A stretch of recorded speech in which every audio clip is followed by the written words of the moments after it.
Standing in complete despair, the boy heard voices in his head that literally begged him to do everything to save them. He was called a hero, only he could save them from the end of the world. But all the boy wanted at that moment was to talk a little with his mother, who always helped him find a solution to any problem. He literally didn't understand why he had to be a hero. The guy wanted to end all this torment, but he had no idea how he would manage it. It was very difficult. In response to this, his mother decided to remind him that he was the only hope of this world, and after that she pushed him. And she was forced to freeze the guy because she asked him not to be weak and die like a real hero. The next thing the guy felt was raindrops falling on him, so he had to open his eyes.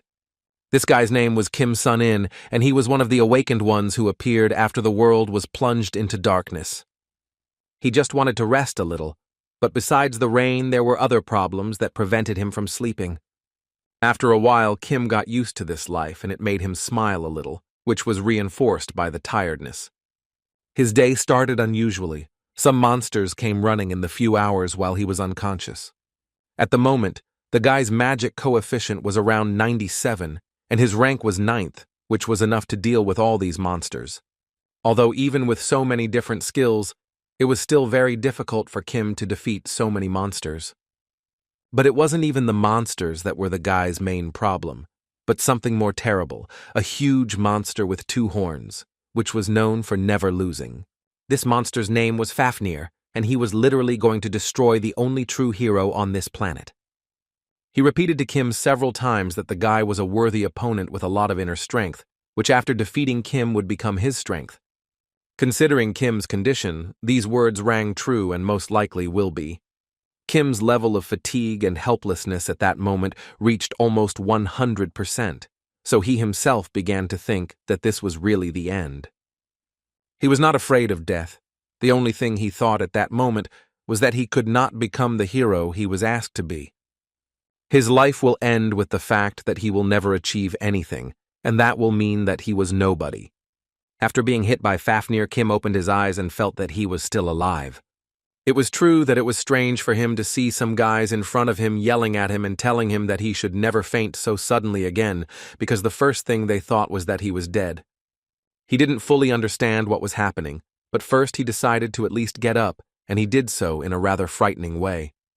Kim looked up at the sky and realized she was probably in a completely different world.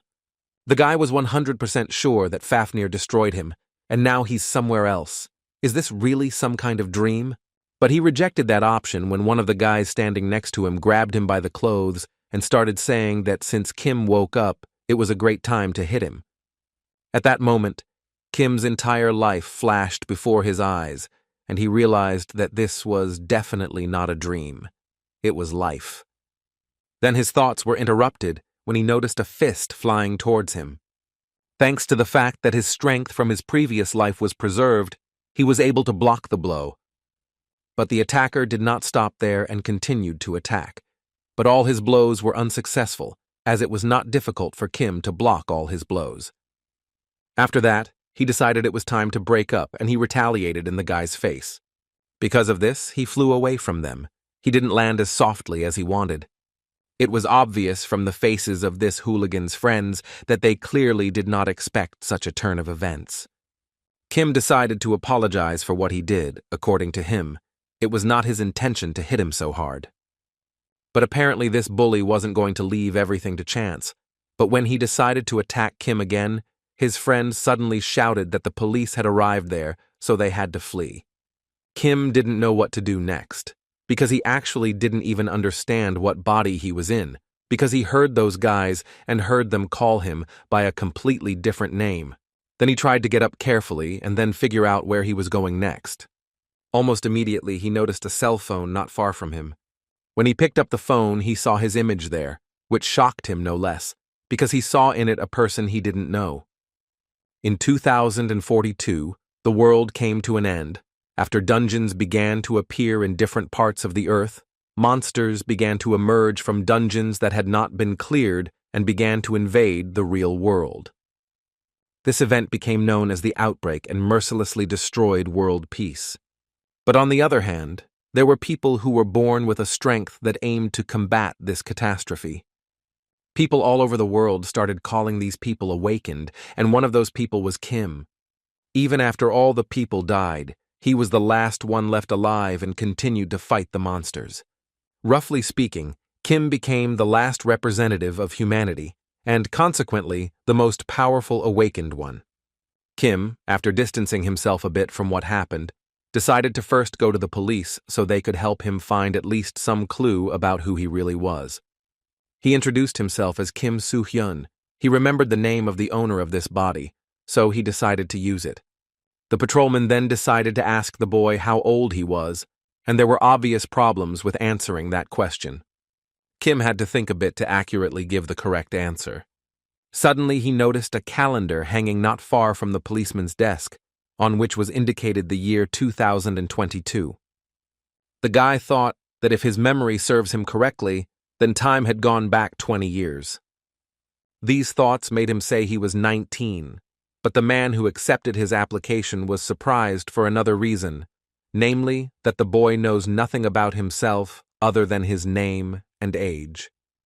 The guy couldn't answer, because at that moment he was literally sure that he had died from Fafnir, and it still seemed to him that it was just a dream that started due to the effect of Fafnir's magic on him. But on the other hand, he was sure that those sensations were real, and apparently he had really returned to the past. In that case, he was quite interested in knowing what happened to the real Kim Sang-jin and what he needs to do to return to his body. Suddenly his thoughts were interrupted by a police officer who said there was no point in talking to the boy, so he called his mother, who said she would be there soon, so they could just wait. He also decided to tell Kim that after leaving this place, it is better for him not to wander around but just stay quiet at home. Especially, he asked him to avoid construction sites, as those are some of the most dangerous places where this can happen, although Kim didn't quite understand what he was talking about. But he didn't have time to explain it, because the boy's mother arrived too quickly and immediately grabbed Kim by the head and started asking what happened and why he was at the police station. It was clear to the woman that she was very worried about her son, so she wanted to know if he was okay. Kim at that moment thought he was seeing this woman for the first time, but quickly realized that she was apparently the mother of the owner of the body he was in. After the guy was released from the department, they decided to take a short walk and talk about how it happened that Kim suddenly forgot her home address. According to the guy, he was nervous, and besides, they had just moved recently, so you shouldn't be so surprised. It was also strange for her to see Kim use formal speech, even though the guy usually doesn't use it. Did Kim at that moment not really understand what she should do, and should she apologize for the situation that happened? At one point, his thoughts were interrupted by his mother, who asked him to wipe away his tears, after which she added that she heard that the kids who constantly bullied him at school did this today, and therefore she wanted to know when they would stop doing this. But without waiting for the boy's response, she added that if they did that to him again, she asked him not to be afraid and to tell her everything. Kim was a little surprised by these words, so it was difficult for him to respond, and he simply agreed with the woman. They continued walking until at one point they both discovered that the park was very quiet. Kim looked around and realized that there was literally not a single living soul here, and this silence made him think. But it was so quiet for a reason, and there was actually a reason why this park was so quiet. The boy's mother asked him not to stand still and to leave immediately, as she didn't like the situation. Kim completely agreed with her, and he didn't mind leaving, but suddenly he heard someone behind him running very quickly towards him. When he turned around, he saw a wolf in front of him, ready to eat them alive. At one point, it seemed like this was going to happen, but Kim still managed to pull himself together and repel the monster's attack, after which he took a closer look and realized that it was clearly not an ordinary wolf. And after a few more seconds of looking into this monster's eyes, Kim realized it was probably a werewolf. And thinking about it, Kim realized that apparently the police officer had warned him about exactly that, and that's how the outbreak started. If memory serves you right, then already in 2022 outbreaks occurred much more frequently, and therefore it is quite possible that monsters could appear in the city center. But now this is not the main problem, but the fact that Kim urgently needs to find a way to deal with this monster, and for this he will need weapons. He decided to use an umbrella, which no one had needed for a long time. The guy's mother at that moment was shocked that they were seeing these monsters in front of them, as the news definitely reported that they had already been taken care of, but now that is not so important, and Kim asked her to not move and wait until he dealt with them. The guy understood that he was not attached to this body, but it seemed to him that, given the abilities he possessed, he could try to cope with them. The first attack went in Kim's favor. He was able to dodge the attack and launch his own rather strong counterattack. But that was just the beginning, as the monsters continued to attack him, and it was noticeable how difficult it was for him to resist them. At one point, the wolf's strength significantly surpassed the man's, and in his head he was thinking that he couldn't do anything to a monster of that level, and that was why he was so offended. If it were in his body, he would probably face it. This attack is easy. Considering the strength of these monsters, he came to the conclusion that to defeat these monsters, he needed to be awakened. It looked like the second werewolf was going to finish the guy off right now, but unexpectedly his mother came to his aid and pushed one of the werewolves away. Although after such a blow, she herself flew back, and her landing left much to be desired. Anyway, thanks to this, Kim managed to free himself from the monster that attacked him. After that, he immediately ran to his mother to find out why she did this, because it was very dangerous. In response to these words, she told him that everything was fine with her. And she also wanted him to understand that above all else, now she wants the guy to get out of here alive. These words forced Kim to organize her thoughts and do everything possible to protect the woman. After he was finally ready for this fight, Kim turned to these monsters to ask if they had one last wish. The werewolves suddenly decided to retreat and started running away, but apparently this was one of those mistakes that shouldn't have been made. Kim immediately started yelling that she would do everything she could to stop them from leaving.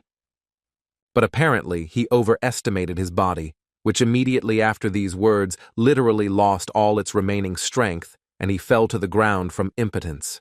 After a few wishes, Kim finally decided it was time for them to go home, so he carefully picked up his mother. And as soon as he decided to raise his mother, he realized how weak his body was, that it clearly needed training. But the main problem at the moment was that he had no idea where his home was. After some time he was home, and all thanks to the fact that the woman's wallet had an address, so they would have to walk down the street. Suddenly, his thoughts were interrupted by his mother, who began talking in her sleep that she would save him and that he shouldn't worry about it. For Kim, it was difficult to understand the fact that the woman was willing to expose herself to such danger, as she really could have died. Is this all just to protect you? Anyway, to begin with, he decided that he first needed to find out the reason why this body was so weak. It was very strange for him to understand the fact that this body was so weak that it couldn't even fight back against some monsters. So he was understandably worried about being reborn into something so weak. At that moment, he realized that he needed to calm down immediately, because in those moments it was clear that he had to remain calm. Suddenly, his thoughts were interrupted when he heard a robot's voice, which informed him that Kim had been confirmed as a user. And now it was time to start the test, and after that the gates opened immediately. Although Kim didn't fully understand what was happening, he decided that an abyss had opened up before him at that moment. This means that most likely this body also has some kind of awakened talent, and if so, then in other words, he can start his life from the beginning. And if you think so, then in 2022, he was an ordinary person, and if you remember correctly, then he entered the abyss much earlier than in his past life. Therefore, he decided there was no reason to hesitate, so he entered the indicated gate, where the system congratulated him on entering the test tower. The Tower of Trials in this world meant the same thing as the abyss. This is the void where demons live and are condemned to eternal suffering. Once the awakened one is able to clear the first floor, only then will he gain the right to be awakened, and with each subsequent floor cleared, the power will gradually increase. That's why most people try to climb higher, but even then, There's a system in their head that's much more important than the floors, but Kim should think about that later, because right now, he's going to be tested on the first floor. To begin with, the system asked him to select a difficulty level, and he could choose from the first minimum level to the maximum level, that is, the 10th, which Kim chose without thinking. Levels are a system that exists in parallel with floors, although it is the same first floor. The higher the level, the stronger the enemies, but the reward for completing it is also much greater. When the level Kim had chosen finally loaded, the guy realized that perhaps he had made a mistake, as in a past life he could only pass the 8th level at most, and given how weak his body was, he was far from sure that he could pass this level. Although, on the other hand, he simply has no other choice as he must increase his strength as quickly as possible. After all, if he follows the same path as in the past, he will most likely meet the same sad end. The next step was for Kim to choose the weapon with which he would pass the test. After several hours of passing this test, Kim finally found the ones he wanted to destroy the most. It was the same wolves that attacked him and his mother, who at the time was threatening to kill someone else, but Kim intervened just in time. By this time, he was already strong enough to destroy one monster after another. By his actions, he indeed proved to them and to himself that he would never let them go. After some time, the news began to report that recently the number of dungeons opened had increased. Compared to how many dungeons first appeared in 2019, there were now about 3 times as many. The sudden appearance of dungeons had a huge impact, causing a lot of discussion. The challenge tower and dungeons are similar but have different formats. As people found more and more uses for the energy of the resources they found, their price logically shot up quite a bit. The rewards found in dungeons not only affected daily life, but also had a huge effect on the world economy. The awakened naturally received material rewards for conquering dungeons. A long time has passed since Kim was in the test tower. The Tower of Tests. This place is often referred to as the Abyss, and in its past life, it was a huge world in which countless awakened people could gather exploring the floors. Each floor is a separate world with its own habitat, climate, and even its own culture. Be that as it may, they all have something in common. Before ascending to the next floor, the awakened must pass an experimental test. At this time, all the awakened are on the 2nd floor. Compared to other floors, all kinds of resources are easy to find here. But to enjoy these amenities, people must collect the required amount of achievement points on the 1st floor. Kim still managed to pass the 1st floor test, although he understood that without the memories of his past life, he wouldn't have been able to handle it. Fortunately for him, the more he fought, the more feelings from the past came flooding back to him, so he was pretty sure that at this rate he could make it to the end. After passing the 1st floor of the 10th level, the system decided to reward Kim generously, so his characteristics grew much faster than in the past. With so many points, you can move on to the next floor with peace of mind. Plus, with such a large number of points, he could easily go to the store and buy something for himself. And as soon as he thought about it, he realized he really needed something, so he went to the first store that had it. As soon as he walked in, he was immediately greeted by a girl who was happy to see him. It was the store owner that Kim walked in on, and she immediately realized that the guy was here for the first time. And so she was ready to help him, and for that, she asked Kim to tell her everything he needed here. Her name was Wally, and she was essentially a dark elf.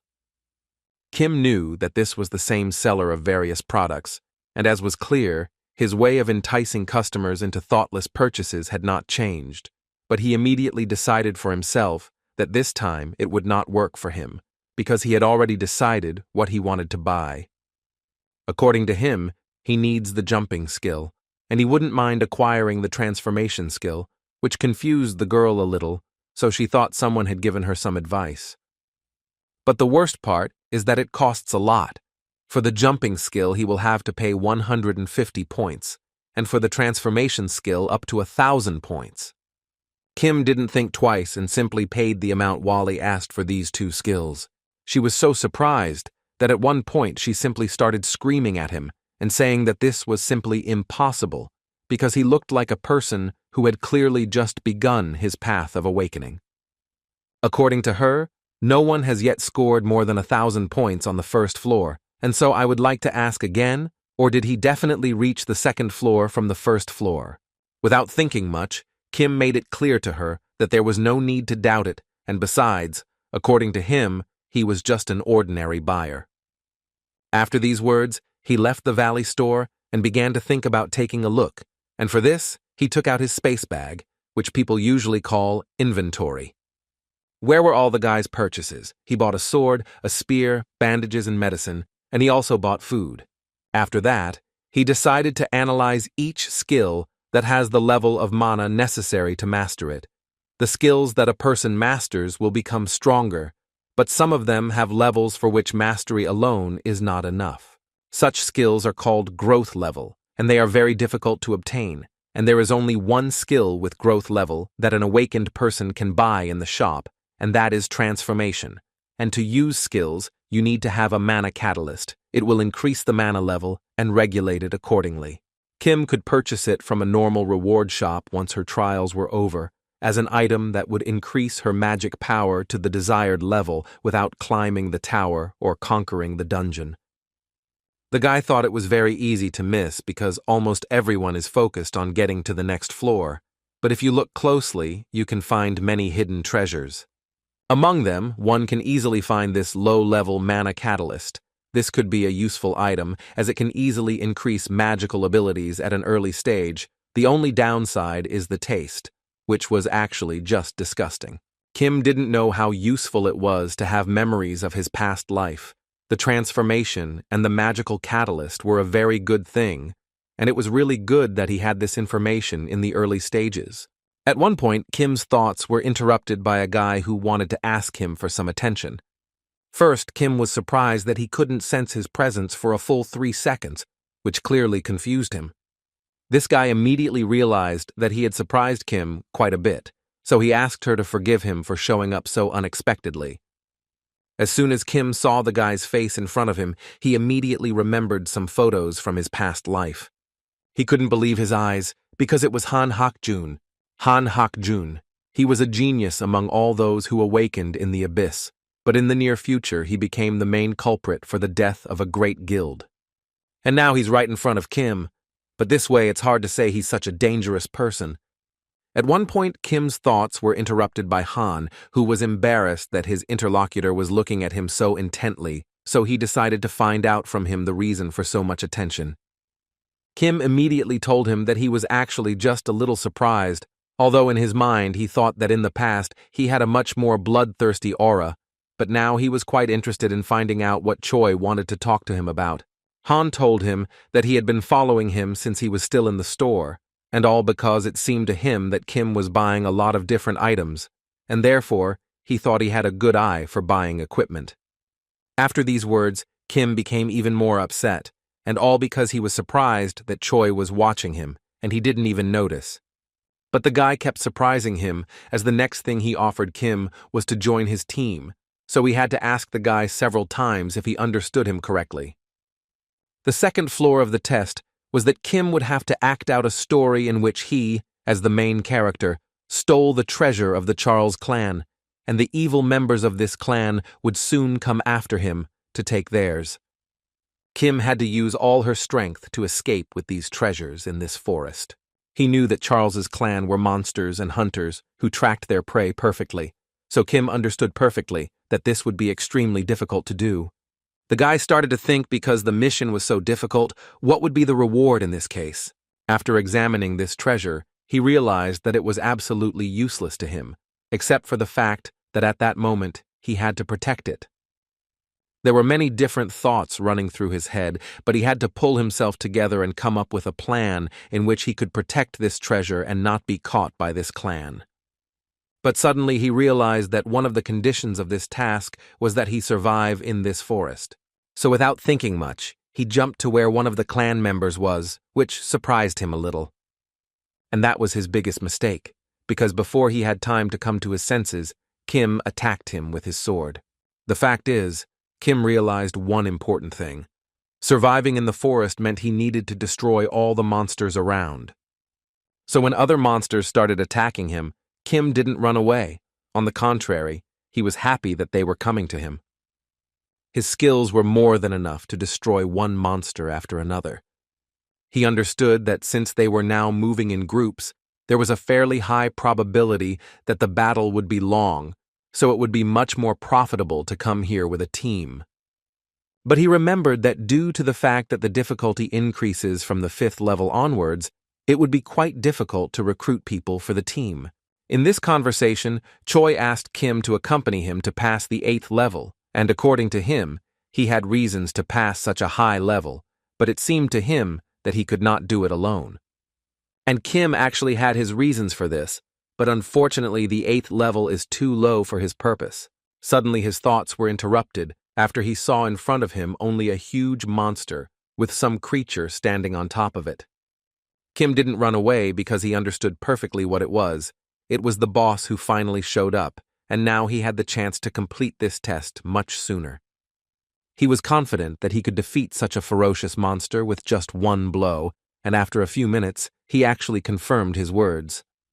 After finishing off this monster, the system notified him that he had received a unique item, and this was the treasure of the Charles clan, which could heal all damage and restore characteristics that affect the player, although it could only be used 5 times. In fact, Kim didn't even expect there to be such a useful reward, so he was glad. He thought it would be better to destroy the monsters instead of hiding from them. Because of this, his abilities grow much faster than in the past. With the help of the transformation, Kim was able to understand that the clan head's unique ability is that he possesses an ability that is able to enhance physical abilities for a time in proportion to fatigue and vitality. In the end, although it was incredibly tiring, Kim still benefited greatly from this battle, and if he can continue to grow at this rate, then maybe this time he can rewrite history. When he finally returned home, he noticed that there was a lot of delicious food on the table, which his mother had prepared to please the boy a little. She added that this was all she could do as a token of her gratitude for saving her, but Kim felt ashamed that she was probably very tired, because she even went to work yesterday with these injuries, but assured him that she would prepare food, as it was not difficult for her to find a child. Kim finally sat down at the table and began to try everything his mother had prepared for him. And after a few minutes, he literally destroyed everything on the table, so his mother suggested that he was very hungry. After Kim ate, he went to his room, where he had a computer, and when he opened the news forum, he noticed that his name and the number of his points were flashing in all the news. Many couldn't believe that after the 1st floor he could earn up to 2,000 points. Others believed it was some kind of new type of deception. In fact, this was quite troublesome for him, because in this case, the guilds would definitely start looking for him. Meanwhile, at headquarters in Seoul, Han heard people talking about Kim, who currently holds the top spot in the rankings. Guild boss Aries informed the guy Han that apparently this Kim woke up with him at the same time, so the man would like to know, or does the guy know something about him? Without much thought, Khan decided to say that he actually had no idea who this guy was, and had definitely never met him. At this point, the boss decided to postpone the question about Kim and offered to talk to him about the fall to the 3rd floor. The boss understood that he was at level 8, but if you leave everything for later, many problems will probably appear, and now this Kim Soo-yoon has appeared. According to Choi, he is currently looking for people to go there with him, and due to the level of the floor, it is quite difficult to find volunteers. He added that if this continues, he will most likely go there alone. The principal was happy that his student was so responsible, so he told him that he would try to help with that. Since he was short of people, he would try to find them for him, and asked Choi to think of nothing else but climbing the tower. After which the dialogue ended, and before leaving the office, Choi heard a request from the boss in which the man would like the guy to try to beat this Kim. Either way, Choi underestimated this Kim, because he understood that he clearly got so many points for a reason. Furthermore, he believed that even if this were the case, there was nothing wrong with it. He decided that the best thing he could do now was to simply focus on his own path. Meanwhile, Kim heard a system notification that he had successfully completed the 3rd floor, after which he heard the same for the 4th floor, and then for the 5th and 6th, after which his mother suggested that he take a rest because she perfectly understood that he had been working hard all this time, so he needs to rest. By this time, Kim had successfully passed the 9th floor of the test tower. A whole year passed, and after such a productive year, Kim decided she needed to take a short vacation, so before leaving, the guy told his mother that he would be back soon.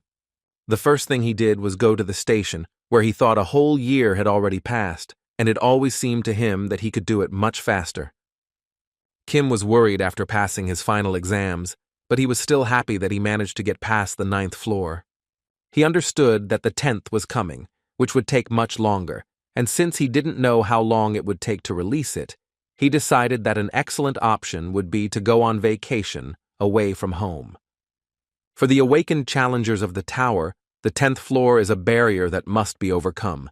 The difficulty of the challenge increases incredibly every 10 floors, so much so that it is more difficult than the 11th and 12th floors. Therefore, most awakened people usually choose a lower level than they usually pass, but if you lower the level like this, other floors will become more difficult. And in this story, it was quite obvious that to overcome this difficulty, he simply had to become stronger. The green dungeon that will appear in Anyang in a year will be called a large-scale outbreak. This will be the first time humanity will be under threat. And sometime later, the incident in Kagido on New Year's Day, all of this is a very terrible story of humanity, which Kim very much wanted to change. The guy was more than sure he would eventually make it, because they didn't just give him one more chance. After some time, he finally reached the entrance to the 10th floor of the test tower. On the way, he met a man who immediately assumed that the guy was going to the 10th floor of the tower.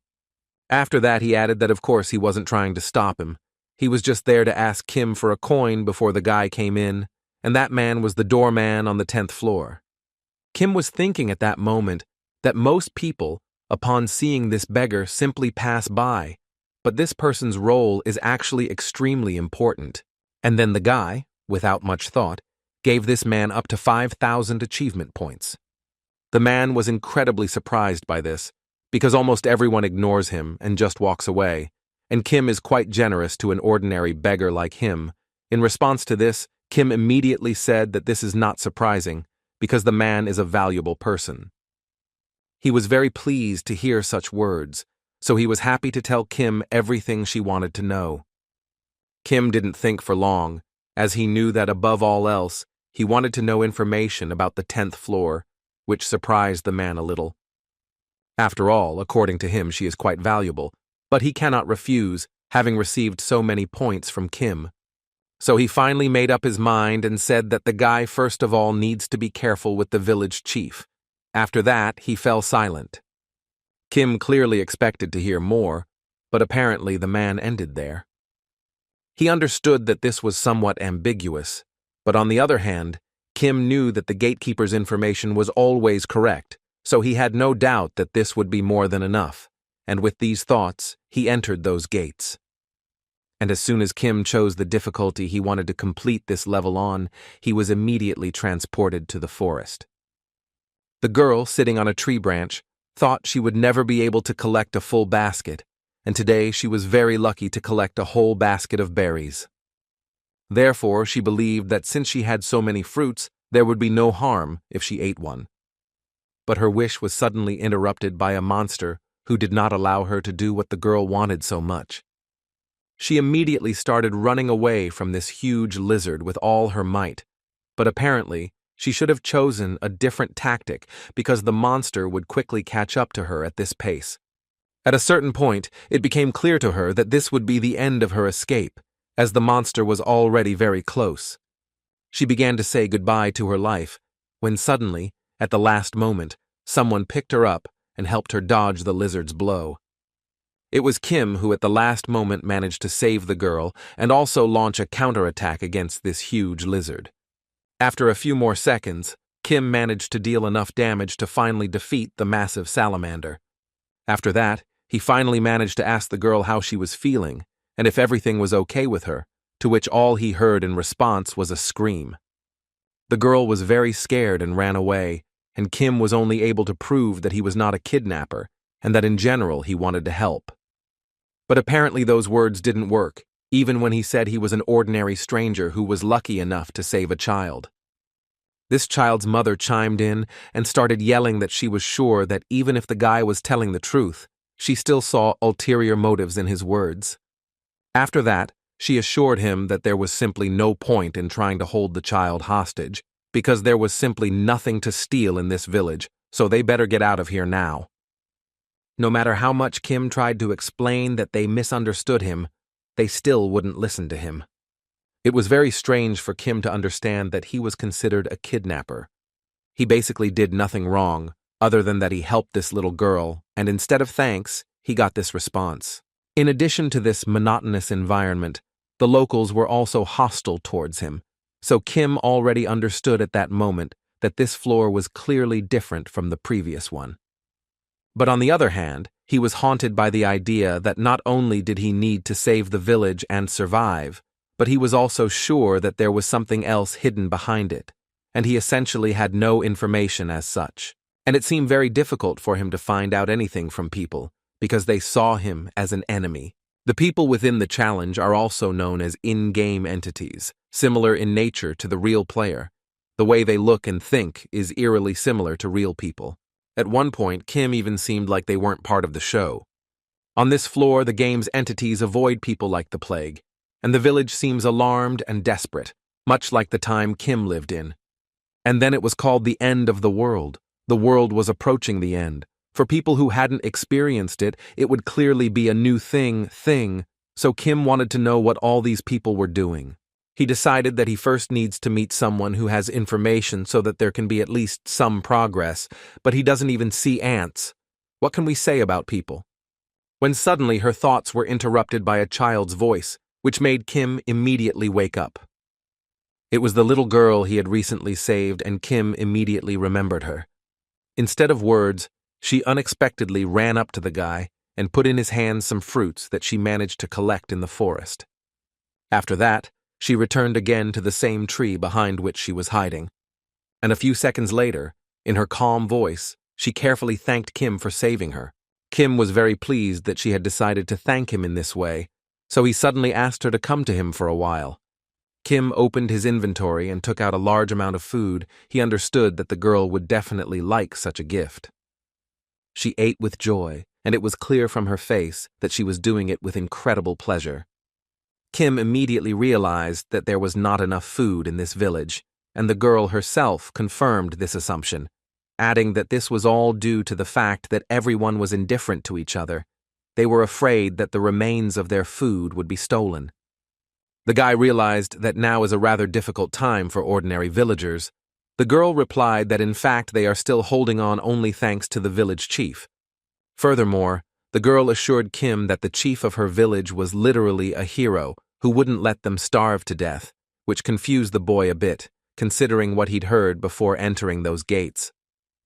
According to the girl, her father thinks so, who says that the chief works hard to protect the village and that they should trust and help him. After that, Kim realized who really has all the information, and at the moment, he is just talking to himself with you. The girl suddenly decided to ask Kim why he came here, and in response to this question, the guy said that in fact he was just wondering how his head was, and besides, it seemed to him that he could help them deal with the monsters near this village. His interlocutor assured the boy that the monsters simply cannot enter the village, and this is all thanks to the chief who protects them. And as soon as Kim decided to ask the girl to tell him more about it, the dialogue was suddenly interrupted by two men, one of whom wanted to find out if Kim was the same stranger who came to his village. Before the guy could say a word, this man introduced himself as the chief of this village. At that moment, Kim immediately remembered the words of the henchman, who asked him to be careful around the leader. The chief interrupted his thoughts by beginning to say that at the moment, there was a clear shortage of food in his village, and he was very sorry to have started his dialogue this way. But he saw how Kim gave food to the girl, and so he believed, which could cause confusion among other villagers. And then he expected Kim to stop handing out food to anyone, especially when he does it without the boss's permission. Kim wasn't very happy to hear this, but first he decided to clarify once again whether the head was really standing in front of him, because he really wanted to meet him. The guy started telling them that he was actually just a passerby who accidentally came across this village, and now he would like to ask to stay in this village for a few days. The chief immediately told him that it was actually a bad idea because the townspeople were afraid of strangers. Kim, talking to this boss, immediately realized that the man did not relax his vigilance for a second. And while the guy was thinking about this, the boss began to scold the poor girl, who was guilty of taking food without permission. She immediately lowered her head and began to cry, and at the same time asked him for forgiveness. But she was suddenly interrupted by Kim, who put her hand on the girl's head and asked her to calm down, because in fact, nothing terrible had happened, and there was no point in crying. After that, she began to stand up and tell the chief that he shared his food with her of his own free will, and that he would not cause any harm to the village. And to prove this, he is ready to help in the form of food, which, according to Kim, is enough for absolutely anyone, and his words were clearly true. Even the chef's assistant confirmed this when he looked directly at Kim's inventory. All Kim asks in return is that they provide him with housing, after which he will share food while he is here. And if that wasn't enough, then the guy was ready to offer something else, but was interrupted by the boss, who assured the guy that this was actually more than enough.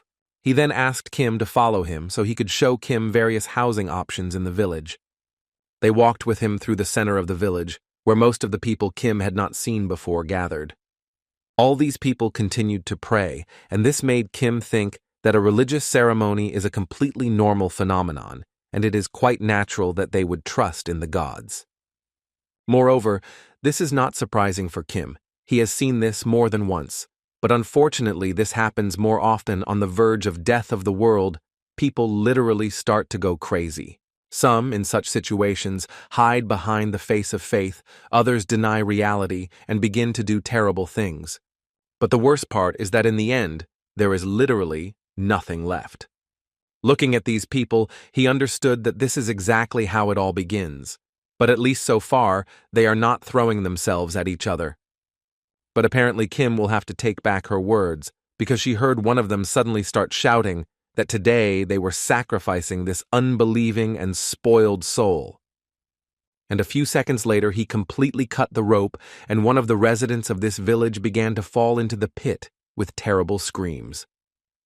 Seeing this, Kim thought hard about what he had just seen. He decided that this place is the same, and all people are the same, and no one changes, no matter where he goes. People even in such a world said that they were doing all this just for the good of their village. They believed that all this was only thanks to the chief, because he borrowed the power of the earth god to protect their village, and they most likely would have left long ago if it weren't for him, so they needed to sacrifice another person in 3 days. And each of them believed that at that moment, each of them was safe, because they had a candidate who would be perfect for that role. The chief's assistant came to the chief after some time to inform him that the ceremony was a success, but they had not yet found a victim for the next one. After this sentence, the man decided to check with the assistant how his new walker was doing, and according to the man, so far he had not done anything that could punish him. Out of fear, did the assistant decide to clarify again, or did the boss really want to use him as a victim?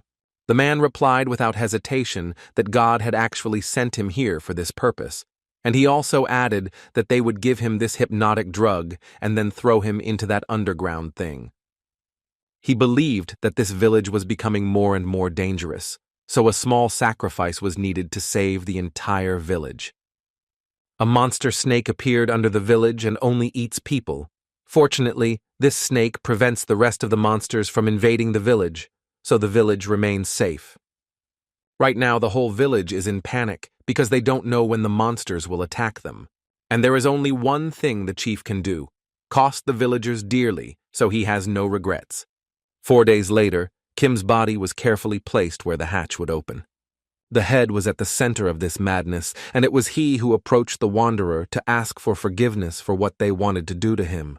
After that, he cut the rope and Kim fell quickly. It was not an easy grave. In this place sat a huge snake that devoured all the people who were thrown here under the pretext of sacrifice. Exactly 1 day had passed since Kim was thrown into this hole, so the boss decided to go there and check if everything was okay. The man believed the snake was digesting the guy, so he would soon have to spit him out. But as he got closer, he saw something he clearly didn't expect to see. In the center was Kim, who was literally cutting this huge snake into little pieces, and when he noticed the head, he simply greeted it. His head immediately began to shake with fear because he simply did not understand what was happening here and how was this possible. A man in such a state just wanted to know how he destroyed this monster and how something so impossible could happen.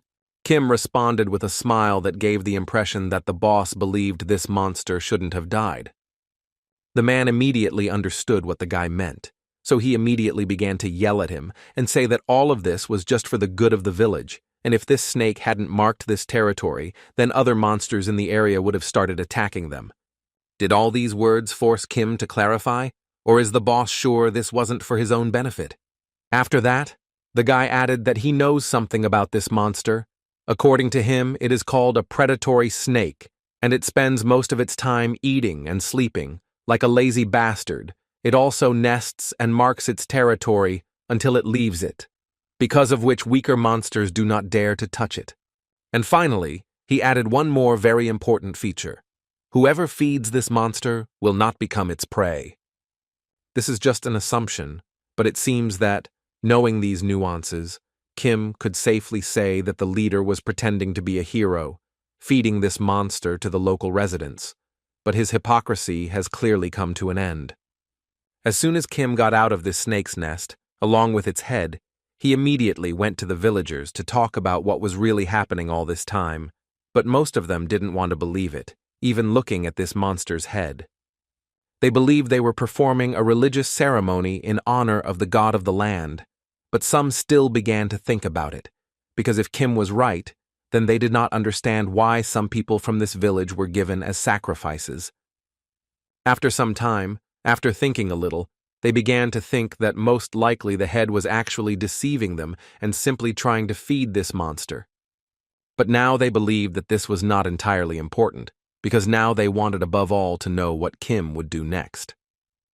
Kim remained silent for a while and finally replied that he would help them, but first he would show them something. And that something was the snake eggs that were laid by this monster. He understood perfectly how it all looked, but first he asked them to listen to him and only then make a decision. Kim reminded them that this predatory snake has a feature by which its feeder remains unharmed, and with the help of this feature, they can raise these baby snakes. After that, he immediately said that they should not worry, as they would no longer have to sacrifice people, as he believed that in the future they would feed them to monsters. According to him, at first Kim will catch the monsters, and he will help them feed them to the snakes, but he asked them to remember that he is just a wanderer who will soon leave this village, after which they will have to fend for themselves. One of them immediately started yelling at Kim and telling him not to talk nonsense. He wanted to remind the guy that all they had were farming tools, and therefore he had no idea how they could catch monsters. And Kim, in response to these words, reminded this man that this is just their village, and if they themselves cannot protect it, then someone else cannot do it for them. But even in this case, they tried to argue with him and say that they couldn't do it, so Kim couldn't take it anymore and stopped crying, asking them to give up, because they always have the option to give up on everything and continue sacrificing people to survive. Kim was sure that the unwillingness to defend oneself and the constant dependence on others, all these things give rise to so-called heroes. But did he still hope that his hope for the people who had lost their will was false? He realized that perhaps he was speaking too harshly to people and should find another way to persuade them. But suddenly he heard a little girl's voice shouting that they would get through this together, after which she hid behind her mother again. Kim realized this was the same girl he saved and was happy to see that she supported him. After that, she added that of course she doesn't know how useful she can be, but she also wants to become as strong as Kim to protect her loved ones. The guy was very pleased to hear this, so he simply couldn't help but praise the girl for such words. Anyway, he decided to tell her that if they all join forces, he will literally be sure that they will succeed and be able to defend their village on their own. And as soon as she replied that she would do anything to protect her village, Kim turned to the other villagers again and said that even a small child is ready to defend his home, but they do not want to do it. These words still had an effect, and someone in the crowd began to shout that he too was in favor of trying to do this, because he too believed that this was somehow better than being destroyed by inaction. And as soon as he said this, other residents also decided to support him and started shouting that they would do the same. One of the residents even decided to say that the residents here are weak and very cowardly, and only took advantage of what he did for them. And he told him all this to finally ask him to teach them to fight while he was still here. At this time, the system sent Kim a notification that the villagers had gained willpower, and thus the progress had reached about 60%.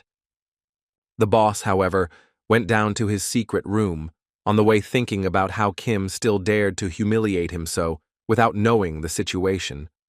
In any case, he believed that this was not all, and he still had a trump card, which he would use to get revenge. The man would destroy the entire village with the help of his pet and show who they are without him. The villagers, however, will place the baby monsters under the village, and if the villagers start feeding them, they will not eat them. And on the way, they looked at the wanderer, who, in their opinion, was amazing in every way. He destroyed the monsters one by one, and he did it with just 1 or at most 2 hits.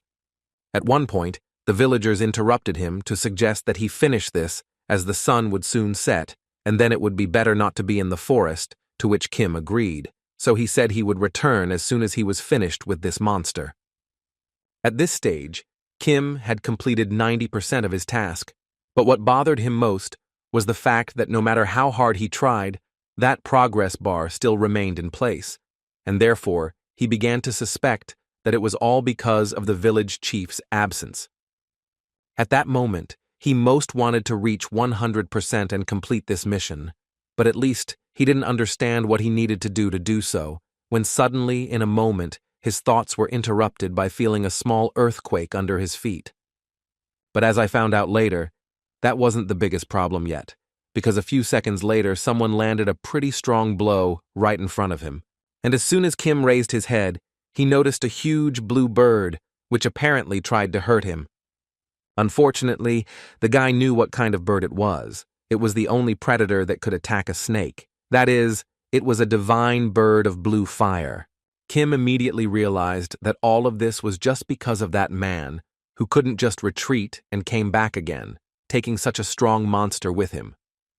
The former village chief was confident that with something like this, the villagers would accept him as a hero again, and then he would once again become the chief who could control the monster. The man was so happy to own a bird so strong that it was capable of destroying everything under his orders. At least that's how it seemed to him until this divine bird struck him. She literally burned him to ashes, and he didn't even have time to understand why she did it. In fact, Kim was not surprised by this decision, because this bird is free and does not listen to absolutely anyone, but the worst thing is that he is flying to the village at this moment. Therefore, he immediately decided to follow her and use all his strength to stop her. He used all his strength and even jumped, but still he couldn't reach the bird. But she, in turn, easily caught up with Kim and delivered a counterattack. Because of this, Kim suffered serious injuries, while he only thought that he would finally be able to convince the townspeople that he was right, and now they were in danger of being destroyed by another monster. The 2 men Kim was hiking with were already halfway to the village when they suddenly heard some very strange sounds that made them think that perhaps the hiker was continuing to hunt instead of returning home with them. For them, it was incredible, because it's important to note that Kim has been in this condition for a whole day, and even for such a young body, not sleeping for a whole day is a lot. One of them was sure that if he were his age, he would also fight him, because back then, he could also destroy all simple monsters. Suddenly, their dialogue was interrupted by a huge bird that flew straight towards the men. So, as expected, they became scared and started screaming like crazy. A little more and this divine creature would simply destroy them, but at the last moment, he tied his pasture with a rope. It was Kim who decided that since he couldn't reach this bird, he would just have to bring it down, and to do so he used a rope and his sword. He then used the transformation skill, with which he managed to take the bird's ability and then use it against himself. Kim's mother, in turn, was convinced that her son wanted to take a vacation after the final exam, so now he left town, so she didn't even worry about him. Furthermore, she believed that she should give her son more freedom, as it seemed to her that he had matured a lot. And at that moment, the guy continued to fight with the crazy bird, which gradually began to lose its position. At one point during the fight, Kim remembered that there is a limit to the abilities he can use in the transformation. And that could only mean one thing, that he would have to use all his power to defeat this monster. And it was very difficult to do this, because during all this time they were both under the influence of the flame. At some point, fear took hold of Kim, and he clearly began to worry about the possibility of dying. This stressful situation made him realize that the talisman he was supposed to protect was not so useless and could clearly be used. He tried to convince himself that he could still fight and that he just needed to gather all his remaining strength into a fist. And in this, he was helped by Charles's treasure, which the guy used for the first time and thus managed to restore all the damage to his body. After such good news, all that was left for Kim to do was destroy this huge bird. So without much thought, he struck the bird with his sword. And this really bore fruit, because this blow was so strong that it was enough to destroy the divine bird. Although Kim himself didn't feel well after that fight. Kimu's friend was the first to run to the boy's body. After some time, Kim came too, although looking at him it was obvious that his condition left much to be desired. In any case, everyone who was with him at that moment was extremely happy that he had come to his senses, because in a moment they already started to worry about him. First of all, Kim wanted to know what happened to him, as he remembers practically nothing, and, according to the two men who were with him, he was attacked by a huge bird, which he managed to defeat, and they, in turn, had already managed to shoot it down. They also immediately added that he had several bruises from the fall, but other than that, they didn't see any other more serious injuries, which was a bit surprising to them. They believed this was more than enough to call him a hero, although he considered himself simply an incredibly lucky man. At this time, the system notified Kim that he had completed the task 100%, and now he had nothing to worry about anymore. Now these villagers could live in peace. The system also reminded him that today the performance ranking will be calculated, and no matter what it looks like, it is quite obvious that Kim will take first place in this ranking. In the meantime, he heard the villagers tell him that they were immensely grateful to him for saving them. They promised him that they would never forget it, and that every villager would remember his kindness to them. It was still unusual for Kim to hear the word hero, but he didn't deny that it was a rather pleasant feeling. After some more time, Kim was healed and was about to return to his world, when he was suddenly stopped by a child's voice, who wanted to know if Kim was definitely leaving. This was the same little girl who even scared the guy a little and wanted to know why Kim was leaving without telling anyone. She assumed he was leaving to save another village, and Kim had no choice but to confirm this theory, because in fact, he was lost because he wanted to leave quietly. In any case, the girl came to him not to cry, but to give him a farewell gift in the form of a little bag, inside which were some fruits she had picked. And she also wanted to say that her name was Mally, and she wanted to thank him again for saving her village. Kim was very pleased to hear this, so he said goodbye to Mally with a smile. Meanwhile, Choi was driving the car to reevaluate his achievements, and it was clear on his face that the guy was a little worried about his success. And this was noticed by the guild boss, who was with him at that moment, so he asked the guy about it. Choi immediately started denying this, and the man was happy that the guy was behaving this way, because how could Choi Hakjun, the best among the newcomers, care? Also, if the boss remembers correctly, then the guy has already reached the 15th floor, and now he has at least a B rank, and in view of this, the boss wanted the guy to try to become an A rank. And since they started talking about newcomers, the man wanted to say that Kim Soo-yun's ranking would also be evaluated soon, and upon hearing that, Choi immediately wanted to ask how he knew that. The boss, without much thought, said that it was actually a common intuition, as Kim had recently passed through the 10th floor, and now it seemed like it was time for an evaluation. The man also wanted to say one more thing just in case. He believed that it didn't matter if it was the tower or the examination room. If he knew Kim Soo-hyun, then he believed that Choi was literally obligated to bring him to his guild. After all, if this happens suddenly, maybe then he'll be able to let Choi go, which clearly interested the guy. Finally, it was time for the Awakened Certification Committee, which Choi arrived at without delay. In his head at that moment there was a conversation with the boss, who told him that as soon as Choi finished the work, he would prepare everything so he could climb to the top of the abyss. Therefore, the man asked him to do everything he could to finish the exam as quickly as possible. Choi wasn't very happy about this, and the thought crossed his mind that he was an incredible idiot for agreeing to something like that. Immediately after Choi, Kim arrived for the appointment, who also arrived on time. The guy was in a great mood, as it had actually been a while since he confirmed his classification. The Awakened Certification Commission is a government-run commission where awakened people can find out their ranking. Whether they are newcomers or awakened foreigners, they have to deal with everyone. One might think that this is a place frequented by a certain group of people.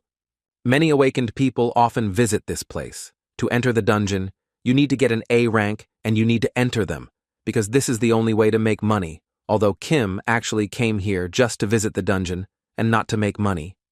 Those who have confirmed their rank become active awakened people, and if a person has a good physique and unique abilities, then in this case he is recognized as awakened. Therefore, guilds often come here to recruit promising awakened people. One of these people also approached Kim to tell the boy that when everything was ready, they would call his name and tell him everything. But their dialogue was interrupted at a certain point by the scream of one of the workers or guinea pigs that Kim still did not understand. Anyway, the man was shouting loudly that they should look at his results again, because he's sure he already has the 3rd level of mana and should get at least a C rank, but for some reason, they're talking about that he had D rank, even though the employee tried to tell him that the requirements had changed. But he clearly didn't care about that, because he kept saying that it was their problem, that the requirements had changed, because it seemed to him that they had done it on purpose to lower his rating. Kim wasn't surprised by the man's reaction, as the income he receives from the dungeons depends on his rank, but he still believed that he shouldn't behave like this, even if he wasn't satisfied with the rank he received, because there are many scouts here. This magician was going to continue attacking the employees, and that's what happened, but he was stopped in time by Choi, who was tired of watching this. As this magician tried to escape from Choi's clutches, Kim watched this carefully. Then he immediately noticed the artifact that was in the magician's hand. This thing, if he is not mistaken, temporarily increases magical power. And this was noticed not only by Kim, but also by Choi, who immediately realized that this was a rather rare item and that it was not available in ordinary stores. He could not even guess where the magician got it from, because it clearly costs a lot of money. The magician wasn't going to tell where he got this thing.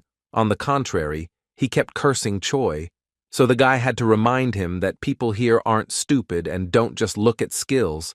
He said this to, at a certain point, invite the magician to pass the test again, only this time without the bracelet.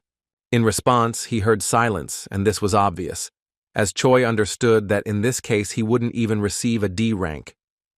At this point the scene ended, and the next thing that awaited this guy was the exit, where the guards would take him.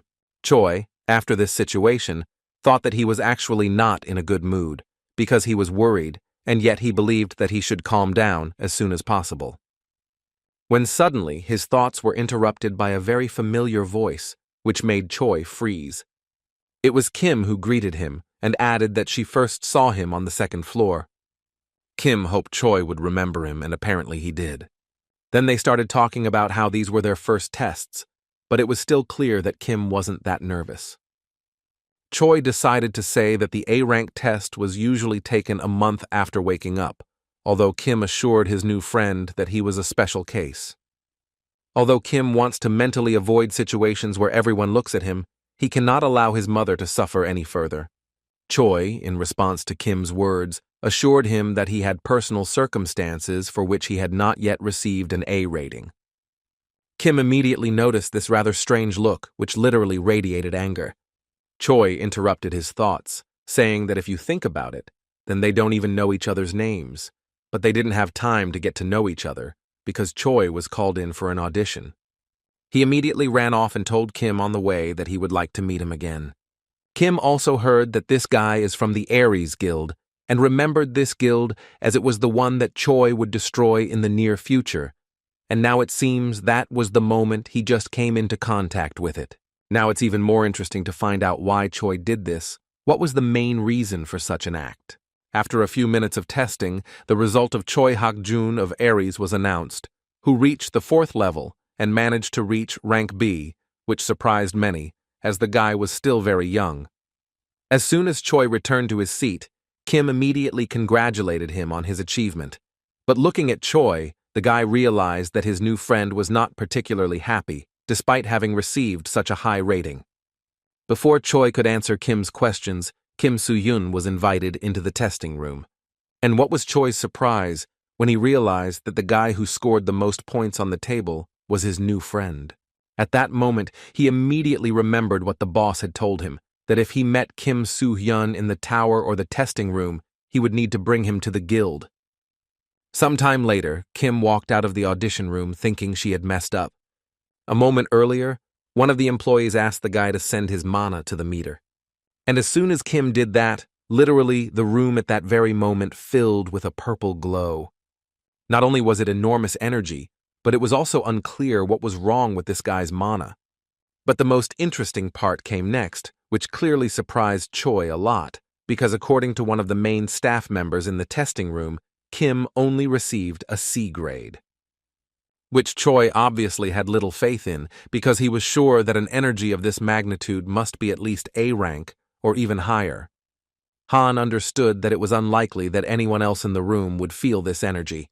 But even in this case, Kim only received a C rating, and the person conducting the test said he would soon receive a recording of the awakening and its results. But for now, he was free.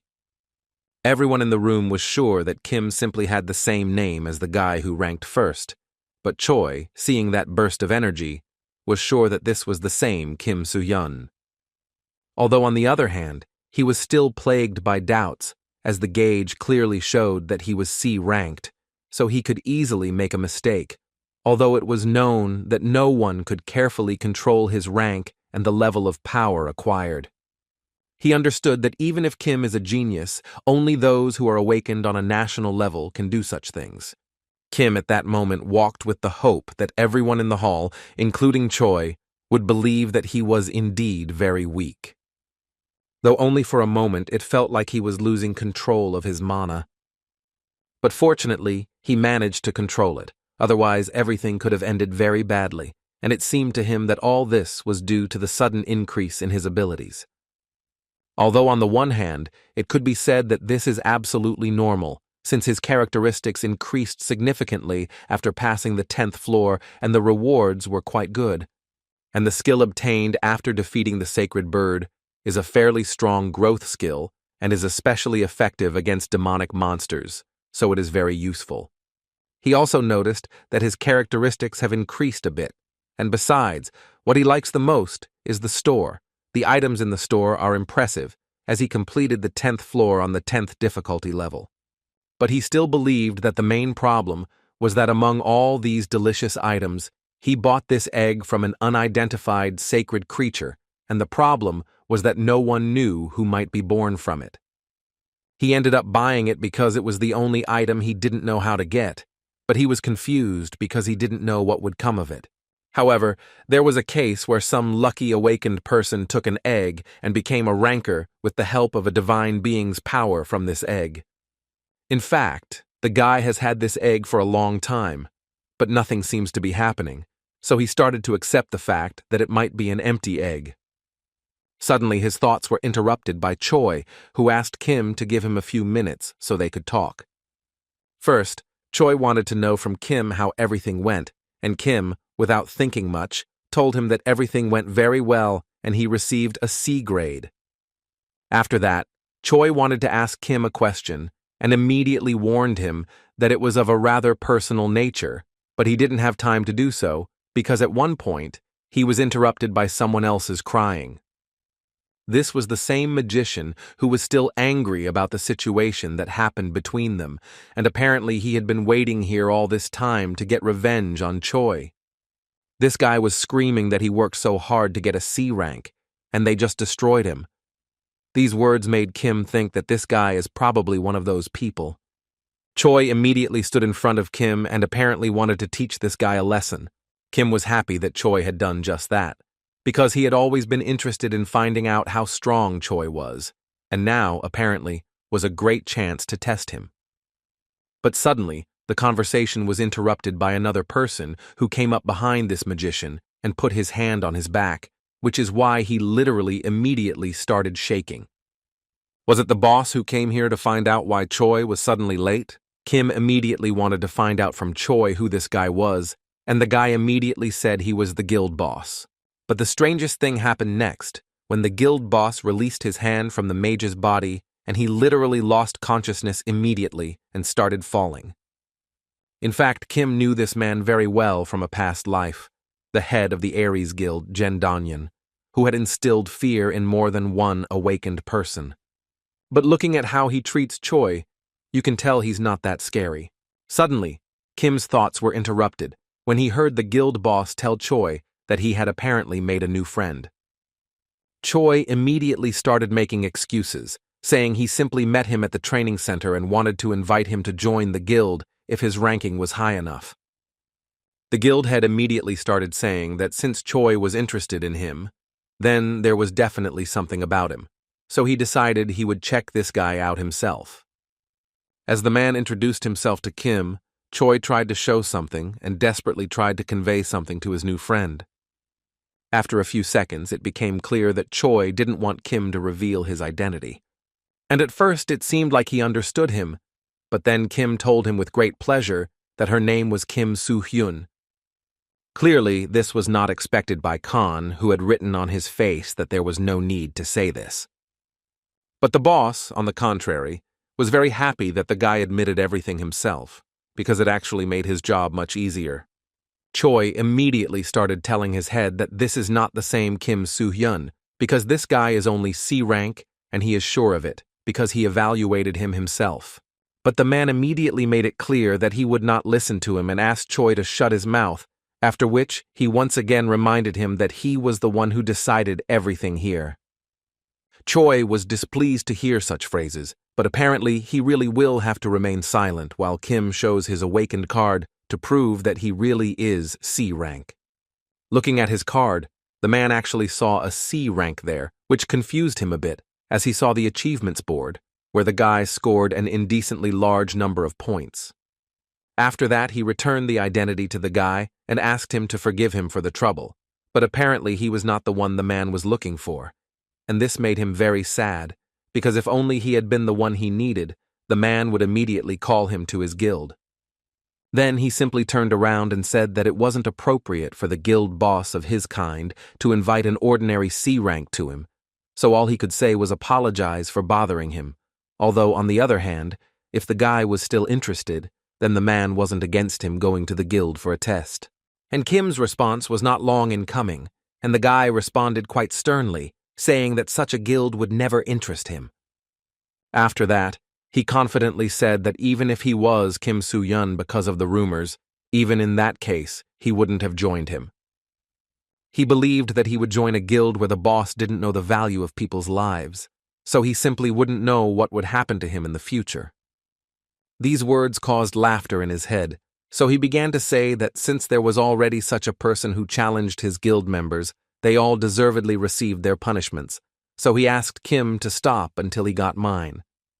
Kim didn't stop, plus he knew who he was talking about, so he decided to point out that the guy was only D rank, so it definitely didn't look like an accident.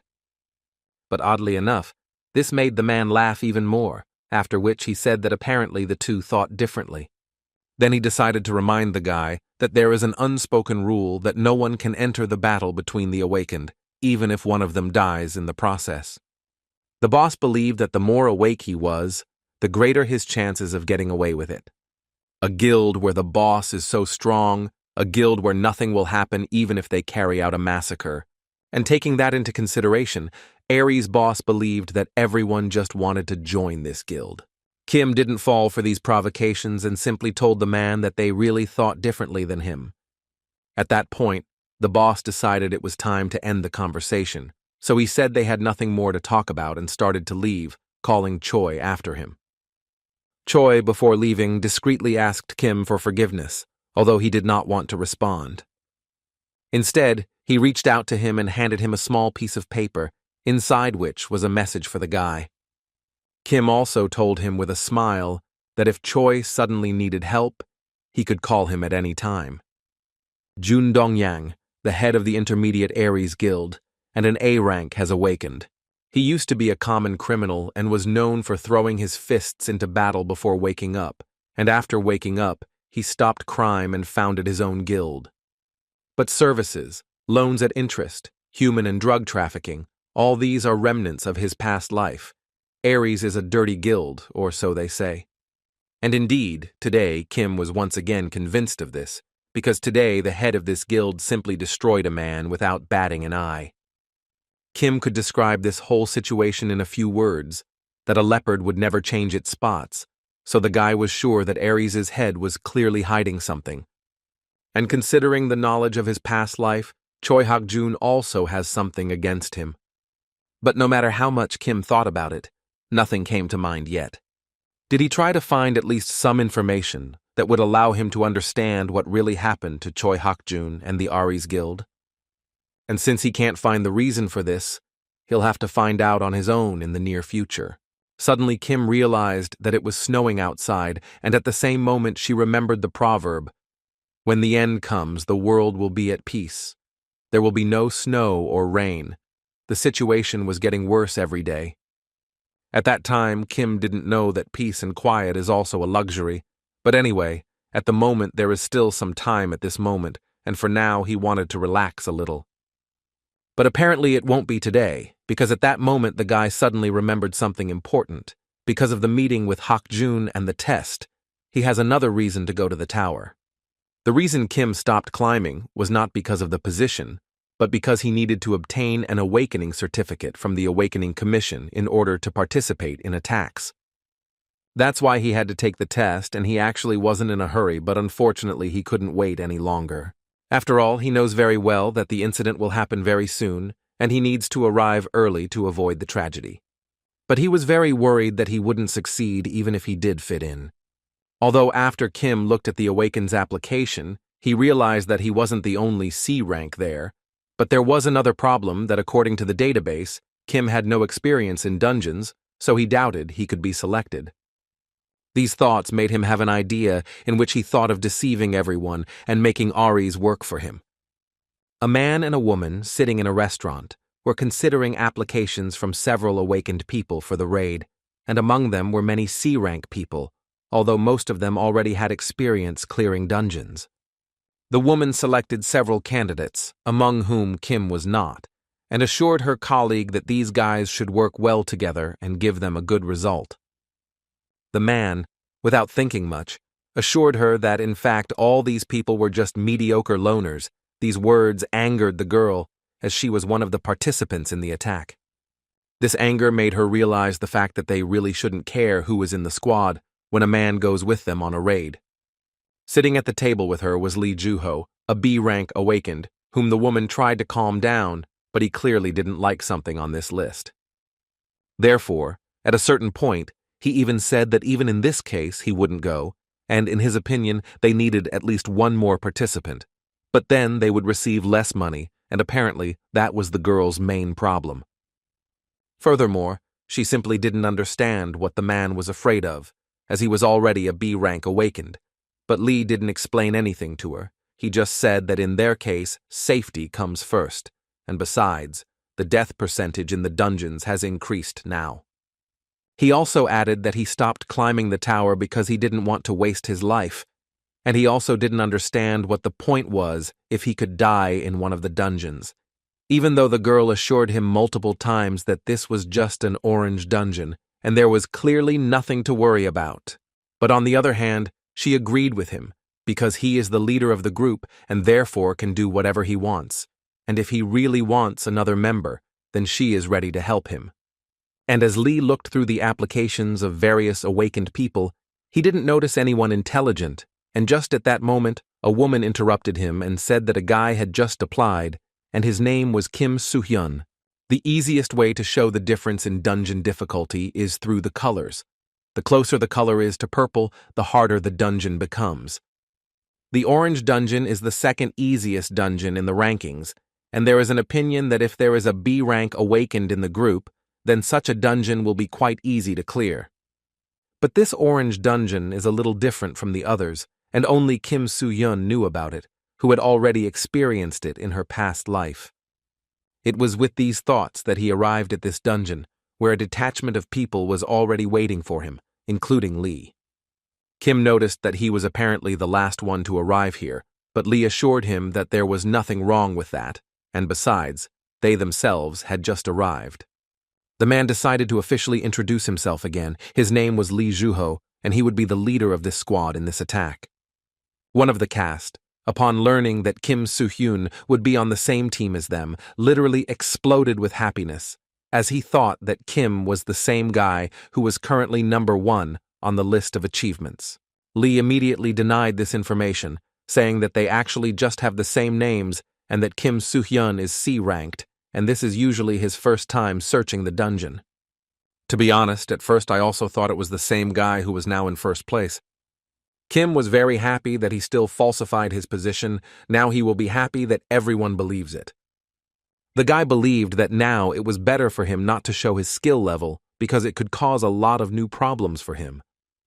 Suddenly their dialogue was interrupted by a woman's voice, which broke into the dialogue with the phrase that she wanted to see Kim Soo-hyun, but apparently her wish would not come true. After that, the girl immediately went to Kim to find out if he was too young for this. Kim didn't waste any time with her and immediately replied that it seemed to him that he shouldn't hear that from the same C-rank hunter. This caused an immediate reaction, and the girl immediately started yelling at him and saying that they were nothing alike, and she believed that her skills were much better than his. Another girl intervened in this dialogue, suggesting that they calm down, as they would soon be moving forward, and she believed that it was not worth wasting energy on such trifles. But apparently the girl just couldn't leave it at that, so before entering, she decided to say that she would be very interested to see what Kim would be like inside this dungeon, and the guy thought that was a typical answer for such a third-rate bitch like her. The girl who assembled this squad thought that this woman was Kim Baroon, Lee Joo-ho's friend and the leader's assistant, yet even with such merits, she still behaved so badly. Meanwhile, another participant approached Kim, who first introduced herself as Kim Yun, and if you believe her words, then in this attack, she will be a healer. Yun approached him to tell him that he shouldn't worry about what just happened, because some of them like to brag to other awakened ones, which Kim had no doubts about.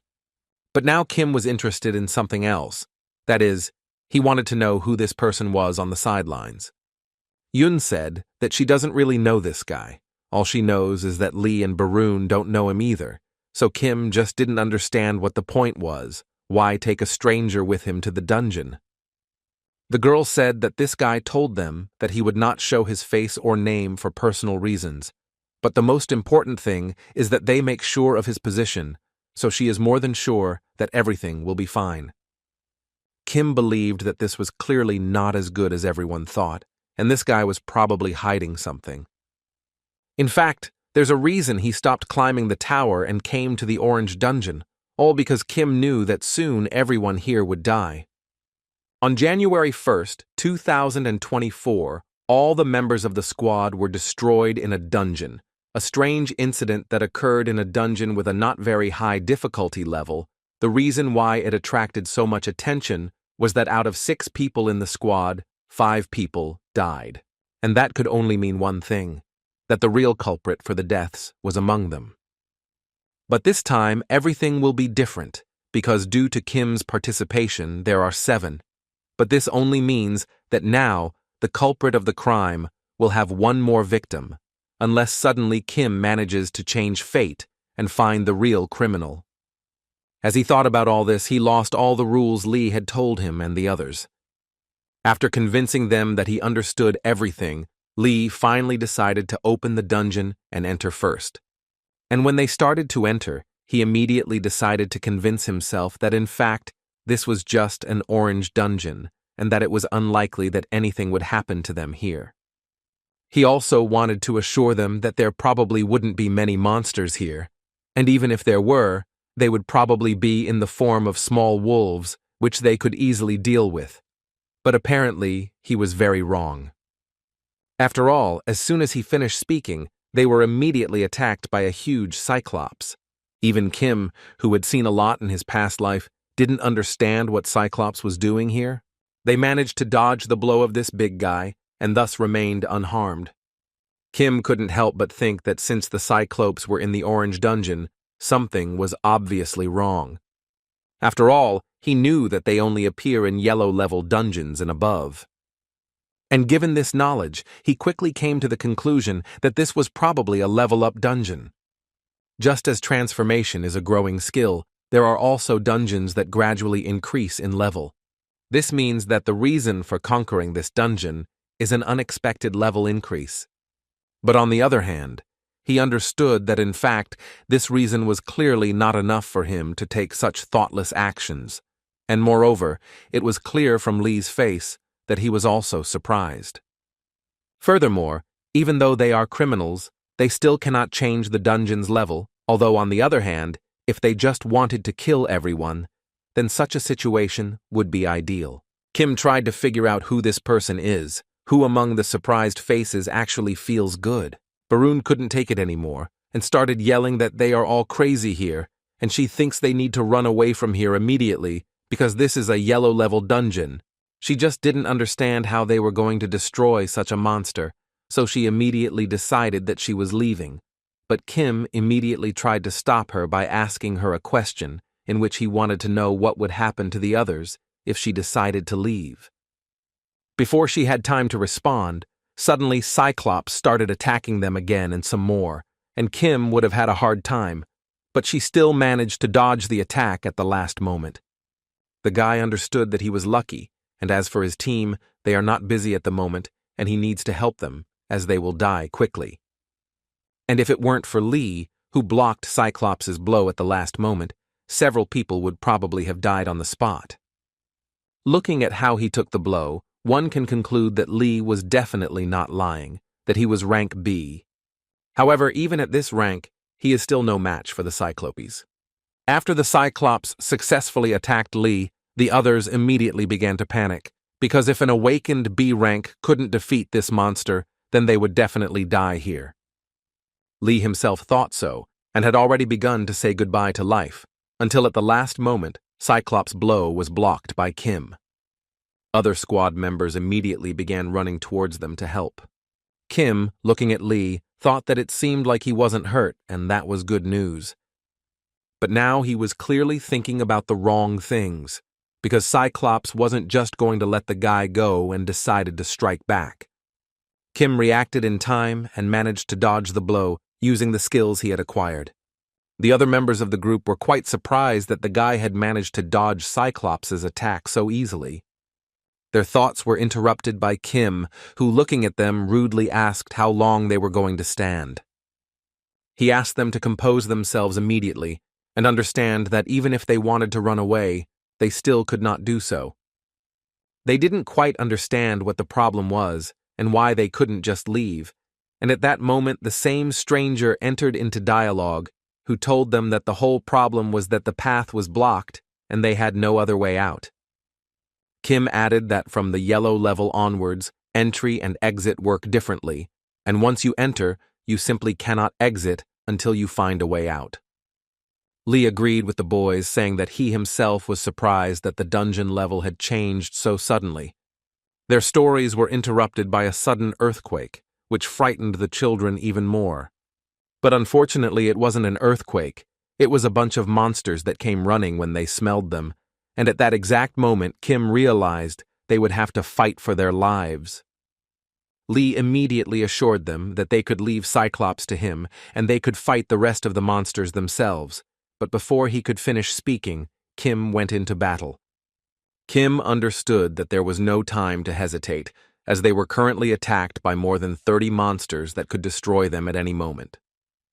But on the other hand, he understood that although the number of monsters was large, fortunately for them, only Cyclops was so dangerous, so Kim decided to deal with him first.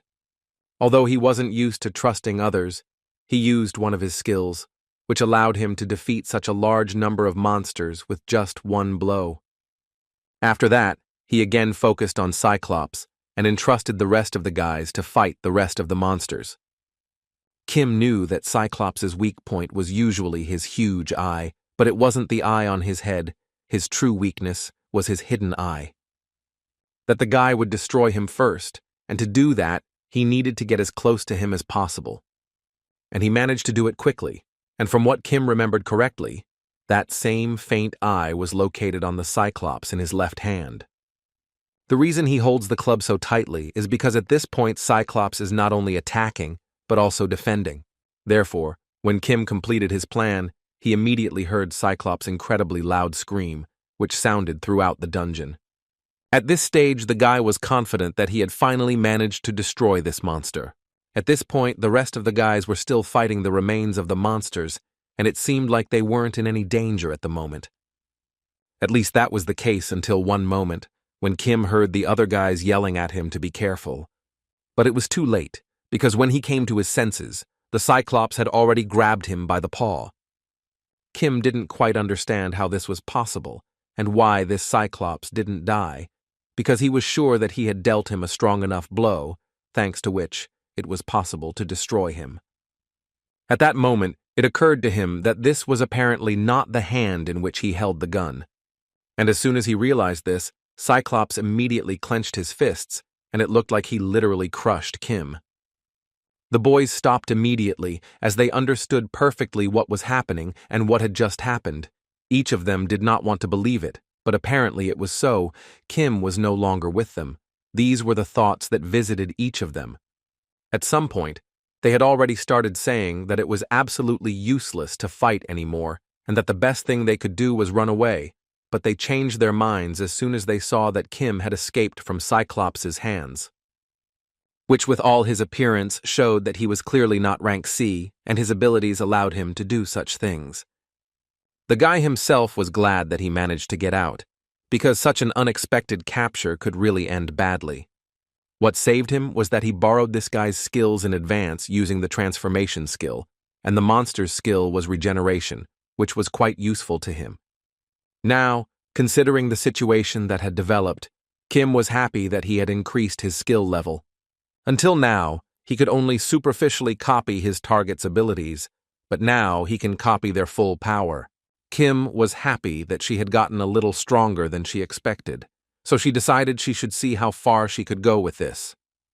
Lee ran up to the guy to talk to him, but didn't have time, because Kim again literally took off and went into battle. He was not afraid at all and went straight towards the monsters, who could clearly destroy him. But unfortunately for them, they will only be destroyed today, because in just a few seconds, Kim was able to deliver thousands of blows at once, and thus destroy dozens of monsters. He clearly shouldn't stop there, because Cyclops continued to attack him without slowing down. Kim dodged all the blows quite easily and did it so quickly that Cyclops didn't even have time to track his enemy. Lee, looking at all this, couldn't help but think that his speed was incredible and his technique was also simply wonderful. Watching Kim's movements, the man began to think that the guy clearly had a much higher position than he was trying to show to everyone else. But on the other hand, he remembered that at the moment, this is not so important, because first they must face all the monsters, and only then think about other things. He decided that at this point he had to literally fulfill his duties, so he asked his assistant to cover the boys while he took the front position. After such words, they clearly started working together, and this was noticed by Kim, who couldn't help but be pleased. But for now, he shouldn't be distracted by these moments, because Cyclops still continues to attack him, and that's definitely not good. At one point, Kim decided it was time to finish off this monster once and for all, so he gathered his strength and started delivering one blow after another, which is why, after a few minutes, there was absolutely nothing left of Cyclops. The guys also finished fighting the monsters and were finally able to rest a bit. Most of them thought they would simply die during the battle, but they still managed to win, although now they simply didn't know what to do next. After all, even having defeated these monsters, they still don't know where the exit is, and the realization that there will be even more monsters of this kind ahead haunts them. Some of them started suggesting to immediately request support from superiors, and, according to Lee, this is also the first time in such a situation, but it still seems to him that there are no recommendations for such situations. So, to begin with, he decided to offer them some rest, since they were safe for the moment, to which the boys quickly agreed. After that, Lee approached Kim to ask how he was feeling and if he was hurt, to which the guy immediately replied that everything was fine and there was no need to worry. Suddenly he realized that he was a C rank awakened and clearly shouldn't be that strong at that rank. Even though it was an emergency, he was clearly overreacting, so he decided to say that he felt like his whole body was shaking. Hearing this, Lee immediately asked Yunxi to fix the guy, and while she was doing that, he decided to discuss with Barun what they should do next. Yunxi first asked the man what specifically hurt him, and only then applied magic to a specific spot to alleviate some of the pain. Also, at one point, she decided to add that Kim actually fought very well. She couldn't even think that he would be able to destroy the Cyclopes alone because even B-rank awakened find it difficult to deal with them. In response to this, Kim said that he was lucky. Yunxi smiled at first, and then Kim noticed the fear on her face and realized that she was very worried. And the guy perfectly understood that she was probably worried about the difficulty of the dungeon. The girl confirmed her guesses and added that she was worried about these people. According to her, Min-seok is afraid of dying and can't fight normally, while his girlfriend keeps complaining about everything, but what scares her the most is this man about whom they literally know nothing. She also added a few words about the two leaders of the group, about whom unpleasant rumors are circulating on the Abyss network.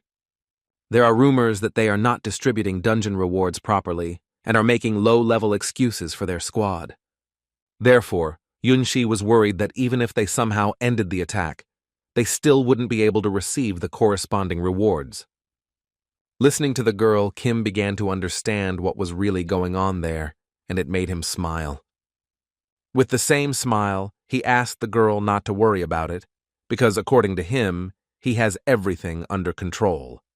And as soon as he told her about it, Lee immediately approached him, who wanted to talk to Kim a little and asked him to step away with him for a while. Kim immediately agreed to this proposal, which made Yunxi a little cautious. But suddenly he said that he actually wanted to ask something himself, which Lee clearly didn't expect.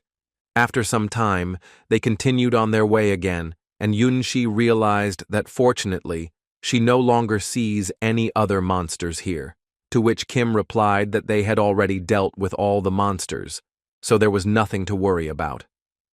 According to him, they will certainly be safe until the next zone. Barun approached Lee to quietly ask the man how his conversation with Kim went. Or rather, she wanted to know how their plan went. The man, without thinking much, told her that the plan had been cancelled and that they would not do anything like that. And according to him, the main reason for this decision was that something much bigger awaited them ahead. Kim walked all this time with a smile, because only he understood that very soon the true color of this dungeon would be known. Very smoothly they moved on to the next stage, where all the fun begins. At some point they reached the center of the dungeon, and from that moment on, things seemed to get more interesting. The girl noticed strange doors inside this room and thought she had finally found a way out, so without much concern she went in that direction to finally get out, although Lee tried with all his might to stop her. But she didn't listen to him and continued walking until a system board appeared in front of them, on which it was written that the dungeon system was on. After that, the system itself greeted those who had come all this way, and also informed them that the dungeon test would begin soon. Kim knew very well that from the yellow level onwards, the attack does not end after the monsters are destroyed. Just like the tower trials, the raid could only be completed when certain requirements were met, and at that time, the system asked them to choose an awakening method, the first of which was to destroy the monsters within 30 minutes.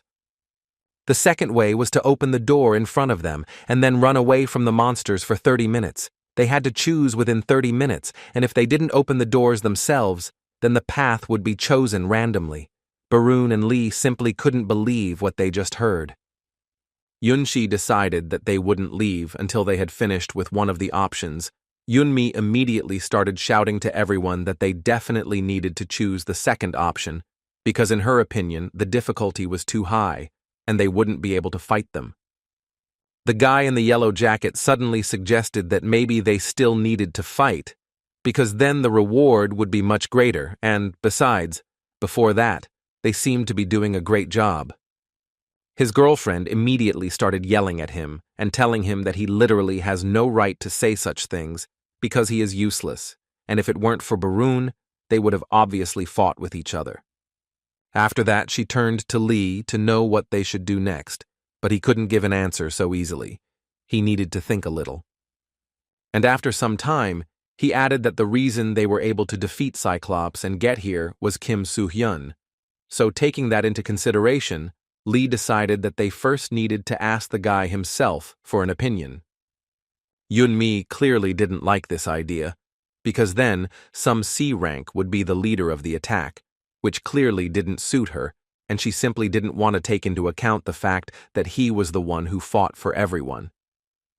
Kim didn't think for long and immediately stated that he thought it would be better if they fought. This obviously caused Yunmi to scream in rage, and she began to tell him that he believed in himself too much after destroying Cyclops, and now his greed is just showing. He didn't answer and simply added that he would like to receive better rewards. Besides, they simply have no other option, either run away or keep fighting.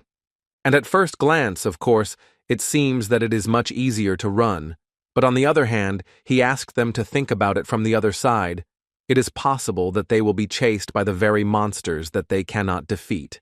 And the most unpleasant thing is that they don't know what's behind that door, and it might be more profitable to take positions and fight here. Lee, hearing all this, added that if you think about it that way, this is probably actually the best option. And on this he made a decision, and if no one objects, then they will agree to it. The next step was to get into formation, which they thought would help them protect each other. The system realized that they had chosen the first option and announced to them that in 30 seconds the battle would begin, and finally the system itself wished them good luck. And after the promised 30 seconds, various types of monsters began to emerge from the gates that the boys would have to fight. But none of them expected these monsters to be so fast and strong. Lee was the first to suffer, and if Kim hadn't helped, he would have been caught off guard again. Kim began actively destroying the monsters one by one, sparing no one.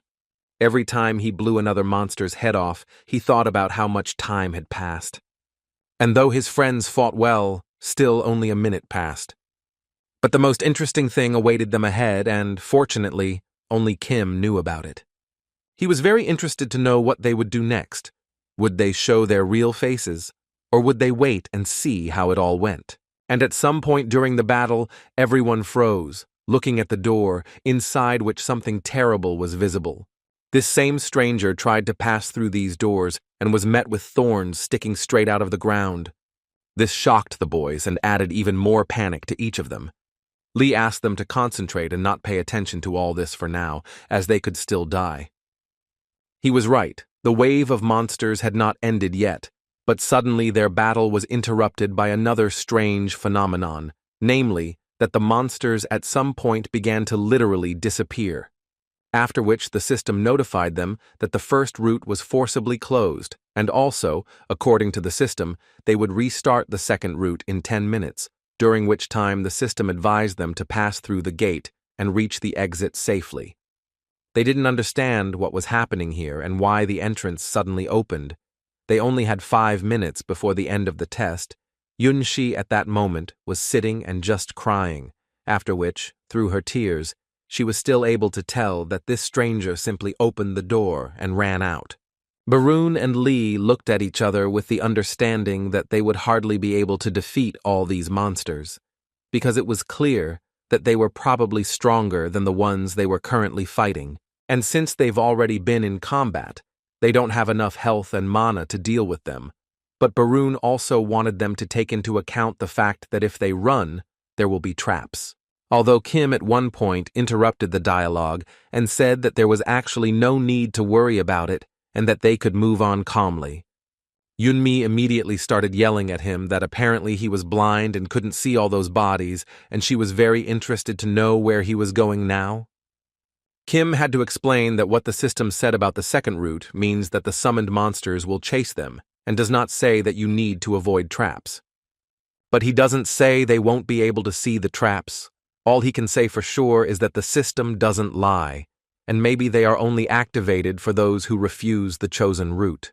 After that, Kim realized that everyone here had already climbed the tower and explored the dungeons, so he asked them to just think and not panic. Kim believed that everyone would die in 3 minutes anyway, and so it seemed to him that it would be best to try to do at least something before then. These words made Lee come to his senses and tell the others that they must do everything to get out of here alive. He didn't argue with anyone in the group. He just said that if anyone had objections, they could stay here, and he, in turn, believed it would be better to leave. Yunmi nodded at these words, not understanding what was happening at all, but knowing for sure that it would be better if they were together. After that, they immediately started to leave this hall, when suddenly Yunxi noticed that Kim was still standing in place and decided to check with him, or would he go with them? In response to her question, the guy said he would stay here and try to buy them some time. They didn't understand the guy's decision, everyone except Yunmi, who simply thought the guy was crazy if he wanted to fight those monsters alone. Kim confirmed this theory and also added that he actually wouldn't be here alone and should take someone with him. And he first turned to Yunxi, who told her to go with him, but she didn't want to stay here and immediately told him about it. But before he had time to finish, he suddenly realized that Lee was closing the doors. Barut didn't understand what was going on here and why he suddenly started closing the doors in response. He just said that he would tell her everything a little later. Yunxi tried to shout at him and say that she also wanted to get out of here, but apparently no one heard her at that moment. Finally, Kim simply asked Lee if he hadn't forgotten the agreement, and before completely closing the doors, the man made it clear that he remembered everything. Yunxi did not give up hope that they would take her with them, but the doors simply closed before her eyes, and with them, she lost all hope of salvation. She immediately fell to the ground and started asking Kim why he was doing this to her, because they would both die if they stayed here, and she wanted to live so badly. In response to his lamentations, Kim simply told him to shut his mouth and said the same words after taking the dagger from his hands. After that, he brandished his sword and told her that she was very stupid if she thought he wouldn't guess who she really was. He cut off her clothes and said he immediately realized she was from the Scavenger Guild, and her signet on her shoulder once again proves it. This guild is just a terrible bunch of criminals. The Scavengers are a hotbed of all kinds of crimes, a crazy group of exterminators, and in the future they will spread even more evil throughout the world. The name Scavengers isn't particularly well known in society right now, but in a few years they'll become a group that threatens humanity to the point of doomsday. They'll also be responsible for the terrorist attack. If Kim wants to save the world, he must get rid of them as quickly as possible and get started. I decided on this girl. After all, according to him, she was going to destroy the entire group to get an achievement corresponding to her guild. But she miscalculated a little, because Yunmi was less sociable, and she was very worried about her life, so she was constantly thinking about how to escape the battlefield. Minseok wanted to clear the dungeon to get a bigger reward, but his skills were clearly not enough to destroy the entire squad. And this mysterious man, by hiding his identity, seemed the most suspicious. It was for this reason that the girl chose him as her first victim, and Kim also did not forget to mention how the girl deliberately told him the story of Lee and Barun, which is why they began to suspect them after this incident. However, all of this made it clear to Kim that it was Yunxi who was to blame for all the deaths. In response to this whole story, the girl started laughing and saying that she realized this when he destroyed Cyclops, but now she is sure that he is the same Kim Soo-hyun from the ranking. But in this case, she simply didn't understand the point of what he was doing, because he would die in a matter of seconds, and she, in turn, when he died, would open the door and run away. And she was so sure of this, because she has the ability of invisibility, and the fact that she is a healer is actually a lie. All her abilities are designed for destruction. According to her, she used her ability to hide from him and open the gate. As soon as they finished speaking, the system notified them that the second test route had opened, and as soon as that happened, all Yunshi could do was wish the guy good luck. But Kim answered her, or will her ability be able to hide the smell of blood that will come from her body? She couldn't believe what happened and when the guy managed to cast that spell on her. After that, Kim only heard the girl's screams as monsters tore her into small pieces. But no matter how happy he was, Kim still had to deal with the large number of monsters that had just come out of the gate. The guy didn't run away, as was the case in the task. He simply went into battle and quite successfully destroyed the monsters one by one. He immediately told them that they could not count on getting out of here alive. Kim didn't stop for a second and continued to destroy all the monsters, even the ones in the air. As expected, there were still a large number of monsters in front of Kim that he still needed to destroy, with no end in sight. But maybe this is a good thing, because this is exactly the right time for that very technology. The guy slowly put his hand in front of him and said just one sentence that he was going to end everything in one go. Meanwhile, the other members of the group continued to flee and said that they needed to get out of this tunnel as quickly as possible, otherwise the monsters would definitely catch up to them. During the escape, Barut listened attentively as Lee told her that Yunshi had destroyed that guy with a trap, and she couldn't believe it. According to Lee, this was information he received in advance when he spoke with Kim. Before the man knew this, he asked the guy, or is he really rank C? After all, he and Barut decided that the guy was clearly much stronger since he managed to destroy Cyclops single-handedly. Therefore, the two decided that he was Kim Soo-hyun because of the rumors, and if that was true, then Lee immediately asked Kim to become the leader of this attack. After all, first and foremost, he wanted the other guys to survive and get out of this dungeon alive. And because of such a dangerous situation, he thinks Kim is better suited for this role than he is. At this point, Kim had no choice but to tell Lee the truth. Therefore, he revealed that he is actually the same Kim Soo-hyun who was rumored. According to the man, he guessed this from the beginning, and now he just wanted to know if the guy was deliberately hiding it, and according to Kim, he had personal reasons for doing this and does not want to talk about them. But Kim decided that Lee seemed like someone he could trust, so he decided not to lie to him. After that, Kim said he was refusing his request and believed Lee should be the leader of the detachment. According to Kim, he became convinced of this after trying to style himself as a leader. But then he saw that when everyone was in danger, he could control them and was also ready to sacrifice himself for the good of others. Thus, he believes that Lee is a true leader, much better suited for this role than Kim. After that, Kim asked the man to simply listen to her request. The guy decided to talk briefly about everything and started by saying that a criminal case would be opened against their group. Lee clearly didn't understand what they were talking about, but Kim simply didn't interrupt him, after which he added that he would explain everything now, but before that, he asked Lee to promise that he would take everyone out except him, because he wants to stay behind, because I came here to catch a criminal.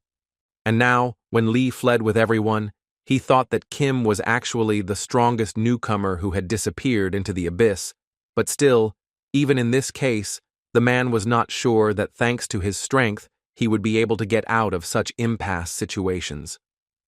On the other hand, even if he can do this, what about the countless monsters that came out of the dungeon? But at some point he decided that it was time to stop thinking about it. Although he was worried, he couldn't do anything. In any case, he will simply get in his way. But at some point he just stopped and decided he couldn't do it. No matter how much he thinks about it, he just can't stop himself and walk away. Therefore, He immediately started back thinking that he could not fulfill his promise and bring all the people out. But imagine his surprise when he returned to that room and saw what had happened there. He captured the moment when Kim, using the Mad Flame skill, was able to destroy all the monsters that came out of the dungeon. The real problem was that there were still monsters left and the battle was not over. As Lee returned, Kim had to speed up and destroy all the monsters much faster so they couldn't reach Lee. After that, the guy turned to the man to ask a question in which he wanted to know why he came back, because he immediately told them to get out of here. The man lowered his head in front of him and said he was sorry, but he just couldn't leave Kim alone with so many monsters. According to the man, he ran here like crazy to help with the monsters, but apparently he did so in vain, because when he got here, he found only the bodies of the monsters that Kim had destroyed. But as it turns out, that wasn't entirely true, and according to Kim, Lee can still help him, because a yellow portal opened in front of them, which could only mean one thing, that everything was just beginning. And Kim was absolutely right, because at one point some strange creature began to emerge from this portal, who didn't look like someone who would show them the way home. Lee was shocked to see such a creature, which could not be said of Kim, because he understood that this was the final boss. Lee immediately wanted to know what the hell this was, but Kim didn't understand why he was asking this again, because he had already said that this was the final boss of this dungeon. The man was shocked, because he didn't even know that there were bosses that looked like skeletons, but he was immediately interrupted by the same boss who asked the man not to call him a skeleton because he found it very rude. But this shocked the man even more, because he did not expect this skeleton to be able to speak. The boss added that he would prefer to be treated properly, rather than called by such a derogatory word as skeleton. Kim then asked him to imagine what they should call him, and he finally waited for that question to proudly say that his name was the Dark Priest Lich. But he was immediately interrupted by a guy who asked him not to try to look cool, as it was clear he was only half Lich, which surprised the boss. The guy explained that this thing was definitely not a Lich, and in fact almost became a Lich, as a real Lich is completely different in terms of mana and concentration. The boss thought everything the guy said was nonsense, and it was funny to him that the guy thought such a petty joke would work. But Kim didn't stop and continued to call this monster different words like underdeveloped, mistake, carbon copy. It was clear that all these words really made the monster very angry, and he literally cowered in rage. After that, his patience ran out, and he started screaming that he was going to rip off all his limbs and feed them to the monsters. A few seconds later, monsters began to crawl out of the ground, which in all their appearance looked like ordinary monsters. But Lee and Kim understood that they were zombies, which were much stronger. The guy at that moment was thinking that this is still a Lich, albeit half, but even in that case he has the ability for necromancy, which makes his life quite difficult. Now Kim understood why the dungeon was painted yellow. Lee interrupted his thoughts with a question about why the guy teases him, because it definitely won't lead to anything good, but according to Kim, he does it on purpose. The guy tried to convey to the man that this was the only way to provoke him into attacking them. After that, he combined the power of his sword and divine fire to have a weapon that could destroy any monster. And as soon as the guy did that, he turned directly to Lee to say that at the moment he was not strong enough to fight these monsters, and it would be difficult for him to fight and protect him at the same time. Lee himself understood this very well, so he didn't argue with Kim. The guy stepped out of the magic circle he had just created and said that the monsters would not be able to cross this circle, so he simply asked the man to divert the monster's attention to himself without going beyond it. Meanwhile, Kim will make every effort to destroy the Lich that has appeared in front of them.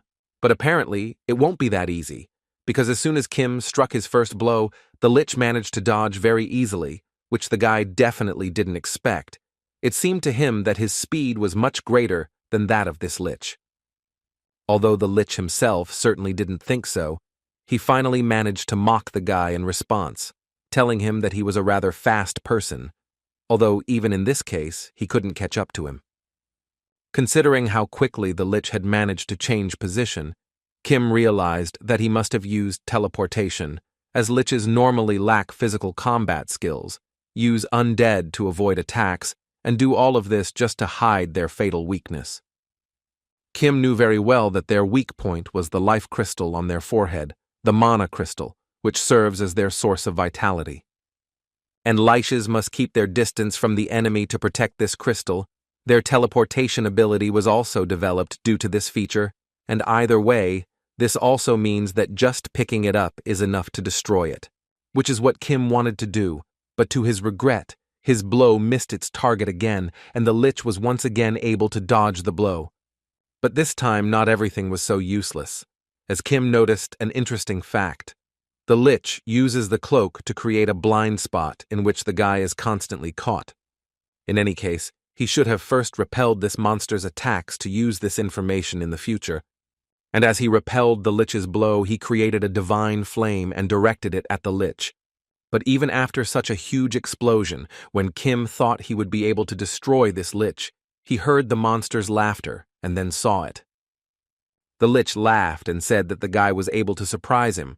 According to him, the divine flame was a very good ability and he could destroy it. But he also believed that it was useless because Kim didn't hit. Until recently, the guy thought he could still hit, but now he understands that it seems difficult to hit a moving enemy, and he needs to urgently change tactics, otherwise he will definitely lose the battle. At this point, Leech continued to say that it was actually quite funny for him to see Kim hanging, and at the same time try to talk about how he could win. But on the other hand, he still thought it was good that the guy was at least thinking. But first the lich advised him to look at his sword. According to the lich, his magic can destroy absolutely anything it touches and is slowly corroding his sword, so Kim only has about 5 minutes before he loses his weapon. In that case, Kim immediately told him that this would definitely not happen, since in 5 minutes they would finish the battle, and with such words, he flew to attack the lich. Lee, however, looked at all those monsters and thought that he didn't come to this dungeon to be protected by anyone. But on the other hand, he understood perfectly well that if he tried to do something, it would interfere with Kim Soo-yun, and then they would get into even more trouble. He understood that if he simply left this circle, he would probably die instantly. But even these thoughts didn't stop him from picking up his sword and leaving this circle to start the battle. He believed that standing still wasn't his style. Kim immediately realized that Lee had gone beyond the divine flame, and to be honest, the guy didn't like it. Although then he noticed that the man had significantly changed his fighting style, as now he doesn't just use his sword, he uses the divine flame to destroy monsters and thus always remains safe. Additionally, Kim noticed that her mana level had increased since entering the dungeon. Kim couldn't believe the man had gotten stronger in such a short time. But even if this is so, then in any case this is only for Kim's benefit. Now he can slightly change his plan and strategy for the battle. And after thinking for a bit, Kim flew past the lich, ignoring him, and went into battle against the monsters. The lich clearly didn't expect such a turn of events that the guy would suddenly decide to flee the field of pain. But apparently, he didn't quite understand what Kim was doing and how he would act. Kim destroyed several dozen monsters, and when he was already next to Lee, he replied to the lich that he was not running away, because in fact, they had just started the battle. To begin with, Lee wanted to know why Kim approached him, because now he had to fight the lich. Kim, quite unexpectedly for the man, said that first of all he wanted to apologize to him for saying that Lee was weak, because in the end, that was not the case. After that, he suggested that we first deal with all the monsters, and only then could the two of them take down this skeleton. The lich, upon hearing this, apparently began to laugh and shout that Kim was so self-confident when he thought the two of them could handle him. Instead of answering the monster, Kim approached the man and began whispering something in his ear.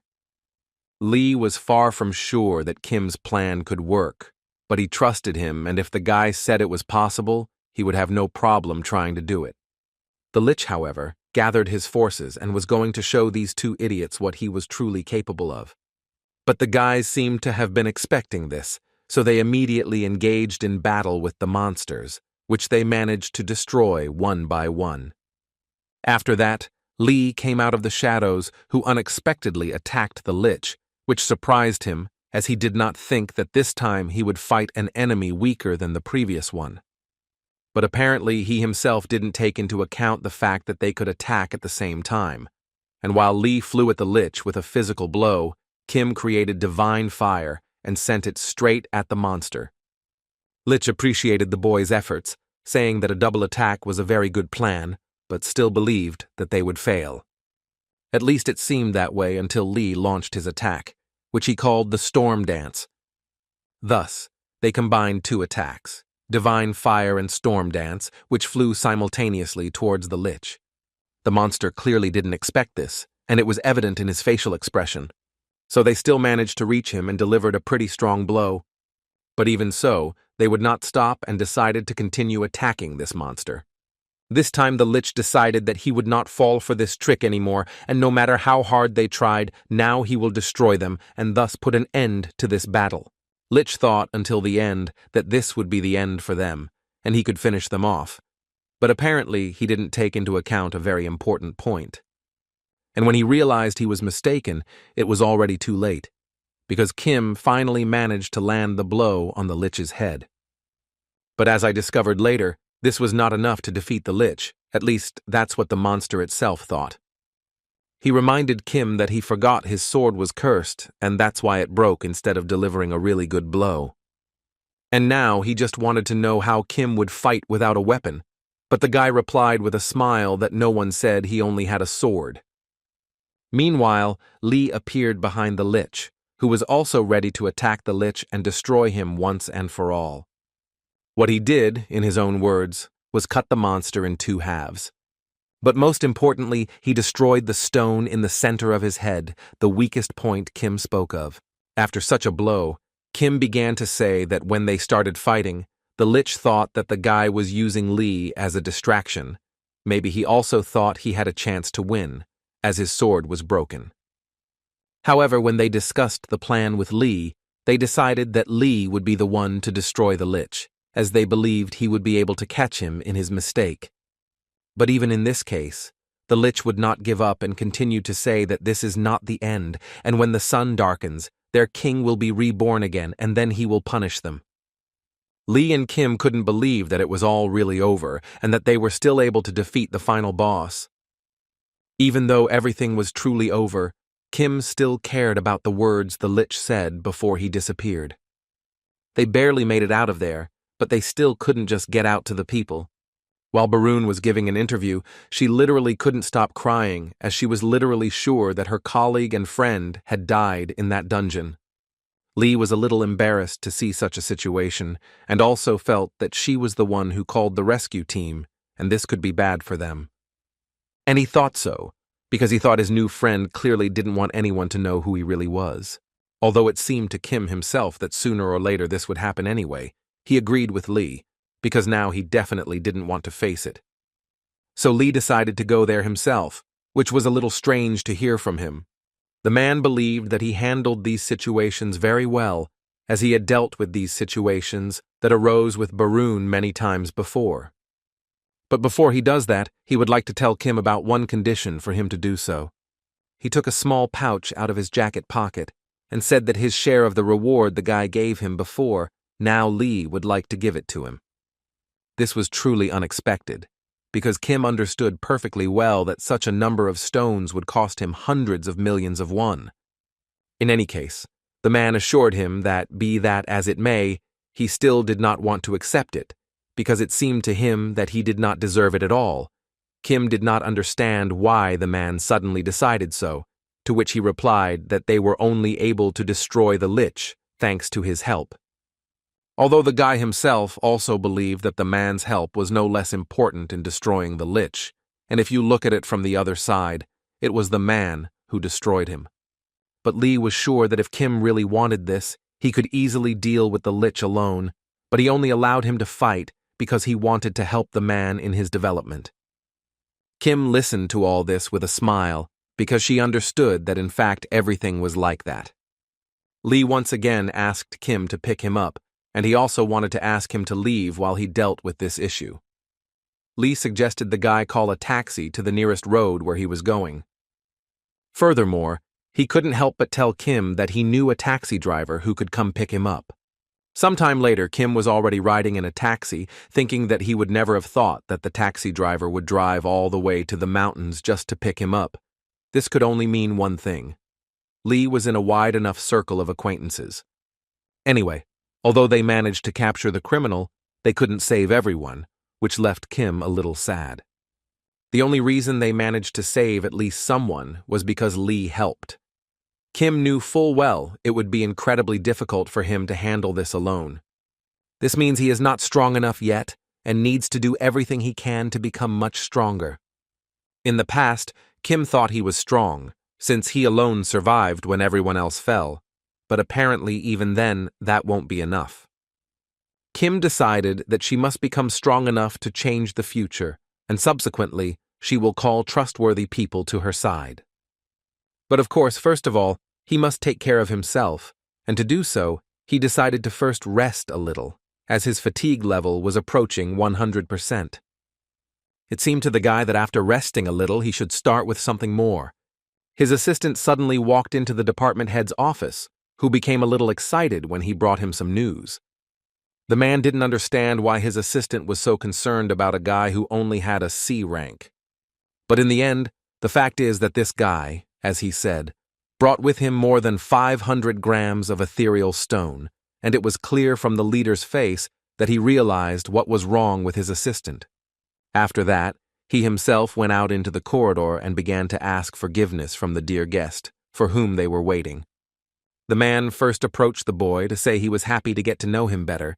He introduced himself as Kenjin, and he is the head of the ethereal stone auction house. Kim didn't wait long and immediately decided to show what she had brought with her, taking out a small bag. Inside were many ethereal stones, which the leader immediately began to examine, and after some time he concluded that they were definitely real, and besides, he knew that stones of that quality could only be found in yellow dungeons. Therefore, the man wanted to know if the guy had definitely acquired them legally, which left Kim in a slight stupor, as he honestly did not understand why he was asking such a question. Kenjin immediately replied that it's not that he suspects anything, it's that from what he's correctly informed, the guy is only rank C, and it seems strange to him that he has ethereal stones that can be found in the yellow dungeons or even higher. Kim, upon hearing all this, realized that the manager was trying to reduce the price by raising suspicions about the quality. The guy, in response to this, decided to say that he simply considered himself lucky, as he still got something else as a reward in the dungeon. After that, he carefully took out a stone from his pocket and placed it on the pillow, and as soon as Kenjin saw this stone, he was immediately speechless. And this was not surprising, because Kim had just placed a high-level ethereal stone on the pillow, which had the properties of a life crystal. Lich life crystal, few people know this, but this crystal is also an ethereal stone. It must be destroyed to destroy the lich once and for all, but the chance of it dropping as a dungeon reward is very low. Even Kim didn't expect such luck, but it still fell to him, and now, when he saw the doubts on the men's faces, he decided it was time to just leave, which is why Kyungjin immediately turned around and started asking the guy to stay and discuss this business again. The man didn't even have time to realize how this precious stone suddenly disappeared from his hands. But when they saw Kim at the exit, as he threw this stone, everything became very clear to them. The man, in turn, said that he would hear the price they could pay for this stone and that he was willing to accept it only once. They both realized how much they had messed up when they began to doubt the authenticity of these stones. After a while, Kim came out of the office and was very happy, because the guys transferred 6 million won to his account, and that's actually a very good price for it. However, he also understood that soon all of this would come to nothing when a catastrophe struck. But now he had to take advantage of it, and he didn't think he would have money problems in the near future. Among other things, he is happy that he does not need financial help from his mother.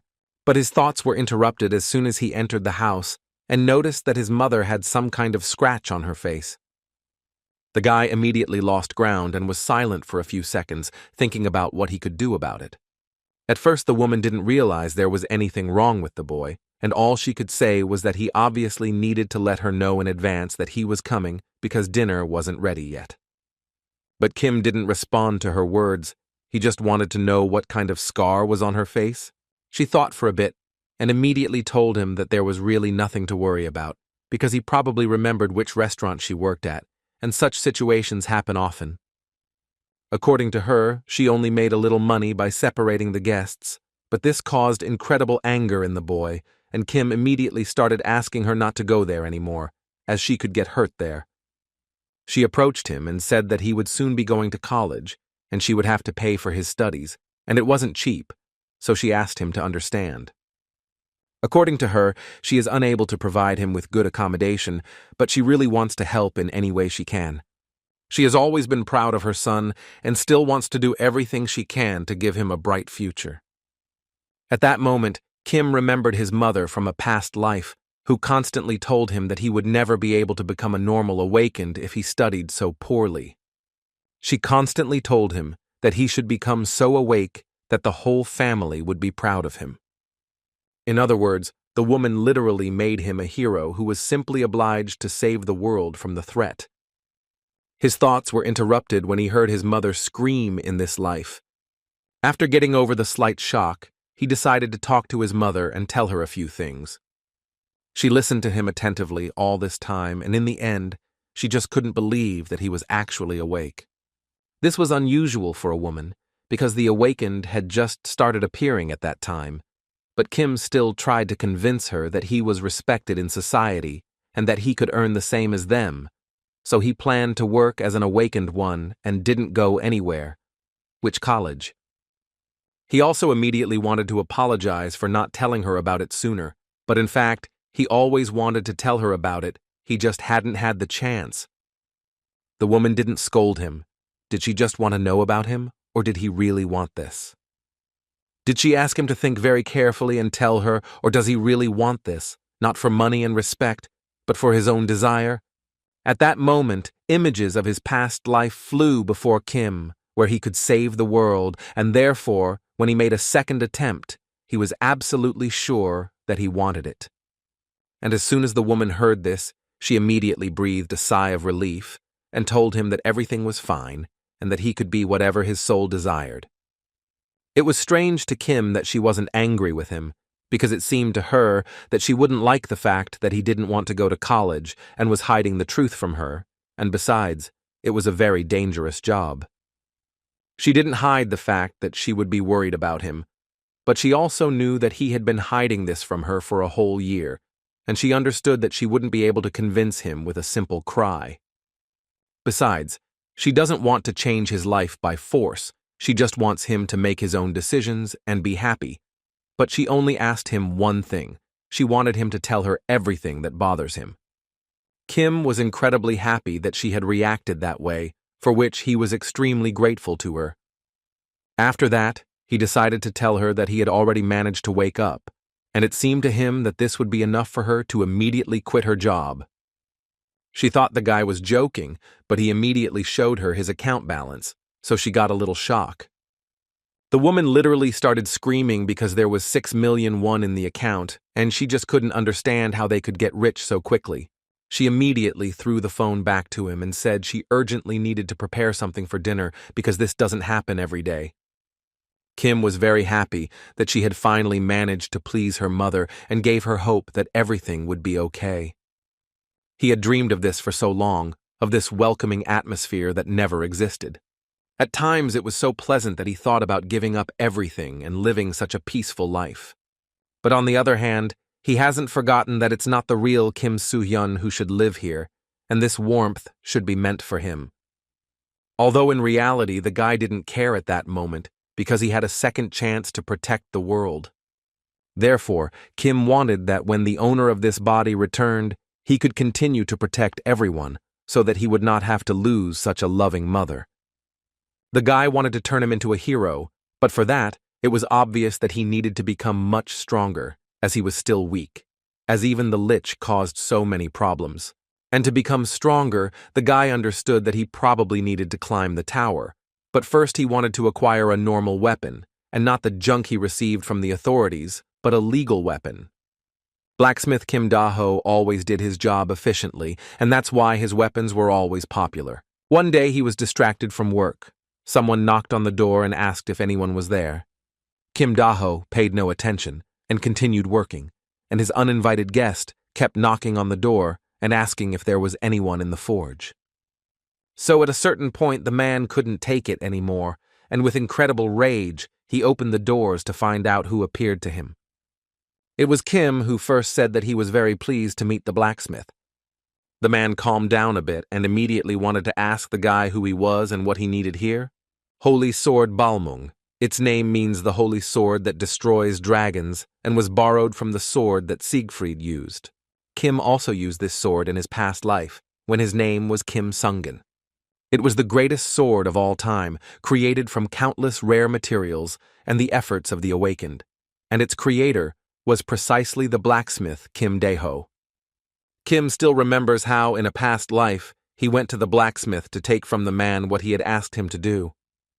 And when the blacksmith showed him his work, it was clear that the man had outdone himself, and this was evident from the expression on the guy's face.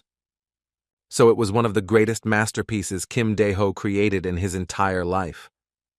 But to his surprise, Kim was initially unwilling to accept such a powerful weapon, which clearly surprised Kim Da-ho.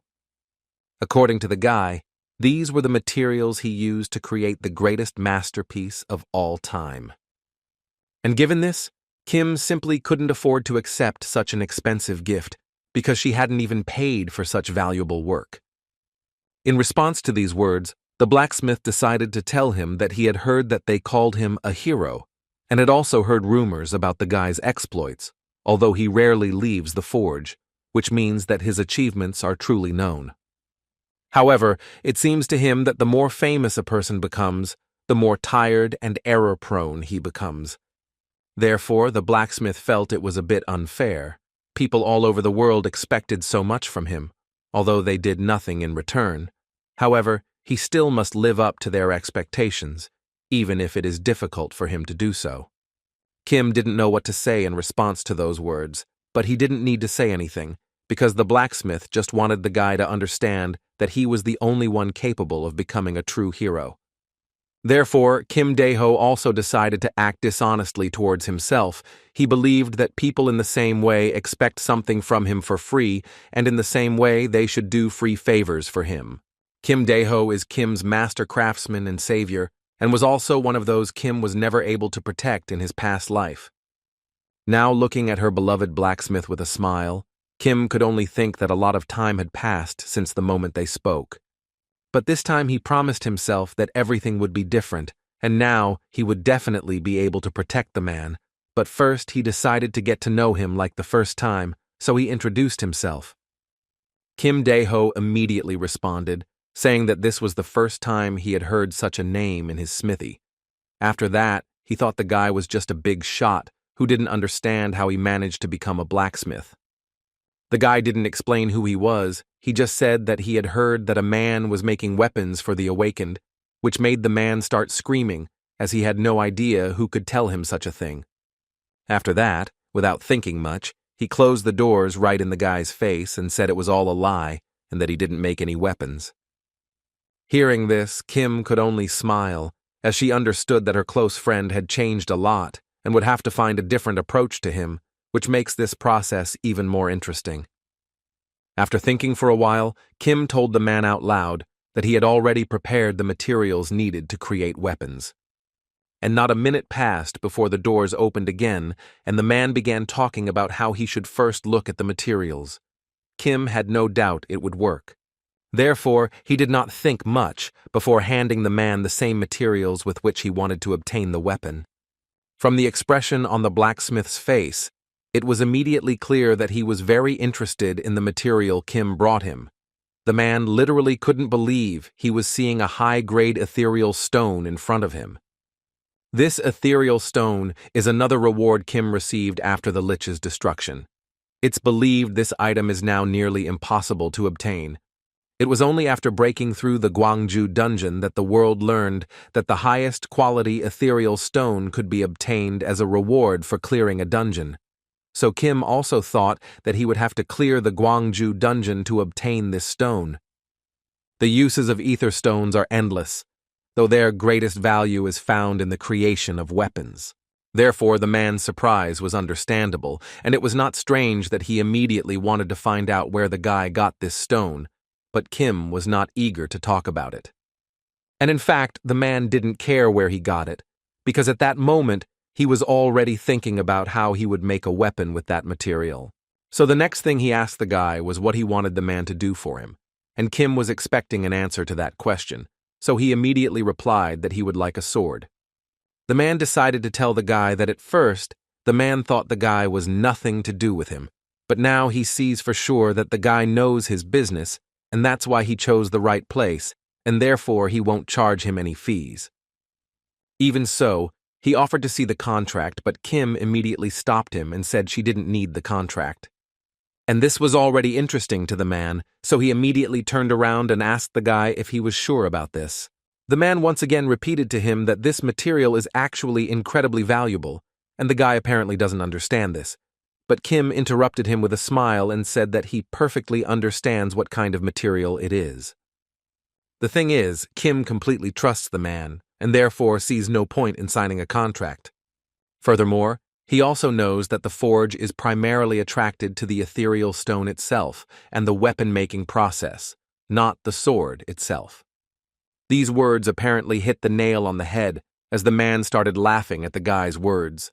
After that, he added that Kim is a very interesting guy, and that he likes him and will gladly accept his request, and make him the best sword that matches his material. All Kim could say in response to those words were words of gratitude, and that she would trust him. The blacksmith immediately told him that he would need a little time to finish, but if the guy needed a weapon now, then he allowed him to take from here anything he considered useful, for which Kim thanked him, and as soon as they talked, the guy finally left the workshop.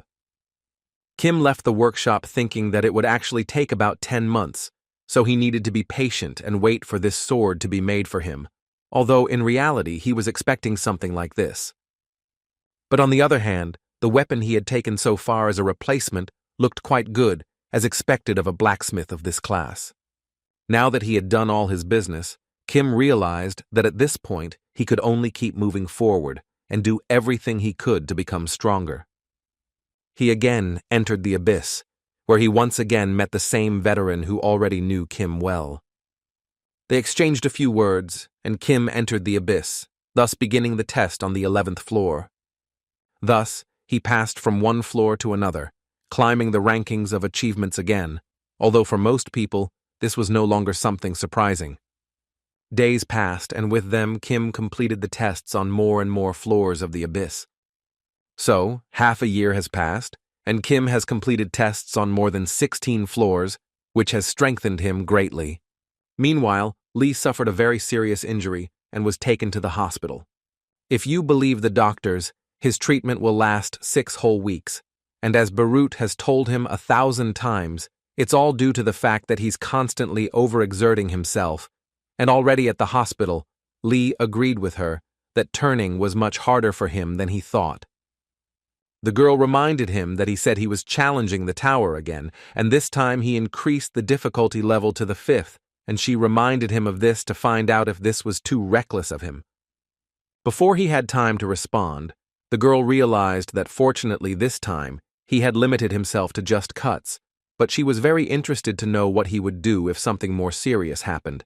But he immediately replied with a smile that he could not give up just because of the difficulty, and it was all because he thought he would never achieve it if he felt sorry for himself in some of these things. Suddenly, their conversation was interrupted by a phone call. The man received a call from Kim, which took the man by surprise.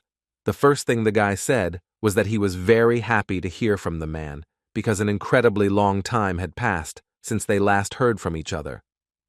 After that, Kim said that if everything was okay with Lee, he would like to ask him a favor. Wu Lee, Kim asked 3 things. The first was to find a good apartment for the woke near Seoul. After he gave the store to his mother, he needed a good place to move.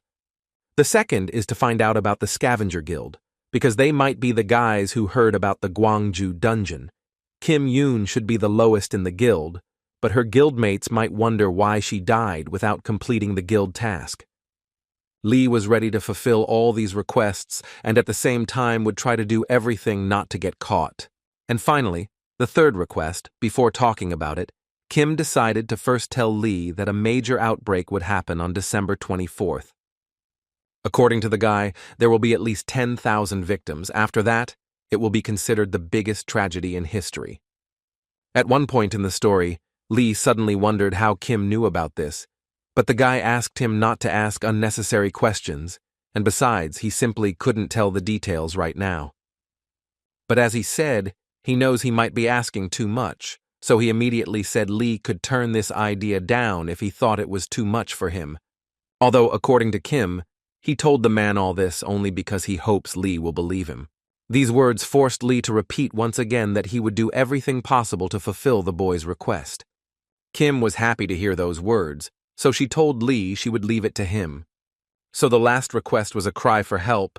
Kim wanted Lee to help him with the approaching tragedy, the outbreak in the Anyang Green Dungeon. Kim understood that there were less than 6 months left until Christmas, and by that time he had to get as strong as possible so he could receive the weapon ordered by Mr. Deho, and once he cleared all the floors of the dungeon, then he would be ready to face the outbreak. With these thoughts, a few days later, the guy entered the 19th floor of the test tower. Where small rats were already waiting for him, they managed to overpower the enormous monster and then eat it, leaving only the bones. The system notified the guy that he had just been transported to a rat den, and his main task was to survive and escape. But the first thing that caught the guy's attention was that there were an incredible number of these little monsters there. Considering that they were eating the flesh of a long-destroyed monster, Kim understood that it was probably like food to them. But this only added interest to this battle, so as soon as Kim landed on the ground, he immediately began to provoke them to attack. He didn't have to ask much, and the monsters immediately started running towards him as soon as they smelled the new victim. But for them, not everything was as simple as it might seem at first glance, because Kim destroyed one little monster after another. However, due to the large number of these creatures, the guy still managed to miss the attack, and one of the rats still managed to inflict a successful attack on her, although this was the last thing she did in her miserable life. After that, Kim looked closely at his hand and realized that these rats don't just bite. They probably secrete some kind of poison or acid, which only means that if they bite him, he's in big trouble. And while he was thinking this, these little monsters kept attacking him, and he needed to prepare immediately. Otherwise, he would lose. Therefore, without much thought, he decided to use his proven divine flame technique, with which he destroyed several dozen monsters in one go. But it was too early to relax because Kim understood that individually they did not pose a threat, but there were many of them. And the realization that if he continues to use the flame, he will waste mana and he doesn't know what will happen next, so he clearly needs to find another method by which he can win this fight. The best solution in this situation would be to get rid of them with one blow, but until now Kim had no idea how to do that. At some point during the fight, he realized that these monsters didn't even give him time to think, which made them quite strong opponents. When he came to his senses, he realized that they had led him into a trap, and it was now crucial for him to find a method by which he would destroy these guys once and for all. At one point during the battle, Kim noticed a small crack in the ground, which made him think there was an underground space. And given this information, he seems to have found a very good option for dealing with the rats.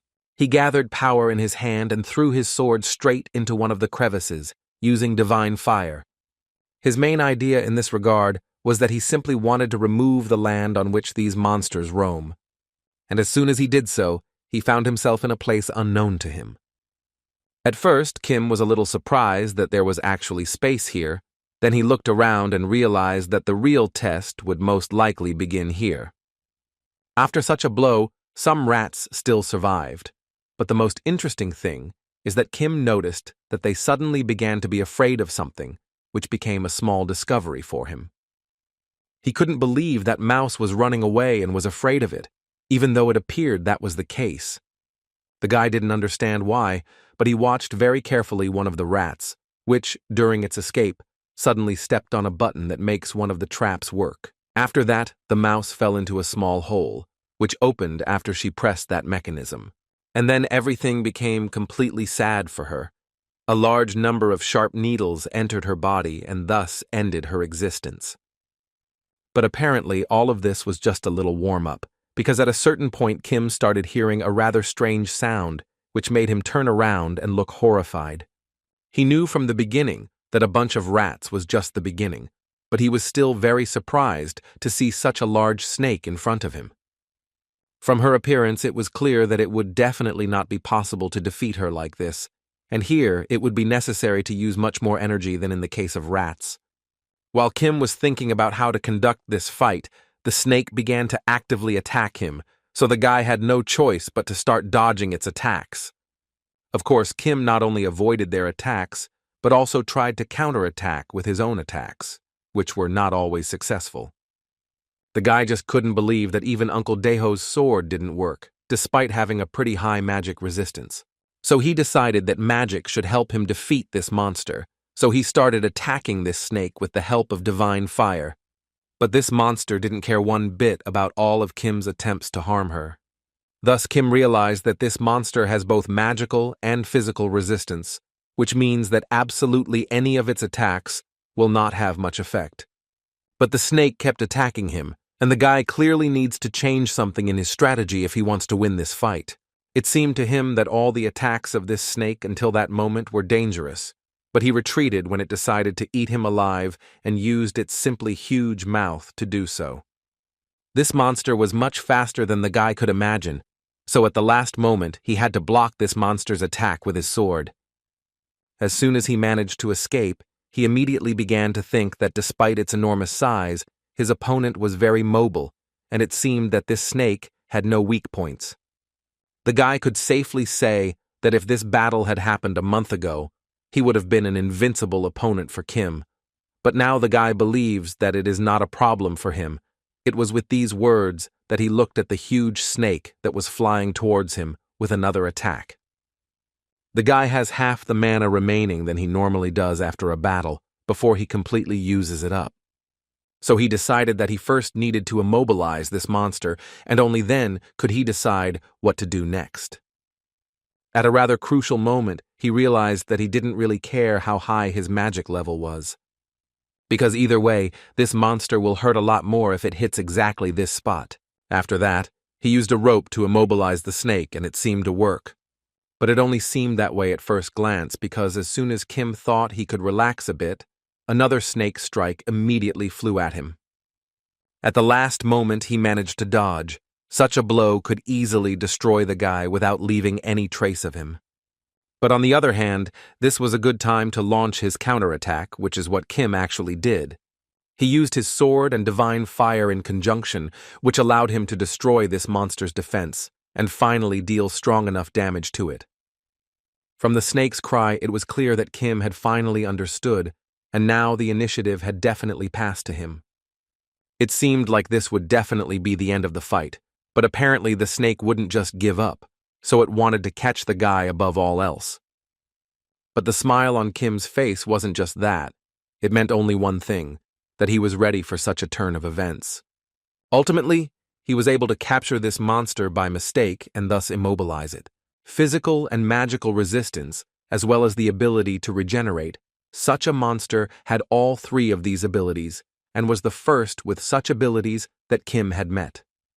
But even taking into account all these abilities, the guy still believed that she wouldn't be able to defeat him, as he had more destructive power. That is, he is not only the owner of the divine fire, he is the owner of the main source of that fire. The Phoenix Divine Flame is a type of divine flame summoning, and he received this skill not long ago on the 18th floor when the skill level increased. This isn't exactly an easy skill, but thanks to it you can summon a beast that you can give orders to and control. However, the downside is that it consumes more mana than expected, but the results are really worth it. And the whole point is that the destructive power of this phoenix is 10 times greater than the power of the divine flame itself, and because of that alone, the guy was confident that he could easily defeat this monster. And so it happened. With just one flight, the Phoenix managed to pierce this monster, which made it possible to end it once and for all. After that, the guy received a notification that he managed to complete 100% of the achievements on this floor and thus finally completed the passage of the 19th floor. At this moment, he was thinking that the difficulty of the trial tower increases drastically every 10 floors. Like last time on the 10th floor, he would probably have a hard time. During these 6 months, Kim has done everything possible to prepare for this, and now there is only one thing left for her to complete. Recently, rumors have been spreading among people only that Kim Soo-hyun has managed to pass another floor, further increasing his achievement points, and therefore, people have become more and more interested in who the guy really is. One of those days, closer to lunch, a covered car approached the cafe where Lee was having lunch, which caught the attention of everyone around him. Kim walked out, paying no attention to the people and simply walking up to his old friend Lee. The man didn't wait for the guy to enter the cafe and decided to run out to talk to the guy. Kim was happy to see his friend, and the first thing he decided to do was apologize for keeping him waiting, but the man immediately said that he had actually come here earlier. How is it that this car was given to him by Lee, who first wanted to know if Kim liked the car he gave her? The guy thought it was too fancy for him, although Lee believed this was the only one he needed to build. When the man found out what kind of transportation Kim had used before, he was simply shocked and immediately decided to fix everything. Furthermore, according to him, the agreed one needs to visit many places, and just for reference, this car has a new engine and accelerates very fast. But at that moment, Kim decided to interrupt the man and asked him to go into the cafe and continue the conversation there. After discussing the car, Lee finally decided to ask the guy how he was preparing for the 20th floor. According to Kim, everything is fine, although he puts everything off because he's waiting for something. But luckily today, he's finally going to answer. Kim also wanted to thank Lee for stopping by his house and then his mother's store, and the man was happy to at least be able to help the guy with something. Lee, for his part, decided to say that he finally managed to set up a meeting with the director of an agency next month and that they would probably help the guy if he could tell his story. Kim knew that next month would be just 2 months before the outbreak, and all this help didn't look very promising. So for now, he decided to ignore this proposal and ask what Lee managed to find out about the Scavenger Guild. Lee said he asked everyone but got no answer, and it already looks like they're hiding it pretty well. But still, he managed to find out that the death and disappearance of the Awakened had increased, and this was due to the recent increase in the difficulty of the dungeons, so nothing could be done with this information. However, he also found a few cases where the Awakened died right in the middle of the street. At that moment, Kim remembered that in a past life, all these accidents were disproved, and later, it was discovered that all these Awakened ones were actually poisoned. So Kim immediately focused his attention on these cases and asked Lee to do his best to find as much information as possible about these cases, because he frankly doesn't like what's going on. After that, Kim left the cafe and went to his car, completely immersed in his thoughts. He thought there were only 3 months left before the outbreak in Anyang, and he was not ready for Kotsang yet. Although he was very pleased that Lee Ju-ho was trying his best to help him, so far he wasn't doing anything positive that could actually help them in the investigation. So he thought the best way to resolve this would be to intervene personally. But first he decided to go to the blacksmith, and the next day he was already at the man's house, who was very happy to see Kim again. And the first thing he wanted to tell the guy was that it was quite difficult for him to handle the material due to its high quality, but he enjoyed working with it, so he could guarantee its power, and all that was left was to look at the new weapon. Kim's face at that moment spoke for itself, as he saw before him the exact same sword from his previous life. But what surprised the guy most was that as soon as he picked up his new sword, he felt that it was alive. Now Kim felt that his sword was in his hands again. The sharpness and strength were simply perfect. He felt how this sword reacted to his mana and understood what needed to be cut and what not. Considering all these nuances, Kim could only say that it was just an excellent sword, which was now back with him. Now that Kim had taken a liking to his new sword, the blacksmith immediately approached him, to see if he had thought of a name for this sword yet. Kim had completely forgotten about this ritual, and the man reminded him that since it was now his sword, he simply needed to name it. And the guy didn't need to think much. He called this sword Gram, which confused the blacksmith a little, as for such a sword it was a rather strange name. The fact is that Gram is an alternative name for Balmung in Northern Europe, and Kim decided to call it that, because he couldn't call it Balmung again. But on the other hand, he didn't want to give up the name of the important destroyer of gods. As soon as the guy got the sword, he decided to leave, which was too quick for the man, as he wanted the guy to stay with him much longer and drink tea. Kim would be happy, but unfortunately he is in a big hurry, so he suggested the man do it next time. One of the knights guarding the royal chambers suddenly turned around because he felt someone approaching him from behind. But then he quickly calmed down when he realized that it was Commander Maxman, who first apologized to the young knight for scaring him. After that, will the commander know how your service is going, and if anything unusual has happened? The knight replied that so far everything was peaceful and calm. Then the commander began to say that he perfectly understood the knight, that he was tired due to a series of shifts, but still he would like to ask him to hold out a little longer, because it was obvious to him that the castle would be in danger if the Odrum kingdom was invaded. The knight understood him, so he continued to do his work, and Maxman thought that half a month had already passed, and things inside and outside the castle kept changing, and if this continued, only the people would suffer. So Maxman was a little upset about all this, and besides, he didn't even know roughly what to do next. When suddenly his thoughts were interrupted by a painfully familiar voice wanting to know if Commander Maxman had a problem. The man immediately turned around and was happy to greet his old acquaintance Atake. After some time, the commander finally decided to find out why the stalker was here. Maxman immediately wanted to ask the follower why he was here. After all, it seemed to him that he had gone to help His Majesty the King, but it turned out that he was here to ensure how well he guarded this place. According to the commander, they concentrated all the troops guarding the fortress, but even so, the situation is not pleasant, since the army of the Odrum kingdom is much superior to his army, so he believed that in case of emergency, they would need to leave this fortress anyway. But he was suddenly interrupted by a follower as he approached and asked him quietly, or did he understand correctly, did the commander really invite him to leave this fortress? Maxman immediately assured him that he meant that this would only need to be done in an emergency situation. If the confrontation dragged on, it would be very difficult to supply the army with provisions. But the follower did not care. He immediately said that they must do everything to avoid such a situation. It seemed to him that it would be better to die here altogether than to abandon this fortress.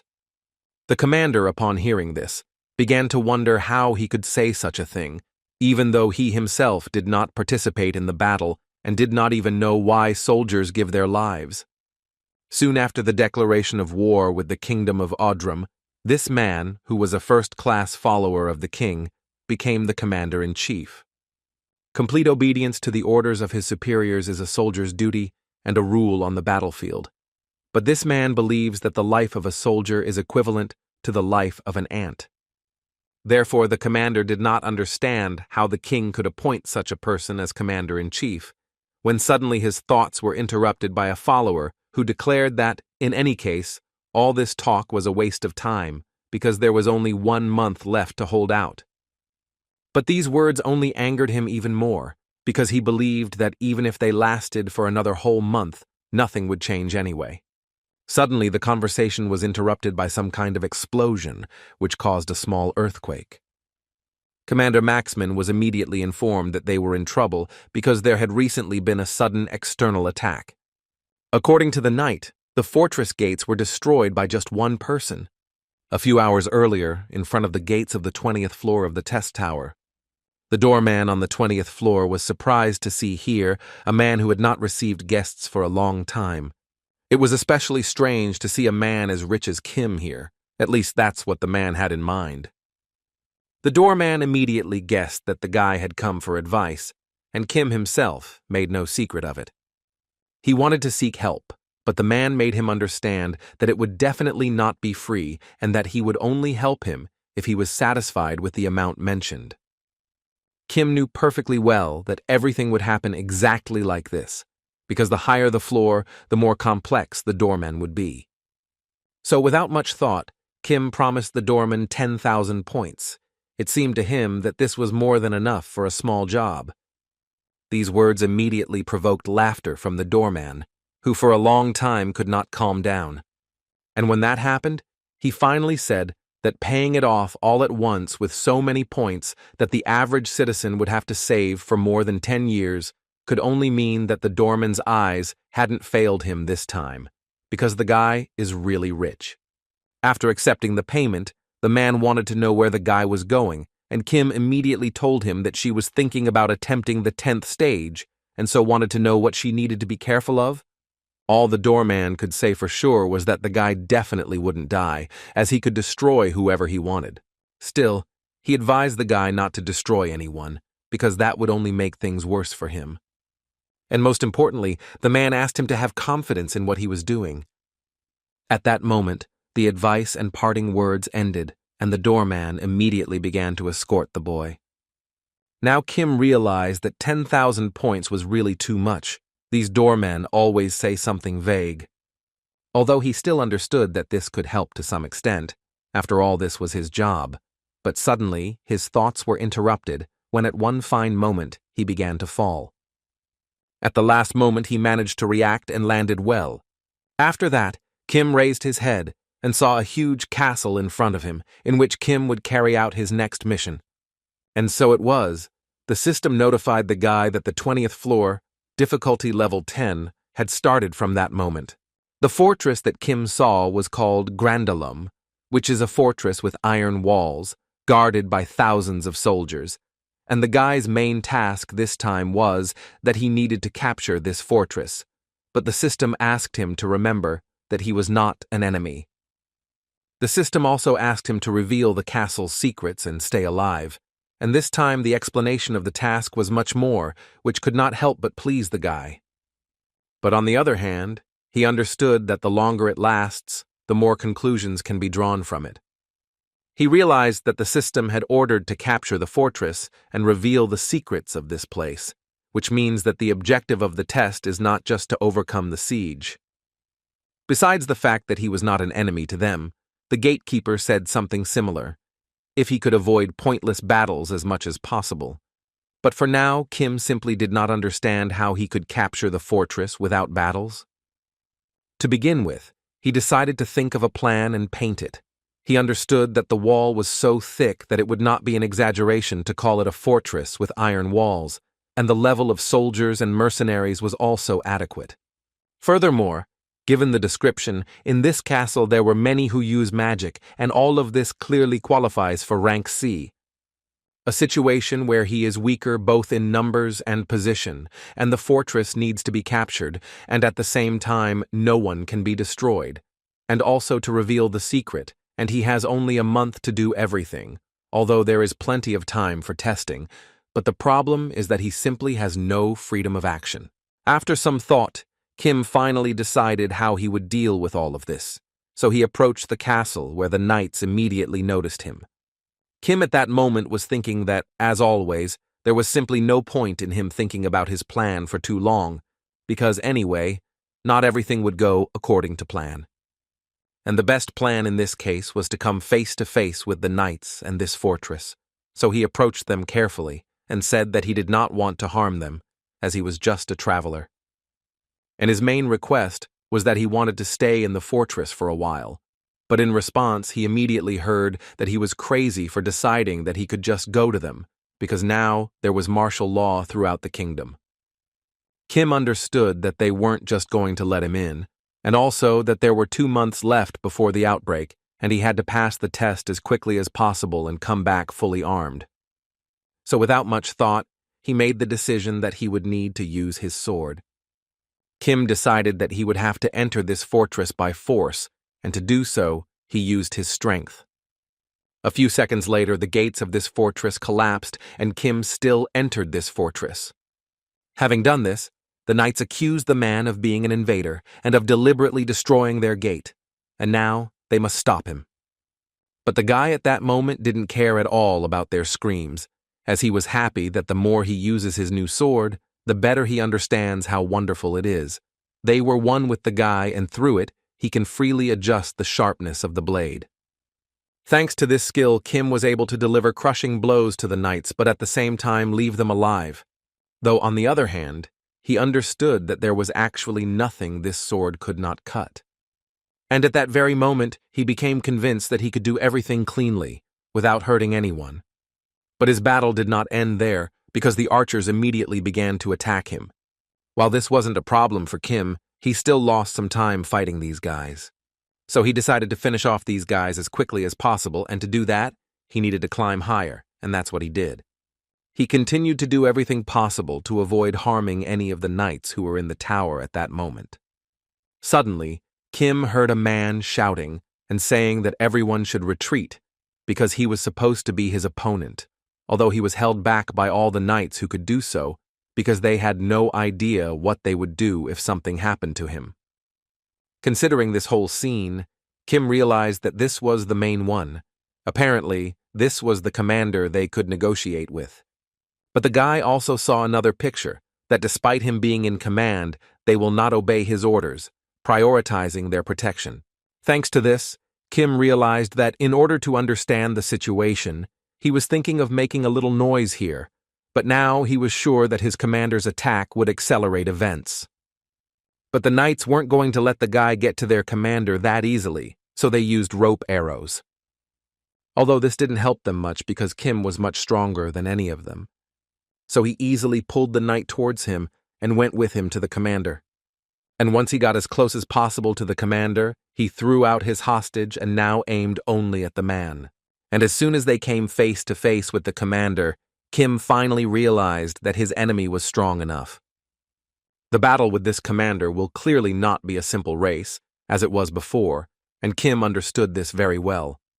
Maxman himself wanted to be his opponent, so he ordered his men to focus on the situation outside the fortress walls. Because he was sure that this guy was not a spy from the Odrum kingdom, moreover, he believed that this stranger was acting of his own free will. To Kim, this was incredible. This commander truly has excellent judgment skill that matches his position, a skill level equal to A rank awakened. As Kim expected, this man was definitely worth something, especially when he was so eager to fight. 20 years ago, in the war with the kingdom of Odrum, at that time it was Maxman who led his army to victory. If this time Commander Maxman was with them, the knights believed that they would be able to stop the kingdom of Odrum. In fact, Kim had the feeling that the soldiers had a lot of faith in him, and perhaps it was because he was the hero of their kingdom. But unfortunately, no one knows that this faith is nothing more than shackles on this person's feet. Kim was so sure of this because he had also experienced something similar when he was Sunbin. So, to begin with, the guy decided to go to the commander and tell him that the guy was very sorry that they had to open the gate without permission, but he immediately wanted to convey to everyone that this was a very urgent matter. And to discuss all this, Kim suggested that they calm down and go into the fortress together to discuss all this. But in response, he immediately received the words that all this was simply outrageous, because according to the commander, his kingdom was under martial law, and at that moment, whoever destroyed the gates and threatened the lives of the soldiers had no place in the fortress. In this case, Kim will have to commit a crime again, and immediately after these words, he launched an attack on the commander.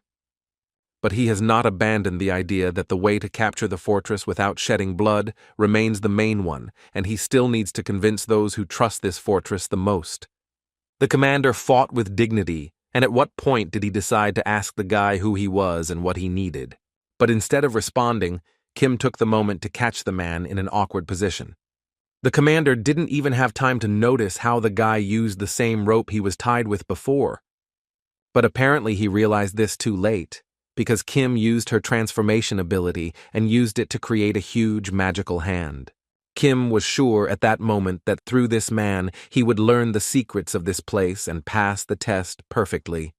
And also, if that were possible, Kim would break the shackles of this commander, because everyone around him was clearly deceiving him. The knights who saw all this could not believe for a long time that their commander had just been buried under the rubble. They immediately gathered and listened to the order from the deputy commander, who ordered everyone to immediately search for Maxmine and do so with maximum efficiency. But as much as they wanted to, they couldn't understand where Maxmine had gone because they were sure he had just passed by here. Kim used another of his abilities, with the help of which he and the commander moved to a completely different place. The commander couldn't understand how this happened, and Kim was happy that the waste of points on the 15th floor wasn't in vain. He was referring to the Shadow Tail skill, which allows you to shift from one shadow to another, basically this dark attribute skill that is used by awakened slayers. It actually takes a long time to create and consumes a lot of mana. It's a complex skill with a limited number of uses per day and a limited range, but this skill is ideal for sneaking in. Kim had prepared it in advance in case she needed to hide or sneak somewhere during the test, and it was indeed the right choice. But when Kim finally entered the fortress, the first thing he noticed was that there was a very strong smell here, something menacing. In any case, there is only one thing left for him to do at the moment: force this man to reveal the secret of this place. But first, Kim decided to apologize for the current situation. According to him, this was the only way to talk privately, so he was rude. The commander still thought he was trying to attack their kingdom, even though Kim assured him that wasn't the case. Then the commander simply did not understand why he had to break down the gate and attack the knights. Kim tried to convey to him that he simply had no other choice. According to him, they did not allow him to enter the fortress. Besides, he is in a hurry and cannot waste time, and as soon as the commander heard this, he immediately decided to ask the boy why he was in a hurry. Instead of answering, Kim told the commander that trouble would soon arise in this fortress. What obviously took the commander by surprise immediately frightened him, as he only asked not to say that the kingdom of Odram would soon invade them, although Kim himself did not know exactly what would happen next, which is why he came here. The only thing he was sure of was that it would be much worse than just a war between kingdoms. And to understand what would happen, Kim decided to ask the commander if there had been any strange incidents in this fortress lately. And as soon as the guy asked the commander this question, he immediately remembered the conversation with the follower. Anyway, to begin with, the commander wanted to know from the guy how he could trust him, even if something happened. The commander wanted to know how he could trust the guy and not think that he was from some other kingdom. Kim replied that, as a commander, he said that if he were a spy from another kingdom, he would not have used such a difficult method. Because really, Kim could destroy this fortress alone. Maxmine realized for himself that this was apparently true, as he realized this during the sword strike. At that moment, he realized that there was no one in this kingdom who could resist this man. As a result, it was possible to conclude that the commander simply could not dismiss him just because he did not believe in him. The commander was ready to tell the guy everything he knew, but in return, he wanted Kim to take him with him. In this case, the guy was happy to welcome the commander to his team. After that, the man assured the guy some strange basement for him. According to the commander, about 100 years ago this place was used as a prison due to the powerful spiritual force. Many prisoners died then. In the end, the prison was built on another site, and this was closed. Few people know of its existence. Still, the commander didn't understand what this had to do with the problem Kim told him about. The guy could only say that he would find out about it later, but for now, Kim could only say that the fortress stinks a lot. And this smell was like the incessant smell of the dead. How suddenly was their dialogue interrupted when someone from the darkness asked who was walking there? A few minutes later, they saw a follower ahead of them, whom the commander clearly did not expect to see here. The same could be said of the follower, who also had to first ask the commander what he had forgotten here. Moreover, he was angry with him because he, as a commander, abandoned his post as commander, and also the same offender was standing next to him, which made him even more angry. The commander didn't have time to respond when suddenly Kim intervened in this dialogue, who really wanted to know what the follower was doing here. After that, the guy immediately realized the fact that this prison was closed until the commandant opened it, and in view of this, Kim became very interested in knowing how he consistently found out about this place. The man responded quite calmly that he felt someone's presence as he passed by, and, furthermore, he believed that in a situation like this, he should monitor what was happening in this fortress. Kim listened to him attentively, and as soon as he finished, the guy realized that it was as if the follower had chosen a too perfect moment to inspect this prison. And given all this, Kim decided to assume he was consistently following them. The man immediately began to say that this was outrageous and asked the commander to come to his senses as quickly as possible, but the commander clearly began to suspect something. As he kept talking about the guy being a criminal and manipulating the commander, Kim carefully took the sword out of its case. Before the commander had time to blink and the follower finished, Kim knocked his head off with the help of his sword. The commander turned away from what he had just seen and immediately started yelling at the guy, telling him he had no right to do something like that. After such an act, the commander decided that Kim was still a spy, as he had just destroyed the king's follower and commander-in-chief. But Kim doubted he had destroyed it, as he had only removed the mask which hid a little secret. Behind the mask was a lich, and by his actions Kim opened the eyes of the commander, who would never have thought that behind the follower's mask was hidden not a person, but a monster. The man didn't understand what the hell was going on in this country, but Kim at that moment was thinking that a dark smell filled the castle, which had never experienced a war before. In any case, he understood that this scent was more than enough to understand that this lich was hiding behind all the troubles in this castle. Furthermore, very recently, Kim already had experience in facing this monster and, probably thanks to that, he was able to reveal his essence much faster. However, looking at this lich, Kim got the impression that this bastard was a real lich. This one is clearly different from the half-baked one he met in the Gwangju dungeon. And as soon as Kim thought about it, the lich turned to the guy to say that he wasn't as simple as he seemed, so he wanted to know where the boy was. In response to this, Kim drew his sword and said that no one knows about this, and perhaps he even came from a world unknown to them. The lich didn't really need that answer, so he told the guy that he could not answer.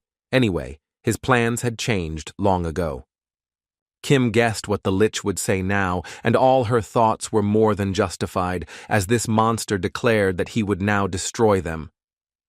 The next moment, the lich used his magic, but Kim was not afraid and immediately rushed into battle, as he was confident that his strength and skills would be enough to face this monster.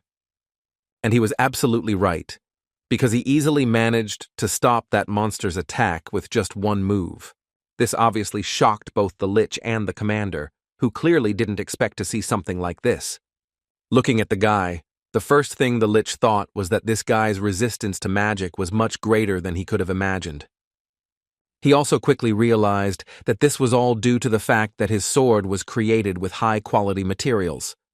Kim at that moment also understood perfectly that the sword would not break, as happened last time, but the fact that the weapon would not solve all the problems, because the lich is a monster with dark abilities, and the attack would not work properly unless it is holy power. At least Maxman talked about it, and that could only mean one thing, that this commander is strong in his own way. But the problem was that it would be very difficult for Kim to team up with someone who didn't have holy attribute skills, and in that case, he decided it would be better to use his holy flame to suppress it. Unfortunately, his blow was unsuccessful and he never hit his opponent, and it actually wasn't much of a problem for the lich to dodge this attack. But Kim wasn't going to stop there and decided that he would continue to attack with the help of the divine flame. However, no matter how hard he tried, he still couldn't handle the lich's great power. Looking at his opponent, Kim realized that he had clearly not expected his flame to be unable to suppress the lich's spirit, but now he began to fully understand that his power could not be compared to other liches, as it surpassed them by more than half. The guy understood that if he continued using the sacred flame, he would be able to hold out for some time at this pace, but on the other hand, he really wouldn't want to spend all his mana on this skill. Besides, if he prolongs the battle, then it doesn't matter, nothing will change. Based on these thoughts, He began to realize that he simply had no other option but to aim at the stone of life with his sword. That's what he tried to do, but so far he hasn't been successful. The Lich dodged all the physical blows with great ease. In fact, physical attacks were no longer useful, because the Lich also avoided all of Kim's attempts to reach him. All of this led to the point where the Lich attacked Kim in response, and it seemed that this counterattack was crowned with success. But Kim didn't think so. He dodged much faster than his opponent had time to notice, and after a few seconds he was already behind the Lich and ready to attack him. That's what he did, and finally the Lich missed a pretty strong blow from the guy, which sent him flying free. But Kim wasn't going to stop there, so he immediately dropped to the ground to deliver another blow to the monster's body. Although the Lich was not prepared for such a turn of events, he still managed to enter a state that would allow him to not suffer from this attack. The man didn't expect it, but he wasn't surprised that the Lich decided to use his spirit to prevent the fall. The battle continued, and now Kim had to fight back, which, oddly enough, he didn't like. At some point, Kim noticed a peculiarity. Having so much spirit, it clearly did not seem like he was seriously opposing him. This led Kim to assume that the Lich had other intentions that he would carry out. Suddenly, the guy's thoughts were interrupted at a moment when he heard from the Lich that everything was ready. Behind the commander, a black mist began to pour out of the cage, which, according to the Lich, will finally stop all these games. And after a few more seconds, something literally exploded behind him, and there was even more smoke, so it was unclear how the commander was feeling. Kim managed to block the attack in time, and that's why everything went well with Commander Maxman. Now when Kim saw this broken cage, he finally understood what was happening. Now he finally understood everything. The commander at that moment was talking about the fact that Liches are able to control darkness even at a long distance, but the guy stopped him in time to say that in fact all this is not so, because this is, first of all, a Lich's nest. A dark and gloomy space where no light reaches, as well as a place where human grievances, hatred, and energy are confused. All of this was behind this cage. The Lich saw from the faces of Kim and the commander that they both understood everything and realized what would happen next, because according to him, they understood everything correctly. This is indeed their refuge, where sometimes the screams of people can still be heard sweetly. After that, 2 more Liches came out of this dark place, who first of all declared that it was a shelter and no one had the right to enter there. Kim imagined that there could be anything in this cage, but he couldn't quite wrap his head around the idea that there could be multiple Liches in there. However, now he was sure that although the fortress was large, but thousands of soldiers were concentrated in a limited area, the Liches still invaded the fortress under the false pretense of royal followers. Suddenly, the guy's thoughts were interrupted when he heard one of the Liches say that they waited too long and simply didn't have time to feel sorry for these losers anymore. The other one was even talking about how they should have been destroyed even when they came down the stairs. The commander still couldn't believe what he saw. Moreover, he simply didn't understand what these monsters were carrying there. What kind of plan were they talking about? Suddenly, his monologue was interrupted when Kim decided to ask him a question in which he wanted to know, or did the commander know that the Liches actually have a king? He is called the Lich King only because he rules the world of the dead, and there are actually several ways to summon him. And one of them, strange as it was a human sacrifice, so it was clear to the commander that the Liches were going to sacrifice all the soldiers in the fortress. Kim completely agreed with him, and besides, in his opinion, they are clearly doing this for a reason, but only to summon the Lich King to this place. From the monster's reaction, it was clear that Kim was absolutely right, because they immediately told him that he was a pretty smart guy, but still, they didn't understand one thing. How could such a low creature like Kim find out about their king? Anyway, they decided to tell him that while they were looking for a suitable victim to resurrect the king, they discovered this kingdom. After invading the kingdom and destroying the king by manipulating his corpse, one of the Liches was appointed as his follower. Hearing all this, the commander became more and more irritated by the second, because he simply didn't understand how these low-level monsters could do this, and so unnoticed. But Leech didn't stop there, and went on to say that the ceremony was originally supposed to take place in a month, but the altar was ready sooner than expected. However, now they understood that if they could deal with these guys, they would be able to perform the ritual quite easily. Kim understood that he was surrounded by 3 liches, and first of all, he should have understood that these were very difficult opponents, but not so difficult that he couldn't face them alone if he adjusted his magic power correctly. But before he had time to take a step, suddenly in front of his feet, he saw a strange energy coming out around them. After a few seconds, it became clear that it was some kind of cage where the liches had placed them. In other words, it was called the Dark Barrier. It inherently compressed all dark space, and Kim also knew very well that only a high-level lich possessed such an ability.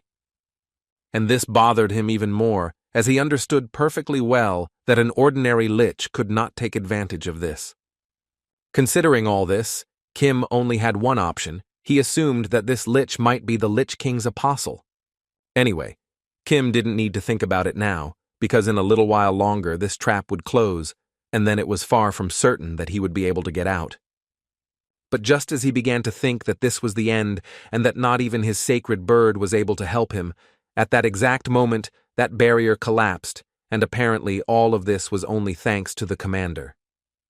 The lich could not believe what he saw, because it seemed to him that the lich's ability as a guide could not be dispelled by some kind of physical force, but still the commander was still able to destroy this barrier with the help of his sword. All 3 liches at once began to say that most likely this lich's weapon was simply a holy sword, which he used to destroy his cell. But the man stopped them in time and asked them not to talk nonsense, because after all, his weapon was not a holy sword, but an ordinary sword. After all, it's worth remembering that he's just an ordinary paladin who, in any case, will fight to the end. Furthermore, when he found out that they destroyed His Majesty the King, after which they tried to sacrifice the soldiers of the kingdom. So he rushed into battle because he was sure that whatever plan they had, he would put an end to it right then and there. But there was no fear in the monster's eyes, and all this because they were sure that he was an ordinary person who clearly should not be afraid. They would crush him to avoid wasting too much of their precious time on him. But before that, the head lich ordered his friend to leave the fortress and summon the dead to start surrounding the castle so that people could not escape. The paladin used all his strength to prevent this lich from escaping, but apparently he wouldn't be able to reach him like that, because he had another lich on his tail. That he would do everything he could to launch an arrow of black magic at the commander, to not only stop him, but to end him once and for all. Kim at that moment did not stand still, but was completely ready to block this psychopath's attack. And for this, he used the divine flame, just like a phoenix, which would with great pleasure destroy one of the forces of darkness. As a result, he succeeded, and this divine phoenix was able to see through the particle of dark power that the lich cast upon them. But Phoenix didn't stop there, and immediately continued to attack the lich controlling the others, who in turn was clearly unable to deal with her. Once one was finished, he immediately went after the other, who abruptly changed his mind and began saying that he actually had nothing to do with it, and that he had done nothing like that. Kim was happy that he finally managed to defeat those monsters, but on the other hand, he suddenly heard the voice of Commander Maxman, who wanted to ask the guy who he was. Looking at his face, it wasn't surprising to Kim that he was so upset, because the king's death and the fact that the soldiers in this fortress would soon die simply couldn't help but upset him. But even so, Kim tried to prove to him that this wasn't the situation now where one should give in to anger. But in this case, the captain simply did not understand what to do, after which he heard Kim tell him that he was the commander of this battlefield and that it was Captain Maxman. However, he asked the man not to forget that in this situation he really has someone to trust, and by extending his hand, Kim was referring to himself. Either way, they haven't won yet, and the battle with the lich is still ongoing, so Kim and the commander must continue to fight. At least it seemed so, until Kim saw how his divine bird began to actively defeat the Lich, which forced him to ask Maxman to prepare for battle. But the question is, did the man himself not fully understand, or was he actually doing the right thing? Maxman wasn't sure if he should just leave Kim here alone with these monsters, because he still owed the guy and it felt like he should pay him back and stay to fight with the guy, but Kim couldn't help him in this case, so I asked him to resolve it as soon as possible. Did he say this just because he understood that in the case of a commander, only he can choose what is more important to him, this fortress or the lives of the soldiers? And as soon as he thought about what might happen to his people, Captain Maxman immediately took off and rushed to the rescue, and as it seemed to Kim, that was the right decision. After they finally resolved the issue, Kim thought that apparently the doorman had already told him about it. When I tried to convey to the guy that under any circumstances, he must be confident in what he is doing. These words became the guy's main motivation, so he decided that he must do what he came here to do, and Captain Maxman can only protect his soldiers. These thoughts forced the guy to deliver the hardest blow he could. It was very strange to the Lich that this blow was not directed in his direction. It seemed to him that the guy missed, and he wanted to start laughing at him, until I noticed how Kim slowly puts his sword back in its case and does it as if he had already won the battle. But after a few seconds, Kim did it for a reason. He hit the wall, and since his sword is capable of cutting through any object or creature, an ordinary stone wall was no exception for him. A few minutes later, the wall began to crumble. It seemed that Kim had hurt herself that way. But the panic on the Lich's faces gave him a little more hope that he had done everything right. Outside the secret basement, a loud explosion was also heard, which no doubt frightened all the soldiers who had been waiting so long for their commander to emerge from the rubble. But instead, a Lich appeared in this world, and the first thing after he came to this world, he told all the soldiers that they were only creating trouble for him because of their stupidity. He further stated that he would not repeat to his subordinate Lich that he should do everything to summon the dead. And if he doesn't do it again, he will either destroy him alone along with all these people, or simply send him to fight Kim, who will quickly deal with him. His second subordinate was also not left without a task. The main Lich ordered him to go check the altar, as he understood perfectly that the ceremony could only take place if the altar was intact. And as soon as he wanted to begin his task, he saw a divine phoenix flying straight towards him, which would not forgive this Lich and give him a second chance. He immediately tried to dodge this crazy creature, and at some point, he was even sure he had succeeded. But it never occurred to him that it was just a deceptive maneuver, and that Kim would appear behind him at that very moment. The Lich didn't have time to figure out when Kim managed to get so close to him, and all because the guy delivered a blow strong enough that it literally cut the monster in two. Obviously, this is where this Lich's story has reached its logical end, and the monster will no longer bother you. But on the other hand, there was no need to forget about the other monsters who became even more angry when Kim destroyed their comrades. After that, Kim had to defend himself from attacks from other leeches, but so far this hasn't been a big problem for him. At least he thought so until one of the liches decided to lock the guy in a cage, similar to the one they had already created in the dungeon. The main problem at this point was that Kim was still in the air, and therefore it was much more difficult for him to counter this move. But the Lich was only counting on this, so without much doubt he squeezed his hand and thus caused the compression of this prison. However, everything will clearly not be as simple as it seemed to the Lich, because before doing so, Kim managed to call the Phoenix to him, which helped him break this magical prison. With each attack, the guy had less and less strength. It seemed to him that at this rate he would certainly lose, especially when he periodically hears the head Lich telling him that his best decision in this situation would be to simply give up. The Lich stated that he knows that this sacred firebird absorbs all of the guy's mana, so the loss is simply inevitable. But nevertheless, he decided to offer Kim surrender now, and then he will destroy him painlessly. Kim, in response to these words, stated with a smile that the Lich was absolutely correct in what he said, and that the bird was indeed absorbing a large amount of his mana. However, at the same time, Kim wanted to know who told him that he would become powerless if he ran out of mana. Before Commander Maxman left, Kim borrowed from him an ability called Alteration, which allowed her to harness the power of a sacred attribute. And now, when his mana was at its limit, Kim finally invited the Lich to begin their battle in earnest. Meanwhile, all the soldiers tried to get away from that huge explosion, and at the same time did everything they could to monitor the enemy's movement. Suddenly, they were interrupted by a new explosion, which forced each of them to turn around. This was another Lich who managed to escape from Kim and go fulfill his task. At that moment, he thought that if he didn't do what he was told, the main Lich would get angry, and that wouldn't lead to anything good. So without much thought, he used his powers to make all the dead wake up. And as soon as he began to do this, the dead miraculously began to emerge from the ground. All the soldiers immediately realized that it was the Lich who summoned the monsters, so they decided they needed to attack this bastard urgently. However, the problem was that they didn't understand who this guy was and how they were supposed to defeat him.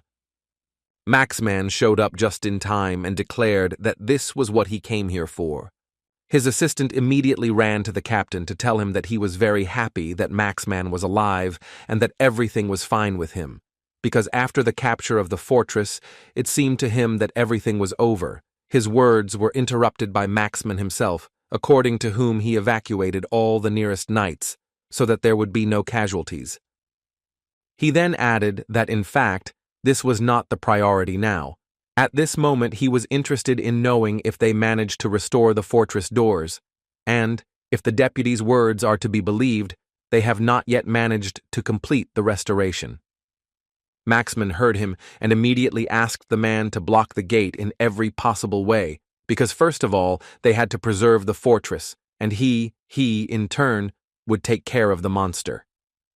Luke immediately shouted that they really wanted to help him, and besides, they believed that these dead would be enough for an advanced detachment, so there was nothing to worry about. But before the captain had time to answer him, the deputy announced that this time he would not allow him to fight alone. Maxman realized there was no point in telling them anything, so he simply asked them to be defensive and follow him. The man understood that first of all he should think that the point is not to fight with all his strength. His duty is to protect the soldiers. Kim would take care of everything else, and this time the man would trust the guy who had saved his life more than once. Meanwhile, Kim used the maximum of his strength to catch one of the liches. But so far, he hadn't been able to do that, because the lich was much faster than the guy could have imagined at first. However, this speed still didn't help him, and at one point, Kim finally caught up with this lich, dealing him a rather heavy blow. The monster just couldn't understand how this was possible. He couldn't believe this guy could be so strong. Furthermore, he could not simply forget that for almost 100 years he had become stronger and stronger. It seemed to him that he was so strong that he now had the right to say that he was the strongest among the apostles. However, all of this didn't explain to him how this guy was capable of such things and how he was able to inflict such attacks on him. Until the end of his useless existence, he could not believe that he could not resist just one insignificant person. He didn't give up and tried until the end to do everything he could to avoid dying in that place, as he still hadn't fulfilled their plan. Kim at that moment was quite surprised that this lich did not disappear even after cutting the life stone. This could only mean one thing, that he was indeed no ordinary lich. Anyway, Kim decided to advise him to give up and not fight so hard for this idea, as it seemed obvious to him that they had lost. But this only made the lich laugh.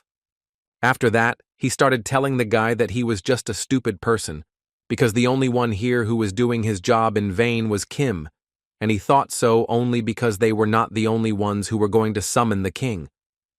According to him, thousands of apostles are working day and night for the resurrection of the king, and even if he had 10,000 years, he still would not be able to stop them, because in the end, the king will be resurrected and plunge the world into darkness.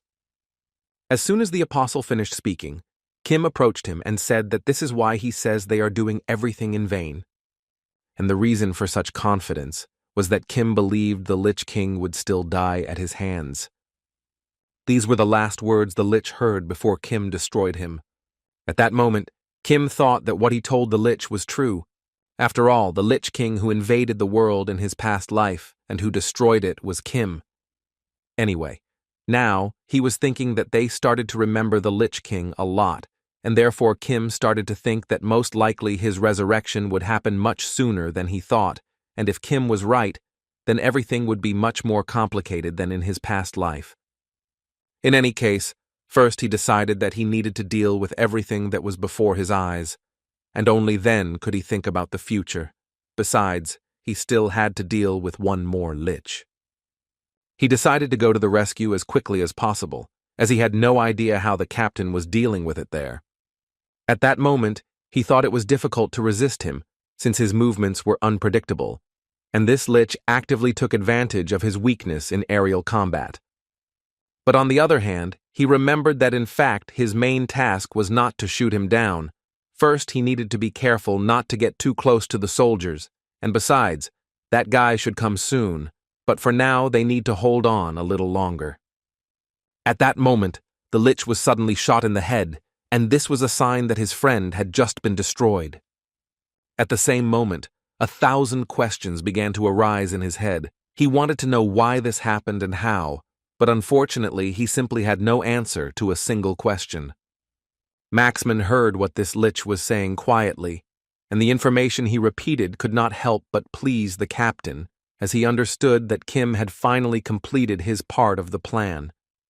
But apparently it was too early to rejoice because these thoughts were driving the Lich crazier by the second. Therefore, he decided to use some of his special techniques, which made it very difficult for most of the soldiers to breathe. Sergeant Luke, who was standing next to Maxman, also began to feel incredibly weak. The captain immediately began shouting at the Lich and ordering him to stop all this madness immediately. After all, he understood perfectly well that ordinary soldiers would not be able to withstand such a level of spiritual power, and if his ability continued to work at this rate, then everyone would meet their end. Before the captain had time to finish speaking, Kim appeared out of nowhere, already flying with his strike towards the last Lich. The monster didn't have time to react before being hit in the face. For the commander, such an unexpected appearance by Kim could only mean one thing, that the guy still managed to defeat that monster. Kim, in turn, noted that their situation was not the best either, and if he had come a little later, nothing would have happened here. But the commander was glad that everything ended there, because in fact there could have been many more victims. The ability to absorb the dead is an ability that allows its owner to absorb the energy of the dead and the living within their reach, and the magic of the dead makes them much stronger. But now he understood perfectly what the system's words meant when it asked, if possible, not to destroy anyone. After all, if the death toll increased, the magic would be stronger than it is now. But Kim was also very aware of the fact that despite being the apostle of the Lich King, he still shouldn't be capable of this alone and seems like a subordinate of the Lich he recently defeated, but he is still incredibly strong. Suddenly, his thoughts were interrupted by the voice of the last Lich, who declared that he would never forgive Kim in his life and would do everything to destroy him, and for that, he would use his special weapon. With the help of this staff, he created a huge seal in the sky and also strengthened it so that it could not be easily destroyed. In any case, Kim already knew what to do in this case. That is, he would use the ability to absorb the dead, but first he understood that he needed to reach the Stone of Life. But the Lich wasn't going to give up like that, and he also started saying that Kim couldn't just break his weapon, as it was a spell with his life as a guarantee. And that can only mean one thing. If Kim wants to dispel the spell, then he simply has no choice but to destroy it.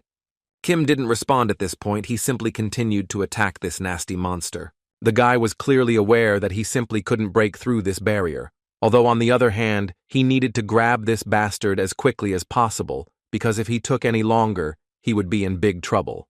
Suddenly, his thoughts were interrupted by the commander, who wanted to tell Kim that since the guy asked him to do everything possible to protect his soldiers, he would be very happy to use all his strength to carry out this order, after which he struck his sword on the ground. Thanks to this, a huge blue ball was created around the entire kingdom at that very second. Immediately after creating such a barrier, most soldiers noticed that the energy pressing down on their bodies disappeared.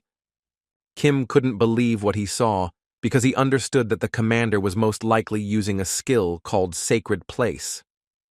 According to Maxman, this is a paladin skill. This is his best and last skill, which is able to increase the spirit of all allies in the distribution area and destroy the darkness attribute.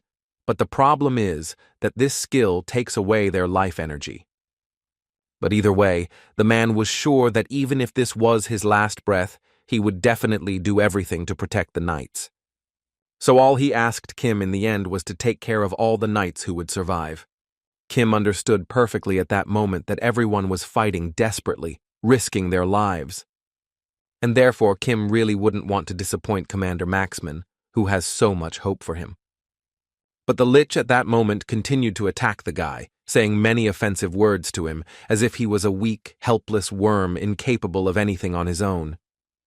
Therefore, he wanted to destroy thousands of people just because they are all weak creatures who have no right to exist. In response to these words, Kim stopped his attacks and told him that even a creature like him appreciates friends. But still, he wanted to convey to him that of the thousands of people who had already destroyed and those who would destroy, each of them was someone's friend. And now Kim wanted to do everything so that this Lich would finally understand what it's like when a person loses absolutely everything. And before finishing him off, Kim asked the Lich to remember this feeling, and when he goes to the underworld, he will have to pass this on to his dead friends so that they will never want to return to his world again. After that, he delivered the final blow, with which he finished the Lich, preventing him from finishing what he started. Having destroyed the last Lich, the monsters that appeared before him began to gradually disappear, which could not but rejoice.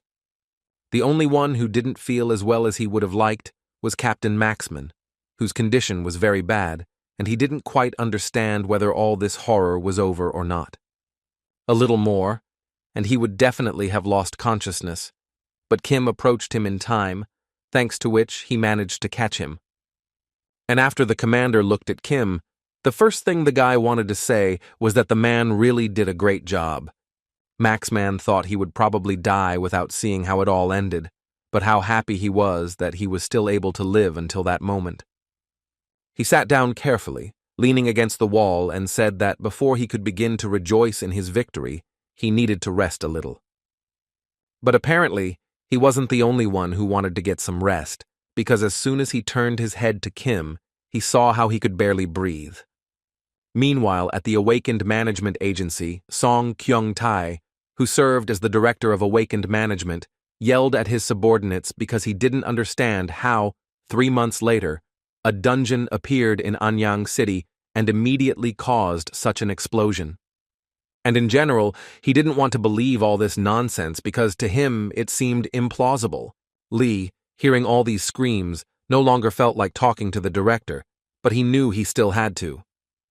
The director continued to tell Lee that people could not predict the appearance of the dungeon, and that the dungeon would immediately cause an explosion, causing the entire city of Anyang to fall into chaos. Even when dungeons appear, they don't cause an immediate outbreak. At least a month must pass from the moment they appear, and the director was sure of all of this. Lee wouldn't argue with him and completely agreed with the man's words, but he still wanted to add that in the past, the process of a dungeon appearing went beyond common sense. Therefore, it seems to him that whatever happens, this problem should not be forgotten, as it is worth remembering that the population of Anyang is 700,000 people, so it can be said that public safety is at risk. The director understood perfectly what Lee was telling him and what would happen to him if they did nothing and the disaster still happened, but still he did not forget that if they were wrong, 700 million people would be subject to fear. Kim Do-hee, who was an A-rank awakened and worked for an agency, suddenly intervened in the dialogue. He declared that there was simply no end to this conversation. The director immediately turned to him to ask Do-hee's opinion because he also heard everything and probably thinks something about it, to which Do-hee told him that even if there were no such cases, Lee's argument was still correct. According to Do-hee, He saw only one problem here. No matter how reliable the information was, these words clearly hurt Lee. Doi didn't stop there and started talking about the fact that maybe Lee was simply influenced by ogres. So to finally convince himself of one option or another, Doi wanted to know from Lee who gave him this information. Answering this question, the man said that in fact the source is obvious. According to him, everyone has probably heard that name. And as soon as Lee announced that this message was conveyed by Kim Soo-hyun, the two men's faces changed, because they clearly did not expect to hear something like this. Their surprise was normal after all. Kim was now known as a position changer and a silent commotion in the abyss. The director didn't believe at all that Lee knew Kim Soo-hyun, and Dewey realized at that moment that he knew that at the Gwaju dungeon capture site there was a man named Kim Soo-hyun. However, according to his information, he was rank C. But even knowing this information, the director lowered his head and said he would not change his decision, which clearly surprised Lee, who was confident he could convince the director otherwise. According to the director, he made this decision only because there is no data to confirm his identity, and therefore they simply cannot trust him. Before Lee had time to say anything, the director decided to ask him a question in which he wanted to know what would happen if he believed Lee and evacuated all the citizens, but nothing happened.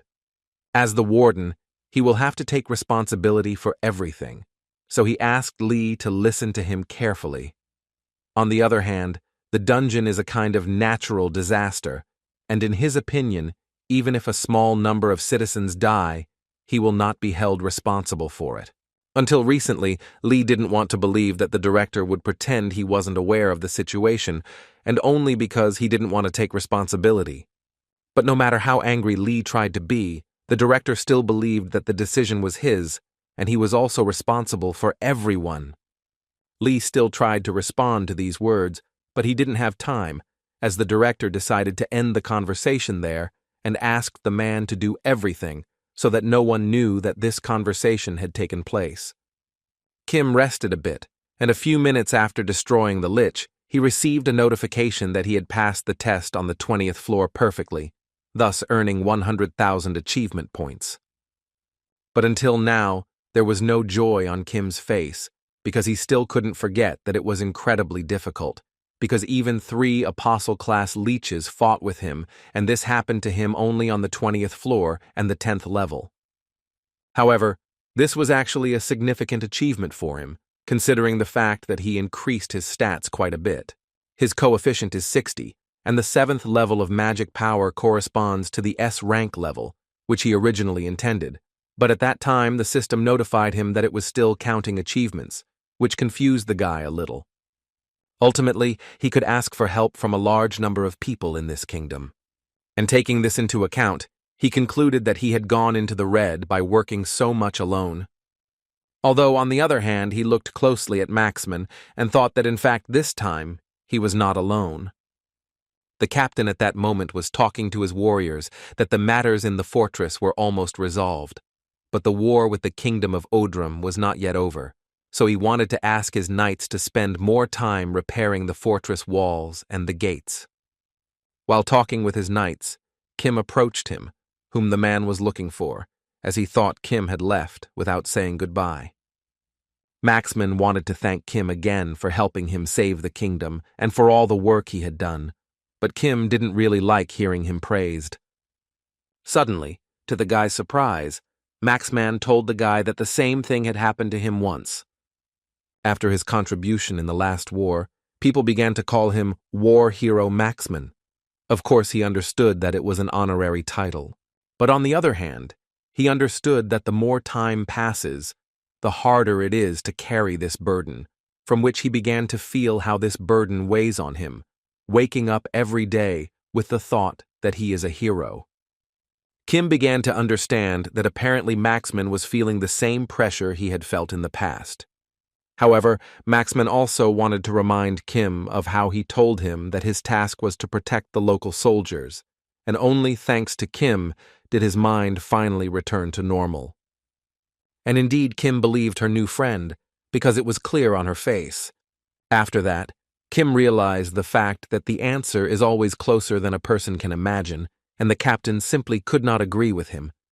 At this point, Kim decided to end his stay at this location, mainly because he had already completed his task, so she told Maxman that he was leaving, which clearly surprised the man. The man understood his surprise, but still believed that here he had concluded all his business, and it seemed to him that it would be better to leave the rest to the captain. To which the captain could not help but agree, but first he wanted to point out that Kim had just told him that he was embarrassed to receive praise, but still, he would like to ask the guy's permission to tell everyone around him that Kim is the same hero who saved his entire empire. Thanks to this, the system informed Kim that he had discovered a new achievement, as well as a new skill. Now his hero is immortal.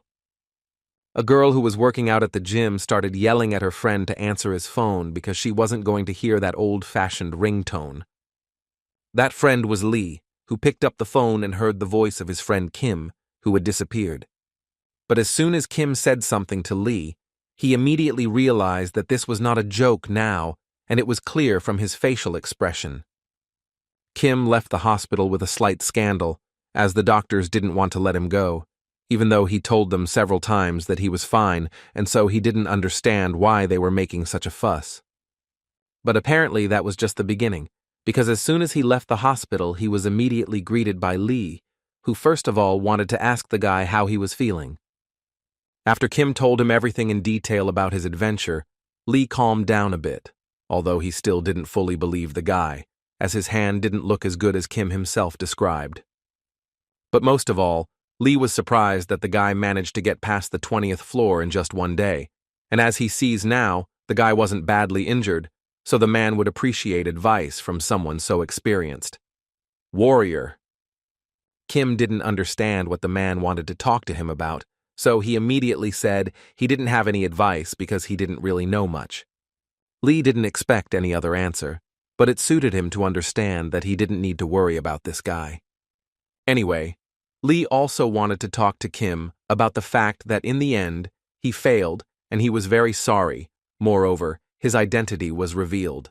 But the guy immediately said that this was not a big problem, because from the beginning, he did not expect this director.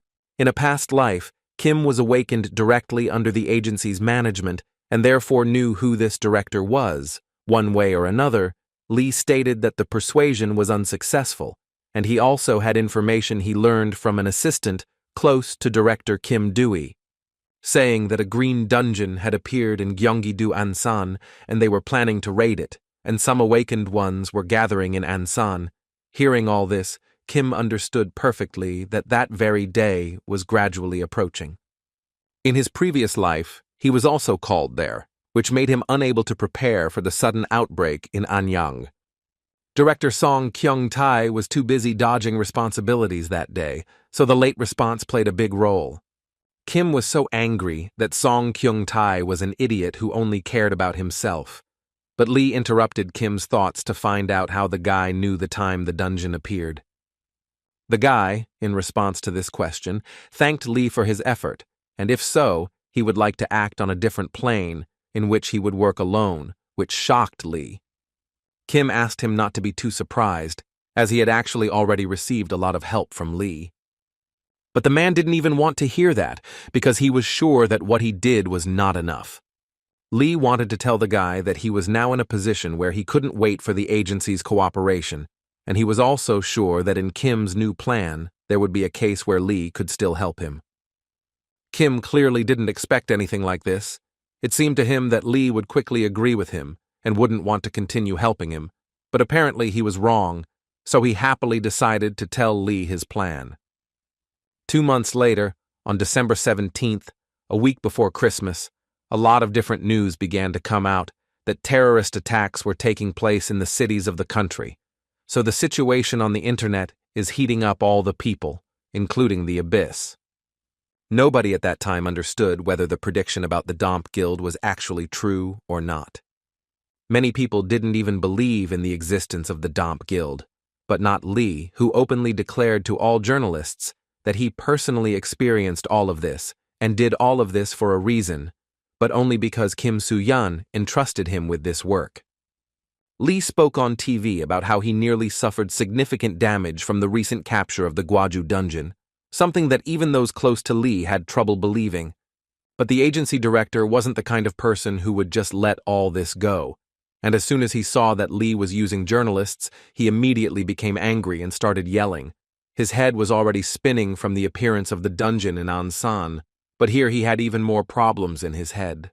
Dawn believed that nothing could be done about it, and they should let the situation go, because no matter what the agency was, they simply could not stop the autonomous actions of each of the awakened ones.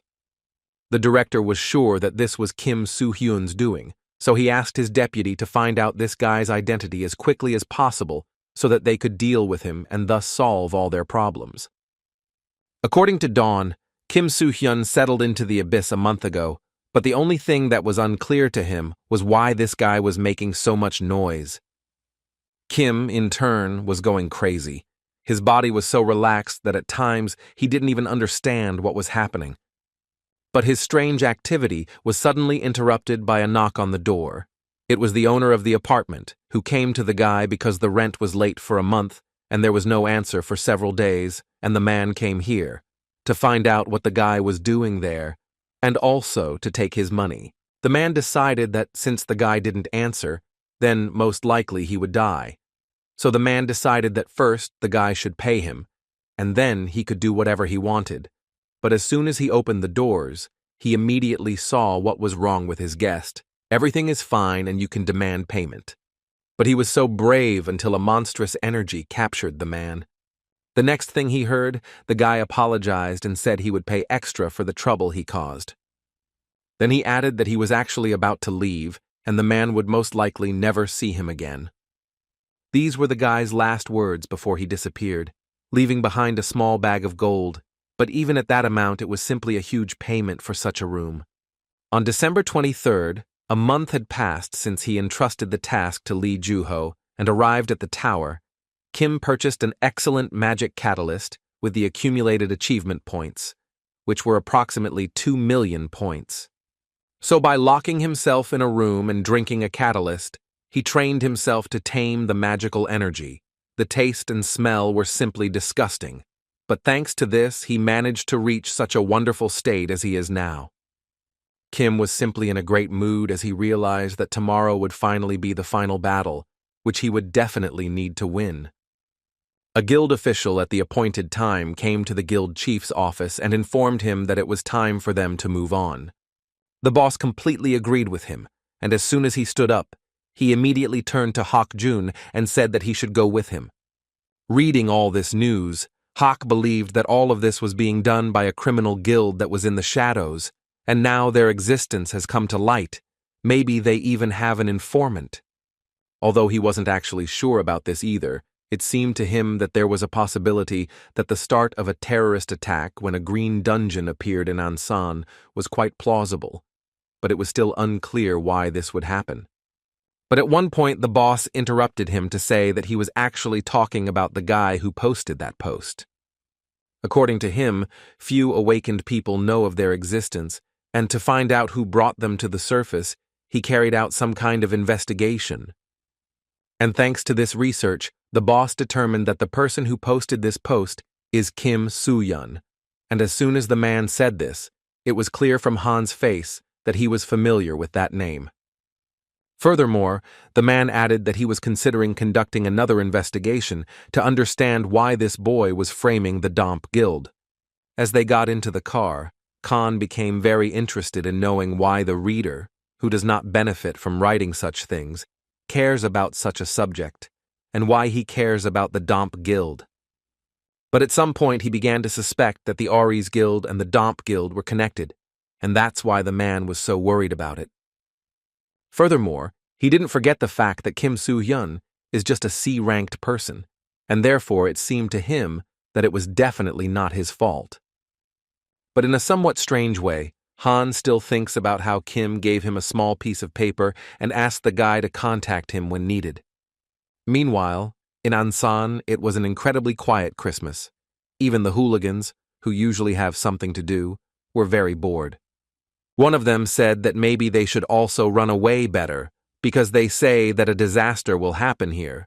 but the leader of this small group believed that all these were fairy tales and that they should not go anywhere. According to him, a crazy guy just made a noise, so at first glance it was clear to him that it was a lie. But suddenly his words were interrupted when a stranger appeared behind him who assured the guy that it was not actually a lie. Everyone turned around and saw a masked guy who they obviously didn't like, so they were going to beat him up. The same guy who did most of the talking immediately said he already saw this guy's apology, so he would definitely get it. He was so happy that they finally managed to kick at least someone, especially someone as crazy as this one. But before he had time to finish speaking, this crazy guy lifted this guy by his clothes and made him understand that definitely not everything would be that simple. Kim then threw him to the ground and drew his sword, after which he assured him that he was not actually crazy, but just an ordinary terrorist. And a few seconds after these words, an explosion thundered behind Kim. These guys immediately took off and started running away as fast as they could. Within an hour, news that the explosion was now known to have occurred throughout Anyang City spread across all television channels, so that residents who were still in the city immediately began to be urgently evacuated. The director's employee burst into his office to report what had happened, but as it turned out, the man himself saw everything perfectly well. The man was very angry because until the end he thought this was just nonsense and that nothing would actually happen. But when he realized he was wrong, it made him even more angry. According to eyewitness testimony, Doi realized that one person was responsible for the terrorism, and this could not help but be surprising. It didn't take long for the director to realize that this man was Kim Soo-hyun, who was already incredibly tired of him. But he didn't want to solve this alone, so he decided to entrust this task to his deputy, whom he was against. The director literally immediately started yelling that he should gather all the available awakened people so that they could all catch Kim Soo-hyun together. He also wanted everyone to know that Kim Soo-hyun is a common terrorist who should be eliminated immediately. Meanwhile, Kim was on the roof of one of the city's buildings and was wondering if he could create trouble. Kim believed that it now definitely looked like a terrorist attack. Buildings and cars appeared to be on fire, although in reality this was far from the case. As his mastery of the sacred flame increased, he was able to create the illusion of burning. Only thanks to this was he able to put on such a spectacle. He also noted that so far there had been no casualties, and this could only mean one thing, that the population had already been evacuated. But even in this case, Kim believed that this was not enough, and he needed to go all the way to the end. Anyway, the time had come, and just as he pulled himself together and thought about doing what he had in mind, his thoughts were interrupted by a male voice asking the guy to stop there. These were the awakened ones who came to defeat the guy and prevent him from continuing to carry out his plan. But Kim perfectly understood that this was possible, so he was ready for it. At the head of all these guys was the awakened in the service and deputy director of the agency, Dewey, who was the first person to ask Kim to humbly surrender and not continue doing what he had in mind. As soon as the other newcomers learned that the terrorist was Kim Soo-hyun, that super newcomer, a slight panic immediately began among those who had woken up. But Dewey wouldn't deviate from his original plan and continued to say that he knew Kim specifically conspired with Kim Joo-ho to create this situation. However, even in this case, they suggested that he peacefully agree to surrender, and then they wouldn't punish him to the fullest. But Kim didn't even let him finish, before saying that they talk too much and do so little. After that, he directly asked them to attack, because he actually didn't have much time to talk with them. This self-confidence obviously irritated all the awakened ones, as they believed that even though he was a super beginner, he still had no right to underestimate them. Kim immediately realized that most of the guys attacking him are B rank and above. Furthermore, they not only attacked him without thinking, but tried to do everything possible to force him to lower his defenses. But all these attacks were very predictable to Kim. He even found it a little funny how they were trying to get him. One of the awakened ones noticed that Dewey was standing still and not attacking, which made him a little angry, as he was the strongest among them, but for some reason, he still stood still. The deputy, in response to this question, said that it seemed to him that there was clearly something suspicious here, although what he meant was not clear. While they were talking about this, the battle between Kim and his awakening continued. The guy continued to be actively attacked, although so far this had not brought any results. Kim understood that most of his opponents were B rank or higher, which made this fight clearly unfair, so he believed he needed to even the odds a bit. While Kim was thinking about this, Dewey decided that he also needed to join the fight, so he used his ability, which was called Wings. Immediately after that, strange wings appeared on Kim's back, which began to lift the guy to the top. And as soon as Dewey managed to hold Kim in his hands, he immediately decided to tell him that he noticed a very interesting detail, that although everything was on fire, there was no damage, as the buildings were in good condition. But at that moment, he was more interested in one question. He wanted to know why Kim wanted to evacuate people under the pretext of terrorism. The guy didn't expect his opponent to be a sorcerer, as this would make his job much more difficult.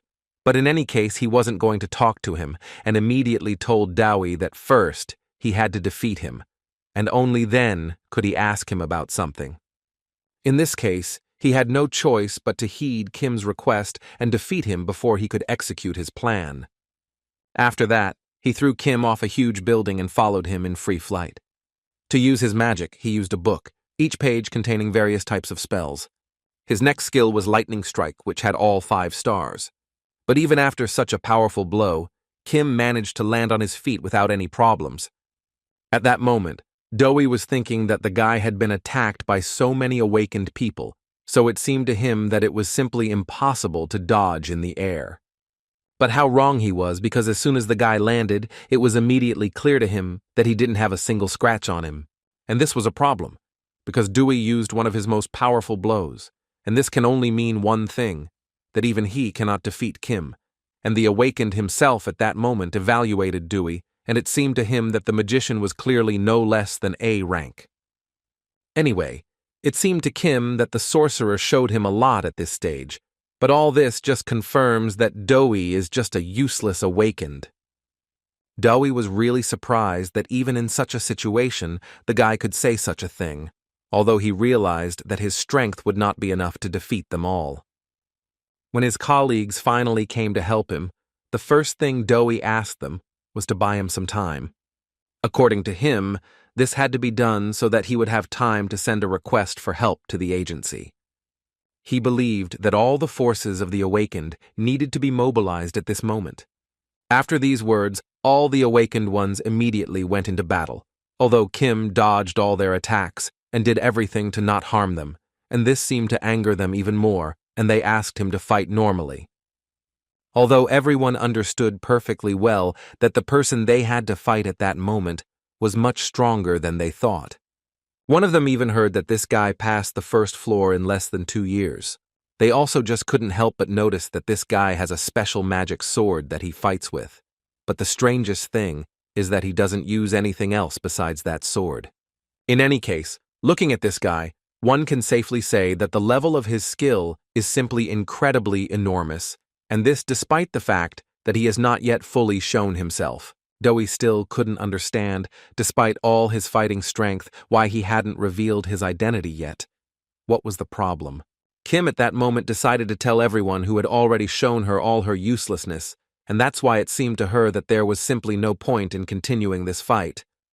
Even though Dewey knew this guy's name and position, he still thought that Kim Soo-hyun's position was much higher than S's. Therefore, he asked his awakened ones to attack slowly and as carefully as possible, for without help, they could suffer greatly, and no one needs that. He also noted that so far the attacks have only come from their side, and this is a very bad sign if they suddenly find out what happened and who is to blame for this situation. Kim, hearing all this, couldn't help but notice that Dewey was a very intelligent guy. He especially liked the idea of not wasting energy in vain, but in a more serious situation to act, it was quite reasonable. There are really only 2 reasons why Kim hid her identity and put on such a show. Firstly, he wanted to determine the strength of the active awakened, and now this was necessary to find out how much of the awakened's combat power could be used in battle. Secondly, to attract more fighters, if he had said that he was not a terrorist, Director Song Kyung-tae would not have sent any help because initially this person simply did not care whether an outbreak happened or not.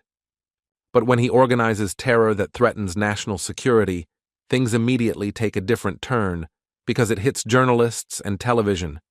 So all Kim needs to do now is wait for help to arrive, and they must do so before the outbreak occurs. Doe, still looking at the guy, didn't understand why he was standing so calmly looking at them, because he had definitely heard about the help, but he still wasn't going to attack. As he was thinking about this, help arrived on the scene and quickly responded to the call for help. It was still unclear who had come to his aid, but the commander's voice was quite familiar. Dowie, looking at the detachment that had arrived to help, immediately thought that the director was apparently furious that he had sent just such people to help. The State's Awakened organization, which has been selected and trained by the agency to manage the awakened, is a sort of rapid response squad, a group called ACT. Even though Kim was wearing a mask, it was immediately noticeable that he was smiling, because he hadn't actually seen his old acquaintances for a long time. The head of this detachment was Park Yoon-gyu, rank S. He served as captain. Most of the awakened immediately recognized Park Yoon because he was one of the strongest among the S-rank awakened. First of all, as soon as the ACT squad arrived at the scene, Park Yoon wanted to know the situation, and according to his assistant, the enemy forces are much weaker than them, and according to that person's report, his name is Kim Soo-hyun. He is registered as a C-rank fighter. But in fact, he possesses his skills at the S-rank level. Doe even assumed that Kim Soo-hyun was even stronger for Park Yoon-go at the moment. Suddenly, his thoughts were interrupted by ACTA's vice-captain, Kak Seong-chul, who had an A rank, and said that it was clear to Doe that he was scared, as if he was on the battlefield for the first time. As Seong-chul believed that there was only one guy in front of them that they could easily defeat, but Park Yoon immediately asked him to calm down and in no case let his guard down. After that, Captain Acta turned to Deputy Doe and told him that he did not know how strong the enemy was and that he did not think it was worth launching the attack first, with which the deputy director himself agreed.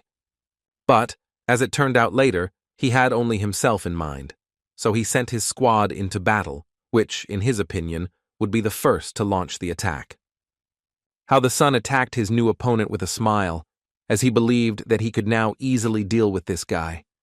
Doe at that moment decided to turn to the ACT captain and say that even though Park Yoon-gyu and A's student was a ranked fighter, he still wasn't sure if he could become a worthy opponent, although Park Yoon believed that everything would be fine. The man asked not to forget that ACT's battles are different from the battles of other awakened ones. Kim listened carefully to the man and looked him straight in the eye. The thought crossed her mind that he was exactly the same as he was then. Nothing had changed. Kim, like no one else, knew who Park Yoon was and what he was capable of, but he also hadn't forgotten what this captain taught him in a past life. From the way his squad attacked, Kim immediately realized that the guy's breeding methods were exactly the same. But before destroying them all, Kim decided to test a theory. At some point, when the ACT group members were supposed to start attacking Kim, they simply ran off in different directions, which was quite strange to watch. But then it became clear what the problem was, so they created a circle that closed Kim in and didn't allow him to leave. Others who were awakened, looking at this, did not understand what was happening at all, because it did not meet their expectations at all. For them, it was somehow very strange. Doe turned to them and said he understood perfectly, that perhaps this seemed like an ordinary race in circles, but in fact, it was far from the case. After all, in reality, the guys land a blow every second, and considering there are so many there, we can only imagine how many blows Kim Soo-hyun will have to dodge. Then the awakened finally understood what was happening and why this attack was so serious. According to the deputy director, the scheme of multiple attacks is set up in a single acceleration, a systematic tactic that combines support, containment, and powerful attacks, attacking from all sides to capture strong individuals or bosses. In other words, this technique could be called the ideal versatile attack. This is the very characteristic of the awakened act. as the sun at that moment spoke to Kim Soo-hyun and asked him to stop dodging like a mouse and finally show what he is capable of. But even so, Kim avoided all possible attacks from the act group. He understood that the moment his foot left the ground, the central point would naturally collapse. And all this just to finally use a chain attack that tied the guy up like a spider with a web. The other awakened who observed this closely. The first thing they thought was that Act had managed to capture this crazy terrorist. But as the sun decided he simply couldn't stop there, he launched an attack that stunned everyone who watched. The other members of the group immediately thought that the captain was asking them to do all the work more delicately, and now, when he made this mistake, they lost control because all the chains were broken. But before they had time to say it out loud, Kim began to carefully emerge from the fog, which shocked everyone, including Captain Park Yun, who, although he tried not to show it, it was clear on his unperturbed face. The whole point is that Kim dodged all of Kak Seung's blows, and not only landed several accurate strikes, but also wrapped the guy in his own chain. Kak Seung was obviously very angry about this. But what was surprising was that he started yelling about how Kim supposedly knew how they were going to attack him, and that's why he was able to dodge the attack so easily. The guy remembered that at that moment when he was tied up and brandishing the sword, Kim dodged and broke the chains. Also, he wore the chain backwards, but that was embarrassing. So, like the sun decided it would be best if he kept quiet about it. Dowie simply didn't understand how this was possible, even taking into account the fact that he may have simply incredible instincts. But even with such abilities, it is literally impossible to do all this in a split second. Kim at that moment was thinking that of course he knew this, because he was the one who was in the ACT squad in a past life and was trained in all the smallest battle tactics, so you shouldn't be surprised that he was aware of all this. Suddenly, his thoughts were interrupted by the captain, who said he had apparently made a mistake in deciding he should have attacked second. After that, he turned to Kim Soo-hyun and told the guy that even though he was young, even in this case he was still very good and talented. It seemed to the captain that if they had met elsewhere, he would have invited him to work together. After all, it seemed to him that at that moment the guy was using his power for other purposes. Dowie, before the start of this battle, asked the captain to be as careful as possible not to collapse the entire area. Kim was very happy at that moment because everyone who was awake was slowly gathering, and this was only a plus for him. At that moment he was thinking that someday he would be able to fight like that, and apparently the day his wish would come true had finally arrived. However, he reminded himself that today was not the time for that, and he should remember the reason he really came here, so he threw away his sword. And then, without much thought, he turned to the captain and said that he had been forced to surrender and that he really did not want to continue this battle, or rather, to start it. This obviously greatly surprised both the captain and the other awakened, who could not believe that after such a battle, Kim would decide to give up so easily. The captain didn't fully understand what was going on here, so he asked Kim to clarify once again what his words meant. Kim confidently told him that the captain had heard everything correctly, according to him. There was no need to waste any more energy on senseless fights, because from now on, a real battle would begin for all of them. And as soon as this was finished, Dowie and the others noticed a green light after a small earthquake, which occurred among the clouds. Their worst expectations came true. They noticed that a dungeon had opened in the sky, which had been rumored for so long. It didn't take long for either of them to realize it was the same Flash. As they wondered and tried to understand how all of this was possible, Kim turned to them and told them that, as they could see, the appearance of dungeons and the speed of the outbreak would become even more unpredictable in the future. After these words, Kim went back to absorbing all the fire that was in the city. Dowie noticed this immediately and decided for himself that this was definitely this guy's skill, and no houses or people were actually harmed.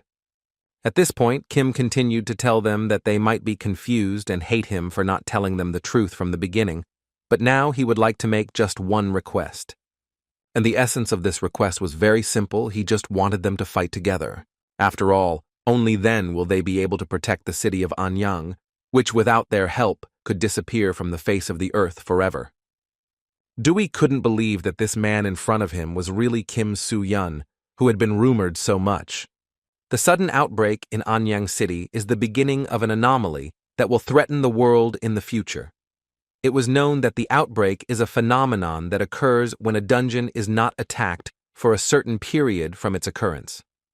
However, this is a special situation where the outbreak occurred simultaneously with the emergence of the dungeon, so Kim was well aware of the fact that such things would happen more and more frequently in the future. After that, Kim decided to talk to Dewey and find out from him, first of all, how many support forces he had, and if you believe the deputy's words, then there were about 100 people in his squad. Kim was happy to hear this, so he immediately thanked Dewey for his work, as well as for listening to his intentions. But Dewey believed that all these thanks should be directed only to Kim, because all the awakened ones would definitely not have gathered here if he had not pretended to be a terrorist, because this way he was able to solicit support much more quickly. Other awakened people didn't understand what we were talking about at that moment. Did these guys already know this outbreak was going to happen? In any case, the answer to this question will have to be patient, because when they raised their heads, they saw a huge monster crawling out of the dungeon. At that moment, not everyone understood that it was a flash coming from the green dungeon, which could not be said of Dewey, who immediately understood this and was therefore frightened. It was not surprising that he was so scared, because it was a flash of a green dungeon in which the monsters are an order of magnitude stronger than in all other dungeons. Most of those who awakened had never seen such enormous monsters, so they were paralyzed with fear when they began to attack. Many awakened were stronger to these monsters, but they literally couldn't do anything with themselves. Their bodies were simply filled with fear that wouldn't go away. This happened to one of the guys who stood there like a statue until he was attacked by a huge goblin. It seemed like this would be the end of the guy's story, and no one would remember him anymore. But at the last moment, Pak Yun blocked the goblin's blow, and thus saved the guy's life. The man at that moment was thinking that every monster was at the boss level of a red or orange dungeon, which scared even him. Anyway, there was no point in thinking about it at the moment, so he started fighting with these monsters, and also shouted to his subordinates that now was not the time to speak ill, it would be better to fight.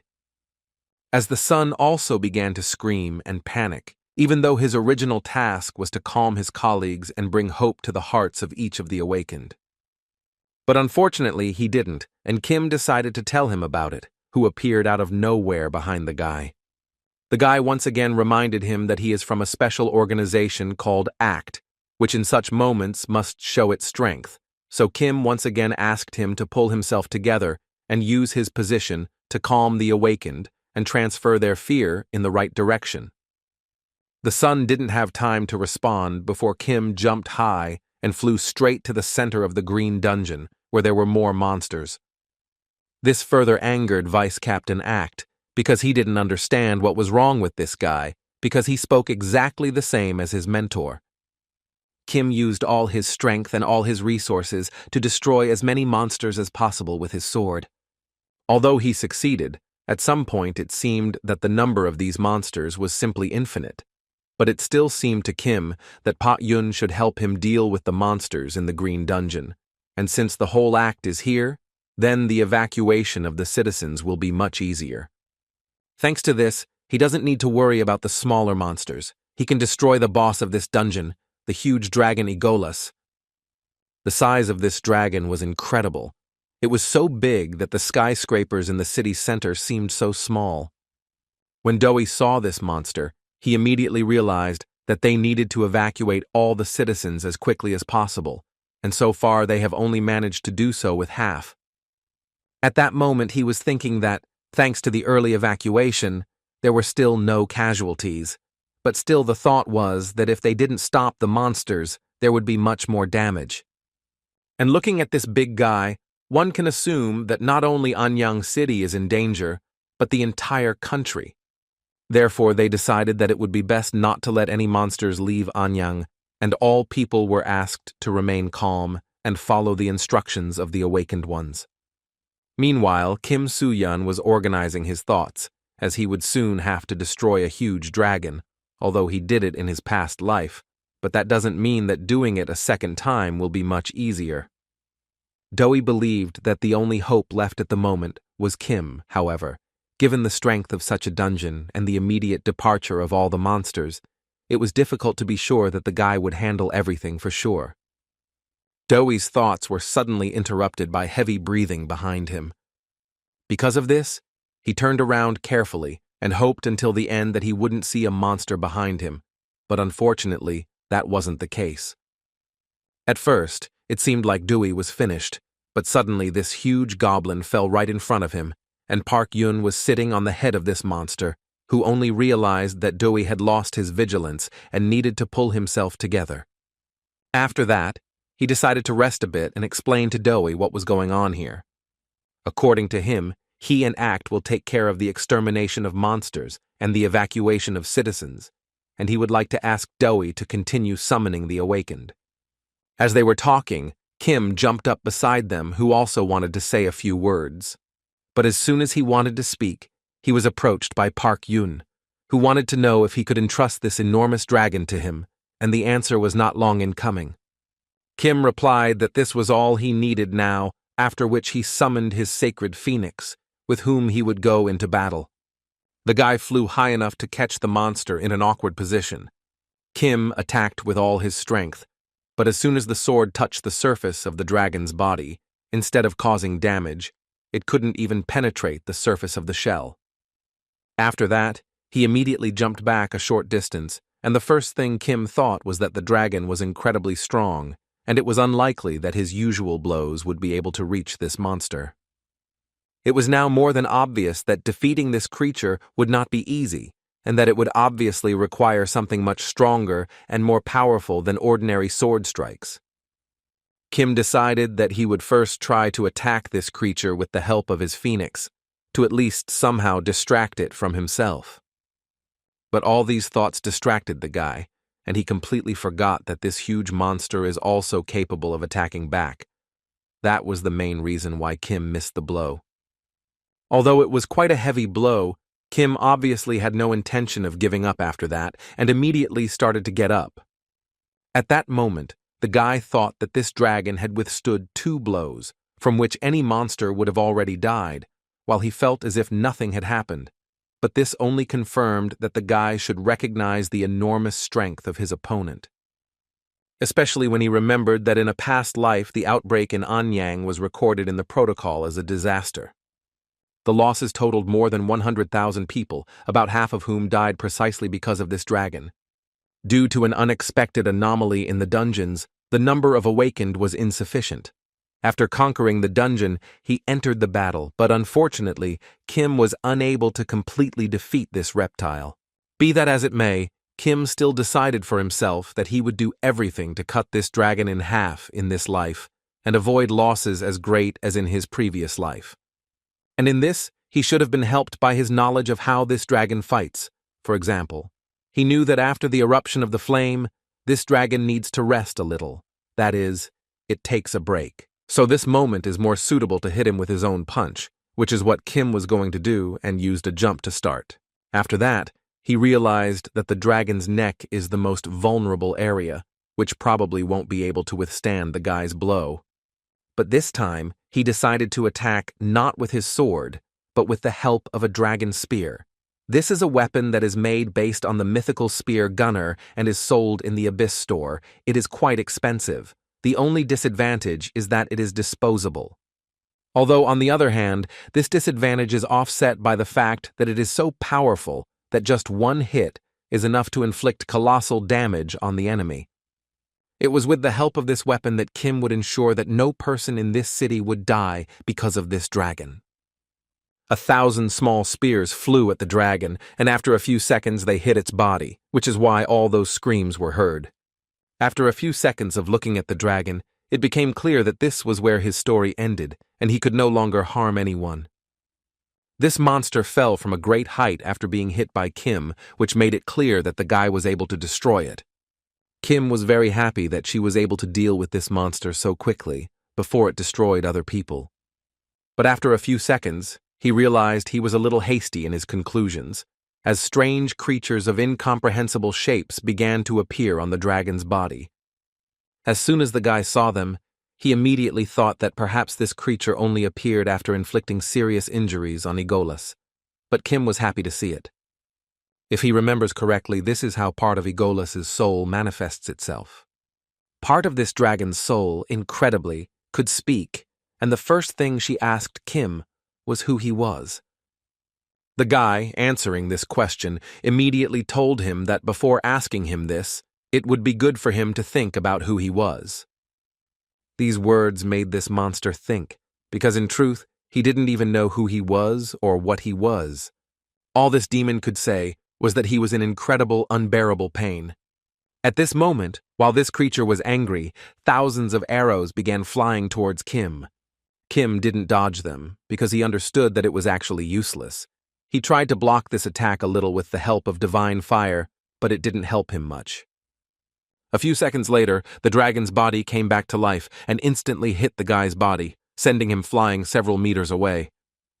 Now that Kim wasn't feeling well, it seemed like she would hardly be able to continue her battle after this. Apparently, Igolas didn't intend to stop there, so he moved in to finish Kim off. At least that's what it looked like from the outside. Just then, Lee arrived at the battlefield, who first turned to Doi to find out where Kim Soo-hyun was at the moment and if he needed help. But as soon as he raised his head, he saw an incredibly terrifying image in which a dragon's enormous mouth was about to devour Kim. And a few seconds later, he saw how the dragon, with the help of its huge teeth, disintegrated Kim's body. Lee immediately started screaming at the top of his lungs because he couldn't believe what was happening here. He didn't want to believe that Kim Soo-hyun would just die. At that moment, Kim finally heard the precious system notification, which told the guy that the skill is activated when health reaches a certain level, and then the hero becomes immortal. Thus, the guy restored lost stamina, also accelerated vital regeneration, and as a bonus, he had a sharp increase in physical abilities, for which Kim could only thank the dragon. And as soon as his strength was with him again, he opened the mouth of this monster with his bare hands. After that, he told him with a smile that only thanks to him had he just become an order of magnitude stronger. The second part of the soul simply did not understand what was happening and where it was, and most importantly, who was this guy? All of this was so strange to this part of the soul, because he didn't even understand what kind of dragon it was and what it was doing here. However, from the way he looks at him, this guy is probably his opponent, whom he wanted to destroy with the help of this dragon. All that was left in this particle's memory was who it was before it died, and now it has apparently merged with Igolas. Meanwhile, Kim continued to attack this monster. Fortunately, he now had enough strength and stamina to do so.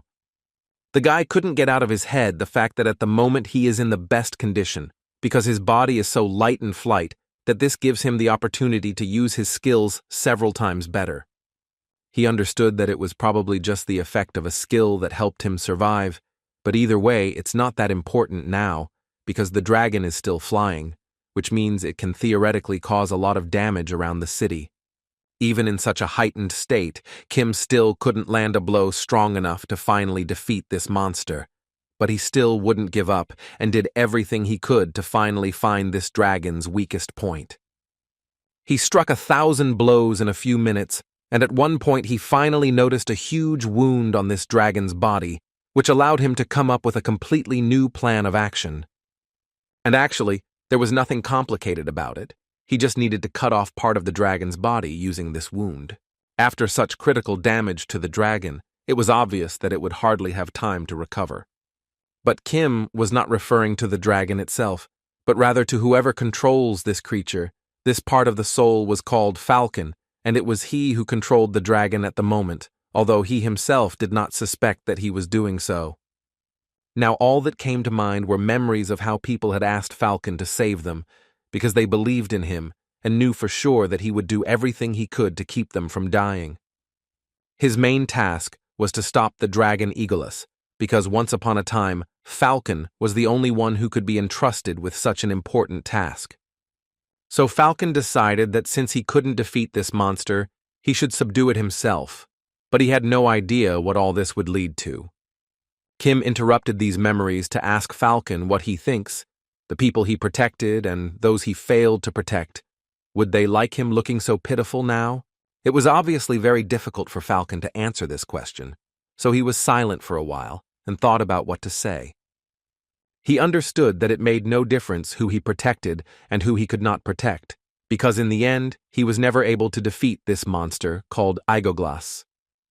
Kim was ready to hear anything, but not this. It seemed to him that Falcon had completely lost his mind and would go into battle again right now. But in the end, Falcon decided that he would do everything to destroy Igoglas and end this story in his favor.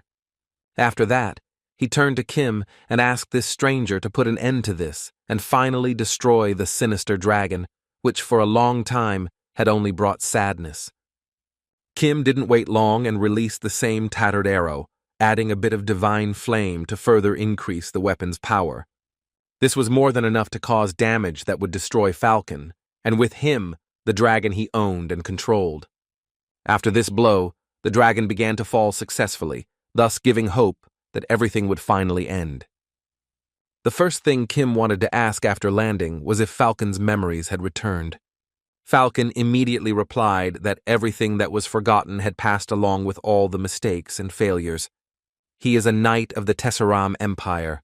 Falcon resisted the demon Igolus, who had long threatened his homeland.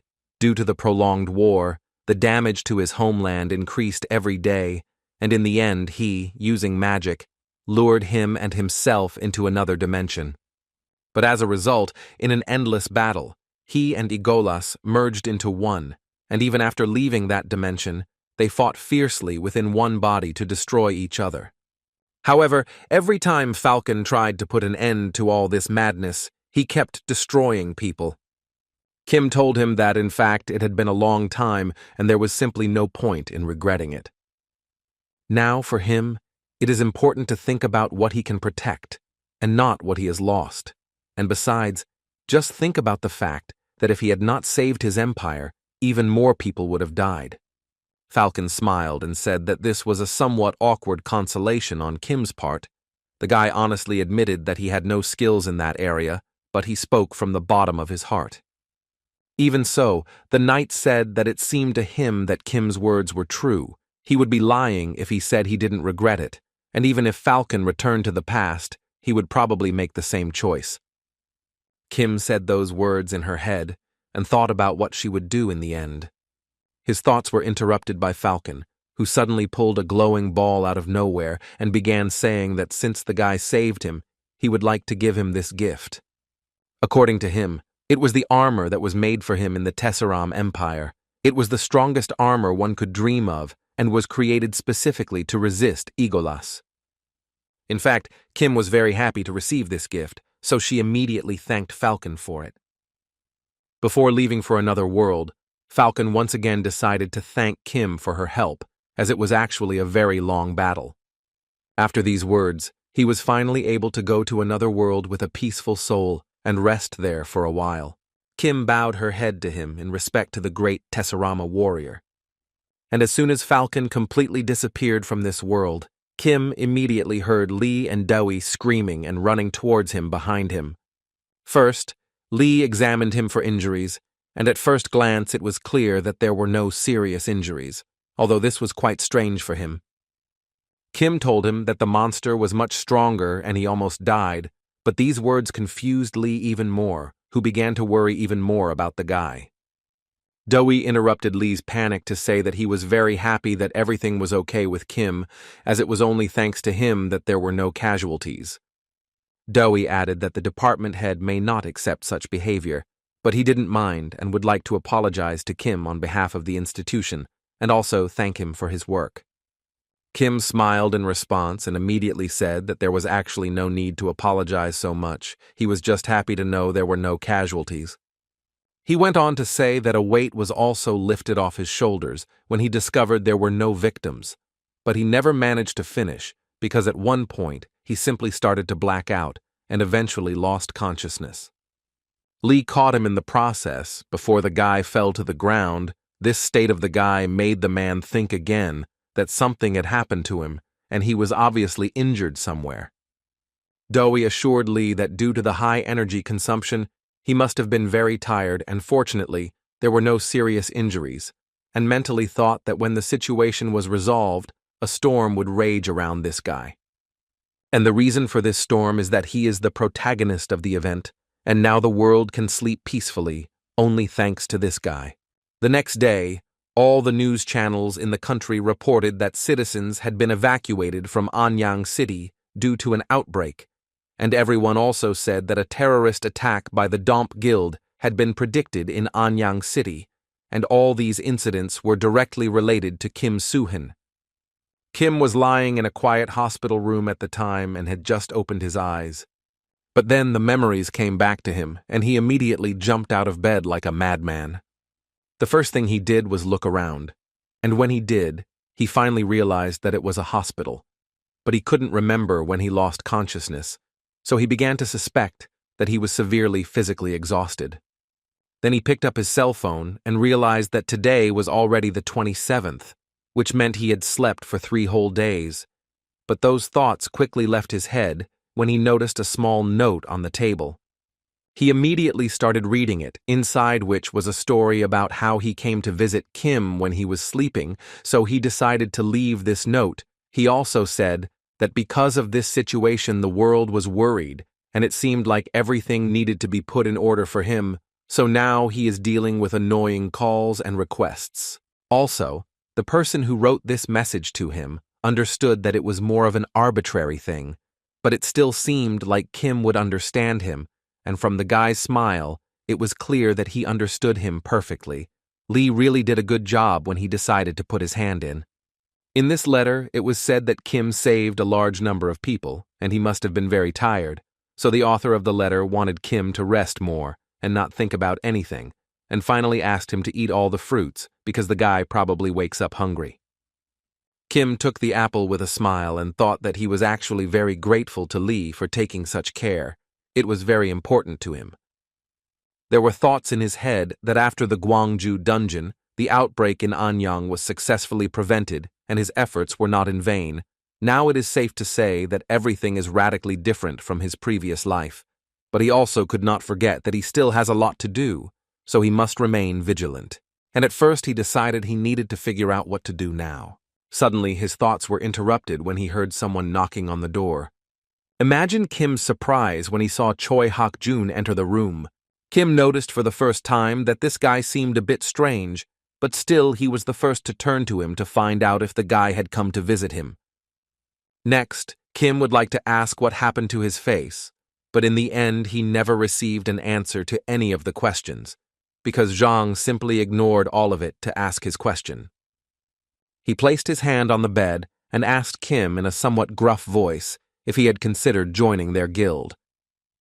The head of the scavenger guild noticed that it seemed like everyone was already gathered, so he wanted to get straight to the point and began by explaining that the evaluation of a medium guild's level promotion to a large guild is a very important event for the future of his guild. According to him, by becoming a large guild, they would finally receive many benefits. But what he liked most was that they would receive support from the institution. Therefore, he asked each of the guild's employees to make sure they were ready for the promotion evaluation, and if even one of them made a mistake, the man would immediately destroy the culprit. At this point, the guild meeting ended, and the man released all of them except Hak-jun, whom he asked to stay for a while. The guy didn't quite understand why the boss had called him, and when he asked about it, the first thing the man decided to do was clarify, or wouldn't Hak-jun want to exchange a few words with him. After a few minutes of conversation, the man began to beat Hak, and he did so with particular cruelty. After each blow, the man reminded the boy that he didn't care about cowards, scoundrels, or cruel people, but that he would never forgive anyone who betrayed him. So now, all he wanted to know from the guy was why he lied to him, even though Khan tried until the end to prove that he didn't lie. The guy, in the midst of pain, tried to prove that he didn't know and thought that everything he said was true. The man highly doubted that the guy was telling the truth, because according to his information, they met in the abyss and even passed the classification assessment together.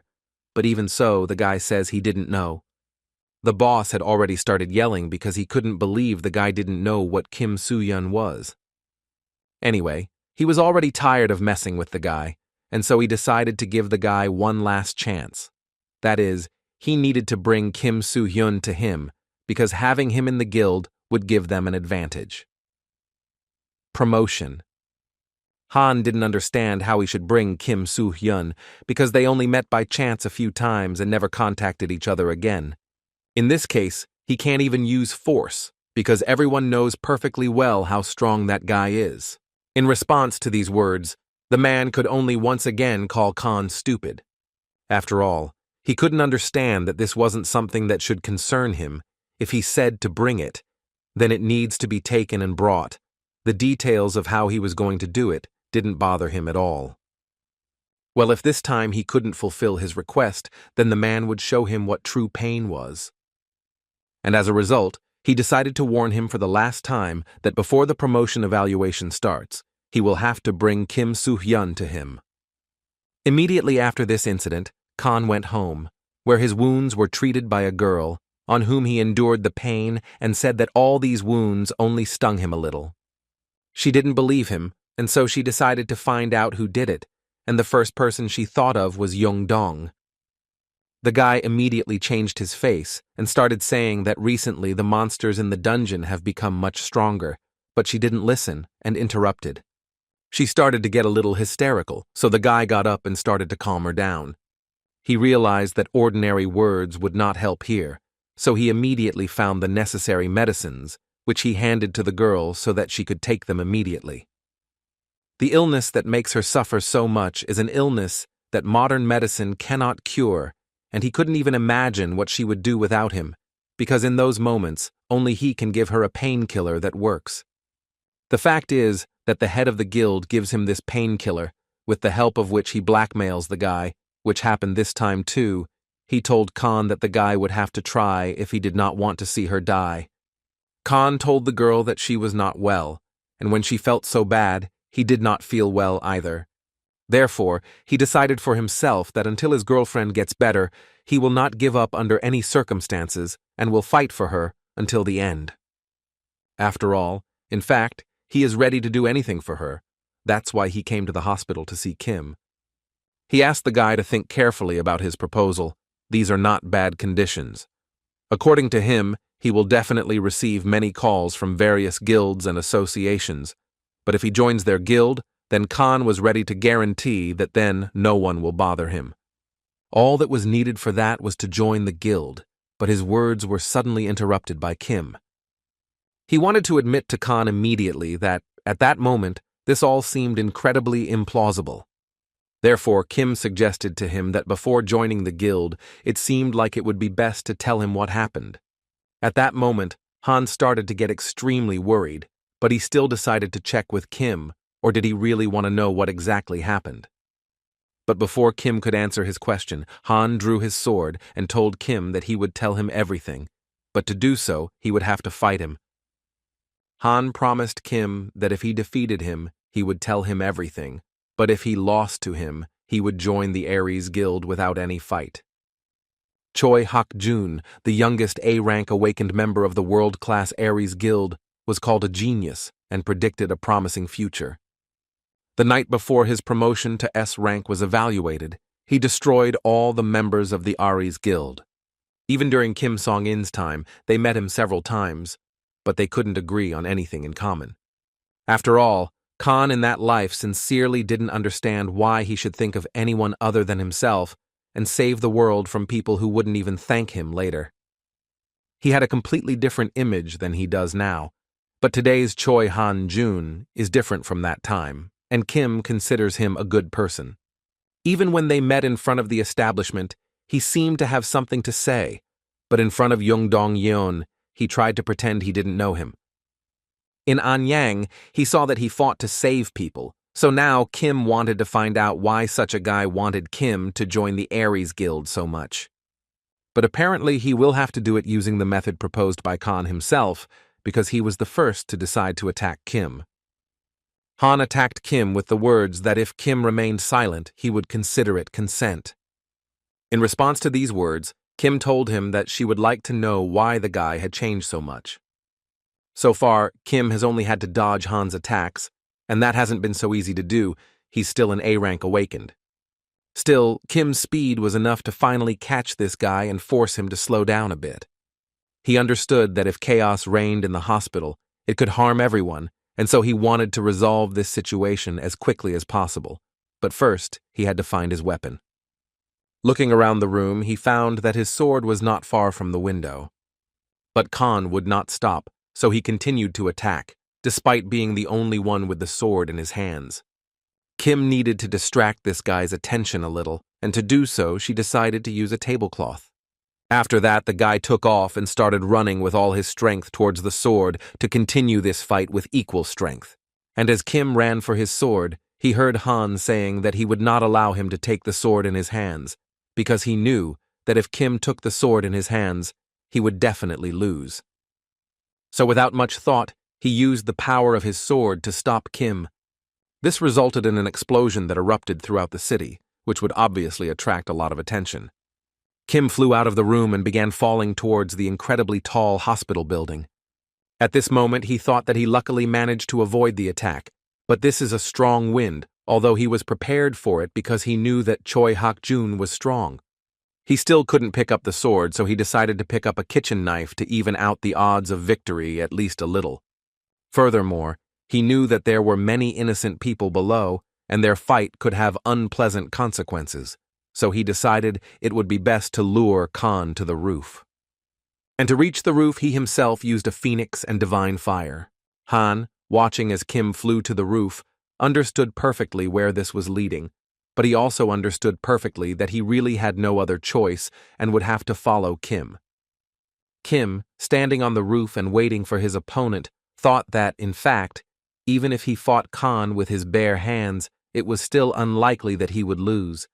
But that would happen if he were in normal conditions. And right now, he still hasn't fully recovered the stamina he expended in Anyang, so he needs to be extremely careful when fighting this guy, who immediately noticed that Kim was holding a fruit knife in her hands, but still couldn't believe that this kitchen knife could become a normal weapon for the guy. Kim, in response to these words, asked the boy not to doubt this, but rather to attack quickly so that they could end the fight and finally move on to a conversation. Although mentally, Kim himself understood perfectly well that this was definitely not a suitable weapon for an awakened one, because in essence, it was just a blade, and of course, with this type of weapon, there would be no magical resonance. All Kim could count on at that moment was her mana control, which in her opinion was top-notch. And after a few seconds, he showed why he was so confident in this. With just a small kitchen knife, he was able to deliver an incredibly powerful attack to Han's body.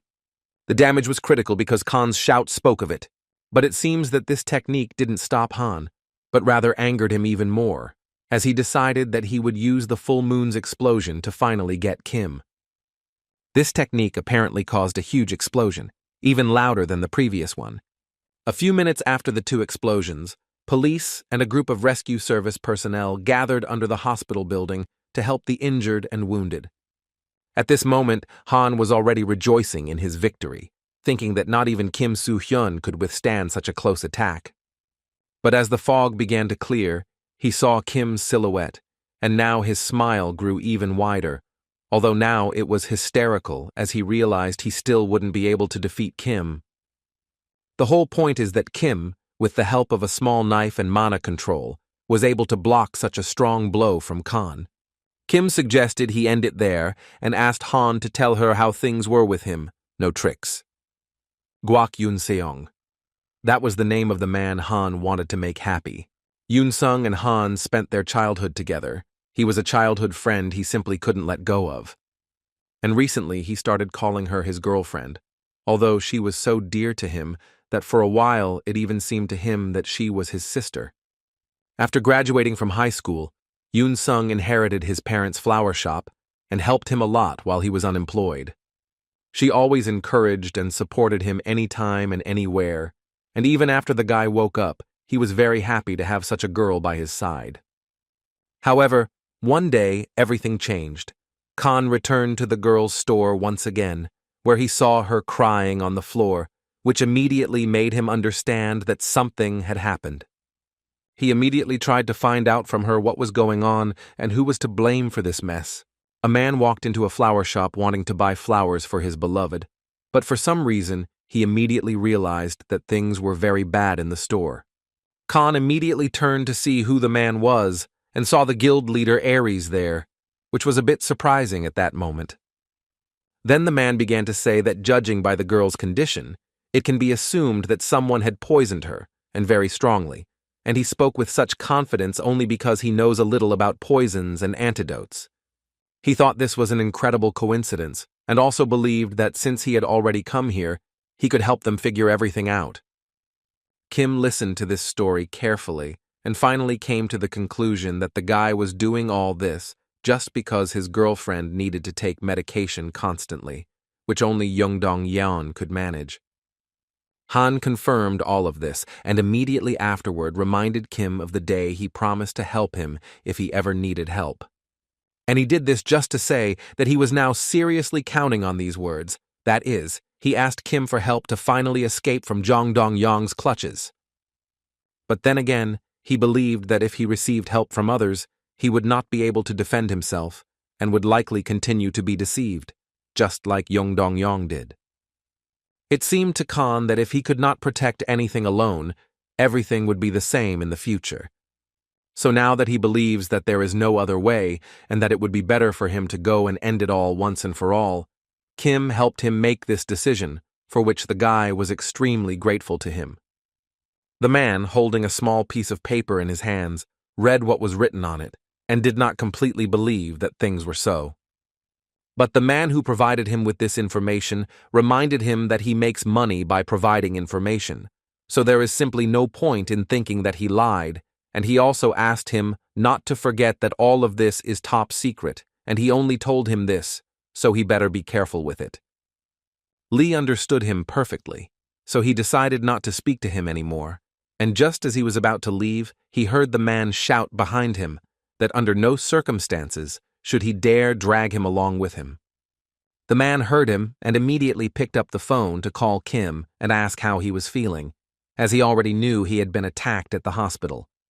Kim didn't tell him the details of that fight. He just said that nothing special happened and that he felt great because in the end, he wasn't hurt anywhere. After that, the guy was the first to decide to ask a question that interested him.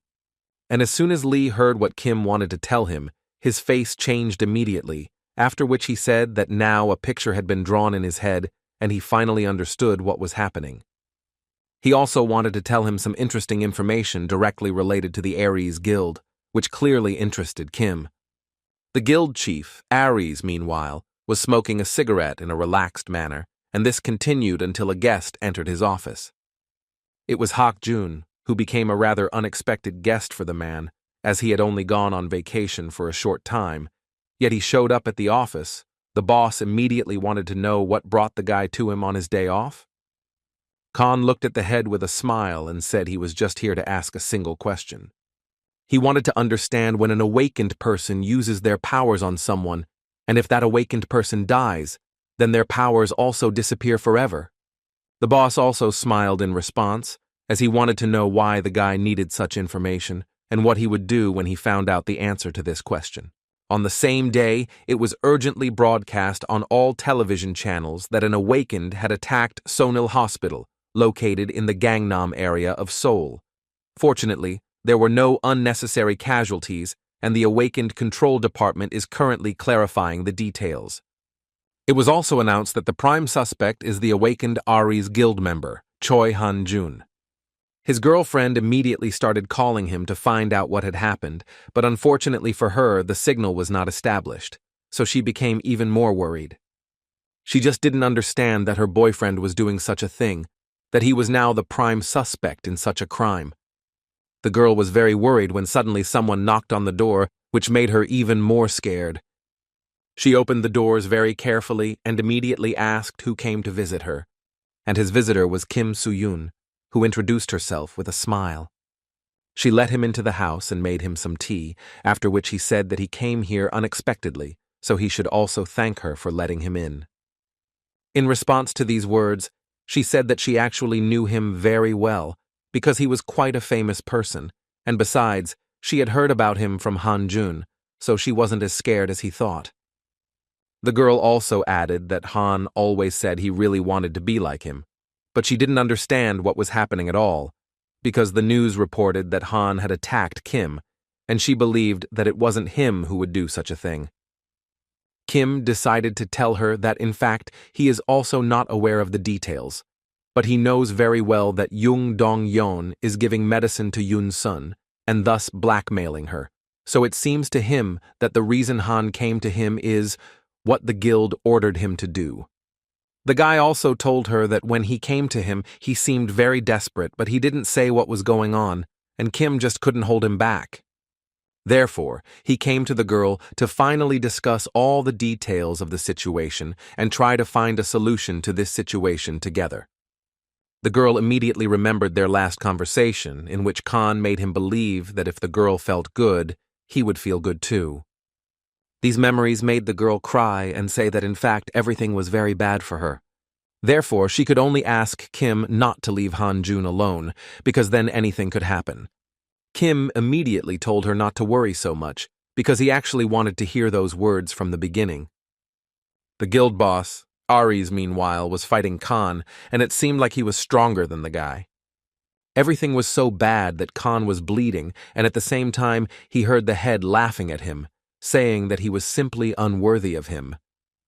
According to the man, this is the worst choice Khan has made in his entire life, because thinking that, since he has become strong, this gives him the right to think that he can defeat the head, but this is far from the case.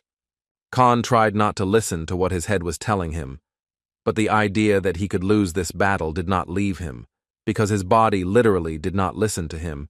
He had the sensation that thorns seemed to pierce his entire body. The boss believed that now the guy fully felt that the man was much stronger for him and that only today he would die at his hands. Dong Yeon continued to say several insulting words to the point where he could destroy the guy with just one finger, but still, the guy's patience is not iron, so at a certain point, he couldn't take it anymore and asked the man to shut up. After that, the guy started saying that he knew very well that it was the man who arranged everything for Yoon-sun to get sick. It was he who pumped poison into her, and then pretended that only he had the cure for this disease. Khan is now well aware that he was the one who created all the trouble. The crime the man committed was committed only to lure Khan into his guild. At that moment, the man began to smile and say that he actually had nothing to hide, because he really did, although for him it was such a trivial matter that he doesn't even remember the details. In fact, Khan had guessed this for a long time. He just couldn't do anything about it because he was too weak. But now his self-confidence was at its peak, and he asked himself to pull himself together and do everything to defeat this bastard, because now everything is really different. These thoughts gave him so much motivation that he was able to not only get up after the blows, but also grab a sword and go for another attack. The guy went to battle and at the same time invited the man to die here together. But all this just once again made the man smile, and he once again convinced himself that the guy was too arrogant to decide he could defeat him like that. And to prove his strength to this guy, he decided to teach him a lesson that would teach him not to do it again. So he snapped his fingers. After that, the guy's body became paralyzed, and his internal organs seemed to rupture. The man reinforced the blow with the words that the guy was simply stupid if he thought that there was only one type of poison. And since they had such a frank conversation, the man decided to tell the boy that there are poisons that cause continuous damage, like the one used on his girlfriend. But there is also an explosive poison that is injected unnoticed and accumulates in a moment. Furthermore, according to the man, he knew very well that one day the guy would want to destroy him, so he poisoned him in advance every time they saw each other. And now that it has finally happened, a man can easily finish off a guy without even using his strength. At that moment, Khan's field of vision blurred and he gradually lost track of where he was and what was happening to him. The only thing he understood was that he was never able to destroy Yung Dong-yeon, and therefore he could not help his girlfriend, who counted so much on his help. And as soon as Khan lost consciousness, an explosion occurred behind the man. He wasn't too scared, although he didn't understand what was happening and who suddenly decided to invade his guild. The man who broke down the guild boss's doors, shortly after entering his office, said that all the guild members he wanted to ask for guidance from had left work for some reason. After that, Kim said with a smile that they had already met with the boss, and he came here today to enroll in the Aries Guild. The boss couldn't say anything except express his surprise, because he completely thought that Kim didn't really want to join the guild, so it was quite unexpected for him that he himself came. At that moment, Kim was thinking about Han first. It was very difficult for him to observe the guy's condition. But his thoughts were constantly interrupted by the boss, who had already asked a question several times in which he wanted to know why Kim suddenly changed his mind and still decided to join the guild. Besides, the man was pretty sure Kim knew he wasn't exactly a nice guy. Kim, in response to these questions, said that the man is clearly mistaken about him, because in fact he is not a super good boy either. Being a hero or something like that is not for Kim. According to him, he is not able to endure things like that. Furthermore, he came here to assure Aries' boss that he can join hands with anyone as long as he sees benefit in it. The man clearly liked these words and was quite pleased to hear them. Anyway, he proposed at this stage to return to the subject and talk a little about the conditions after joining the guild and sharing the profits. But that would be the second question, because so far, according to the boss, he still does not trust Kim. And to fix this, he believed that the guy should first sign the application, and then the man could offer the guy the best possible conditions for him, which Kim agreed to without any problems, which although it surprised the man, he was still very happy about it. Once Kim did what the man asked, the Aries boss invited the guy to finally get serious about his business, and first he would like to know from the guy himself if there is something he really wants. Kim was ready for this question, so he had several requests prepared. First, he wanted the man to remove the poison from Hak-jun's body. The man's face changed immediately, and that was understandable, as he understood that not everything would be so simple, but he didn't fully suspect that Kim would want to save this guy. Kim didn't think much and immediately decided to remind the man who had just said that working in the Aries Guild is a business, and leaving Han-jun in this state doesn't seem like the ability to run a business. At least, that's what it seemed to Kim. After that, the guy added that of course he doesn't know whether the man saw the news or not, but he has personal reasons to retaliate against the attacker in the person of Khan. The man immediately realized that the guy would simply take advantage of Han-jun after the rescue, and in fact, he was ready to make concessions on such an occasion. But he immediately added that even if he removes the poison from the body, it will not be in a proper state, because as you know, the consequences of the poison leave their mark on the body. Kim added that it doesn't matter to him, because for him, 1 Han-jun is better than 100 C-rank awakened. The boss thought for a bit and decided that since Kim wanted it so much, he would do it for him. After that, he approached Khan's body and put his hands on his neck, squeezing 2 fingers tightly, which is why Khan started screaming incredibly loudly. So, he didn't want to finish him off. On the contrary, he started sucking all the poison out of Khan's body.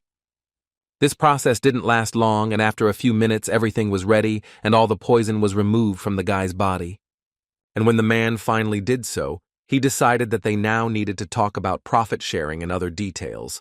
But first, Kim wanted to whisper to Han that he came here after talking to Yoon's son. As soon as he heard his girlfriend's name, he immediately opened his eyes and quietly asked Kim why he did this. Kim asked him to be quiet and just trust him, because now is not the time to yell about it. The boss, however, had already started saying that the profit from the dungeon raid was 70%, and the boss would also like to offer Kim the position of vice guild boss. He believed that this was just an excellent offer. There was no point in refusing. In response to this proposal, Kim repeated what he had already said, namely, that the man is not very good at running a business and needs some practice. And if a man calls it a business, then the guy will not engage in an unprofitable business. Then the man wanted to know what conditions the guy would like. Kim told him the answer is quite simple. He needs the guild boss position and 100% of the profits. In other words, Kim wanted the man to hand over his guild to him. Otherwise, he would have very little, and it was unlikely they would agree. Literally immediately, these words caused incredible laughter in the man, after which he added that he was already scared because he thought the guy was up to something and that he was just playing in kindergarten. Kim didn't see anything funny in his words, so he wanted to ask the man what he said that was so funny.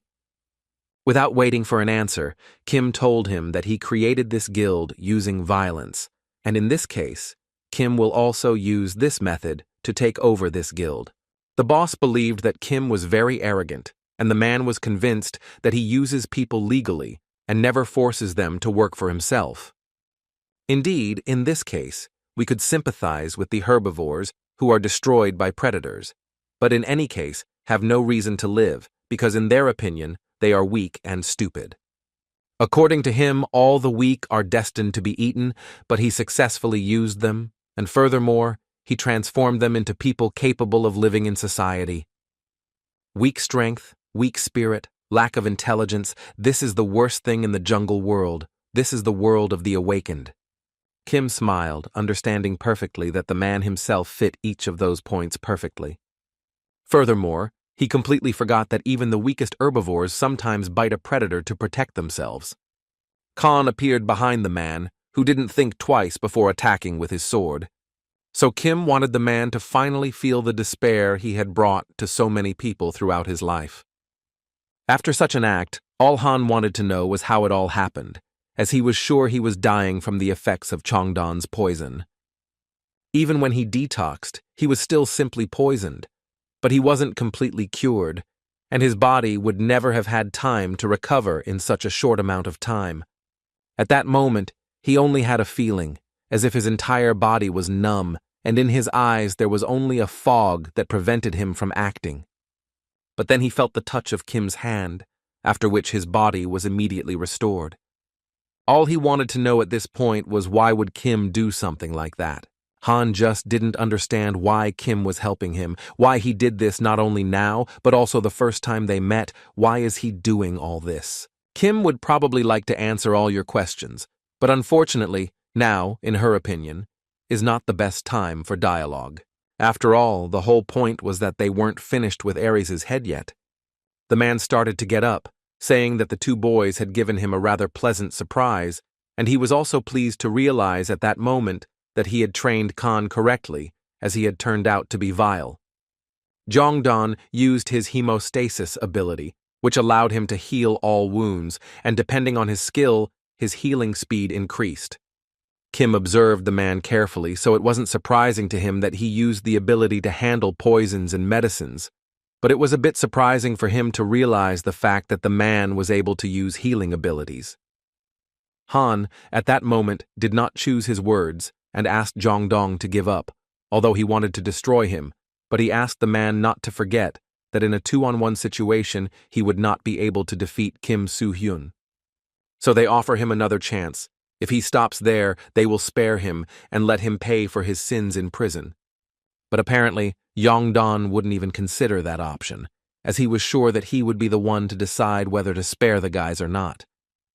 After that, he added to Khan that the guy simply had no right to say something like that, and then these words turned into action, and the man used his venom. A huge pool of poison began to spread around Jongdong, which gradually began to fill the room. The guys decided that for now it would be best to climb onto the table, and as soon as they did so, Han immediately began telling Kim that this is Jongdon's strongest ability, which is called the Green Zone. This poison is capable of hitting anyone and anything. By spreading toxic substances throughout the territory, Jongdong creates a huge swamp. Han's story was interrupted by Jongdong, who turned to Kim to tell the man that he was right when he mentioned that the man created the guild by exploiting the weak. But he asked not to forget a very important detail. Exploitation is a privilege only for strong people. Well, immediately after these words, there was an obvious attack on the guys, which they successfully dodged. Kim clung to the nearest locker and thought the swamp was moving beneath her feet according to her will. And while Kim was thinking about this, Han had to block Jongdon's attacks, who was desperately trying to destroy the guy. Kim continued to watch closely as Han tried to defend himself from all the man's attacks, and in the process, he realized that this green poison only affects living creatures, because even the furniture drowned in the swamp is in perfect order. In that case, without thinking much, he drew his sword, also took off the closet door, and decided it would be good to pedal like a surfer through this swamp. But the smile on the man's face didn't disappear, and that could only mean he still had some kind of ace up his sleeve.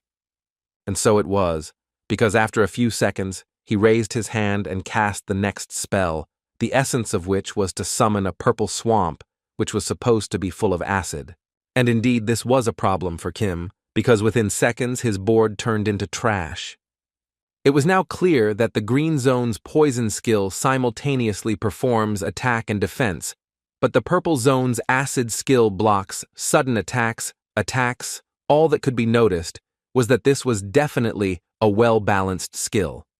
At that moment, the man shouted again that Kim Soo-hyun was too predictable for the strongest hero everyone was talking about, and this even upset the man a little, as he expected much more from the guy.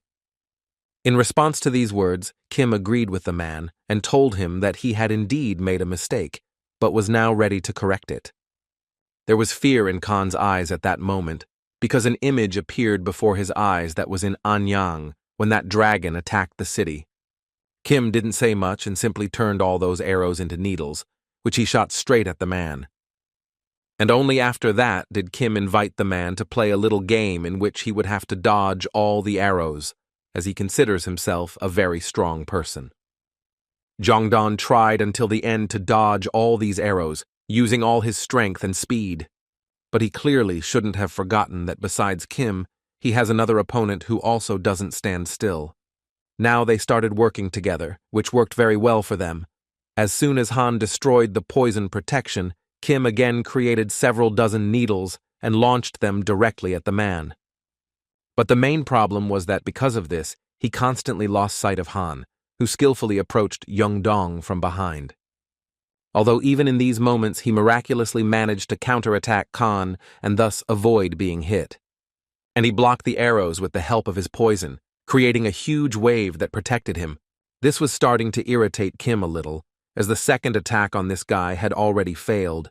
All of this only made the man talk even more. Now he was convinced that Kim could only talk and nothing more, as he couldn't even realize that his poison was capable of not only attacking, but also defending himself. The guy didn't really want to argue with him, so he once again agreed that the man's ability was quite strong and therefore difficult to resist.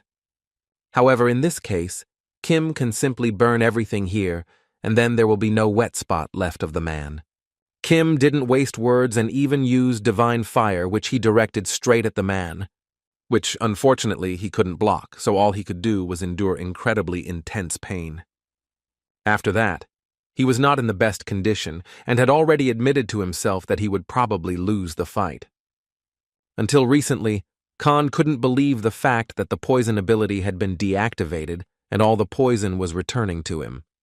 It was absolutely clear to the boys that the man could no longer maintain his skill because he was seriously injured. And this is the best chance to finally finish him off, but suddenly the man started screaming incredibly loudly. And he did this so that Han would hear him, as he was talking about what he would do for him with an antidote, for we must not forget that even if he destroys the man, the poison will not disappear from Yun-sun's body. Therefore, he asked the boy to think again before deciding to do something like that, because in this case, he is literally putting his beloved's life at risk. Or he still has a second option, in which he will save the man's life and thus save Yun-sun. Now the choice is only up to Han. But Kim intervened in the dialogue quite opportunely, asking Han not to pay attention to all this, because at the moment, this man was trying to influence him.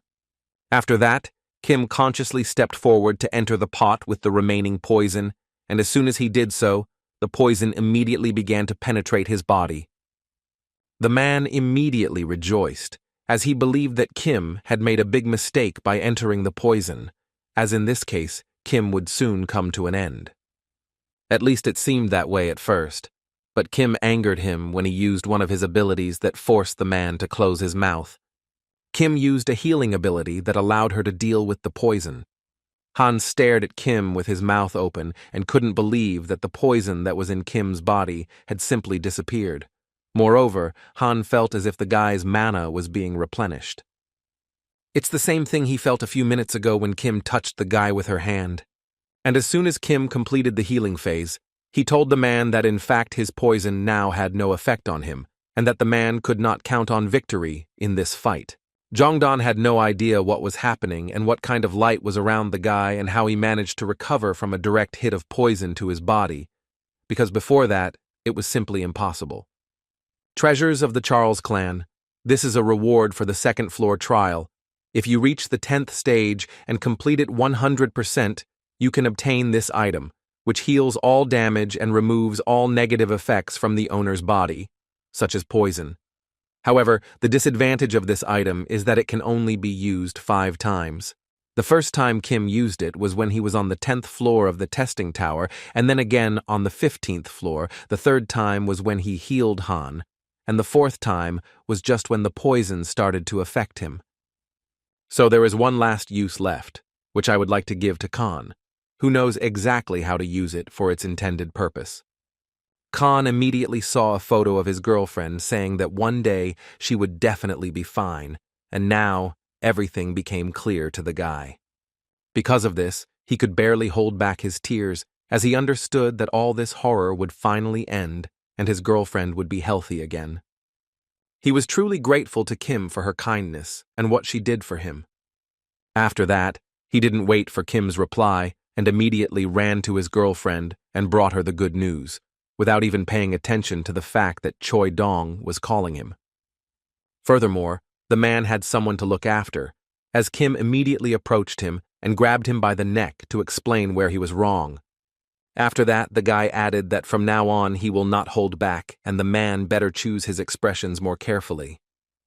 But apparently Choi Dong was just waiting for this moment, because he understood perfectly well that Kim would most likely simply destroy him. Although before that, he decided to remind Kim that he was the master of one of the biggest guilds, although people didn't care if it was a battle between the awakened, but he wanted to know how they would react if Kim still destroyed him. He also didn't forget to add that he has connections with many important people, and according to him, even though he is a famous newcomer, he will still have to pay for his actions. But Kim believes that since we are talking about destroying the main guild master, then you really won't be able to get out easily. However, he asked the man not to forget that that guild master was related to the notorious criminal organization of the Scavenger Guild. Such words clearly struck a chord with the man. And although the man was in shock, Kim added that he had already conducted research between these two organizations. Lee had gotten some information long before this conversation. He told Kim that the Aries Guild was working with the Scavenger Guild. Since the Collectors Guild is based in other countries, it has not yet managed to spread its influence in its own country. And to facilitate penetration into Korea, they decided to choose the Aries Guild as assistants. Furthermore, Lee added that using the information network and resources of the Aries Guild, the Scavenger Guild eliminates anyone who knows or suspects that they are related to the Scavenger Guild. And the saddest thing about all of this for Lee was the fact that the Scavengers Guild had turned its attention to Kim. Now Choi Dong has heard this whole story, whom Kim has accused of blackmailing guild members and committing terrible crimes, as well as collaborating with the Scavenger Guild and exterminating innocent people. Now, considering all this, it seemed to Kim that he had more than enough reason to destroy the man right here and now. Kim also understood perfectly well that they were targeting him, and this was an ideal chance to eliminate anyone who showed up. In other words, it can be said that the man turned out to be an ordinary bait for him, which he used successfully.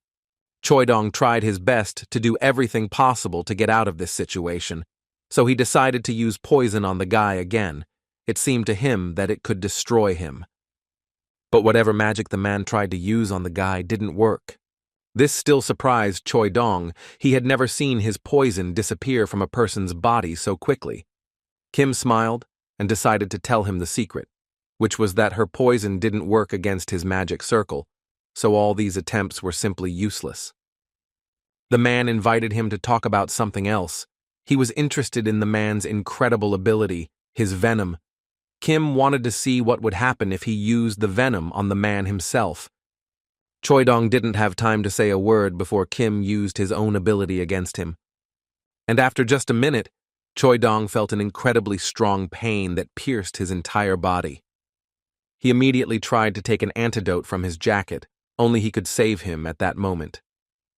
But today he obviously won't be able to do that, because Kim was still there and he decided to remind him of that in a rather unusual way.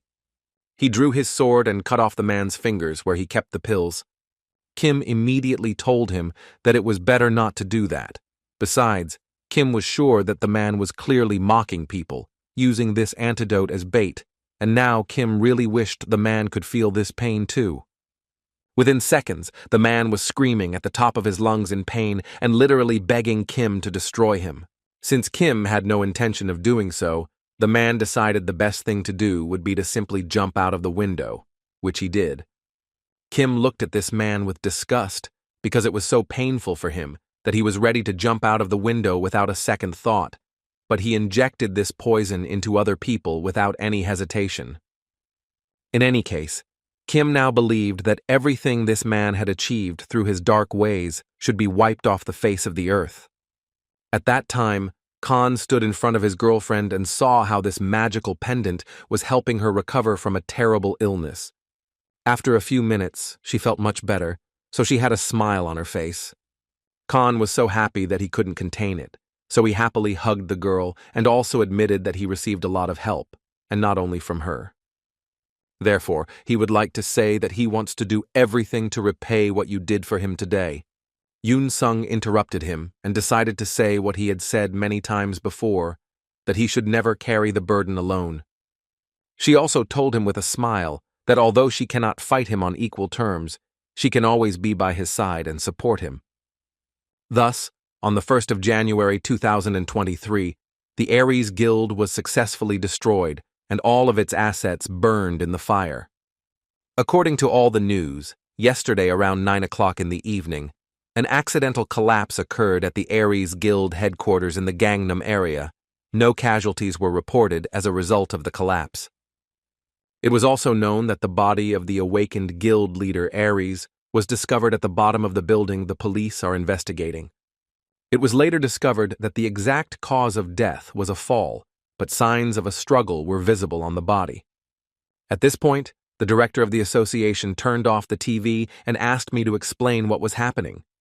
Kim was tired of saying the same thing over and over, so he said again that he just did what he had to do. These words angered the director even more because he not only entered the guild headquarters without permission, but also destroyed the guild boss, Aries, and then completely destroyed his rearguard. In his opinion, this crime was tantamount to terrorism. Kim realized quite calmly that Dong Yeon used his abilities to scare and blackmail people. The guy also realized that apparently they didn't know that the Aries Guild was involved in illegal activities, but the agency simply looked at it and did nothing. He even thought about the fact that the agency, on the contrary, had made it so that the Aries Guild wouldn't stop its work. Was it really that problematic? In response to this, the director immediately told Kim that, like the last time with the Anyang incident, he was preparing good loopholes to escape anyway. He still wanted to tell Kim that he had gone too far. After that, he decided to leave this issue and move on to another.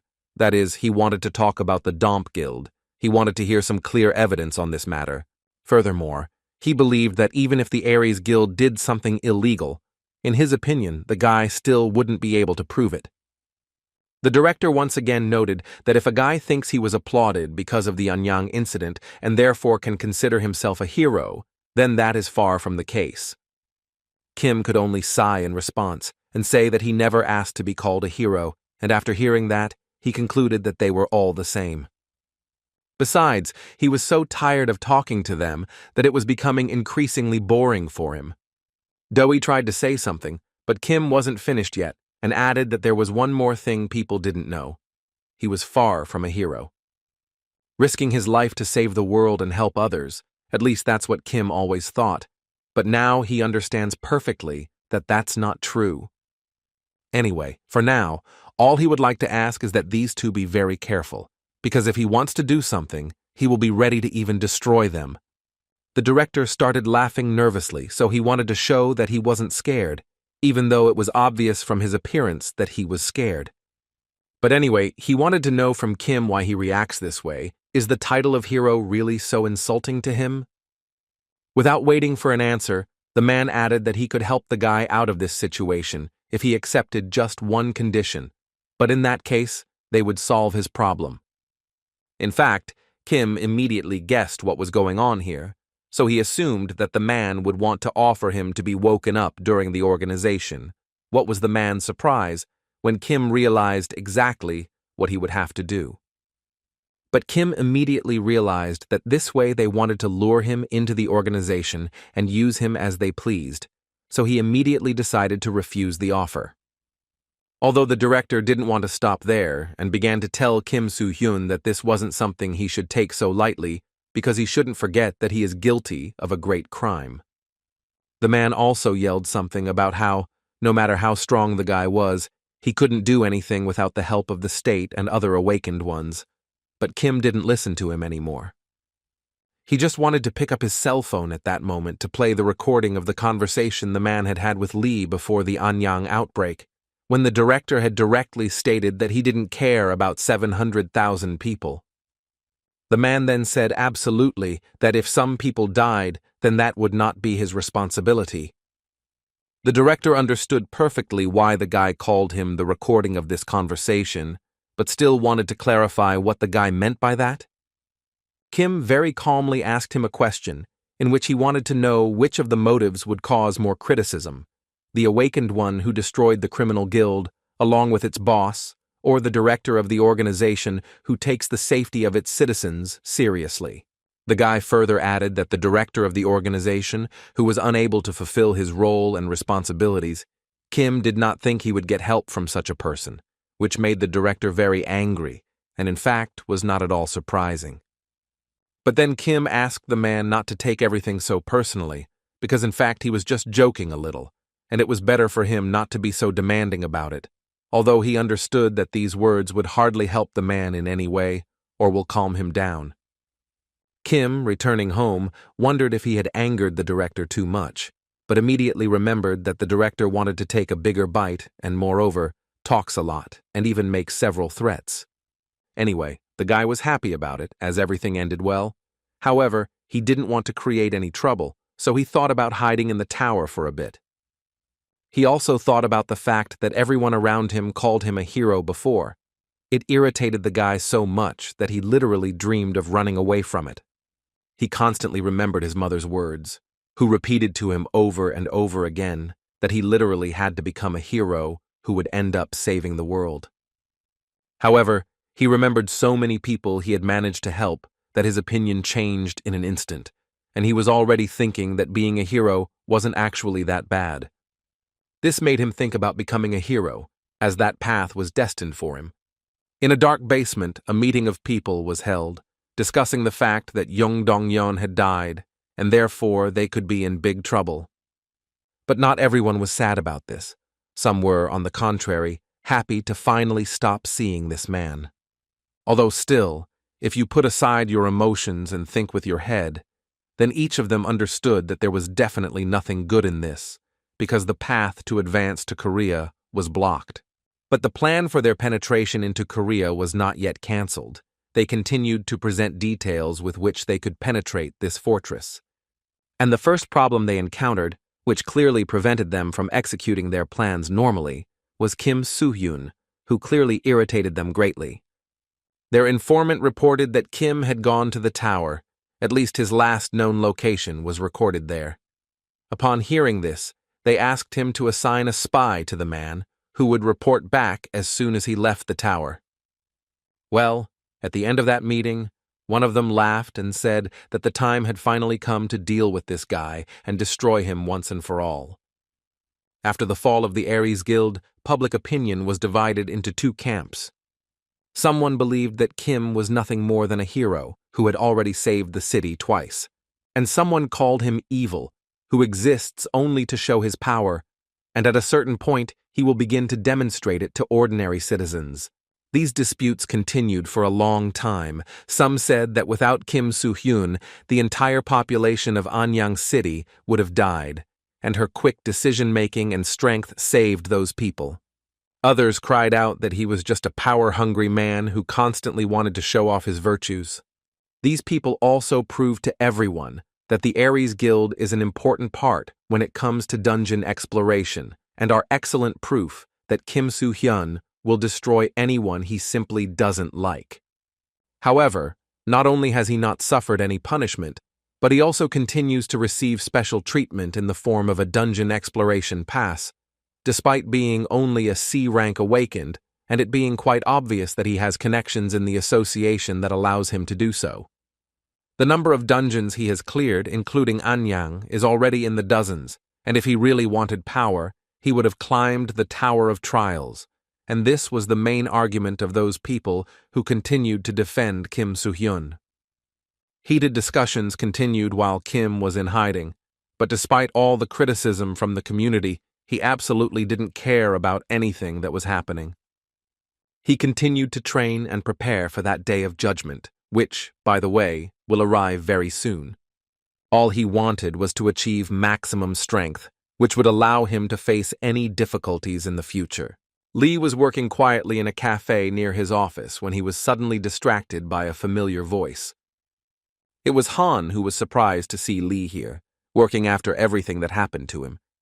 Lee asked him not to joke around and just sit at the table, especially since he had already ordered everything for them, and they clearly had something to talk about since it had been a whole month since he sent him on his mission. Han first wanted to know how Lee was doing, but the man immediately asked him not to ask about it, because according to him, not everything was as calm as he wanted, as he needed to continue going to the Association for the Management of the Awakened, as well as visiting the Tower of Trials, and even going to clear dungeons. The guy noted with a smile that with so much work, he could already ask Kim to pay him. After that, Khan calmed down a bit and decided to say that although he had already said this several times, he still wanted to thank Lee once again for helping in the destruction of the Aries Guild. This actually means a lot to him. After all, only thanks to Lee, he was able to prove his innocence and spend time with his girlfriend. Lee was happy to hear these words, so he simply asked the guy not to worry about it. He just asked him to think about the debt he needed to pay. Then their conversation turned to Kim. Lee wanted to know how Kim was doing, and at that moment, someone entered the restaurant. It was Kim, which Han didn't notice, and so he continued to talk about how he and Kim are always together now, although lately, for some reason, Kim has been trying to stop him when he tries to return to the tower. Kim laughed at his words and simply sat down next to him, which startled Han a little, although by now the guy should have gotten used to Kim's unexpected appearances. Han calmed down a bit and decided to ask Kim if he was finally free here and if they could continue their business.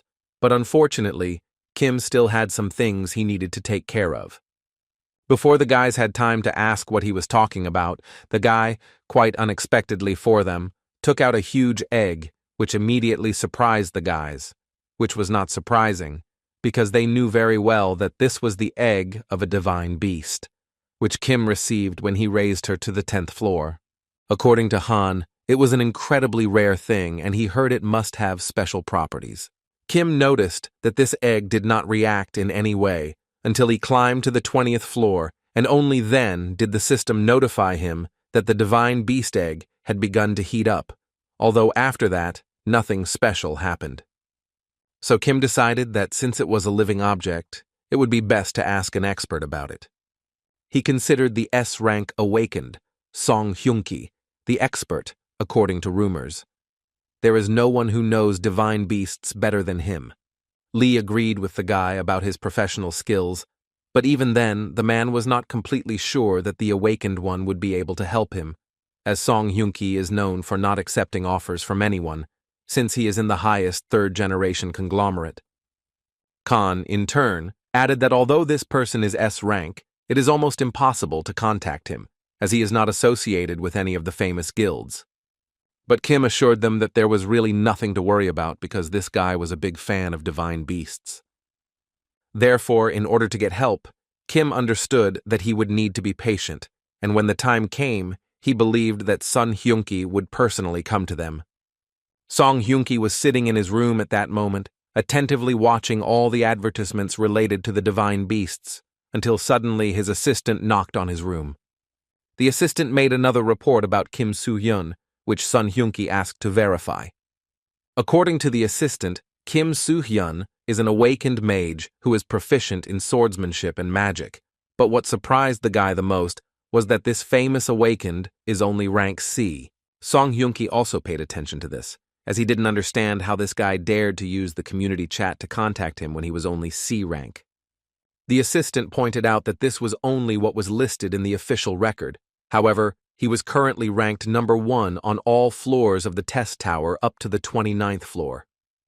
And he is also known as the number 1 reason for eliminating the dungeon breakout that occurred in Anyang City, so the assistant dared to guess that his real rank is close to S rank. All Sun Hyunki could respond to this information was that great stories hide a great truth. But the assistant noted that this was not all, after which he added that at this moment there were rumors that he was visiting the association to begin the procedure for promotion to S rank. As soon as Kim Soo-hyun and his friends arrived at the place where he received the S rank, they noticed a large number of people, and Lee immediately realized that rumors that Kim had retrained to the S rank had spread, although they tried to keep it a secret, but apparently it didn't make sense.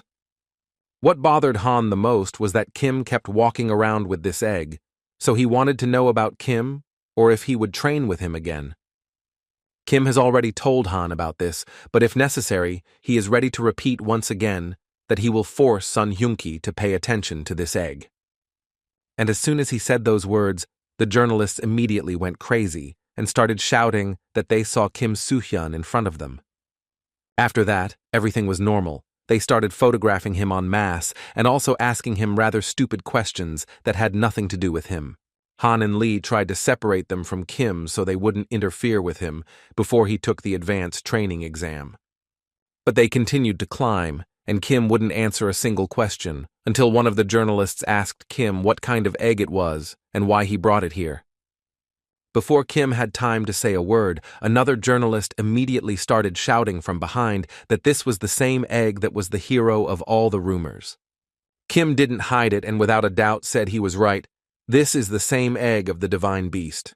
After that, the guy discreetly added that he would like to know a lot about this egg, and therefore, if there is anyone with professional knowledge, he would be very grateful if he contacted the guy. The journalists tried to ask Kim a few more questions, but he ended his speech there, after which Lee realized that this was originally Kim's plan. And he was absolutely right, because now in the guy's head, there were only thoughts that this should be more than enough, since he showed the egg and Song Hyunki's interest should make him start looking for it. But his thoughts were suddenly interrupted by one of the journalists, who shouted at the top of his lungs and asked Kim to answer just one question. As soon as Kim stopped, the journalist immediately continued and said that this matter mainly concerns the incident related to the Aries Guild.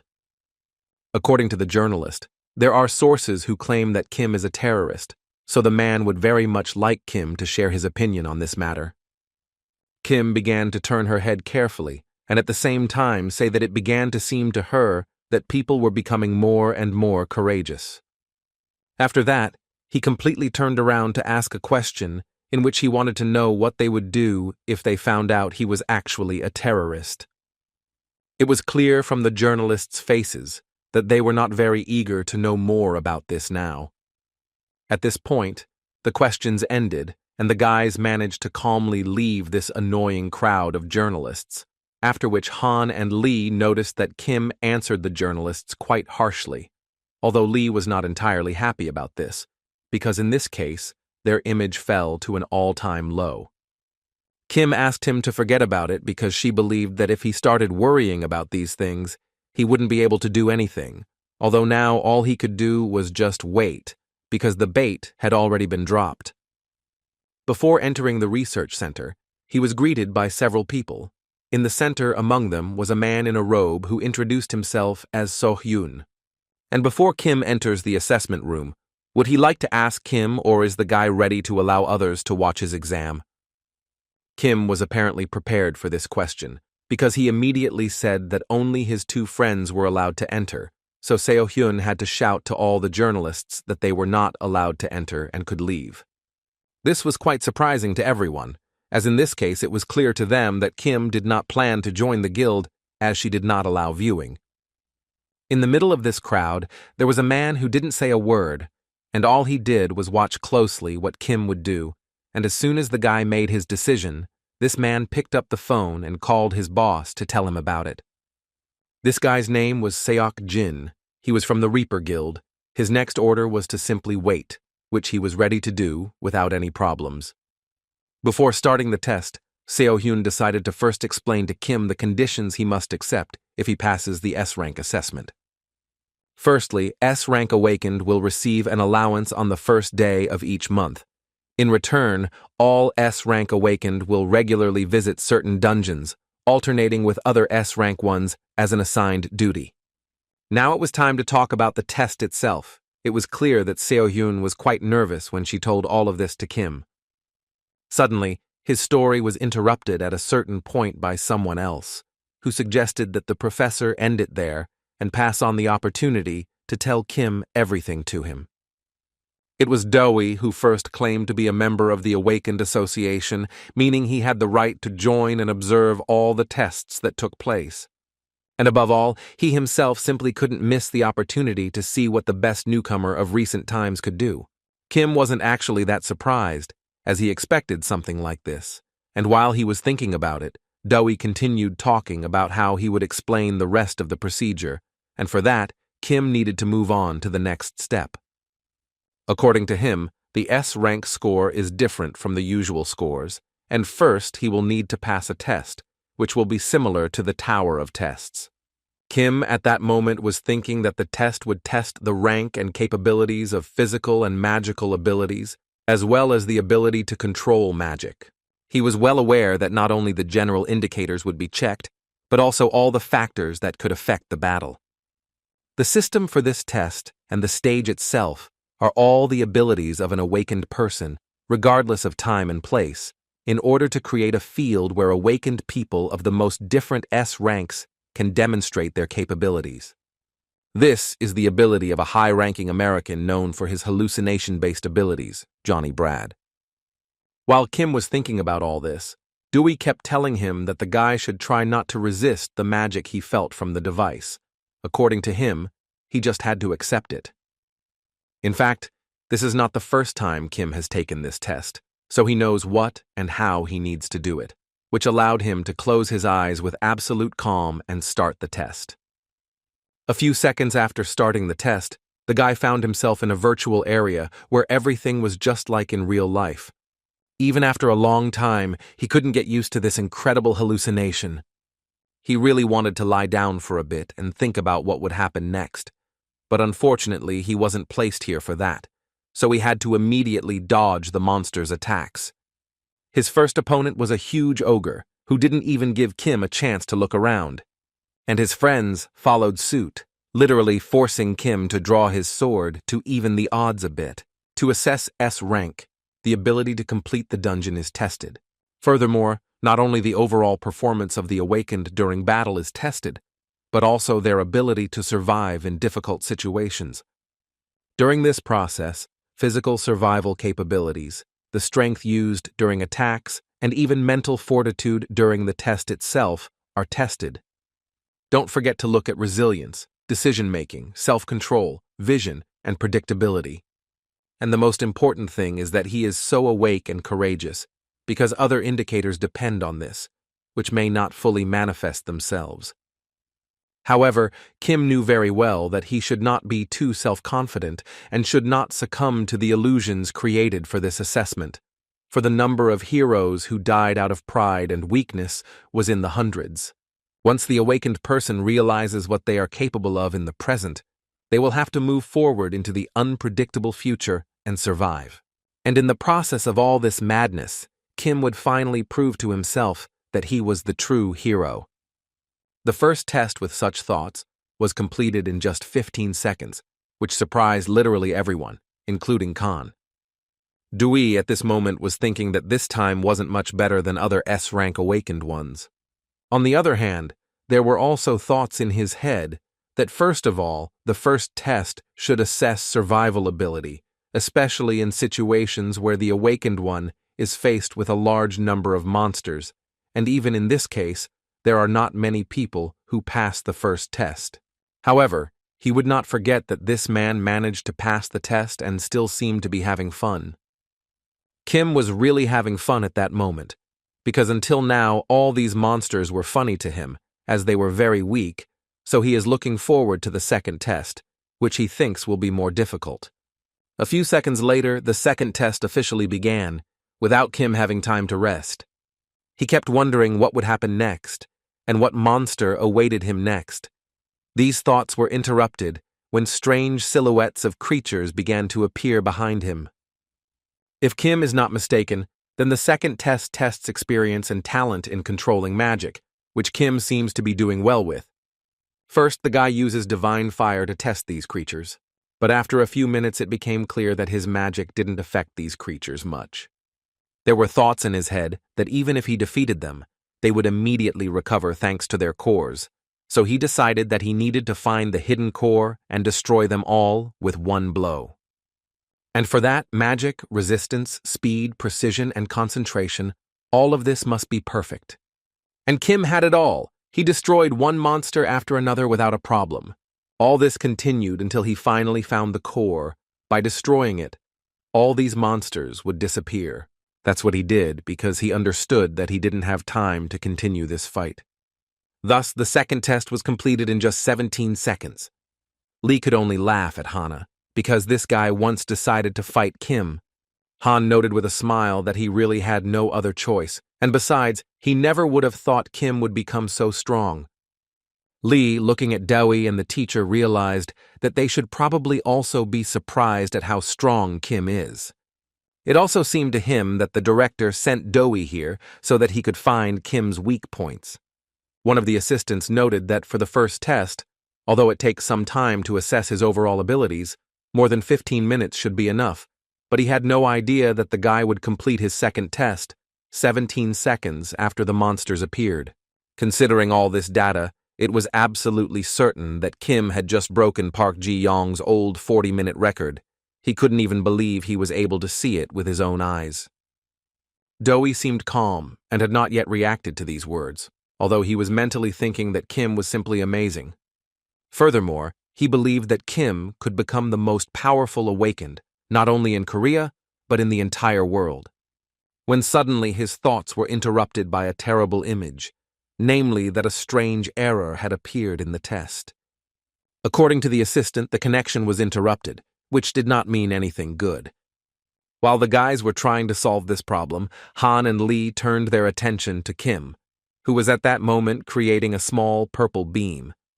Kim looked intently into the eyes of the monster in front of her and wanted to ask why he was doing all this. The huge demon immediately responded to the guy who seemed to be going too far with the joke. The guy's silence made this monster start yelling at him and doing everything he could to take the guy away. Kim understood that since this monster appeared, something went wrong, because he was probably not part of the test. Dewey at this point shouted to the workers to check the power and contact the technical department immediately. After that, he wanted to know if they managed to establish contact with Johnny Brad, but according to the assistant, they are trying to do so, but it seems like it will take a while. For Dewey, this was all very strange, because he knew that no matter what abilities were manifested during the test, Johnny Brad's abilities would not be interrupted, and if the system did not accept the abilities, then Kim Soo-hyun's spirit would bounce back and return. It felt like something was literally blocking the way to Kim Soo-hyun's body, but they couldn't figure out what was wrong. Kim at this moment tried to resist the demon, but even her abilities were too small to interfere with it in any way. The guy at that moment could only think that the test should definitely have ended in the second stage. It was really some kind of error. But the strangest thing is that Kim had never seen this phenomenon before. Therefore, he couldn't even understand where this creature came from and why it suddenly started attacking him. Anyway, there's no time to think about it, as Kim needed to prove to this monster that he attacked the wrong monster. With one easy movement, Kim carefully cut off the creature's hand, after which he continued to actively attack it. Kim definitely wouldn't lose to this monster, and since some mistake had happened, he definitely wouldn't become a victim. But certainly not everything will be so easy, as the monster continued to attack him, so the guy had to figure out what to do, as he would certainly lose. A device for increasing magical energy, which allows you to instantly concentrate power outside the body and release it to its fullest. Kim decided to use this to release all her magic and vomit it out in one go. But first, it would be really good for him to dodge the monster's attack, which also wouldn't just stand still and continue to attack the guy. But this creature clearly didn't expect the guy to gather so much power and throw it all away with one blow. Kim was thus able to destroy this monster and remain completely safe. After that, he slowly closed his eyes, and when he opened them, he came back to himself in the real world. In front of the capsule where Kim was, Lee and Han were already standing, which scared him a little. As soon as he opened this capsule, Khan immediately began to shake him, as they were extremely worried about him, as the signal had gone out and they didn't know what condition he was in. Did Dewey and the professor also come over to see how Kim was feeling? I would also like to apologize immediately, as it appeared to you that there was a technical failure, which caused the entire system to shut down. Kim wasn't too worried about it. At the moment, he was more concerned about his exam results. Teacher Seo-hyun decided to point out that Kim was very calm when they told him about the mistake. He wasn't the least bit confused, as if he already knew about it. In any case, Dewey had no problem informing Kim that he had passed the exam perfectly and had in fact made a new awakening certificate in advance. He showed the guy a new certificate, which stated that he had now officially become S rank. According to him, this way he will have priority access only to registered dungeons, and will also be able to obtain a bank loan guaranteed by the income received.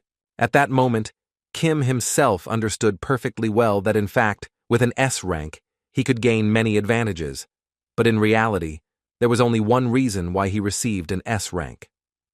And that reason was that he would have the opportunity to participate in dungeon raids around the world, because he knew very well that future threats would not be limited to just Korea. Now he just wanted to know if this was the end of his preparation to become a true hero or not.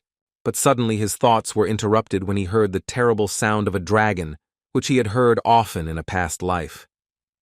Immediately a small earthquake began in the building, which frightened not only the workers, but also the awake people inside.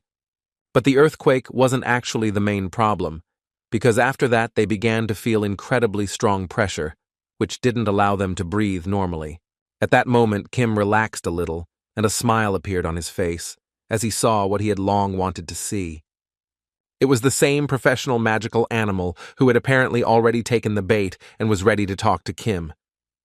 Kim carefully walked out onto the roof of the building, where the dragon and the awakened one were already waiting for him. The guy noticed for the first time that he was quite a noisy appearance, although many were watching him. For some time after those words, Sun Hyunki simply looked at Kim and thought of something of his own, and all of this lasted until Kim began to take out the same divine egg from his inventory. Kim understood perfectly well that Sun Hyunki clearly came here for a reason, and probably the main reason he was here was to get the divine beast's egg. Sun Hyunki immediately changed his expression, which could only mean that Kim was absolutely right. Although Kim admitted he was a little surprised that the man decided to act so immediately, given his reputation. Sun Hyunki finally spoke up and told Kim that he came here only because he saw the guy's provocation, which he decided to react to. And now Sun Hyunki decided to ask Kim to carefully place this egg on the ground. To catch his new pet, Sun Hyunki decided to send his beloved dragon, which seemed to pass right by Kim. Not only did the guy not expect this blow, but he also didn't have time to react, which scared Kim a lot. After that, Kim looked at Sun Hyunki again and realized that this guy had come here not to help, but to take his divine egg by force. And at the time, this was bad news for Kim, as he had spent absolutely all of his mana during the test. So in this case, he only had one thing to do: fight in defense. To begin with, he decided that it would be good for him to protect the egg, and then he could somehow deal with Sun Hyunki. At least that's what Kim thought, who at a certain point was interrupted by Sun Hyunki, taking the boy by the hand and not asking him to give the egg without unnecessary movements. But before Kim had time to say a word, the dialogue was suddenly interrupted by the egg itself, which at a certain point began to break. It was clear from Song Hyunki's face that even he didn't expect this. Apparently, he will have to reconsider his attitude towards this guy. But the most incredible thing was yet to come, because immediately after the egg began to crack, a small dragon miraculously emerged from it.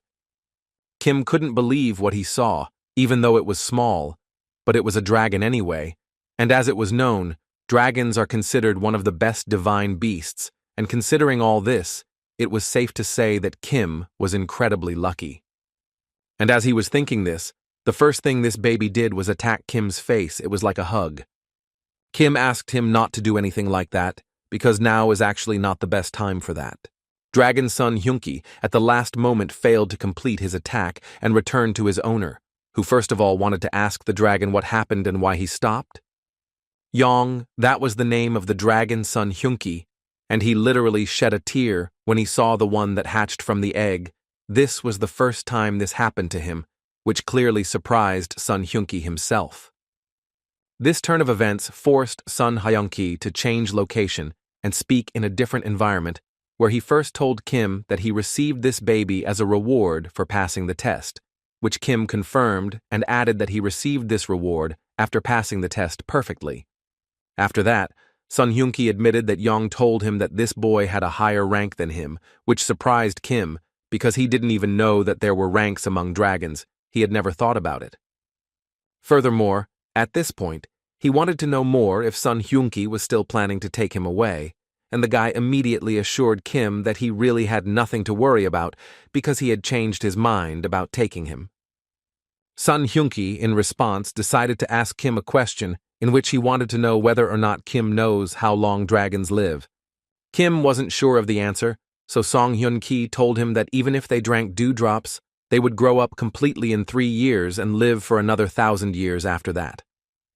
Furthermore, according to him, unlike people, divine beasts are pure, trust unconditionally, love devotedly, and choose their owners even before they are born. Their properties change depending on the owner's character and behavior, so if the owner is evil, then they can only become a demonic beast. Even if they don't become demonic beasts, there are those who use them as tools, which is why Song Hyunki collects eggs from unknown divine beasts. His greatest fear is that the divine beasts will choose the wrong path, so he deprives them of that option. Kim clearly didn't expect to hear this from Sun Hyunki, so he was slightly shocked for a while by what he heard.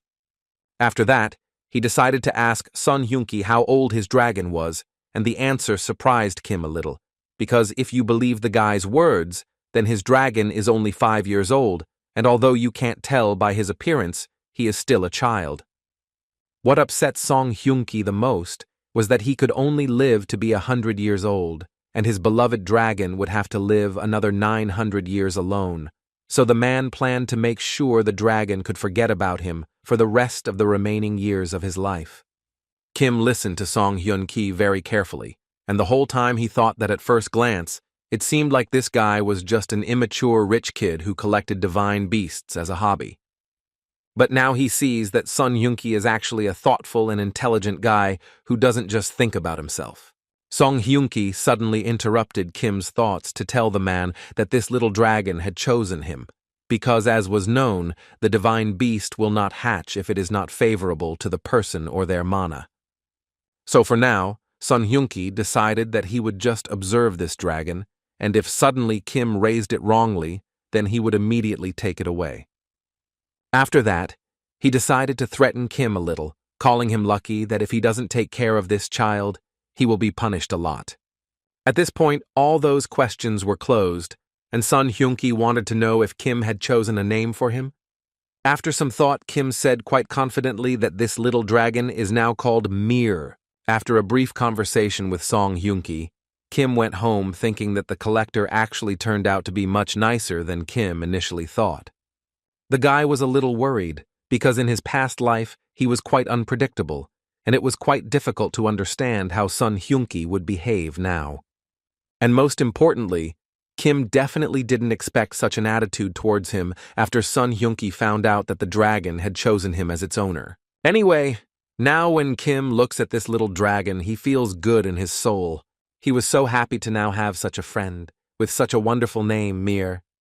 As Kim was returning home, he was followed by an agent, who, at the first opportunity, reported that Kim Soo-hyun was returning home with the divine beast and wanted to ask his boss if he should continue the pursuit. The person who led this person's actions asked the agent to report Kim's every move, no matter what happened. The man made this decision because it seemed to him that they were still far from completing the scenario. The agent had no further questions and decided to continue his task. But before he could get up, another man appeared behind him, who clearly didn't want to wish him a good morning. Kim stopped at one point and thought he was actually very interested in finding out what the people watching him would do next. But suddenly, he felt their presence disappear completely. Then it seemed to him that they had returned. Anyway, he kept going home, thinking that it would be very unpleasant if someone broke into his house. And as soon as Kim crossed the threshold of the apartment, he immediately felt the presence of another person. The blow he had to dodge, that's what Kim did, in his own words. Above all, Kim didn't want to fight in her house because she was afraid of breaking something here. But it was immediately clear that the person who decided to attack him was definitely not going to stop.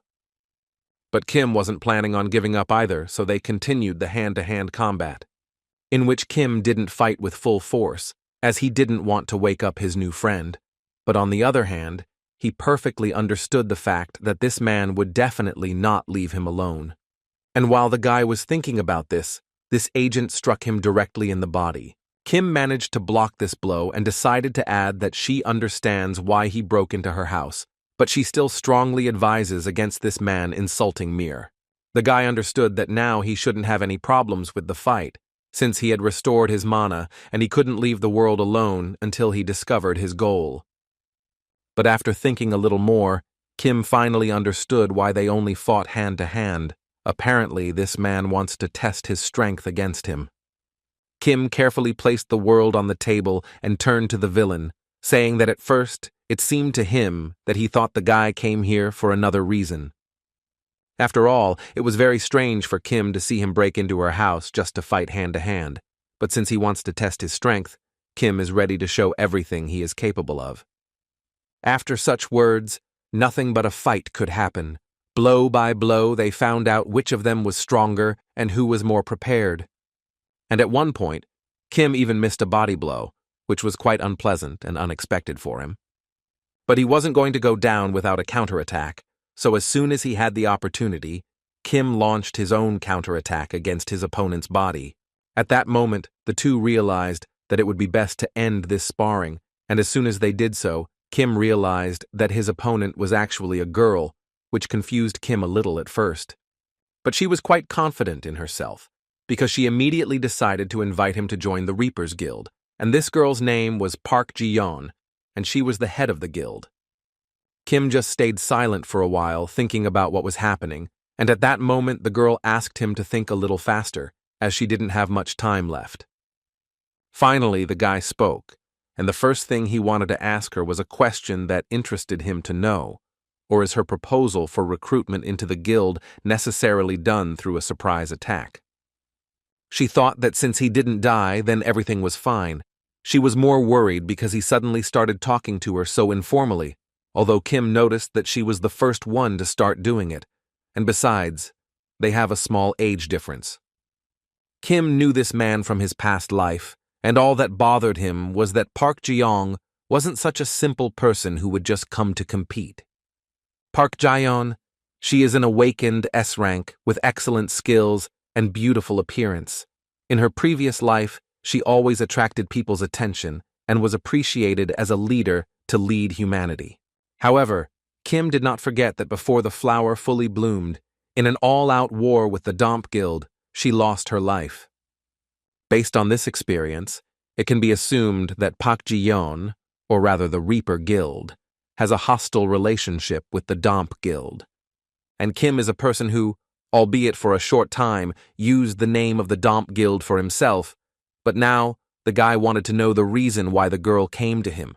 He was sure she must have had a clear purpose for coming here, but instead of answering the guy, she asked the question he had just asked. This scared the guy a little, although he hadn't forgotten that in a past life, she was still so eccentric, so he immediately told her that if she didn't have more compelling reasons, then she could leave, because he had no intention of joining her guild. She didn't try to convince him of anything, and Kim could also tell that he actually felt a little sorry for letting her go like that. So he decided to take a chance and asked her a question, wanting to know if she was interested in the Domp Guild. She slowly turned around and said that now their conversation was becoming much more interesting. After hearing these words, Kim realized that apparently he had hit the target. But he also noticed that at that moment an incredible anger appeared in the girl's eyes, which extended to him as well. However, looking at the girl, it was safe to say that she had gone a little crazy, because her smile was like that of the scariest clowns, and she decided to please the boy by saying that you could actually talk to him. After a brief dialogue, the girl realized that Kim was deliberately pretending to be the guild house in Anyang City to bring them to the surface.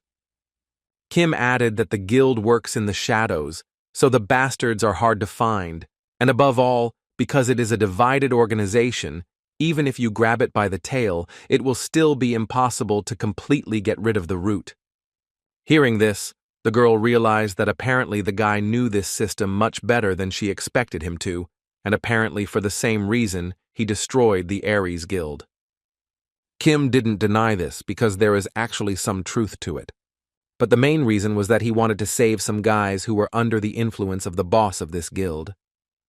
In any case, he believed that even if he destroyed the Aries Guild, it would still be destined to collapse.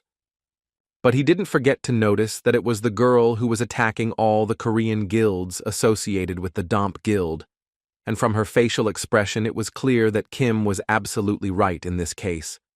After that, she finally confirmed it and added that she was the one who destroyed everyone, and now their only goal is to destroy the Domp Guild and everything related to that scum. Kim wasn't particularly surprised to hear such words, because the girl's anger in this life is exactly the same as in the last. Regarding the Domp Guild, emotions are extraordinary, and in this girl's case, she is able to transform her negative emotions into magical power, which makes her even stronger. It can also be noted that she is incredibly impulsive, and that is why her magic is simply incredible, so Kim understood that the girl was very capable in this regard. His thoughts were interrupted by the girl when she started talking about how she had defeated all the bastards hiding in Korea, but she didn't forget to add that they were all just crowns, no torso, no head. There were no clues, however. Their number and personalities are unknown to be challenged in direct combat.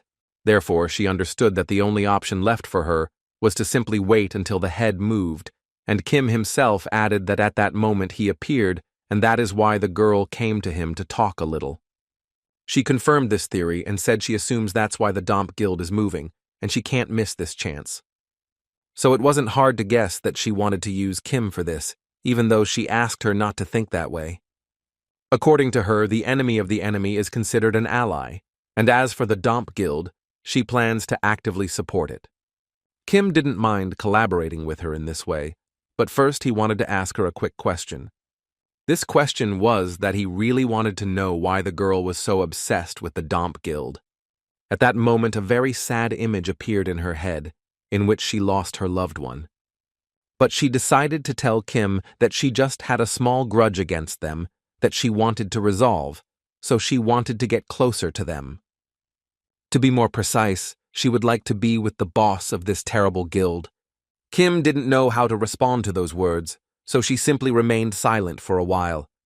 And with that, Park Jin decided to end the conversation and told Kim that she would look forward to their next meeting.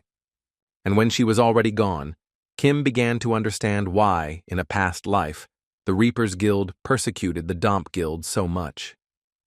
Han and Yun Sung went to visit Kim, and the first thing they noticed was that Kim had a wonderful house. Han was very happy to finally see where his friend lived, for which Kim wanted to apologize, because lately he had been very busy conquering the tower and reevaluating his position. But no matter how happy he was about their visit, it was still unexpected for him, so he decided to find out what they were doing here. Han immediately replied that the reason was actually simple. Yun Sun said that she wanted to thank Kim for everything. The girl also added that he had helped them a lot all this time, and they hadn't even had the opportunity to express their gratitude, so today, they are here.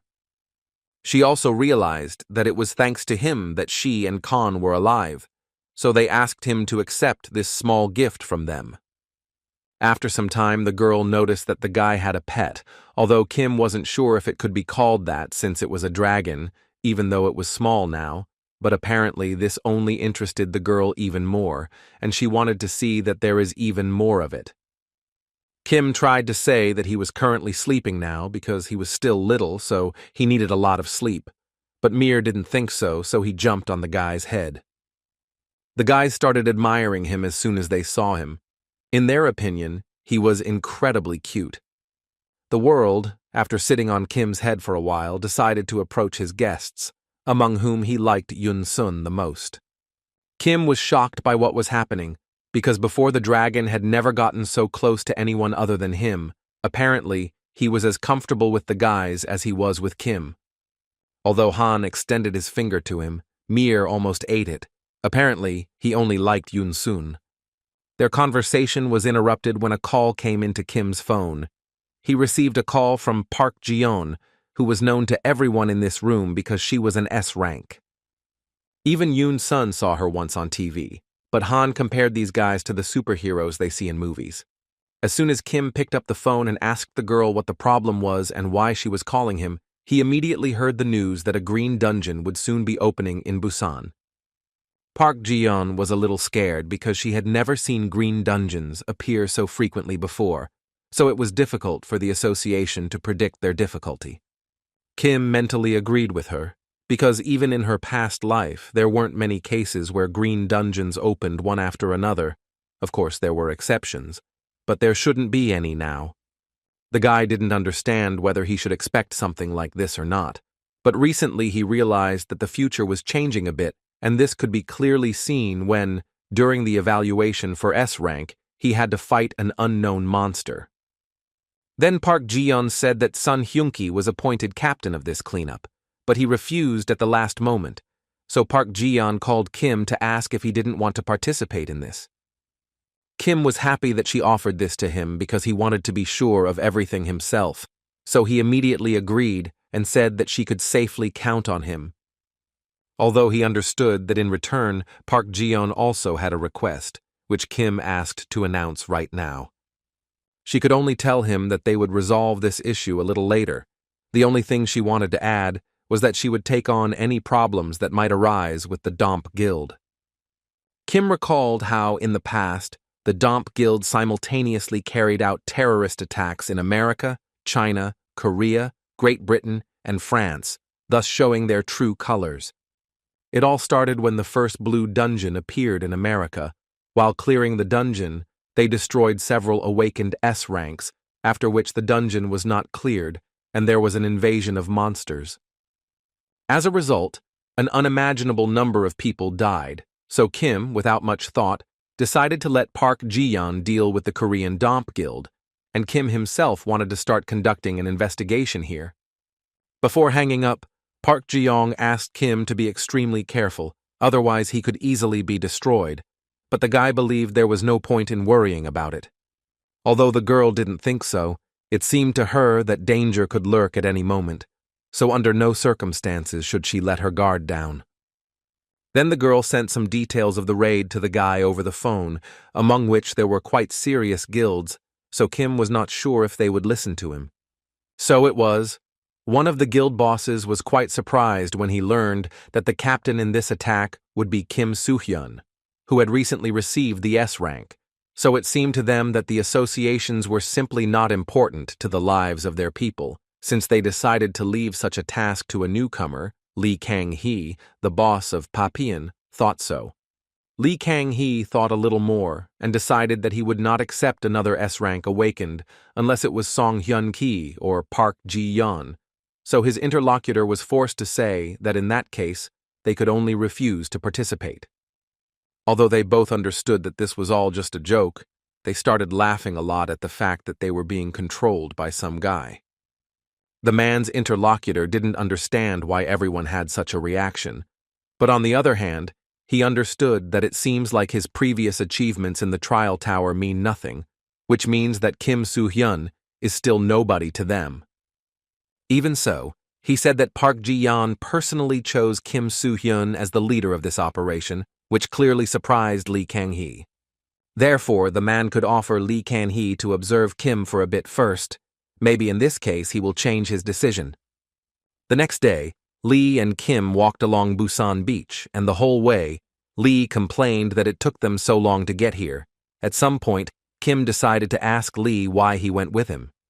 The man seemed to have been waiting for this question, as he immediately reminded Kim that it would be his first time as captain of a detachment at an anchorage, so he thought it would be good to go with him, for which Kim was grateful. But still, he is capable of giving orders himself. Lee had no doubt that Kim would be able to lead, but on the other hand, he is here for more than just that reason.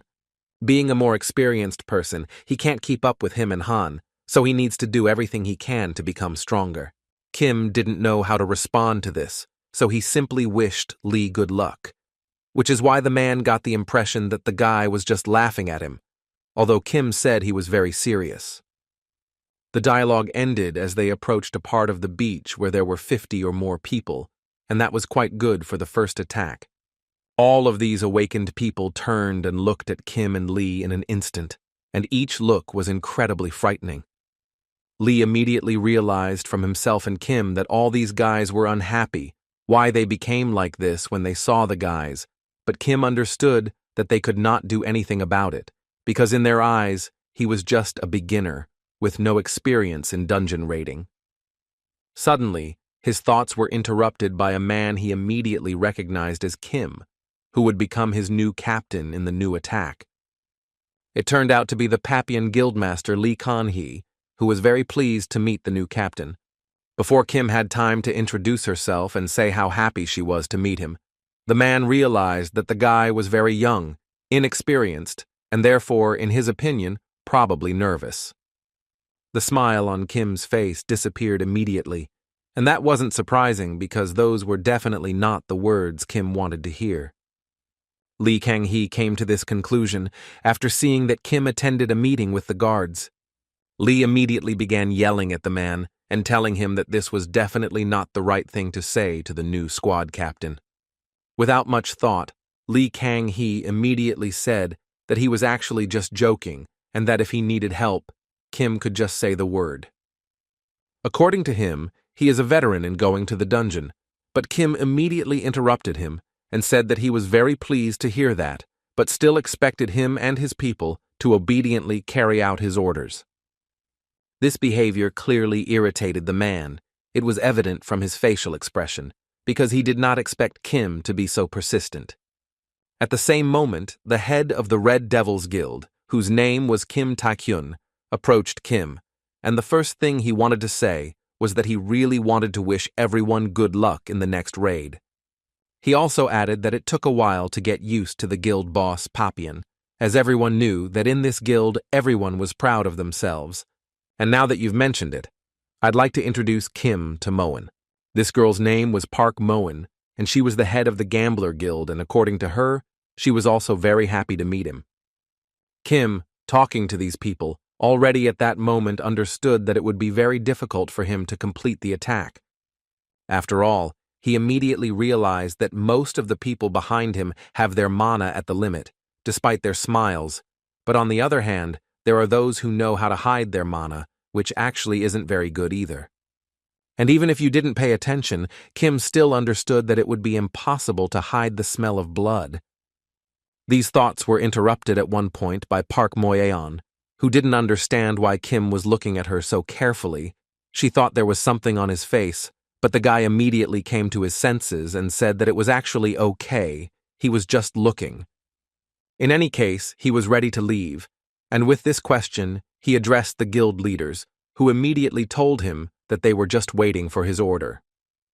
Hearing this, Kim didn't wait long and immediately said that they didn't need to prepare for so long, so they could leave now. A few minutes after entering the dungeon, a massacre began. All those awake fought with the monsters that attacked them. After a few minutes, it was obvious that they were doing very well, although they knew it was all just a small thing, despite this being the famous Green Dungeon. Kim at that moment wasn't so sure that everything was okay, because he and Mir both felt that something was wrong. Lee also felt a strange energy, and if Kim is not mistaken, then this is a trap that will be a little further. The man immediately decided to warn the others about this and told Lee Kan-hee to be careful as there might be a trap ahead, so they shouldn't let their guard down. But from the expression on Lee Kan-ha's face, it was clear that he himself knew everything perfectly well and would only do what he considered necessary. Furthermore, he reminded Lee that he had recently become an A-rank awakened, which confused Lee a bit because he didn't understand what that had to do with it.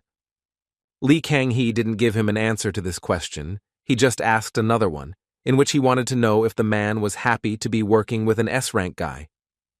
Kim was very tired of hearing this, so he turned to Lee Kang-hee to talk to him. And before the man had time to justify himself and say he was just joking, Kim grabbed him by the clothes and pulled him towards her. But he did this not to teach him a lesson, but on the contrary, to save the man, because at that moment someone hit the place where the man was. Kim didn't wait long and immediately ordered everyone who woke up to flee immediately. But apparently it was already too late, because there were many more blows and it was obviously incredibly difficult to avoid them. After some time, they noticed that a lot of water started to appear around. And after some time, great fear began to appear in the man's eyes, for he had never seen anything like it. Many people agreed with him, for after a few minutes, each of them was in a small underwater city, surrounded on each side by water. What was most interesting to them at this point was that they could breathe and had absolutely no sensation that they were underwater, although Kim understood that they had this sensation due to the fact that they were in the dungeon. Taekyun also noticed that it was suspiciously quiet here, as if it were a green dungeon. There was a feeling that this was not a mythical city. There was a feeling that it was an abandoned town, where locals had recently lived and everything was fine with them, but now it just gives off a strange feeling. Their thoughts were suddenly interrupted by Moen, who began shouting and pointing his finger at the sky for them to look at. In the distance, they saw something that looked very much like a large ship floating underwater.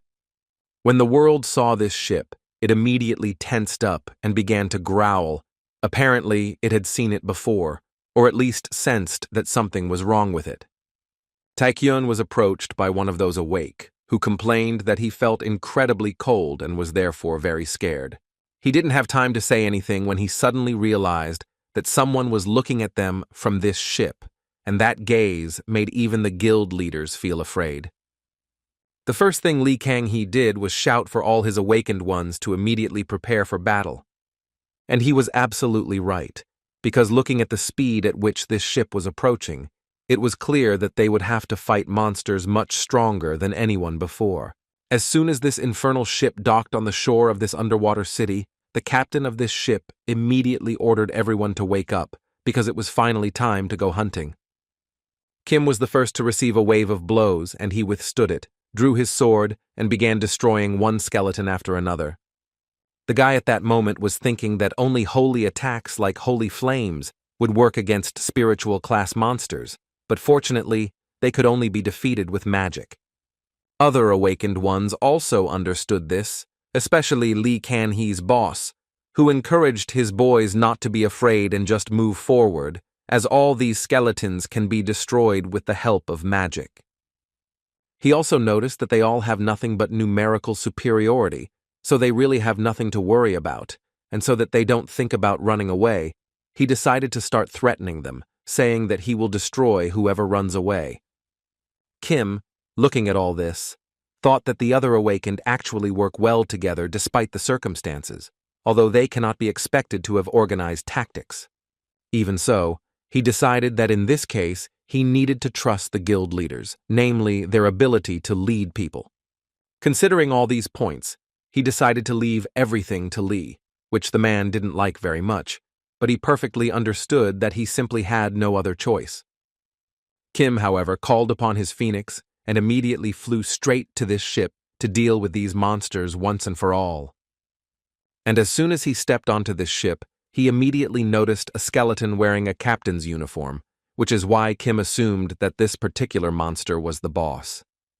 But Kim didn't have time to think about all this, because this monster started shooting at him with his pistol. Kim and Mir were not at a loss and, after dodging all the shots, ran to the counterattack. Although Kim's attack didn't lead to anything good, because that monster disappeared at the last second.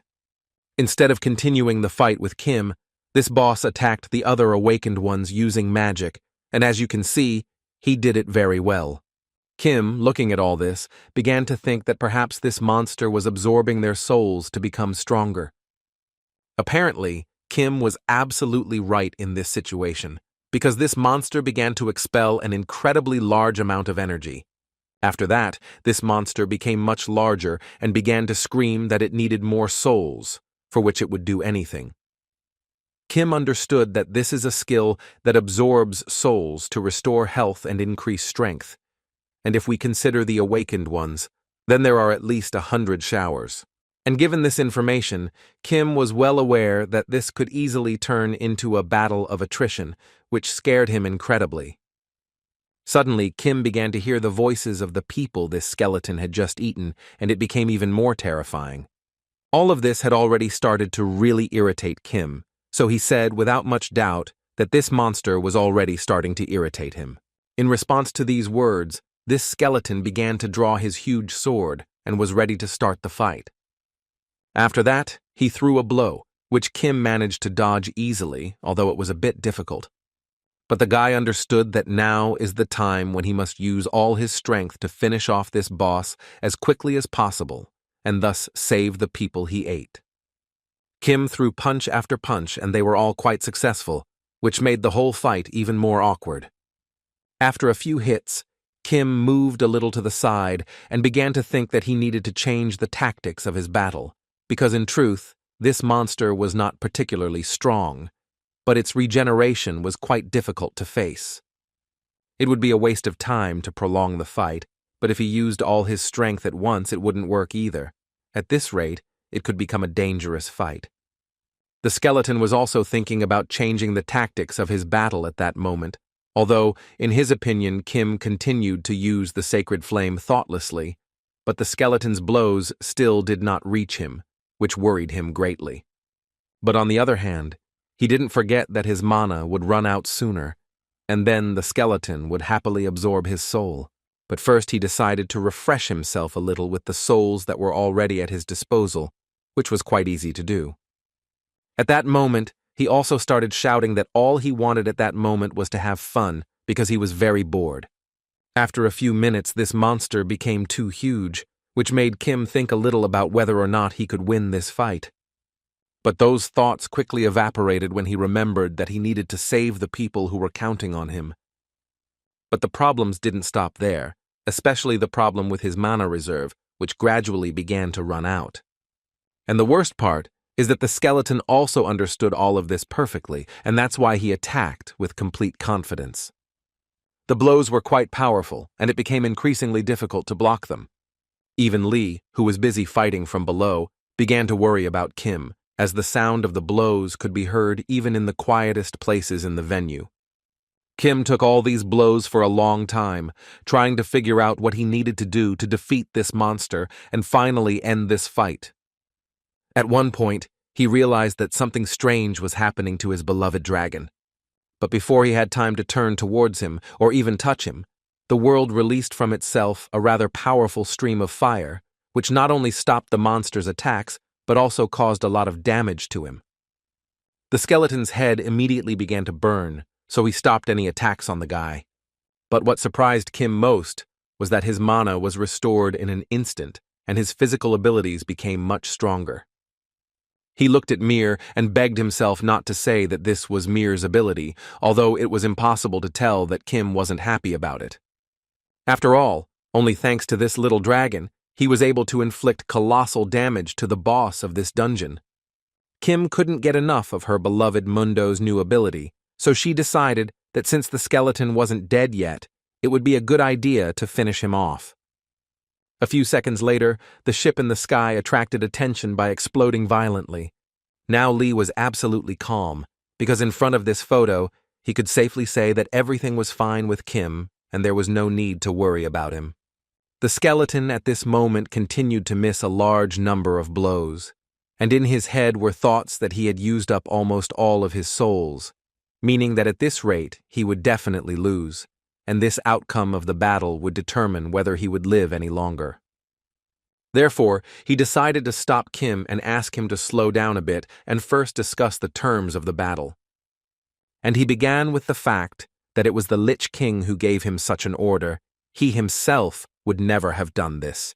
According to him, the king ordered him to destroy everyone who came close to the ship, all because his pet lives here. Kim stopped immediately upon hearing this, and the skeleton was so happy that the guy was still scared, so he continued talking about how he was just a servant who feeds the king's pet and nothing more. He also tried to say that he wasn't here of his own free will, but he didn't have time to finish before Kim attacked with his sword and destroyed this monster forever. After that, Kim thought that apparently he would have to destroy another monster to finally pass this stage. Lee Kang-hee, after they started winning big, immediately started shouting that they needed to get on that ship too, because they couldn't just sit around waiting for Kim to figure it all out on his own. Taekyun had a different opinion. He was convinced that they couldn't do that, as they should first help all the injured, and also, in his opinion, they shouldn't move forward, since Kim Soo-hyun hadn't given them a signal yet. Lee Kang-hee didn't think about the answer for long, and immediately decided to ask Tukun to say that he was just scared, so he was hiding behind Kim. Tukun sighed heavily and said that of course he perfectly understands that Lee Kang-hee wants to achieve something, but he asked him to assess the situation after putting everyone in danger in the beginning. Besides, the man simply didn't understand how a person like him could become the head of the guild. Lee, seeing how they were fighting, started to worry. Now he wanted Kim to come back from that damn ship even more. At some point, Tukun approached him to get his opinion, but Lee first wanted to know where Park Moen disappeared. They immediately turned around and noticed that not only Park Moen, but the entire player guild was nowhere to be found. Lee Kang-hee suggested that perhaps they had gone to the ship, so he also suggested not fighting anymore and going up there and helping them.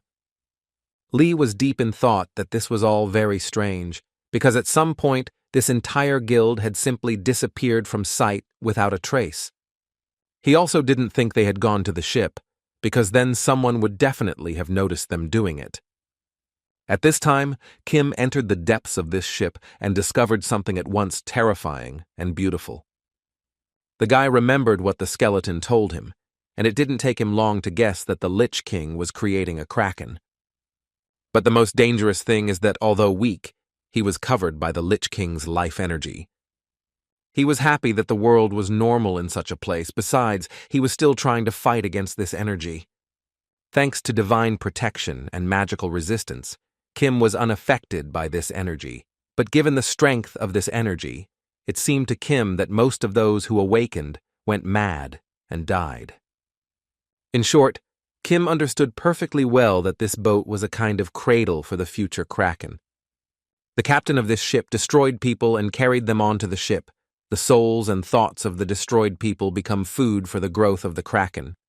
Everything here was arranged so that if anyone enters here, he will immediately die from the kraken's life energy, and this is necessary to teach the kraken self-control and make him stronger.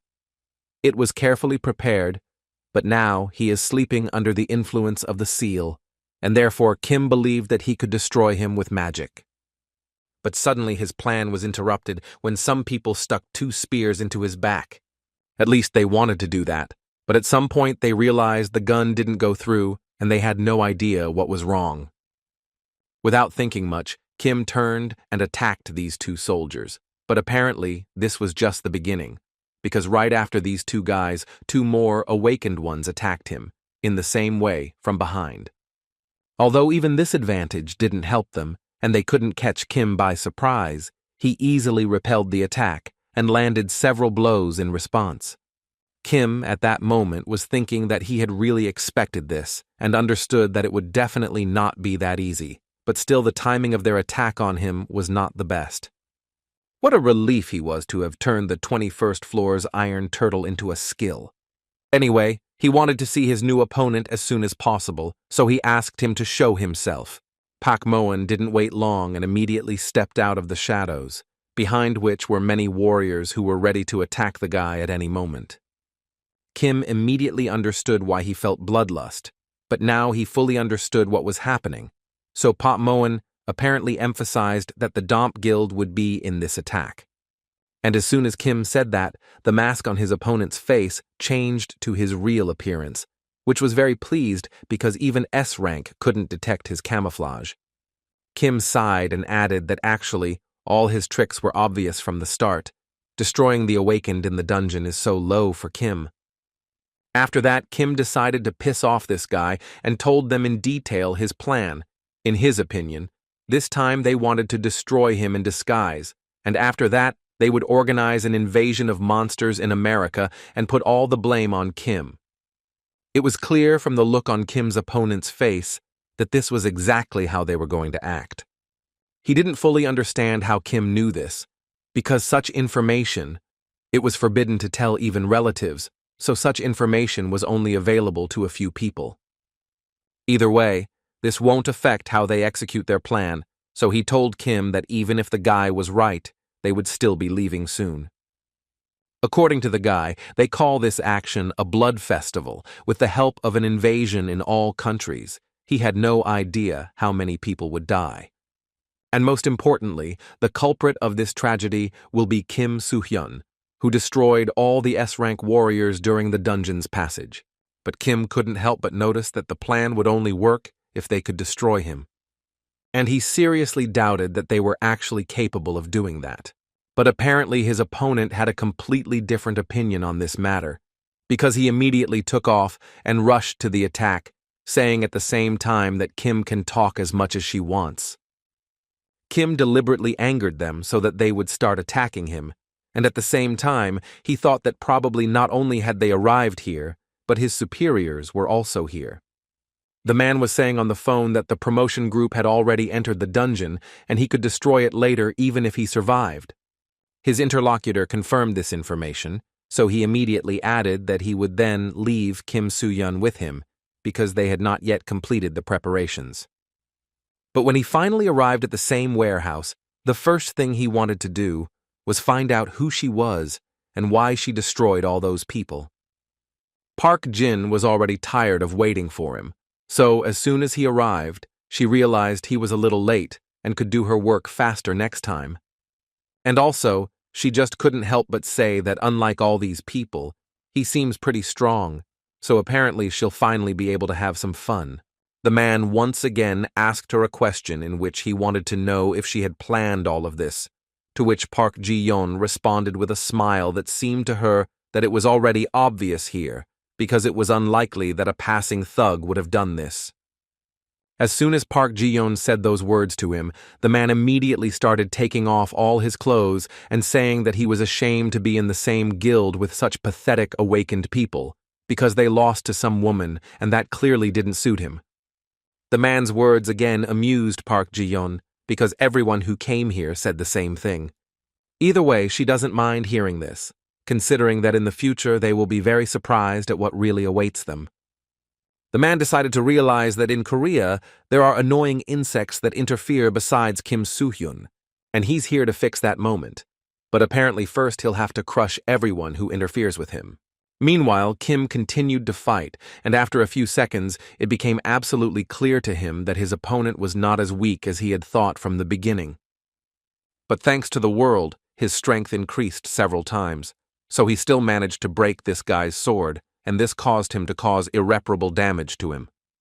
He also continued to be attacked from behind. There were many opponents, and Kim at that moment was incredibly happy to still have that shield on his back.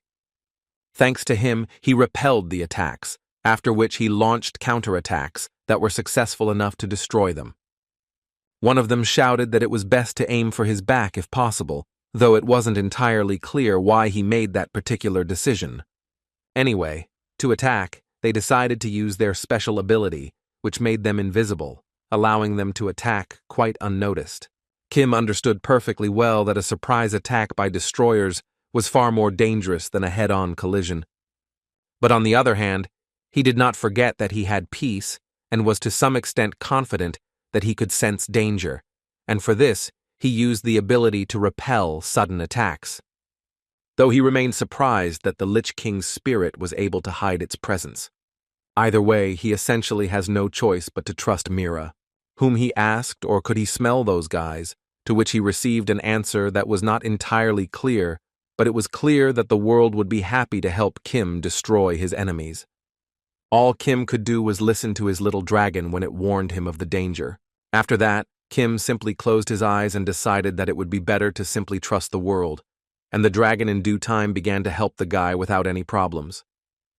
Therefore, Kim easily managed to destroy his first attacker with the first blow, who didn't have time to do anything, as he couldn't even think that Kim would notice him. As Kim expected, Mir's ability to sense danger works much better than the guy's own.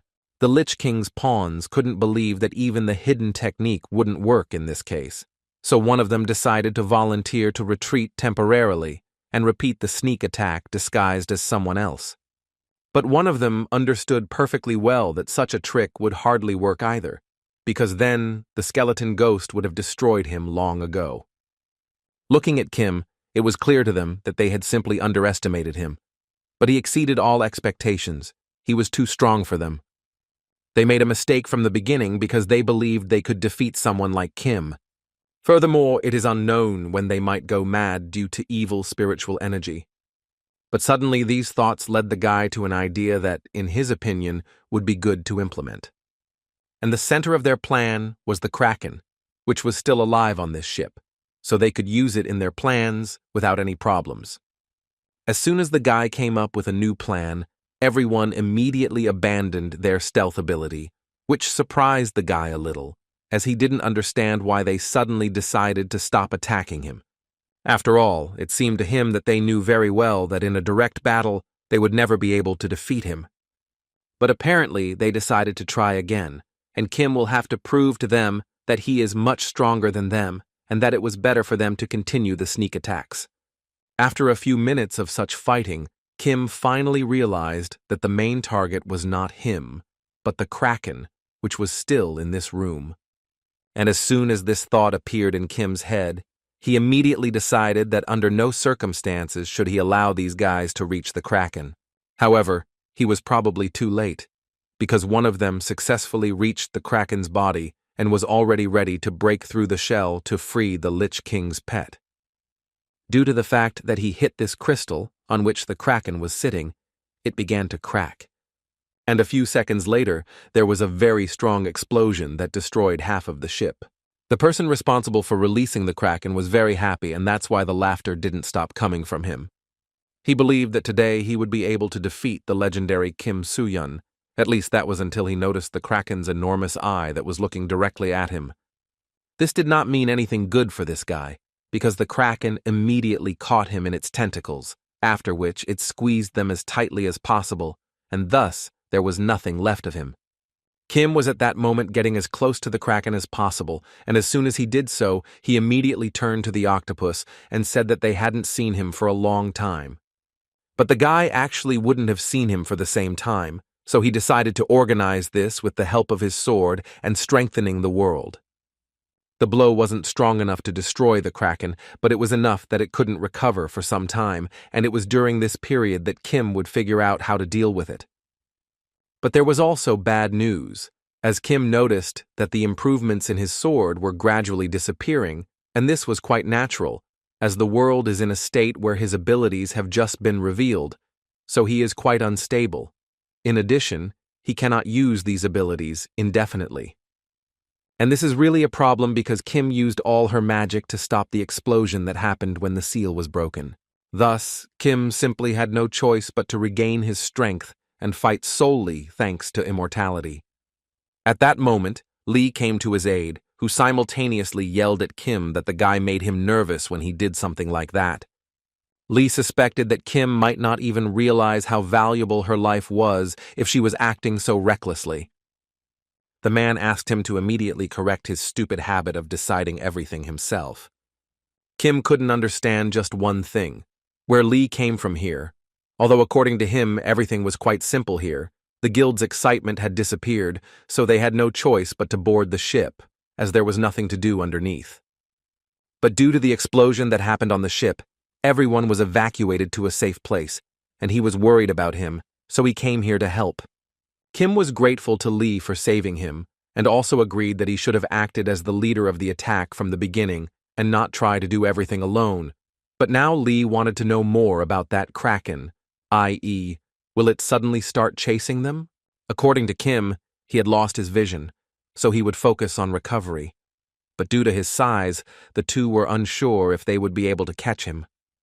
Lee Kang-hee started talking about how the Azart Guild raid boss, and also that man, Lee, suddenly all of them disappeared, so it seemed to him that in such a situation they could go crazy, but Tae-kyun couldn't understand where this monster came from anyway. Suddenly, their dialogue and thoughts were interrupted by Kim, who wanted to explain everything in detail and also tell them what they would do next. The guy took about 10 minutes to tell the story of what happened to him on the ship. The other guild leaders were quite surprised, but on the other hand, they understood that everything was quite logical then, but now they wanted to hear some kind of plan of action from him, as so far they had no idea how to proceed. Kim already knew what they would do, so he said that first they need to get along, and when they do that, they will be able to hunt the kraken without any harm, and sooner or later they will still be able to defeat it. But he immediately decided to warn them that if they continued to demonstrate disunity, they would not need a plan. From their faces, he could tell that they were now all ready to adhere only to his plan, which he immediately began to tell each of them. A few minutes later, they began to implement this plan, and before that, they divided into squads, each performing their role. And when everyone was completely ready, each of them fired their element directly at the kraken. Thus, they wanted to inflict even more damage on him so that he could not recover from it. It seemed to Lee that everything was going very well, just as Kim had said, so they continued to execute the plan step by step without any problems. According to Kim, the kraken's main weakness is its speed, because given its size, it requires simply enormous strength to use it.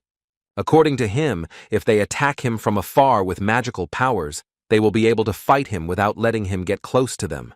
Lee remembered all these words of Kim and understood that it was quite obvious that the kraken could not reach them.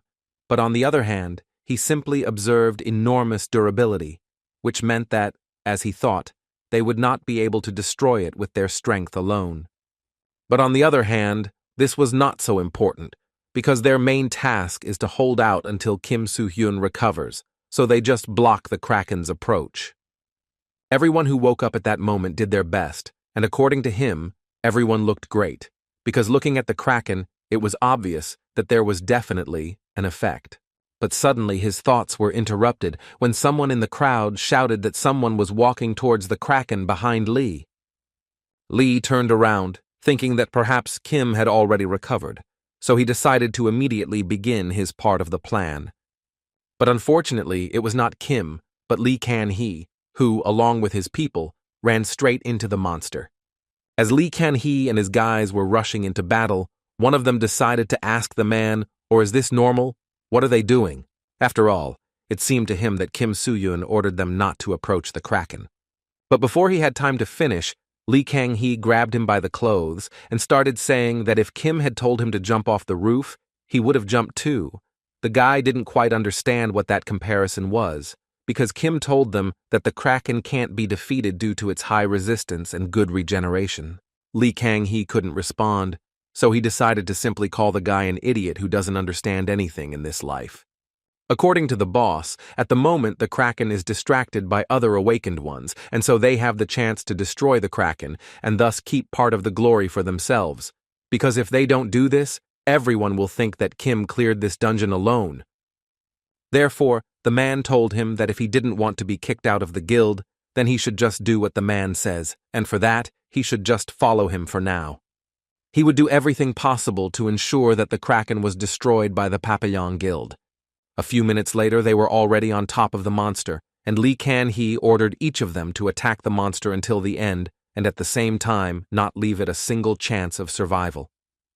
The other soldiers, looking at all this, simply couldn't understand what was wrong with this guild, because if they continued to attack without thinking like this, they could easily get hurt. Lee Kan-hee would not stop this attack in any way. He believed that they were all cheeky guys who wanted to take all the glory for themselves just because this puppy had more strength, but he was confident that in the end, he would destroy the Kraken-hee. At least he thought so, until he saw that all of his attacks were literally useless, as they only left small scratches.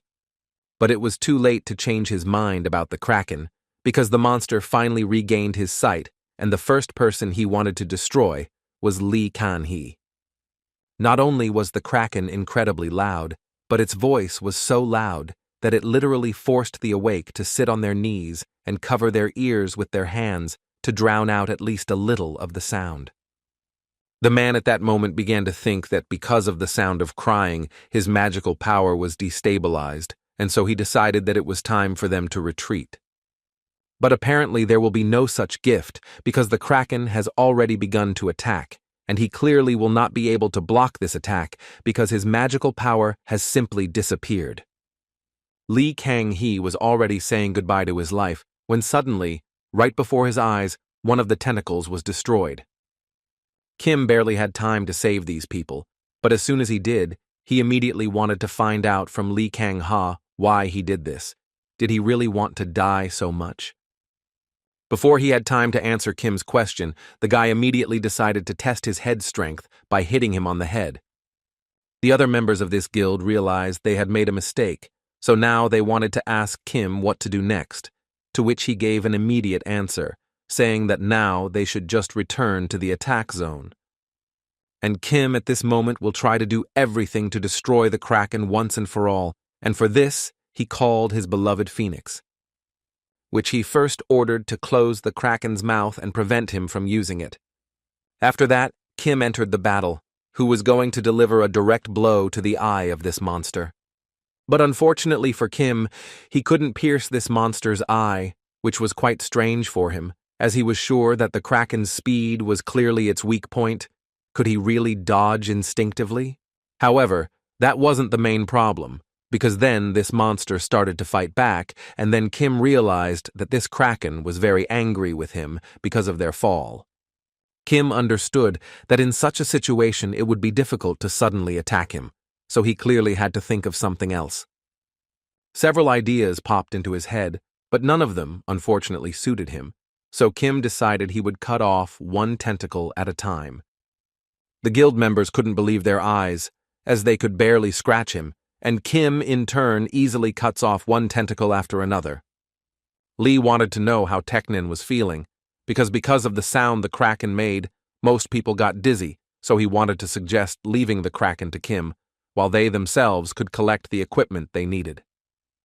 He didn't quite understand what they were talking about, so they asked him to watch how Kim fought, so they wanted the boss to understand that they wouldn't need to fight anymore, because the guy would now destroy the Kraken, and that would be the end of the attack.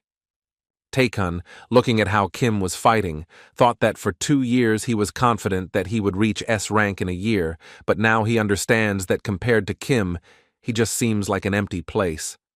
He also advised Lee to think about it, although the man didn't really understand him. He explained to him that now Lee can't feel it, but Kim can become the best in the world among the awakened. And if this really happens, and Lee continues to follow him, then one day it seemed to him that Lee might break. And as a result, Taken decided to tell Lee that if he feels like he can't handle the situation, then the man will always be happy to see a man in his guild, because among ordinary people like them, he will stand out strongly. Lee, however, was almost finished with the fight, and was flying in to deliver the final blow to this monster. Kim wasn't afraid even when the monster opened its mouth, and Kim apparently planned to jump right there. And that's exactly what he did, although after a few minutes it became clear that the Kraken would soon regret it very much. Everything was behind the plan. Kim destroyed this monster from the inside, opening it up, and so it came out. Kim was very happy to finally be done with this Kraken, because the smell of this monster's blood was still as disgusting as it had been since the beginning, and that was what he disliked the most. After such an epic exit from the Kraken, all the people realized that the monster had been destroyed, so they immediately began to rejoice. First of all, they were happy that Kim had still managed to defeat it. Lee was not entirely happy because he did not understand why all this was being done. But he clearly didn't expect Kim to be behind him and ask what the man was talking about. Kim didn't quite understand why Lee was so scared, but he still repeated his question, in which he wanted to know what Lee was talking about. The man decided to make a joke about it and said that the guy wasn't old enough for Lee to tell him about his affairs. After that, Lee turned to Taikon and told him that the attack was officially over, so they could finally return home with peace of mind. Kim suddenly decided to find out where Lee Kang-hee was. Lee understood perfectly why he needed to know, but still decided to tell him that the man had been knocked down so hard by the blow that he had lost consciousness. The guy was pleased to hear this, but he still believed that the matter was not completely over and that he needed to finish what he started. Lee Kang-hee was just beginning to come to his senses when Kim approached him. The man didn't understand who approached him until he looked up and saw Kim there, who was sure the man had something to tell them. He immediately started screaming and looking around because he couldn't believe that Kim had managed to defeat the Kraken. But when he realized what he had done, he finally felt a little ashamed that Kim was still able to handle everything. So Lee Kang-hee decided to propose determining each of their contributions. According to him, his Papillon Guild was the one that suffered the most because of the Kraken. But before he could finish speaking, he was interrupted by Kim, who once again noted that it seemed to him that this was definitely not what the man meant. Although Lee Kang-hee did not understand until recently what Kim wanted from him, because it seemed to him that immediately after the end of the attack, he needed to decide on the distribution. This was already starting to make Kim very angry, so he decided to ask the man again, or did he definitely not want to tell him anything else? It was then that Lee Kang-hee realized what everyone wanted from him, but he wasn't going to do it. He decided it would be better to draw his sword and attack Kim. But before he had time to catch him, Kim immediately drew his sword and broke the man's sword, adding that apparently Lee Kang-hee simply did not understand what he had done. Therefore, Kim decided to make it clear that because of his selfishness, people could have died, and he cannot even ask for forgiveness for this act. Apparently everything with this guy was clear for a long time. Even after these words, he still continued trying to attack Kim. Apparently Kim quickly got tired of this, so she stopped her next attack and said she was giving the man a chance to apologize, but thankfully it lived up to Kim's expectations. Therefore, the pure-souled guy began to squeeze Lee Kang-hee's fist to such an extent that the man screamed in pain like he had never done in his life. But even at this point, he decided that he had the right to say that Kim is the leader of the team, and since he took force over his charges, serious consequences await him, and once they leave here, he will do everything to ensure that Kim is punished. Then Kim asked him to listen carefully. He would explain to the man why he was wrong, just once. According to Kim, the team leader is responsible for the strategy, but his rights don't end with simple management. He's also responsible for the lives of the people in the squad, so he has every right to do something else. That is, he believed that if someone, blinded by selfishness, harmed the entire strike team, then Kim had the right to decide his own punishment. And Lee Kang-hee's punishment, according to Kim's decision, was death here and now.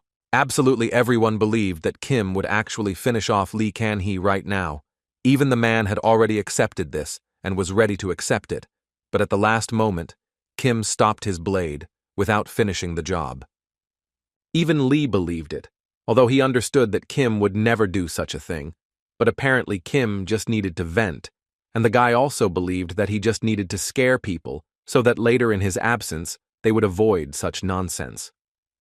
Furthermore, the guy was sure that because of this situation, Lee Kan-hee would probably lose the trust of his guildmates and would have a hard time remaining in his position.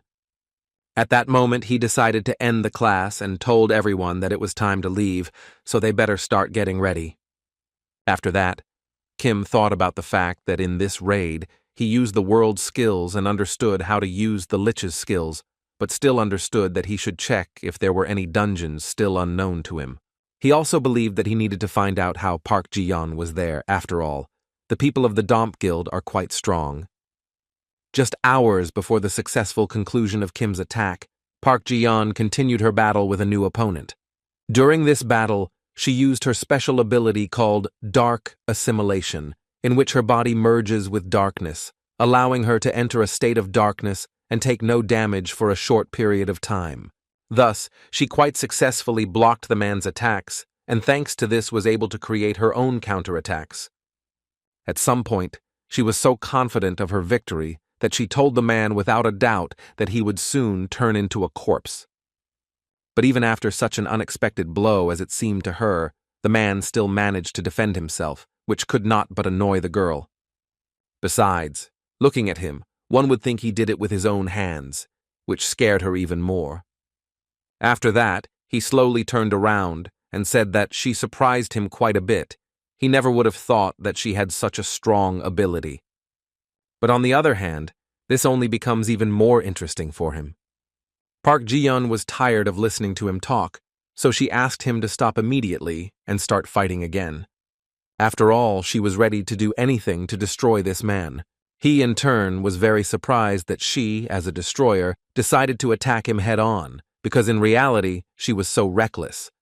But either way, he was ready to fight with her, mainly because he really enjoys these fights. He enjoyed harnessing his own strength, believing his aura to be one of the strongest in the world, and furthermore, it was designed to resist physical damage, giving him an even greater advantage in hand-to-hand combat. He was confident that no matter how she attacked, he would still be able to withstand any of her blows. Moreover, not even a scratch would appear on his body. The only thing that really bothered him was that her skill was very fast and accurate, but it also had weaknesses. And he considered that the biggest weakness is that the duration of this skill expires very quickly, which makes this girl vulnerable. At some point, he finally found an opportunity and created his attack. The man couldn't get the thought out of his head that if he attacked in that very place, he would definitely be able to destroy the girl. At that moment, Park Ji-yeon was thinking that her opponent had a rather high level of defense, so in her opinion, it was pointless to continue such attacks. So in this case, he began to understand that she simply had no choice but to destroy him in another way. And she decided to do this with the help of her blade, with which she inflicted a lot of damage to his hands with just one precise blow. But even in this case, the man believed he had a much greater advantage in this battle than she did, and his blade was just a toy that would not help her at all. After that, he continued his attacks again with the thought that it had been a long time since he had fought such an interesting battle as today. That's why he enjoyed every second of his fight with Park Ji-yeon. But suddenly he noticed that the girl became very relaxed, as if she no longer wanted to continue fighting. And when he asked her about it, she said quite confidently that they had already finished the fight, and she didn't quite understand what she should do next and why. But the man thought she was talking complete nonsense because there was still no winner in their battle, so he wanted to continue. Park Jin could only shrug his shoulders and show with all his appearance that he would not continue fighting with him, which made the man very angry because he simply couldn't understand how she dared to disobey him and stop the fight at that moment. He decided that since the girl didn't feel like fighting, he would do everything he could to make her feel like fighting. Imagine his surprise when he ran closer, and just as he wanted to attack, something stopped him. After a few seconds, he realized that his body was not moving, or rather, he could not control it. And after a few seconds, he fell to the ground by accident. After that, Park Ji-yeon slowly approached him and once again said that their fight was long over, and then delivered the final blow to the man. At that time, he was trying to figure out in his head why his defense skills didn't work, and moreover, there were no more magical powers in his body, but no power at all. The man simply didn't understand what was happening and how it was possible, which was clearly visible on his face. So as soon as Park Ji-yeon realized this, she decided to tease him a little and find out if he was interested in what was going on. What's wrong with him? Having kept a bit of intrigue, she told him that the whole tip is in her blade. According to her, it has durability. That's why she often can't use it. But this blade is able to bind the magical power within the body, and as soon as the victim begins to use the magical power, it immediately begins to compress their body. The moment she scratched the man, the outcome of the fight was determined, and she only had to wait until the man attacked her with his fists again. Well, now that they've gotten this far, it's Park Ji-yeon's turn to ask who the man should work for. He really didn't feel like responding, so she continued to hit him. The girl couldn't stop. She wanted above all to find out who the man's boss was, so the amount of blows she dealt him was simply off the charts. But even with so much torment, he still wasn't going to say anything, and decided it would be appropriate to make jokes, as if no one knew about it. And after those words, he completely decided that it would be good to invite Park Ji-yeon to the Damp Guild. He thought she would look wonderful there. It seemed to her that with her they could destroy many, and as soon as Park Ji-yeon heard this, she decided to start her first task with this man. At the last moment, his dagger hand was stopped by another man, who with his actions prevented Park Ji-yeon from making a mistake. After that, he added that he perfectly understands the girl's feelings. However, he asked her not to forget that this man is not the last person in the Damp Guild and probably knows a lot of things, and if they destroy him now, they will not achieve their goal in the future. It also seemed to him that she should calm down a bit and change the situation. But even after those words, Park Ji-yeon still demanded that he let go of her hand. He did this, and the girl calmed down a little. After that, she even asked for forgiveness for being so angry. After that, she suggested that the man was already convinced of the veracity of the information. He confirmed this information and added that they should hurry up with the preparations. Park Jin's opponent decided to join in the dialogue and tell the second man that they had a very good conversation, and he joined in the conversation. But it was a mistake for which he was punished with several blows to the face from Park Jin.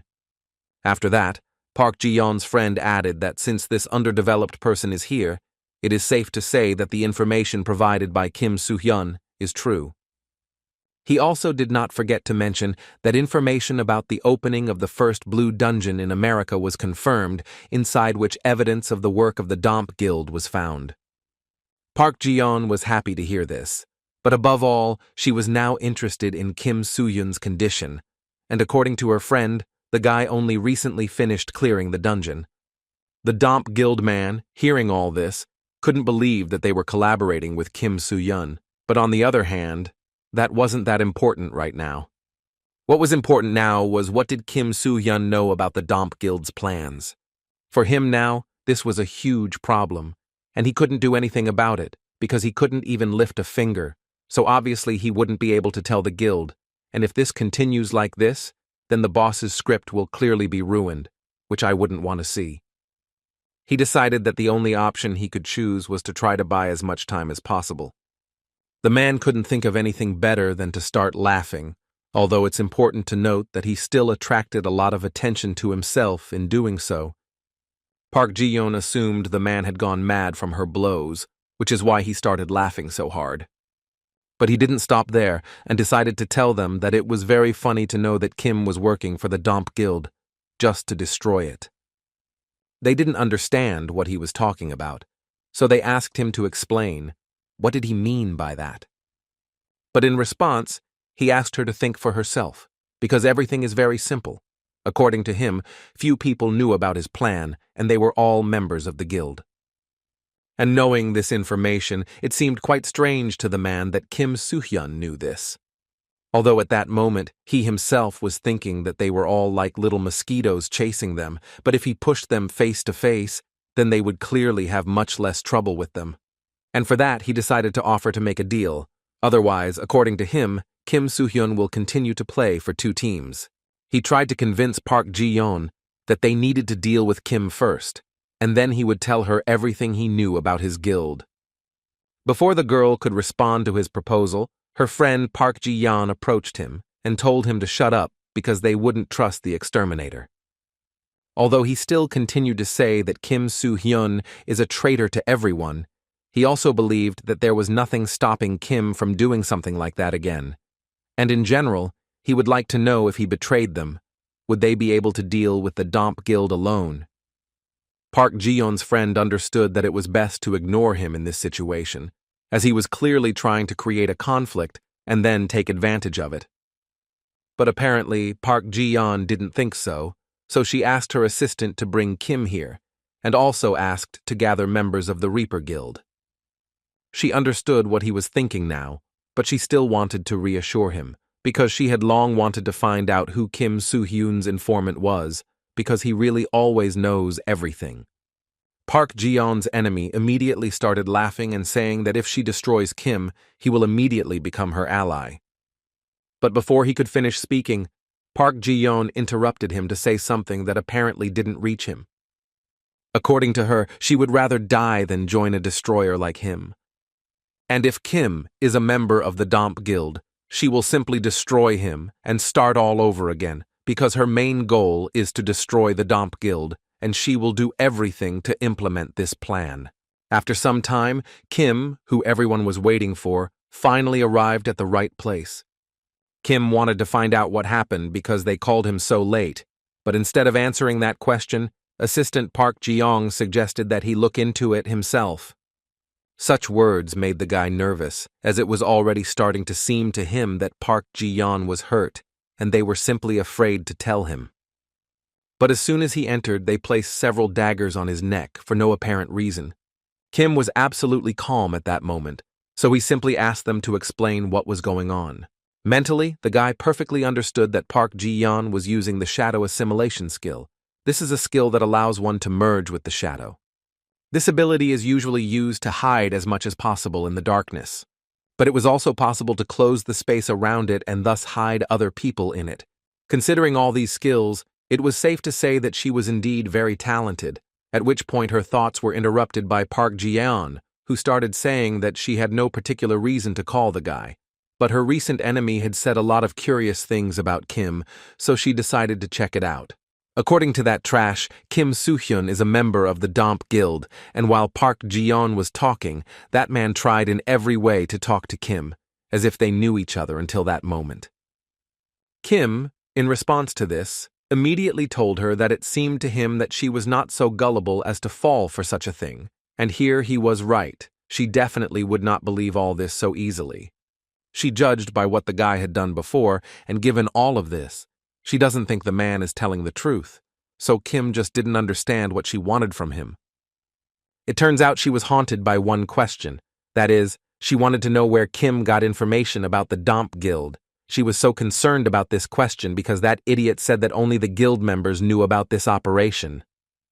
Therefore, she wanted to make sure that he was not associated with the Domp Guild, and to do that, she needed to reveal her informant.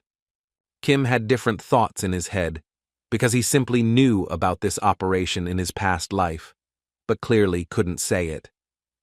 It was also obvious that this guy was just trying to pick a fight between them, but he was confident that his answer would solve everything. But then again, his informant is a memory from his past life, and Park Jin won't believe it for sure. The situation was clearly not the most pleasant for Kim. This man, whose name was Ethan, is now inciting everyone, and it is clearly not possible to get away with just a lie. Furthermore, he understood that if he decided to lie again, one day this matter might come up again. And if this falls into Ethan's hands, it could ruin his plans. And while he was thinking, Park Ji-yeon once again asked him to give an answer. Kim decided that he needed to take the initiative first, then said that he would prove to Park Ji-yeon that he had no connection with the Domp Guild. But he would like to say right away that he cannot disclose the source of the information. The guy replied that their relationship was based on trust and mutual understanding, so he had no reason to tell her everything. Besides, it seemed to him that his possible past in the Domp Guild was more important to her. And to continue, Kim invited Park Ji-yeon to go home with him, where he could show and tell her everything. Park Ji-yeon's friend immediately chimed in with the words that they would never agree to this crazy proposal. Kim responded by reminding her that the decision is made by the guild head, not him. Other guild members also believed that Park Ji-yeon shouldn't go with him because they were sure that Kim would catch her and get away with it. But luckily, Park Ji-yeon was on Kim's side, so she told Kim that she would go with him. Because of this, everyone in this guild immediately started telling her that this was definitely a mistake and that it could lead to bad consequences. But Park Ji-yeon immediately stated that if Kim lied, she would make sure he died. But as soon as she entered Kim's house, her bad mood immediately evaporated. It was all due to the fact that Kim was very warmly welcomed by his mother, who had not seen her son for a long time, as he had not visited her for a long time. After that, she turned her attention to Park Jin, according to Kim, who was her friend. But apparently Kim's mother misunderstood him a little, because the first thing she thought was that this wasn't his friend, but a girl. So she immediately ran up to her and started talking about how beautiful she was, and the only thing she didn't like was that Kim only introduced them now. Park Ji-yeon clearly didn't expect to hear something like that, so she simply remained silent for a while, because she didn't understand how to react to it.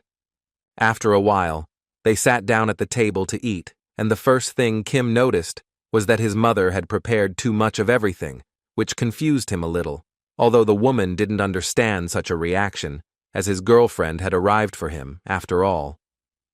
She accidentally said that Park Ji-yeon was a girl again, which she had to apologize for because she thought that Kim had finally brought a girl home, so she was very worried. Either way, she believed they could eat together and learn more about each other, which Park Ji-yeon couldn't argue with. As she ate, she watched very carefully how Kim communicated with her mother. Already at this stage of the conversation, she understood perfectly well that Kim was not one of those people who would simply betray her. After that, they went to his room, where the first thing Park Ji-yeon noticed was that Kim had a wonderful relationship with her mother. The guy was happy to hear that. Then he decided to ask Park Ji-yeon, what does she think? Does he look like the person who works with the Domp Guild? The girl perfectly understood what Kim meant by this, but on the other hand, she believed that the fact that he had a person dear to his heart did not prove anything. The guy didn't want to do it until the end, but since it didn't prove anything, he decided to go another route and started undressing in front of Park Ji-yeon. She immediately started yelling at him because she didn't understand what he was doing.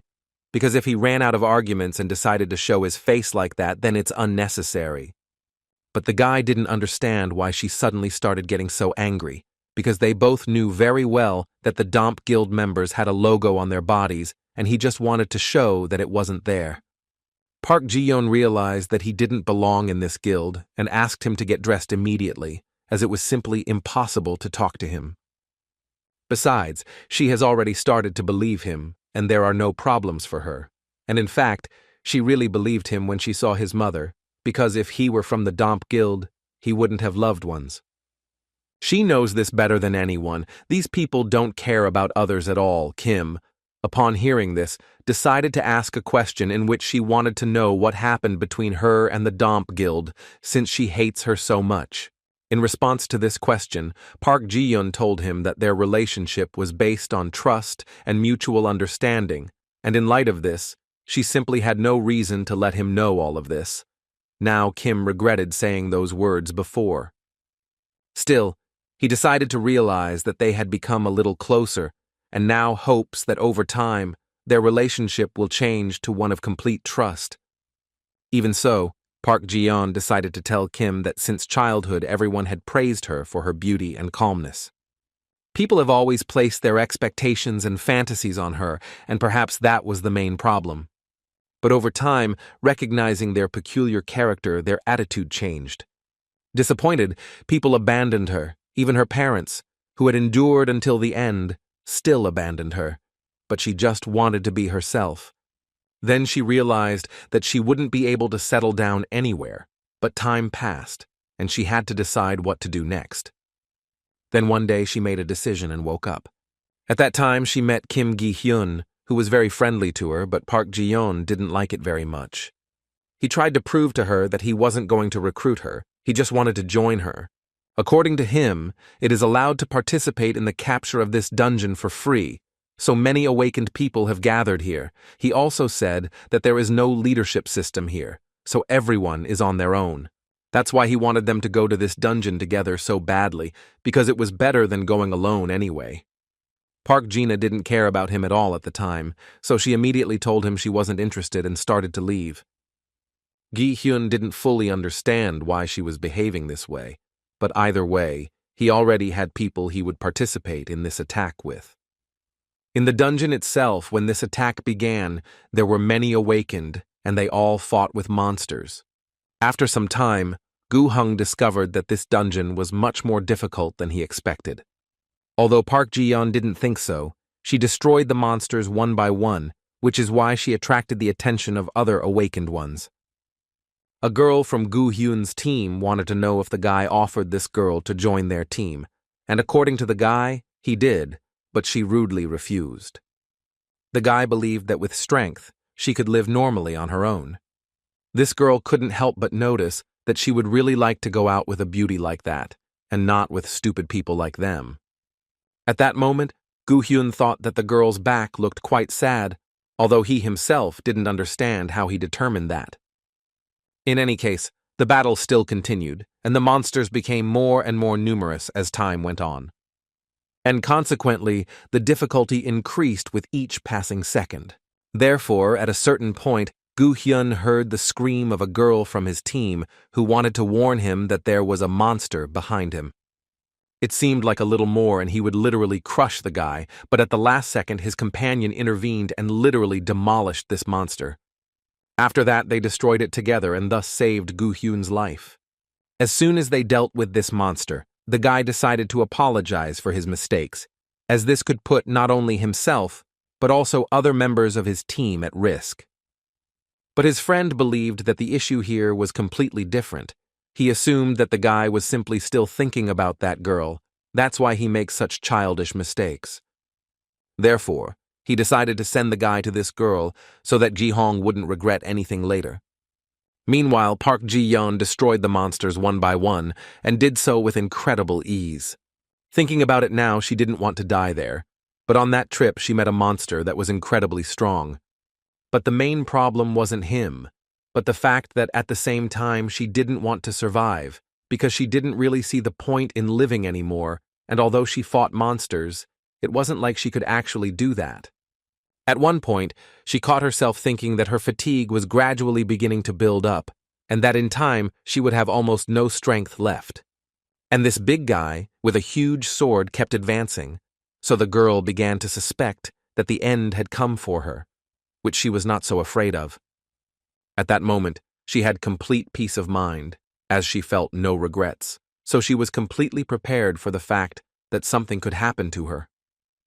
But suddenly, she heard the voice of the same guy who spoke to her before the attack began, and he finally managed to say that, as he had said before, it would be very difficult for her alone, after which he destroyed the big guy.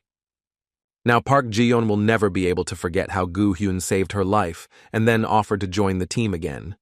It was an encounter with someone who gave her a will to live, something she herself couldn't believe. But even so, she decided not to lose face, so she walked past the guy with a smile, which made him think that she still agreed, so he immediately ran after her in the hope that they would now work together. After some time, they met again, and the guy once again invited her to join the guild, although she once again refused him, although she noted to herself that now the guy was not talking about the team, but about the whole guild. So she didn't know if it was by chance or on purpose, but after that incident, they met in absolutely every dungeon. Wherever they were and whoever they fought with, every time Gu-heng asked her to join the guild. At some point, his proposals to join the guild became white noise to her, but seeing as he didn't give up, he followed her. She finally reached out and squeezed his hand, which could only mean one thing. Park Ji-yeon finally joined the guild, and only after that did she finally feel truly happy. At that moment, it seemed to him that he had finally found his place by their side. As time passed, their connection with Gu Hyun turned into something more. They started spending a lot more time together, and the girl really liked it. She had never felt anything like this before. Beside him, she was always nervous, although she didn't understand why, and her heart beat so fast that it made her incredibly uncomfortable. At one point, she even thought she was going to go crazy because her heart was beating so fast next to him. Gu Hyun felt the same way, so at some point, he finally made up his mind and suggested that the girl, after they finished tomorrow's dungeon, relax a bit and go somewhere together. Without much thought, she quickly agreed to the proposal. So she didn't know yet that this would be her last happy moment in life. The next day, they quickly completed the dungeon raid, and Gu Hen immediately suggested that they leave here. Park Ji-yeon had been very nervous all this time. This was still her first date, and she wanted to prepare as best she could for it. But suddenly their thoughts and the boys' attention were interrupted by a man who introduced himself as a representative of the association, and, according to him, they were investigating the destruction of the Awakened, who was completely in this dungeon, and he would really like them to help him. Gu Hung immediately remembered that he had heard something similar on the news, so he quickly made contact with this man, who, according to him, was engaged in field research. Park Ji-yeon didn't like him right away, especially since she wanted to get out of here as soon as possible, and he came and distracted the guy she was dating today. Gu Hen listened to him carefully and still wanted to know more specifically how they could help him.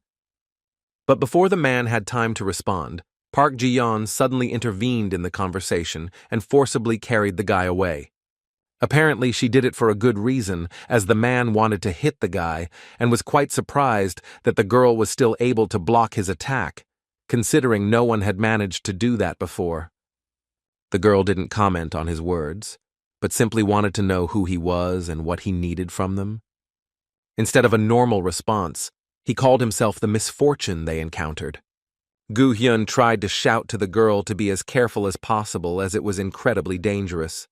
And he was absolutely right, because the man delivered quite serious blows to the girl's body, which made it very difficult for her to block his blows.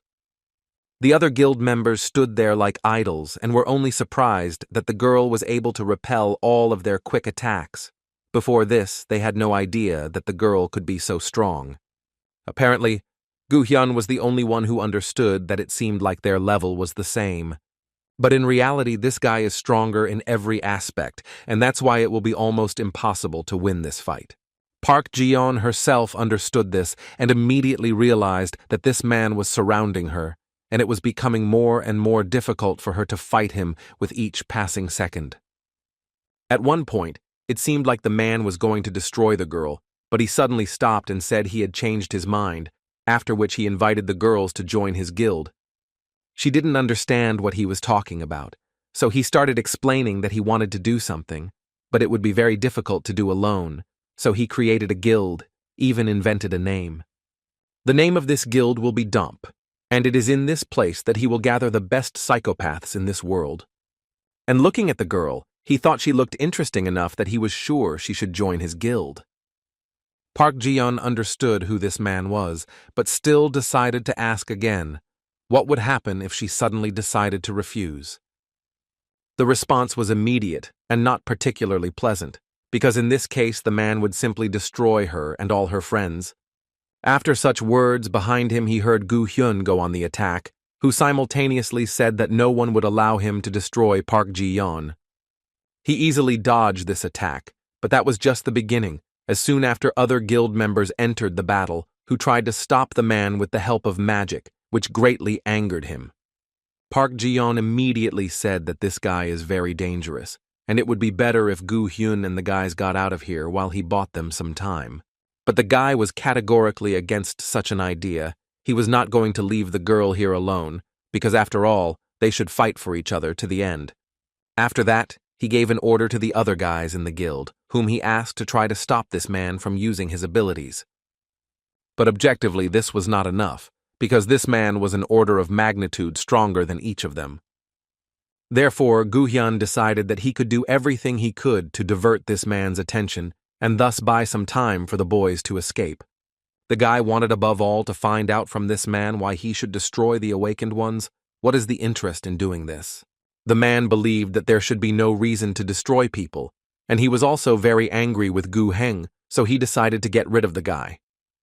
But not everything was as simple as it seemed to the criminal, as all of this was just to divert his attention, so that Park Jin, hidden in the darkness, could deliver a blow that would finish this guy off once and for all. This combination only gave her the opportunity to hurt the man, and there was no point in talking about his destruction.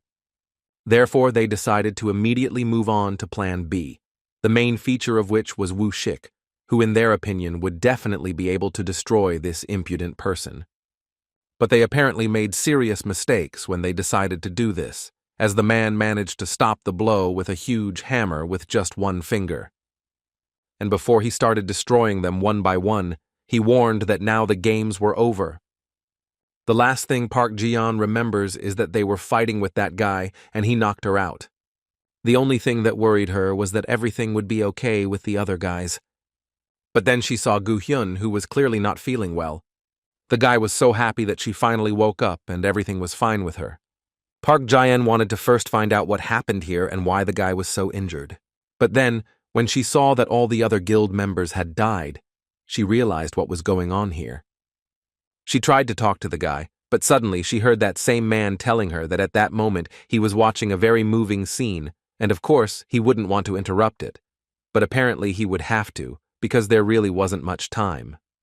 Obviously, this caused incredibly strong emotions in the girl. She immediately began yelling at him and saying that she would destroy him so that this would not happen to her. Just as she decided to fight this guy again, she was suddenly stopped by Gu-hyun, who in a low voice asked her not to do that, but to just run away. He gave her a small necklace and told her she could only go out alone, so he asked her to do just that. And at that time, he will try to do everything possible to stop this guy. Park Ji-yeon didn't want to do this more than anything and wanted to tell Gu-hyun about it. But he didn't even listen to her and started yelling at her and telling her that she should do it immediately. With tears in her eyes, she began to run away, and from that moment on, her only thought was how to find the creator of the Domp Guild himself and tear him apart. According to her, she left there alone, and after a while she started chasing that guy, but in the end she couldn't find any trace. So she decided that if Kim told her the truth, then he probably already knows who the Domp's boss is. She literally begged him to tell her this information so she could avenge her friends. At that moment, unpleasant images from a past life appeared before Kim's eyes as he fought with the guild boss Domp. According to the guy, the head of the Domp Guild is the first generation awakened and Chinese Hollywood actor Huang Zhenfeng. Upon hearing this name, the girl was very happy to now know who destroyed all her friends, as she could finally take revenge.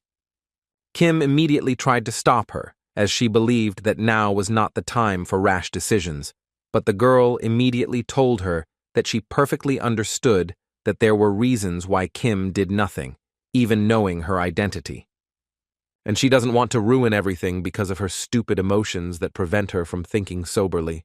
Kim, looking at her, understood that although she said this, it was clearly visible that she was holding on with all her strength. Therefore, Kim decided to say that Huang Zhenfeng is a very meticulous person. He even hides the fact that he is awake and uses the disguise skill within the guild itself. In public, he acts like he doesn't care about them, constantly thanks everyone and says he cares about everyone. But it was actually just a mask, because inside he was incredibly angry about all of this and would really like to stop pretending and destroy everyone at once. Furthermore, even knowing his identity, provoking Zhenfeng is not a good idea, as in a bad situation he could be hiding in the Tower of Trials. Therefore, Kim proposed to carefully follow the plan, the main goal of which is to completely destroy the Domp Guild. And the guy suggested starting with the fact that while he was fighting the Domp group in the Blue Dungeon, Pak Jin and the Reaper Guild would attack his base.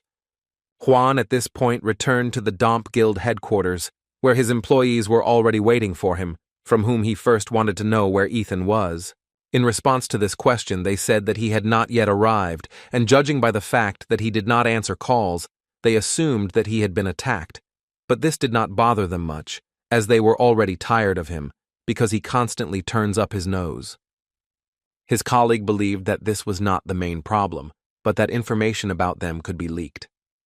The woman believed that even if that was the case, Kim Soo-hyun still wouldn't be able to do anything about it, as he was just a small fish, although the man believed that it was too early to relax, as whoever could handle Ethan was strong enough. This woman's name was Chloe, and yet she believed they would be unlikely to lose to him.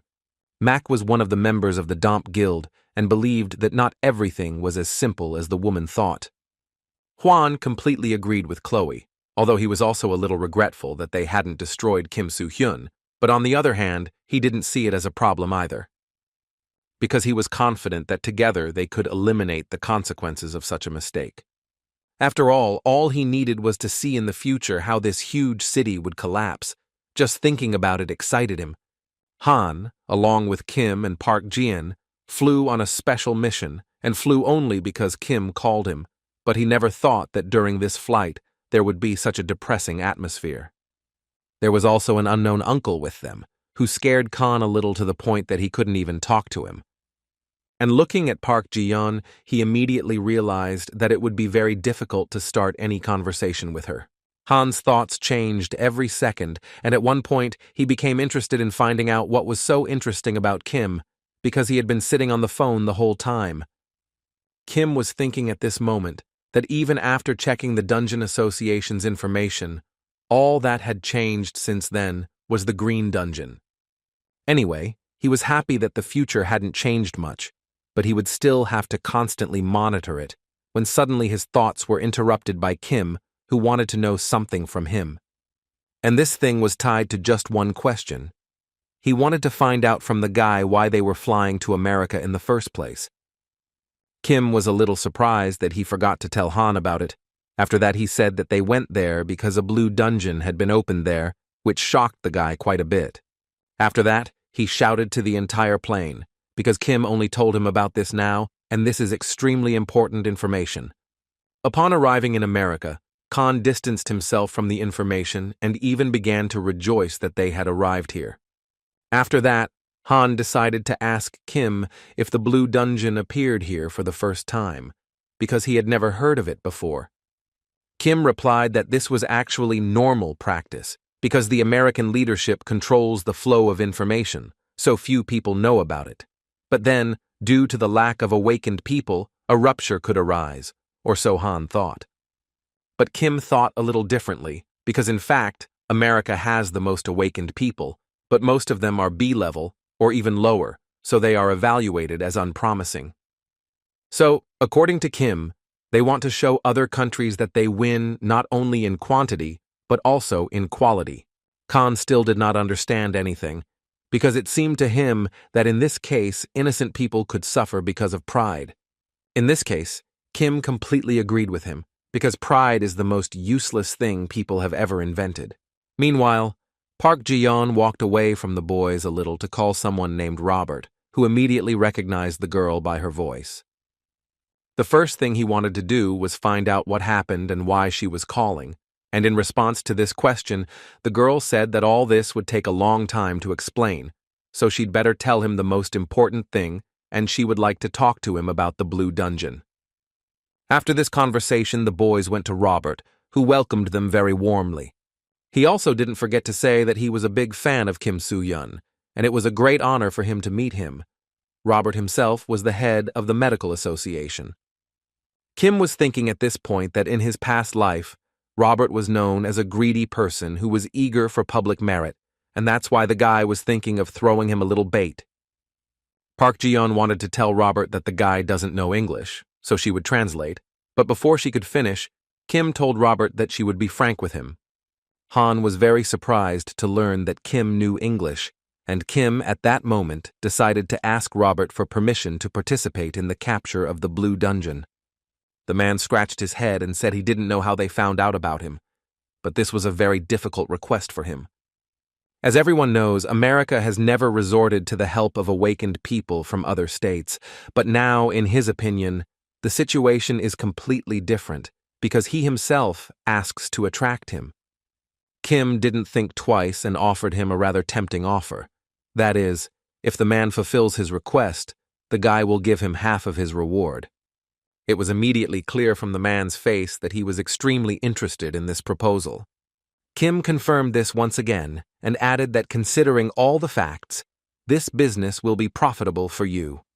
The man, of course, understood that the guy was absolutely right and that the rewards of an S rank were equal in quantity to the guild level. But what's more important is that they are now critically short of S rank to clear, and if the HI Guild agrees to host it, then they can become heroes of America. However, he decided for himself that even taking into account the size of the reward for an awakened S rank, half of it was still not enough to cover the man's risks. So he told Kim that this was certainly a great proposal, but he didn't know how the public would react. Kim immediately said that he knew that now only 2 S-rank people were participating in this attack, which really surprised the man, because very few people had this information. The guy believed that if there was an urgent need for another S-rank awakened in the situation, then Kim believed that it was necessary to announce the participation of another, and only then could he become a national hero. Robert was completely scared, because he didn't understand how Kim could know all of this, so the only thoughts that were in his head were who this guy was and how he read his thoughts. Kim continued to press the man a little, and said that apparently Robert still finds his proposal unsustainable and apparently put him in a difficult position. And since that's the case, the guy decided that he would apparently have to turn to another guild, since it was too difficult for one man. And as soon as Kim started to get up from the table, the man literally went crazy, started screaming and stopping Kim. Through inner anger, he began to tell Kim that the guy clearly got it all wrong and that he actually agreed to the deal, although mentally he didn't want to say it above all. After that, Kim noted that if the reward was divided equally, it still wouldn't be quite right. Therefore, Kim proposed a new condition, that is, if at least one more S rank goes to this raid, then he will give it all to the medical guild. But he also didn't forget to add that, otherwise, they would give him all the achievements. The man, upon hearing this, considered the guy a naive fool, but still told him that a high risk should always be justified by a good reward. After that, he decided to quickly draw up a contract and asked Park Ji-yeon to be the intermediary. Kim tried to contain himself as much as possible and not smile, even though it was very amusing to him. In fact, he won as soon as he agreed to the deal, although knowing the future is natural. The man at that moment couldn't stop thinking that this was just a great deal, although he was still worried that no one else would agree. As a result, it was Robert who turned out to be naive after signing the contract. Time passed quickly, and there were 3 days left before the attack on the Blue Dungeon. Just like in the past, none of the awakened S ranks entered this attack anymore. There were only 2 days left, and at the Domp Guild, Chloe couldn't believe that Kim Soo-hyun would launch a medical guild attack, but Hwan believed that this way he had signed up for certain death with his own hands. And this makes it even more interesting for him. He even wanted to see what would happen. There was 1 day left, and they worked to put into action the plan to destroy the Domp Guild. One of the most important steps in this plan was that Kim had to complete the awakened training. And finally, the day of the attack has arrived, which will take place somewhere in the forests on the border of Los Angeles. When Jordan Rogers arrived, he was the vice chief of the Maximum Guild, as well as an S rank awakened. Kim wasn't there yet, and this worried Jordan a little until he heard people coming out of the woods, who told him that he had completely lost his patience and that he shouldn't expect much from this attack. The author of these words was Chloe and her friend, who came to help Jordan a little. The first thing the man did was tell her that maybe she didn't know, but he was the only one who passed the 10th difficulty level tests, and felt she should have looked for more information instead of trying to cover up her wrinkles with makeup. She thought he was showing weakness this way, but Jordan immediately reminded her that this dungeon requires at least 5 S rank awakened, and therefore now was not the best time to talk about making money. And according to her, that's why the Star Guild sent very strong people, which was a little funny for Jordan, because he understood that they were talking about themselves, After that, the man approached the guy and asked a question, in which he wanted to know if the guy came here of his own free will, or was he forced. Although he was confident in his abilities, it didn't matter to him.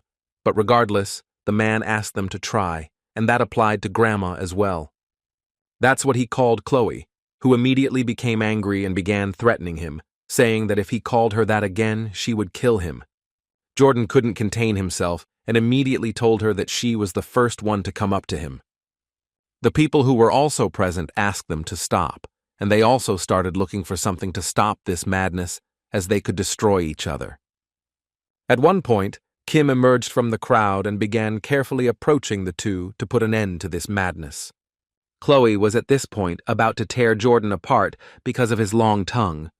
Jordan did not remain silent in response, but also said that she was very self-confident and that she needed to try to do this first because it seemed to her that everything would be exactly the opposite. Chloe's friend, who came with her, began to understand that this fight was definitely not in their favor, as this way their plan could fail, so it seemed to her that it would be better to separate them and do it as quickly as possible. But before he had time to say a word, Kim intervened in this conflict and, in a rather rude tone, ordered them to stop this immediately. Jordan didn't understand what this enormous magical power was, but after thinking for a while, he began to guess what kind of guy this was. Kim decided to introduce himself and then remind them that they came here to attack, and he considers it so childish that they acted out something far from the norm, and if they continued, he warned them that he would have to intervene. Jordan made the right decision, saying he had had enough and didn't want to fight with him, so he suggested she break up there, which Chloe couldn't help but agree to. Furthermore, her friend was behind her, who also asked her to calm down, as fighting now was not the best decision, although it was clearly visible to her that she was not entirely satisfied with this decision. Kim, looking at them, realized that this was far from just his friend. He was also a member of the Domp Guild, Mac River.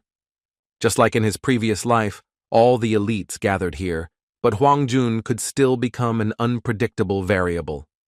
Kim knew very well that this guy only had two options. The first was to participate in this attack as in the past, and the second was to prepare for unforeseen events and await the result at the Star Guild, the meeting point of the Domp Guild, and Kim clearly wanted this to be the first option. Mac and Chloe walked behind and discussed how they felt an incredibly strong energy. Plus, Chloe was very angry when she realized Kim had ruined her magic. Mac understood perfectly well that this particular person could destroy Mac if he wanted to, so he believed they needed to urgently change their strategy.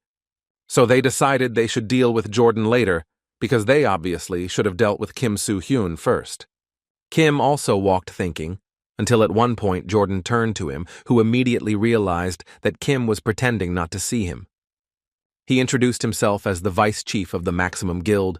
Jordan Rogers introduced himself in response and said he was very pleased to meet him. The man also noted that he was happy to meet him, and also asked Kim to take care of them as they planned to finish this raid calmly and without injuries. Kim, in response to these words, told him that everyone was very optimistic, as he believed that it was almost impossible to pass through the Blue Dungeon without getting hurt. He also thought they should worry about whether they would be able to return alive. Jordan believed the guy was very careful in this regard and there was nothing to worry about yet. And then he thought, because this team was made up of the best awakened, he could bet his pride on them successfully completing this raid. Kim thought the main problem was actually this guy's pride. When they talked to Jordan, Khan ran to him, who wanted to inform him that he had completed all the preparations, and he also couldn't believe that Kim had just spoken to Jordan Rogers, because in the world he is known as the strongest awakened. He conquered the Green Dungeon. This information could not but please Khan, because it was with such a person that they were going to the dungeon, and the icy Chloe was with them. Khan could not even imagine a better lineup than this. He was worried about them going to the Blue Dungeon, but now he believed there was nothing to worry about, because they would be there with such strong and awakened beings. Although Kim didn't think so, which confused Han a bit, so he decided to ask the guy why he thought so. Kim decided not to say anything to Han for now and simply asked him to come with him and preferably not leave his side. From that moment on, the attack on the Blue Dungeon officially began, and Kim entered with the idea that they would hardly be aware of the danger of the Blue Dungeon. Furthermore, Kim expected that there would be a terrorist attack by the Domp Guild, and if this continued, the dungeon conquest would fail and monsters would emerge and devour this world. This day was remembered by humanity as the second outbreak after Anyang, so Kim had no time to prevent it. But this time, he would do everything possible to ensure that such a disaster would not happen again. Before going in, Kim wanted to make sure Han remembered what Kim had told him before, and according to Han, he remembered everything he needed to. Unforeseen problems always appear in the dungeon, and Kim also assured Han that the battle begins as soon as they enter the dungeon. Kim was happy that Han remembered everything so well, but most importantly, the guy asked him not to forget under any circumstances. As soon as they entered the dungeon, each of them received a notification that the test was beginning, and to leave the dungeon they had to find the exit gate or survive inside for 10 days. Khan entered this dungeon with some concern, because he understood that this was the same blue dungeon that was rumored. Suddenly, his thoughts were interrupted by Jordan, who wanted to ask the guy where Kim was, because it seemed to him that they had come here together. But the problem was that Han didn't speak English, so he asked Kim to translate. However, the problem was that Kim Soo-hyun was not with the guy, which caused him problems.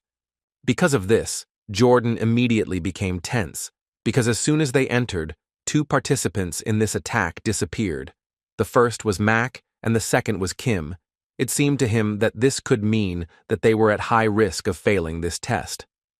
Looking at Chloe, it seemed to him that she was also intrigued. He understood that it was most likely because that guy had disappeared, although he did not rule out the thought that perhaps she was worried about Kim Soo-hyun's disappearance. In any case, there is no more time to think, because the monsters have already started attacking them. Mac, upon entering this dungeon, immediately went to carry out his special task, and at a certain point, he noticed that someone was following him. He immediately realized that Chloe or the boss wouldn't do that, and Jordan wasn't so quick. This means he is being stalked by Kim Soo-hyun, who he told to leave as soon as he realized this guy was following him. The first thing Mac wanted to know was what Kim really needed from him, because according to Mac, he was assigned to explore the dungeons as soon as they entered, so he was fulfilling his role. This made Kim laugh a little, as it seemed to her that Mac had made a lot of mistakes with the word destroy. The guy knew very well that in terms of skills, Mac was next after Hwan, and therefore Kim wouldn't mind evaluating his skills. Mac had no idea how Kim knew the boss's name. Also, knowing the guy's abilities, he most likely knows the details of their plan. But on the other hand, he tried to calm down, as Ethan could tell such information, and fortunately, the man didn't know that much. Kim watched the guy's emotions closely after he started talking, and the only thing Kim could say was praise Mac for having excellent control over his emotions. Anyway, Mac replied in a calm voice that he didn't know how Kim found out, but apparently from now on, it wasn't that important, because now his plans had changed a bit and he was going to destroy Kim right then and there. At first, Kim just stood there and watched Mac use a strength-enhancing ability using wind, while simultaneously yelling that he's going to rip Kim into tiny pieces. Moreover, Mac decided to brag to Kim that after the guy, he will begin to destroy other awakened ones, and then, together with the monsters, they will destroy all of America. He was convinced that everyone would die so that Kim wouldn't feel alone, although Kim certainly didn't think so. After all, as soon as they entered the dungeon, Kim realized that his shitty plan had failed immediately, because he already knew how to stop them, and apparently Mac would no longer doubt it. Meanwhile, Khan watched carefully as all these awakened elites successfully destroyed all the monsters, and this was so surprising to him as he had never seen such enormous power before. Looking at Chloe, he saw how she shielded the attackers with ice and then finished them off.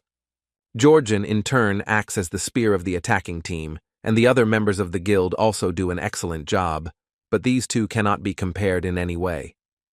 But Khan himself did not stand still. He also drew his huge sword and entered the battle.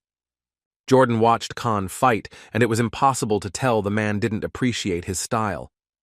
The man believed that if Khan honed his skills a little further, he would become an incredibly powerful awakened. After some time of battling, Jordan believed that the blue dungeon was not that difficult, and it seemed to him that it would be much more difficult. Chloe, on the other hand, believed this was an advantage for them, as the attacking team had already shown the best result in history. Here, Jordan couldn't help but agree with her, but still he wanted to know if there was at least one dungeon that his squad couldn't clear. She started laughing softly, and at one point said that she forgot to say something, that is, that this attack, unfortunately, failed. Jordan didn't understand why she started saying that and what it meant. But before he had time to understand what was happening, suddenly a powerful explosion occurred in the center of this dungeon. After that, most of those who participated in this attack began to scream in pain. Their arms and legs suddenly began to fail. Khan managed to block the blow at the last moment, and there were thoughts in his head that if he had delayed even just one more second, he would have been in the same condition as these guys. Everyone around thought a monster had appeared. Then there was an explosion, but Khan clearly understood what was happening. Chloe suddenly attacked Jordan. Then this situation happened. This wasn't surprising, because two S-rank awakened collided with each other, which was why such a serious explosion occurred. In any case, now is not the time to think about it, because it was necessary to transfer the wounded to another location. But the Star Guild, who were miraculously unharmed, simply stood by and watched as the other awakened ones slowly died. And after that, they still decided to help, but the awakened ones clearly did not expect this kind of help. One of them appeared and stabbed the awakened of another guild, and said in a low voice that their plan was just beginning. From that moment on, a new battle began, in which the awakened of the Star Guild destroyed other awakened. Khan simply could not believe it, so for some time he simply stood and nervously watched the process, which is why he was distracted and did not notice how the enemy had gotten up behind him. But still, he had enough reaction and speed to turn around at the last second and destroy his enemy. However, after this blow, everything just started, because in front of him were three guys who decided that it would be better for them if they attacked Khan all together, because he was clearly stronger in the head and shoulders than each of them. Khan couldn't understand why the Star Guild was attacking them so suddenly. He could understand that they didn't have the best relationship with the guild at best, but this situation was clearly different. And then he finally remembered Kim Soo-yoon's words, who told him that the battle begins as soon as they enter the dungeon, so Han thought that Kim expected such a development of events. In any case, be that as it may, first of all, Khan believed that now he only needed to think about survival, so he prepared himself for the fact that they would start attacking him. Jordan was now trying to think of his next actions, because he had let his guard down, and now wouldn't be able to use his right hand. As much as Chloe hated him, she clearly wasn't stupid enough to do something like that, so he couldn't believe that this was her plan all along. He was sure she couldn't do this because of some personal enmity, so first he wanted to know what her objective was. Chloe found it incredibly funny to hear Jordan think that the reason for such an unexpected attack was some kind of personal enmity. Although in truth, according to her, Jordan has no idea how much she wants to destroy him. The man realized that it was useless to gain time, and apparently he would still have to fight her. But without his right hand, it would be very difficult to do so. Chloe has pointed this out multiple times, that he's an idiot if he thinks he has any chance of stopping her without an arm. As much as I didn't want to admit it, the man understood that Chloe was right. He himself understood that due to sudden attacks, a prolonged battle was completely useless for him. Fortunately, if you compare them to Chloe, then his skills are still much greater. But even taking this into account, it was perfectly clear that he only had one chance to end this fight in his favor. Therefore, he gathered his strength and decided that he would carry out a coup in which he put all his strength. Chloe tried to stop the man until the end, building ice towers, but he, using fire and his strength, went straight to her and declared that there was no point in her resisting, as he would win anyway.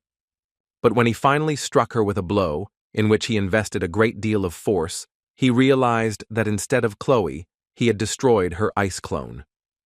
And when the man realized this, but unfortunately for him, it was already too late, because the girl appeared from behind and began to freeze his entire body. Jordan realized that she had apparently deliberately allowed him to get close to catch him making such a childish mistake. He decided to tell her that their relationship was very complicated, but now he wanted to point out that they were together on a raid in the Blue Dungeon, and it seemed to him that her thoughts that she could clean everything up alone were wrong. Chloe, in response to these words, told the man that he was very stupid, because in fact his main task was to fail this raid and not to clear the dungeon. In response to these words, he immediately began yelling at her, because she apparently didn't understand where she was. This was a blue dungeon, and if she failed the attack, there would be a flash, which will likely suffer huge losses. In addition, now all the awakened S ranks of America are absent, and due to the concealment of information about the Blue Dungeon, reinforcements from other countries will also have to wait a long time. This means that in the event of an outbreak, Los Angeles, and then all of America, will be buried alive.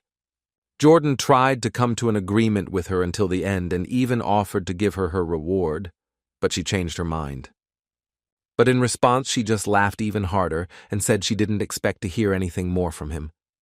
After that, she carefully lowered her dress and showed him a tattoo that could not be confused with anything, and Jordan immediately realized that she was from the Domp Guild, and therefore it became clear to him what they really needed here. And then she simply mocked Jordan, saying that she was incredibly fond of faces so beautiful that they were distorted by despair. Plus, she wanted to show Jordan the destroyed America and then look at her facial expressions. At that moment, he was thinking that she was probably a monster, not a person. And as the man thought about this, Chloe made her final decision. She would not destroy him now, so that in the future she could see his beautiful, desperate face. After that, she looked around and, given the way events were developing, understood that they would most likely finish their task soon. So she decided it was time to call her boss, as they were almost done here. At this point, she was a little dissatisfied, as she follows him because it's fun for her, but the fact that he constantly hides his identity really irritates her. Furthermore, she understood perfectly well that if something went wrong and the Domp Guild was targeted, then the Star Guild would be the first to fall, including her, and furthermore, there was no guarantee that he wouldn't abandon them. And the fact that he hadn't shown up for so long started to make her think that he would leave as soon as they carried out their plan. Her thoughts were interrupted by Mac River, at least the girl herself thought so, and as he approached, she realized the fact that it seemed to her that he would deal with Kim Soo-hyun much faster, but apparently the guy turned out to be much faster and stronger. But to her surprise, she heard Kim's voice, who decided to respond to her words, saying that she was sorry for taking so long, although it seemed to her that it had ended very quickly. She immediately began to use her skills to attack, while in her head she couldn't believe that Mac River had lost. For her, this was kind of impossible, because he was above everyone except the boss. Even Chloe recognized his talent. But now, when she looked at Kim, she realized that it wouldn't be that easy with this guy, because his magical power was simply incredible. And as soon as Kim went on the attack, she immediately shouted to all those who had awakened from the Star Guild that they should first deal with Kim Soo-hyun and then finish off everyone else. But as soon as they decided to help their leader, they were stopped by Khan, who placed his sword in front of them and thus made it clear that they could not leave here. After that, he looked into each of their eyes and asked just one question, in which he wanted to know why they thought anyone would let them go. Chloe, however, used all her strength to somehow reach Kim and inflict at least a small amount of damage to him. But no matter how hard Chloe tried, all of her strikes were blocked very easily. She didn't fully understand why her boss was so busy, because it was completely obvious to her that she couldn't win on her own. Chloe didn't want to admit it until the end, but she still agreed that Kim is a very strong opponent, and it's unlikely she'll be able to defeat him like that. She didn't know why the boss hadn't shown up yet, But maybe he was just waiting for a chance, so she decided to give it to him. Chloe created a huge ice golem and told Kim that she recognizes its power, so from now on she will fight it with full force. And she was convinced that he definitely couldn't destroy this golem so easily. But how wrong she was, because it only took Kim a few seconds to destroy this golem. But apparently Chloe knew from the beginning that this was going to happen, as she started laughing and talking about how he finally fell into her trap. She blocked his blow with her sword and started talking about how she would never fight such a monster alone, so all she did before was just distract him and buy time. After that, she used her ice magic again and captured him with her ice hand, and as soon as she succeeded, she immediately began to call the boss to intervene in the battle. But unfortunately, no one answered her request, although she tried to call him several times and each time failed. Chloe fully believed that this was a great chance for him, although Kim Soo-hyun was very strong, but it seemed to her that together they could destroy him. But unfortunately, Hwan had no intention of showing up and waited until the last minute. And over time, she even realized that Hwan had simply abandoned them, and now they were alone. But she realized it too late. Kim also decided not to rescue herself so quickly to give Hwan a chance to come into this world. But apparently, that won't happen. Now Kim was sure that Hwan wasn't here, and it looked like he wouldn't be, so he got out of the trap and was ready to continue clearing the dungeon. Meanwhile, at the guild headquarters, Hwan's assistant Star wanted to ask the boss why he decided not to act according to the plan. When Jordan and Chloe lost their temper, Kim Soo-hyun intervened in the conversation, radiating an incredibly strong energy around her. So Hwan, in the body of another awakened person, thought about continuing to act as planned. After all, such a great magical power simply scared him, and that's why he had a bad feeling. So after some thought, he decided that he shouldn't risk it now and canceled the entire plan without telling absolutely anyone. The man didn't understand at all what Hwan was thinking and how he would act next. Before Hwan had time to answer that question, another guild employee suddenly rushed into his office, wanting to warn them that they were in big trouble. According to the guy, they say that terrorist organizations created outside of America have been discovered in every country. The assistant could not believe it, because this way it could be said that all the authorities were aware of his plans. But Hwan found it very funny to hear all this, although it was not clear why he was laughing. They tried to understand why he was laughing, as they hadn't expected something like that, and now was clearly not the best time to laugh. But instead of answering, Hwan simply stood up and destroyed his assistant, who just wanted to hear what was going on and why he was laughing. Then he destroyed the poor guy who brought him this bad news. On the way he said that he was also very sorry, as he really enjoyed creating the Domp Guild. However, now, he believed that because of them, his identity might be revealed, and in that case, he believed he would have to hide. He was really sorry for doing these things, but he still wanted to keep playing that funny game. After some time, Jordan finally came to his senses. He had been recovering from the fight with Chloe for some time. But when he finally realized what the woman wanted to do, he immediately started yelling and asking him to tell him what happened with the break-in and where Chloe was, so his employees immediately ran to him and told him that it was all over and that there was nothing to worry about. After that, he looked up and saw Chloe and several other people sitting awake tied up, which at first the man did not believe, because it seemed to him that Chloe had knocked out absolutely everyone, and she had very little to win. They told him that when Jordan fainted, Kim Soo-hyun immediately came and saved them. Without him, they would have definitely all died, and as soon as she heard that name, she went crazy again. Kim at that moment tried to explain to Han that as soon as they entered, that strange guy ran off somewhere, so he simply didn't have time to warn him, which Han weakly believed, but still told Kim that everything was fine and he wasn't offended. Suddenly, the conversation was interrupted by Jordan, who woke up, and the first thing he did upon learning what had happened was to talk to Kim. The man first thought that Kim knew all the Domp Guild's plans very well, but in fact, he himself understood that this was absolutely not important, because his pride was the only one to blame for this situation. Kim, looking at all these people, realized that there was a very strange atmosphere reigning here. So he decided to find out from them why they suddenly started looking at him so strangely, and he wanted them to start saying what they wanted as soon as possible.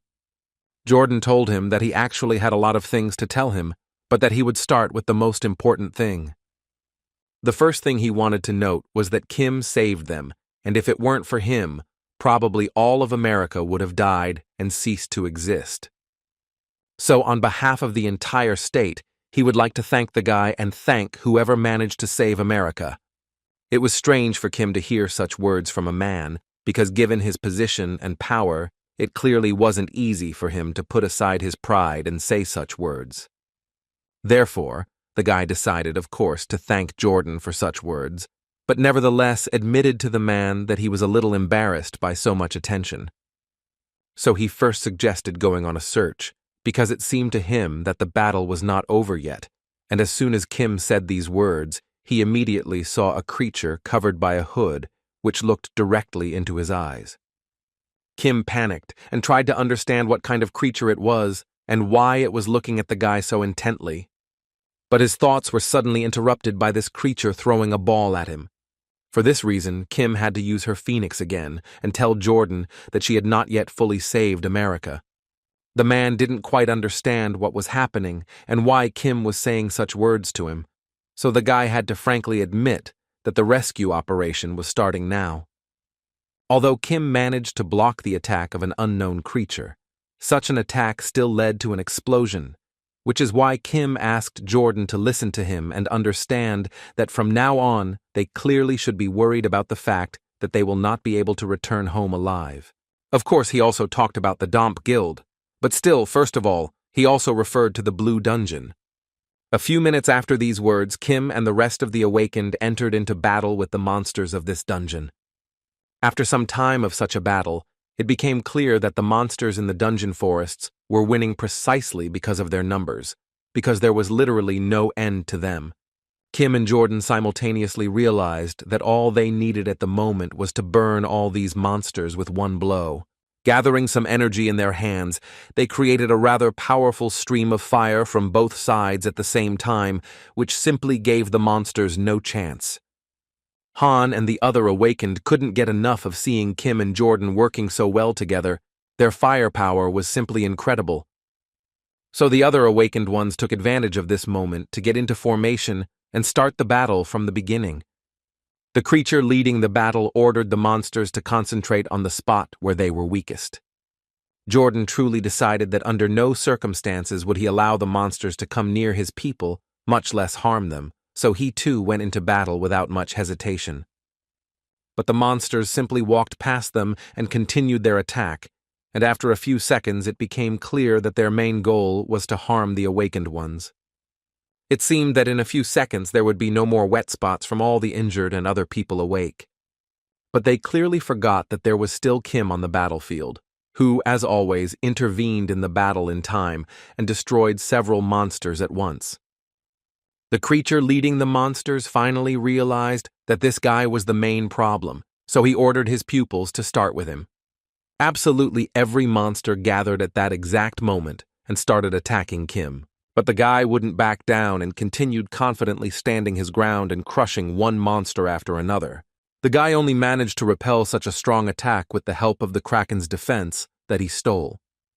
But he understood perfectly well that it would be very dangerous for him if he continued to attack like this, because at some point his defense might not work. Han immediately ran to him, wanting to know how Kim was feeling and why did these monsters suddenly explode. According to Kim, everything here was very simple. This is a special skill of the boss. Kim also knew that this boss was called Troll Druid, and this boss controls monsters in animal form, and he also has intelligence and magical power, which can use many different skills. And to tell the truth, Kim believed that all the warriors were not in the best position, and, apparently, that's why they would have to fight against monsters that constantly arrived, guarding the wounded and the Domp members, and then handing them over to the authorities. After some thought, Kim decided that he would be the one to try to deal with the boss, since if you destroy it, the monsters would scatter, so he asked Jordan to just hold out until the guy completed his task. In response to this proposal, Jordan told the guy that this was not the best time to show himself, because if Kim was telling the truth, this boss would simply throw all his strength at him. And it seemed to him that no matter how strong Kim was, he still wouldn't be able to handle them all so easily. Kim really didn't understand what all the fuss was about, because if he's not mistaken, Jordan himself recently called him a hero. Although in truth, Kim has hated that word for a long time, because that title is so heavy for him that it leaves him breathless. But still, when Jordan and the others called him that, something started to touch inside him, and the guy was even a little happy to be called that. So this time, he will really become the hero who saves them all. Jordan realized there was simply no point in dissuading the guy, so he asked Kim to deal with it as quickly as possible, because they definitely wouldn't last long. Mentally, the man thought he was extremely ashamed after all. He also considered himself a hero of America, but now his opinion had clearly changed. After all, now a true hero has appeared before him who is truly capable of saving America or even the entire planet. Meanwhile, Jordan was thinking about it. Kim just ran forward and on the way called his beloved dragon, which at the moment would be very useful to him. A few seconds later, Kim received the blessing of the divine dragon. As a result, his movement speed increased, and the guy also received a slight increase in physical strength, with which he could safely begin fighting the boss. But the boss of this dungeon also understood that the battle was only just beginning. Therefore, I decided to mobilize all my forces and finally destroy this guy, along with his friends. He decided to send a group of monsters to the group of people that remained. And he sent the second group of people to Kim Soo-hyun to do everything they could to destroy this problem. But the guy wasn't just going to give up and keep fighting, destroying every monster that tried to harm him in any way. The world was very happy to return to its owner and warm up a bit, destroying a few dozen monsters. Although Kim was already visibly tired from fighting so many creatures, the only good news was that they were already halfway through and there weren't many monsters left. He, of course, expected them to focus on him, but apparently he underestimated the boss because he sent about 200 or even 300 units into battle against him, and in order to deal with them all, he clearly would have to spend a lot of energy. So, to begin with, Kim decided it would be a good idea to first distract them from himself. Kim was glad she had shopped beforehand and thus prepared for this battle. He used his stunt doubles to make his life a little easier and destroy these monsters many times faster. The world was incredibly happy that he now had not one master, but 4, because now it seemed to him that he would be praised 4 times more. Kim's opponent at that moment was trying to use his vision to the fullest and still find that real Kim. But so far he has not been able to complete this task, because all his doubles were quite similar to each other, and it was almost impossible to detect the real one. Therefore, he decided that the best thing in this situation would be to simply destroy them all, and when the druid made exactly that decision, Kim immediately realized that his trick simply did not go as planned. But he still had some ideas that should help him deal with the druid, one of which was the world, which spewed an incredibly powerful torrent of fire. Kim didn't forget to praise her friend after each successful fulfillment of his order. The druid continued to send monsters that attacked the guy, and Kim understood perfectly that the druid would not simply give up. Monsters ran towards her again, which eventually exploded, and this was starting to get really annoying for Kim. She and Mir were quite exhausted from this battle, so Kim decided he would send the little dragon to rest while he continued to fight. After that, Kim took several deep breaths and invited each of these monsters to check which one was the real prey. The peculiarity of dungeons is that as the area increases, so does the complexity, but the Los Angeles dungeon is one of the most difficult among the blue dungeons. In a previous life, due to the failure of an attack, an outbreak began, so high-ranking awakened people from all over the world gathered to destroy it. In other words, it can be said that conquering just this dungeon is close to zero. A few minutes after these thoughts, Kim passed out and began to see a completely different image, that is, her past life. He guessed what was happening here and why he was seeing this particular picture, because that day he also failed to protect the world, and an outbreak occurred which caused the death of a large number of people. Even after stopping the outbreak in the Blue Dungeon, he still couldn't protect the innocent people. Since that day, he was tormented by only one question. He couldn't protect anyone but himself, and in view of that, he wanted to know why he was called a hero. At some point, even the impersonal screams and deaths of the people in front of him stopped touching him and somehow hurting him. The only duty left within him was to save this world. Kim Sun-in ultimately failed to become the hero who saved the world, but Kim Soo-hyun is a completely different person and will definitely be able to save the world. With these thoughts in mind, Kim got up after being hit by the druid and used his immortal hero ability, which allowed him to return to the battle. The druid couldn't fully understand what was going on here, and how did Kim get up after actually destroying him? At that moment, Kim realized that the druid had told him something about hunting, but now it seems to him that the hunter has changed. The system notified the guy that his physical strength was increasing rapidly, thanks to which he delivered a rather strong blow to his opponent. After that, Kim declared that the druid's hunt was officially over, and that he would destroy no one else. Now it's Kim's turn to destroy, and the only victim today will be the druid. Although the boss still didn't think so, and still tried to summon as many monsters as possible to protect himself. But to his great regret, no one showed up and he was left alone, which he couldn't believe. The reason no one came was very simple, and it was because all of their monsters simply died. The druid did everything until the end to avoid dying here. Even at the end, he tried to use his magic, which was an order of magnitude stronger than all his previous abilities. In response to these words, Kim said that people who died through their own fault also didn't want to die and just wanted to live, but he clearly didn't think about that. These were the last words the monster heard before Kim dealt him a fatal blow. After that, Kim mentally thanked the real Kim Soo-hyun, who gave him the chance to fix everything. Meanwhile, Park Ji-yeon and her assistants were on the rooftop and couldn't understand why they knew where the Domp Guild was and still just continued to watch. The girl at that moment recalled her conversation with Kim, during which they agreed that he would take care of the dungeon, and she would go to the Star Guild.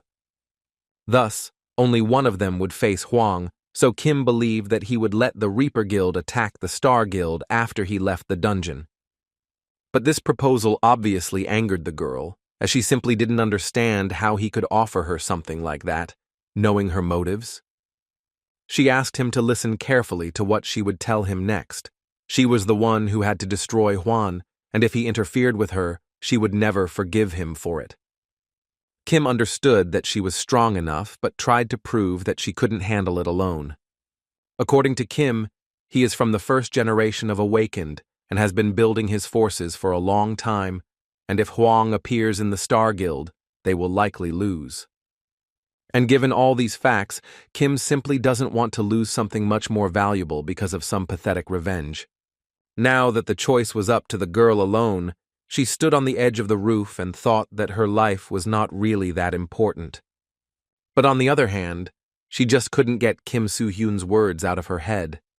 Her awakened ones were already visibly starting to get nervous about this and urged her to at least say something. And she was just thinking about how she could do the right thing so that all these guys would survive, but suddenly her thoughts were interrupted by a powerful explosion that occurred in the building next door. Park Ji-yeon was a little scared because someone might know that the Star Guild is a front for the Domp Guild. On the roof of that same building, the screams of a young man could be heard begging his boss to have mercy and save him. But Hwan continued walking confidently towards this guy, warning him that today, unfortunately for him, not everything would end as well as he wanted. The guy continued shouting that he wouldn't tell anyone about his identity. In exchange, he only asked to save his life. Park Ji-yeon immediately decided in her head what she would do as soon as she saw Hwan on the roof of the building. At that moment, he smiled and tried to understand his assistant because Hwan honestly didn't understand how he could believe him. Furthermore, it seemed to him that whoever died first for this reason might consider it unfair, and according to him, the opinion of these people is very important to him. Therefore, he simply couldn't spare him, and as soon as he finished speaking, he immediately delivered a crushing blow to this guy's body, causing him injuries incompatible with life. Thus, Juan remained the only person in the Domp Guild, which he essentially dissolved, and such an organization no longer exists. Suddenly, his monologue was interrupted by a female voice, who confidently shouted his name and then attacked him completely. It was Park Ji-yeon, who, without a second thought, attacked the man, but she was unable to inflict any serious damage because he blocked her attack at the last moment. Juan did not negotiate with her, but simply retaliated, asking at the same time who she was. Park Ji-yeon said to herself quietly that she had waited for this day her whole life, and now it had finally arrived. After that, she completely raised her head and looked Juan straight in the eyes and said that today she would definitely destroy him. He wasn't too worried when he heard this. Moreover, he accepted it quite calmly, because until now he still didn't understand who she was. Kim and Mir sat for some time near the druid's body. As the guy was holding a special treasure in his hands, he could not even suspect that the druid could hide something like that. The only thing he could think of at the moment was that Uncle Dae-ho would be very happy to see such material. When suddenly his thoughts were interrupted by the world, who in a second simply ate this diamond. At this point, other participants in the attack approached Kim, who simply could not believe what they were seeing.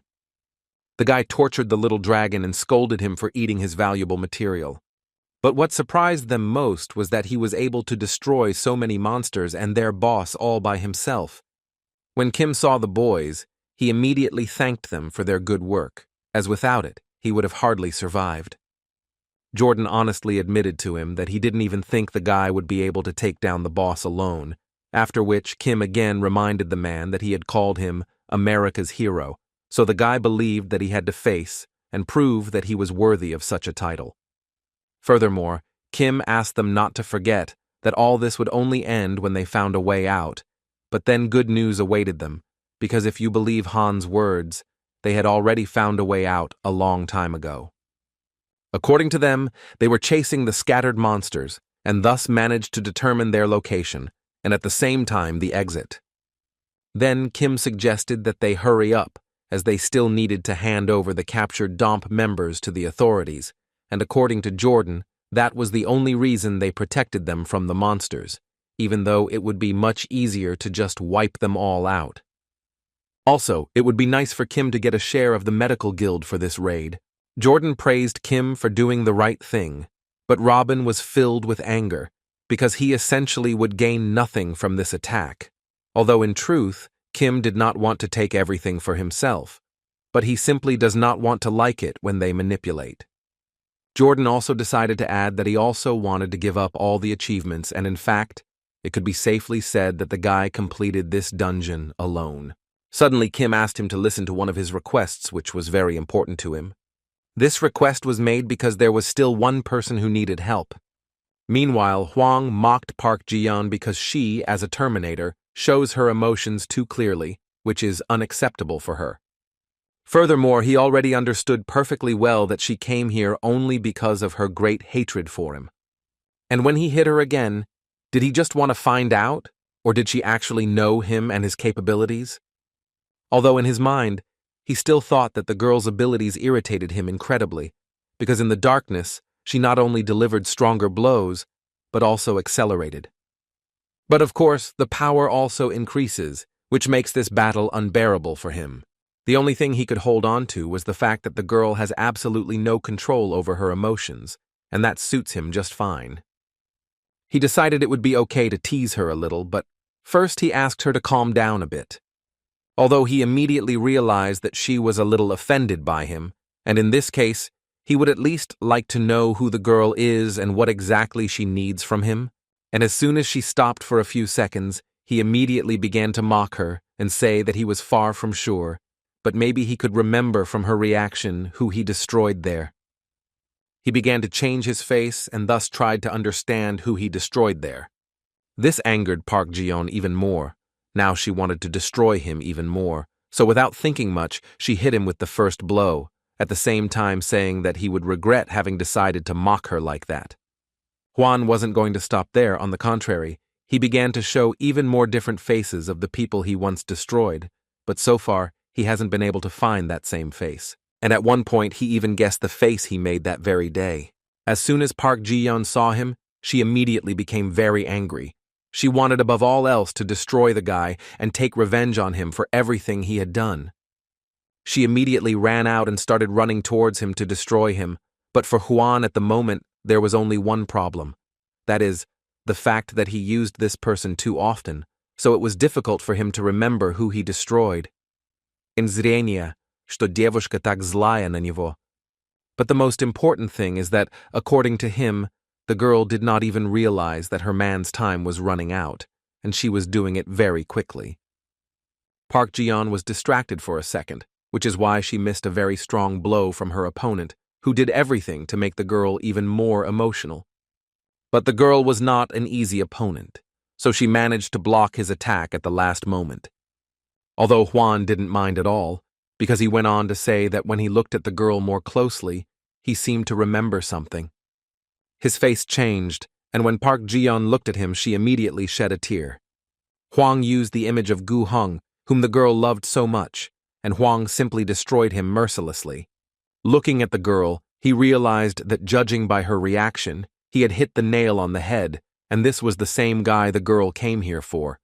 Hwan himself decided to look at himself, and when he saw this face, he told the girl that he remembered this face very well, because this guy had made him very angry. But he didn't stop there, and began to gradually remember that there were still 3 participants in the attack, whom he also successfully destroyed after the girl passed out. Park Ji-yeon just couldn't contain her emotions, and her tears literally flowed freely from her eyes, and she literally couldn't do anything about it.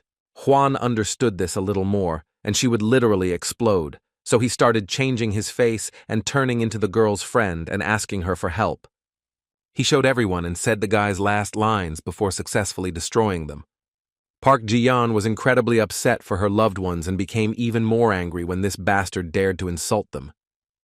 She literally asked him to stop doing this because her heart breaks when she sees all of this. But he wouldn't stop. On the contrary, he just added fuel to the fire and showed how Gu Hen suffered before Hwang inserted his sword into him. He found all of this incredibly funny, because he himself simply didn't understand how they could be so vile. After that, he finally calmed down and said she needed to see all of this again. Hwan literally wanted to break the girl's mind by showing her this scene, and he loved seeing the girl's frozen face as she didn't understand what to do next.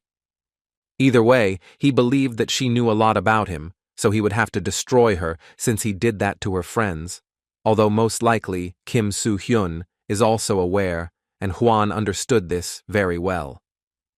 Therefore, he decided to offer Park Ji-yeon a deal in which they would destroy Kim Soo-hyun together and then create a new great guild that would rule the entire world.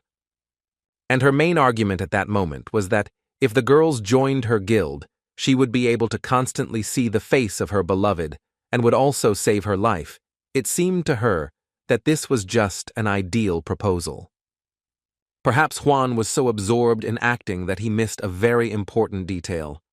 That detail was that Park Ji-yeon was also a kind of actress who played her role very well. She continued to listen to him attentively, all the while keeping in her head the thought that he just needed to get a little closer, and then she would finally do what she had wanted to do for so long. And while Hwan was having fun and thinking he was a wonderful person, he finally got to the right distance that would allow Park Ji-yeon to finally attack. Park Ji-yeon's plan was simply perfect, and it was all thanks to her ability to control her emotions well, even in moments when it felt like her blood was freezing in her veins. That's why she had the chance to use her trump card, which had never let her down in life. But unfortunately, she didn't take something into consideration. Moments, memories, the past, everything that connected her to Gu Hyun came to the surface at that exact moment, which made her hesitate.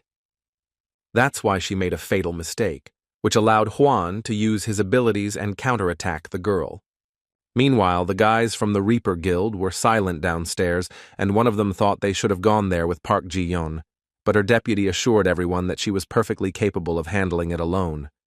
He decided that they should now take care of the evacuation, and as soon as he began to tell them the plan they would work on, he became distracted. And this was done by Jordan, who turned to the man and said that Kim Soo-hyun asked him to come here so that they could cooperate and help them with the evacuation. Police Chief Park Jin definitely didn't expect this, but he still decided to check with Jordan where Kim Soo-hyun himself was. Jordan, without thinking much, said that the guy was in a hurry somewhere, so they got here without him, although Jordan understood why the guy was in such a hurry.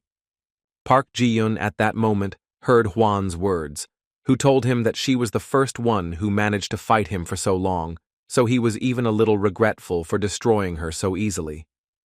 But just as he finally decided to attack, at the last moment Kim Soo-hyun intervened in the battle, successfully pulling the girl out of the blow, thus saving her life. After that, he calmly told her that she had kept her promise, so she basically had nothing to worry about. But his words were interrupted by Hwan, who was very happy to see Kim, especially when he came here in person, because he wanted to ask Kim a lot of questions. Kim was happy to hear this, because he actually had a lot of questions for someone as crazy as him. And the first thing Kim wanted to know about him, or was it fun for him to act on behalf of other people, to deceive, and if that wasn't enough, then he took the form of people precious to him, insulting and ridiculing them. He destroyed people left and right. Hwan looked calmly at the boy and continued smiling, which made Kim even more irritated, so he repeated this question several times, only with a more irritated intonation. After this, the man finally decided to give his answer and said that over time his reaction to this became less and less, as he believed he simply did not have enough of the previous stimulus. But still he couldn't help but say that this was the best thing ever and that he would never be able to stop. Kim thought it was really funny to hear that, so she decided to give him a little incentive so Hwan wouldn't be so sad.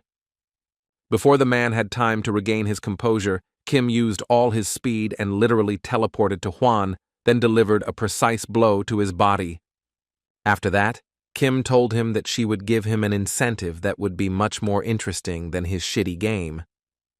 But all these words and attacks angered Hwan even more, which was the beginning of the fact that he decided to use his strongest ability, which gradually began to transform him from a man into a real monster. And after a few seconds, Hwan turned from a man into a huge dragon who was ready to destroy everything in his path. And his first target would be Kim, whom Hwan would tear apart. Kim at this moment remained quite calm and thought that the dragon ability, which transforms a person into a dragon, this power was considered one of the most powerful awakened in the entire world. But Kim also believed that Hwan was driven by his arrogance, and that he certainly did not deserve the power he had received. So today will be the day Kim takes her away from him and finally destroys this evil once and for all. Kim was definitely not going to finish with one blow, so as soon as he had the opportunity, he summoned his phoenix and immediately went on the offensive to prevent his enemy from recovering from such a blow. Hwan continued laughing and found it funny that Kim decided to play with fire in front of him. Kim was extremely focused and just waiting for his chance, and Hwan at that moment was going to show the guy what a truly hot flame is. He launched a massive stream of flames at him, but Kim managed to react and took Mira out of his inventory. Kim asked her baby to show this monster the true flame of a dragon. The flame of the world was more than enough to block Hwan's attack. He simply couldn't believe it, because the dragon was so small, but even that fact didn't stop him from making up such a large flame. After that, Mir looked at the one he had just fought and immediately hid behind Kim, as he was quite scared by the mere look of this monster. But in fact, it had already fulfilled its main function, after which Kim successfully released it back into inventory. Before that, he also received the dragon's blessing, which nearly doubled his strength. Kim felt the power coursing through his entire body, and Hwan was just beginning to attack him, so there couldn't be a better time to finally finish off this monster. Hwan yelled at the top of his lungs that Kim had relaxed too much, so he was going to punish him now, but the guy assured him that it was clear to him, because he was only going to punish him now. Hwan just couldn't believe it. Why is he currently in dragon form, but he still loses to Kim Soo-hyun? He began to understand that perhaps that feeling of danger was the most natural fear. But he didn't want to believe it completely, so he did everything he could to simply get rid of that feeling, because he still believed that he, in dragon form, was stronger than anyone in this world. Kim, in response to his words, could only tell the dragon that he actually did nothing, even though he knew his identity, simply because he might get lost in the Tower of Trials. But if you think about it, Kim could actually destroy him at any moment. And as proof of his words, Kim began to attack the dragon's body with such force that not even his incredibly strong armor could resist. Was the battle so fierce that even Jordan and his men couldn't believe what was happening here? A few minutes later, the building began to gradually collapse, and Kim stood silently looking at Hwan's body. The man at that moment spoke to Kim in his calm voice, or rather asked why Kim was treating him like this. Did he really have a reason to hate him? Kim thought for a moment, and in the same calm but confident voice, told the man that he just didn't like him. After that, he looked around and realized the fact that all the preparations were finally completed. With these words, he was referring to Park Ji-yeon, who had moved away from that fight a little and was ready to end the matter. Hwan didn't quite understand what Kim was talking about, so the guy decided to dedicate it to him, saying that even though he caught him, he still had to keep his promise. Then he simply walked away from Hwan's body and wished Park Ji-yeon good luck, and also realized that he no longer lifted a finger. Everything was now in the girl's hands.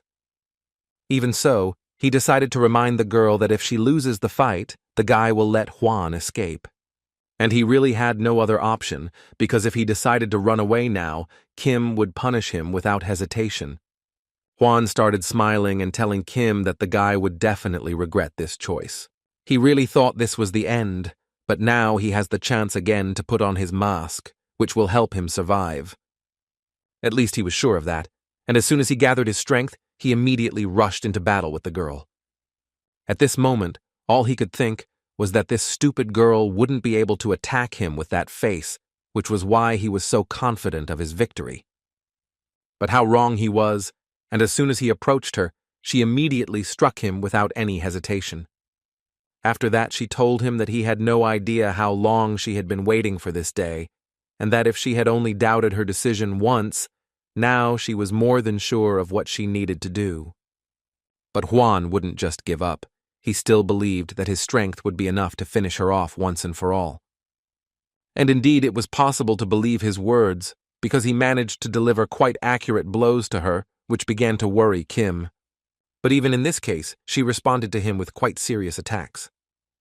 Kim, watching all this, realized for himself the fact that he knew Hwan's skills were better.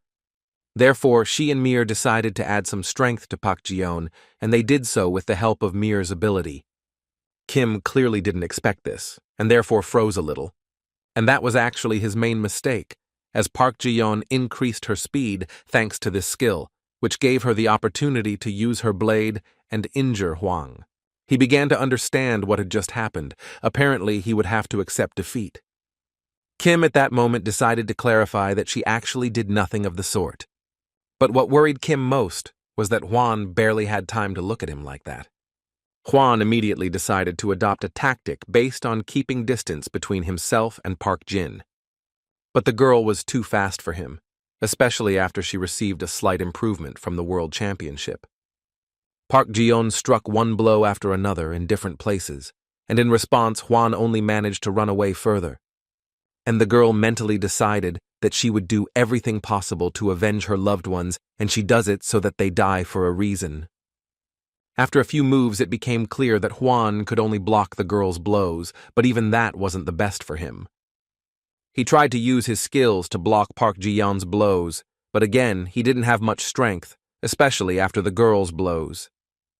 Hwan screamed and begged her to stop. He tried to negotiate with her until the last moment, because above all else in this life, he did not want to die. But it turned out that his last words were about asking for mercy. How ironic is that, because Park Ji-yeon didn't even blink before delivering the final blow to him. Finally, Park Jae-yeon can breathe and relax a little.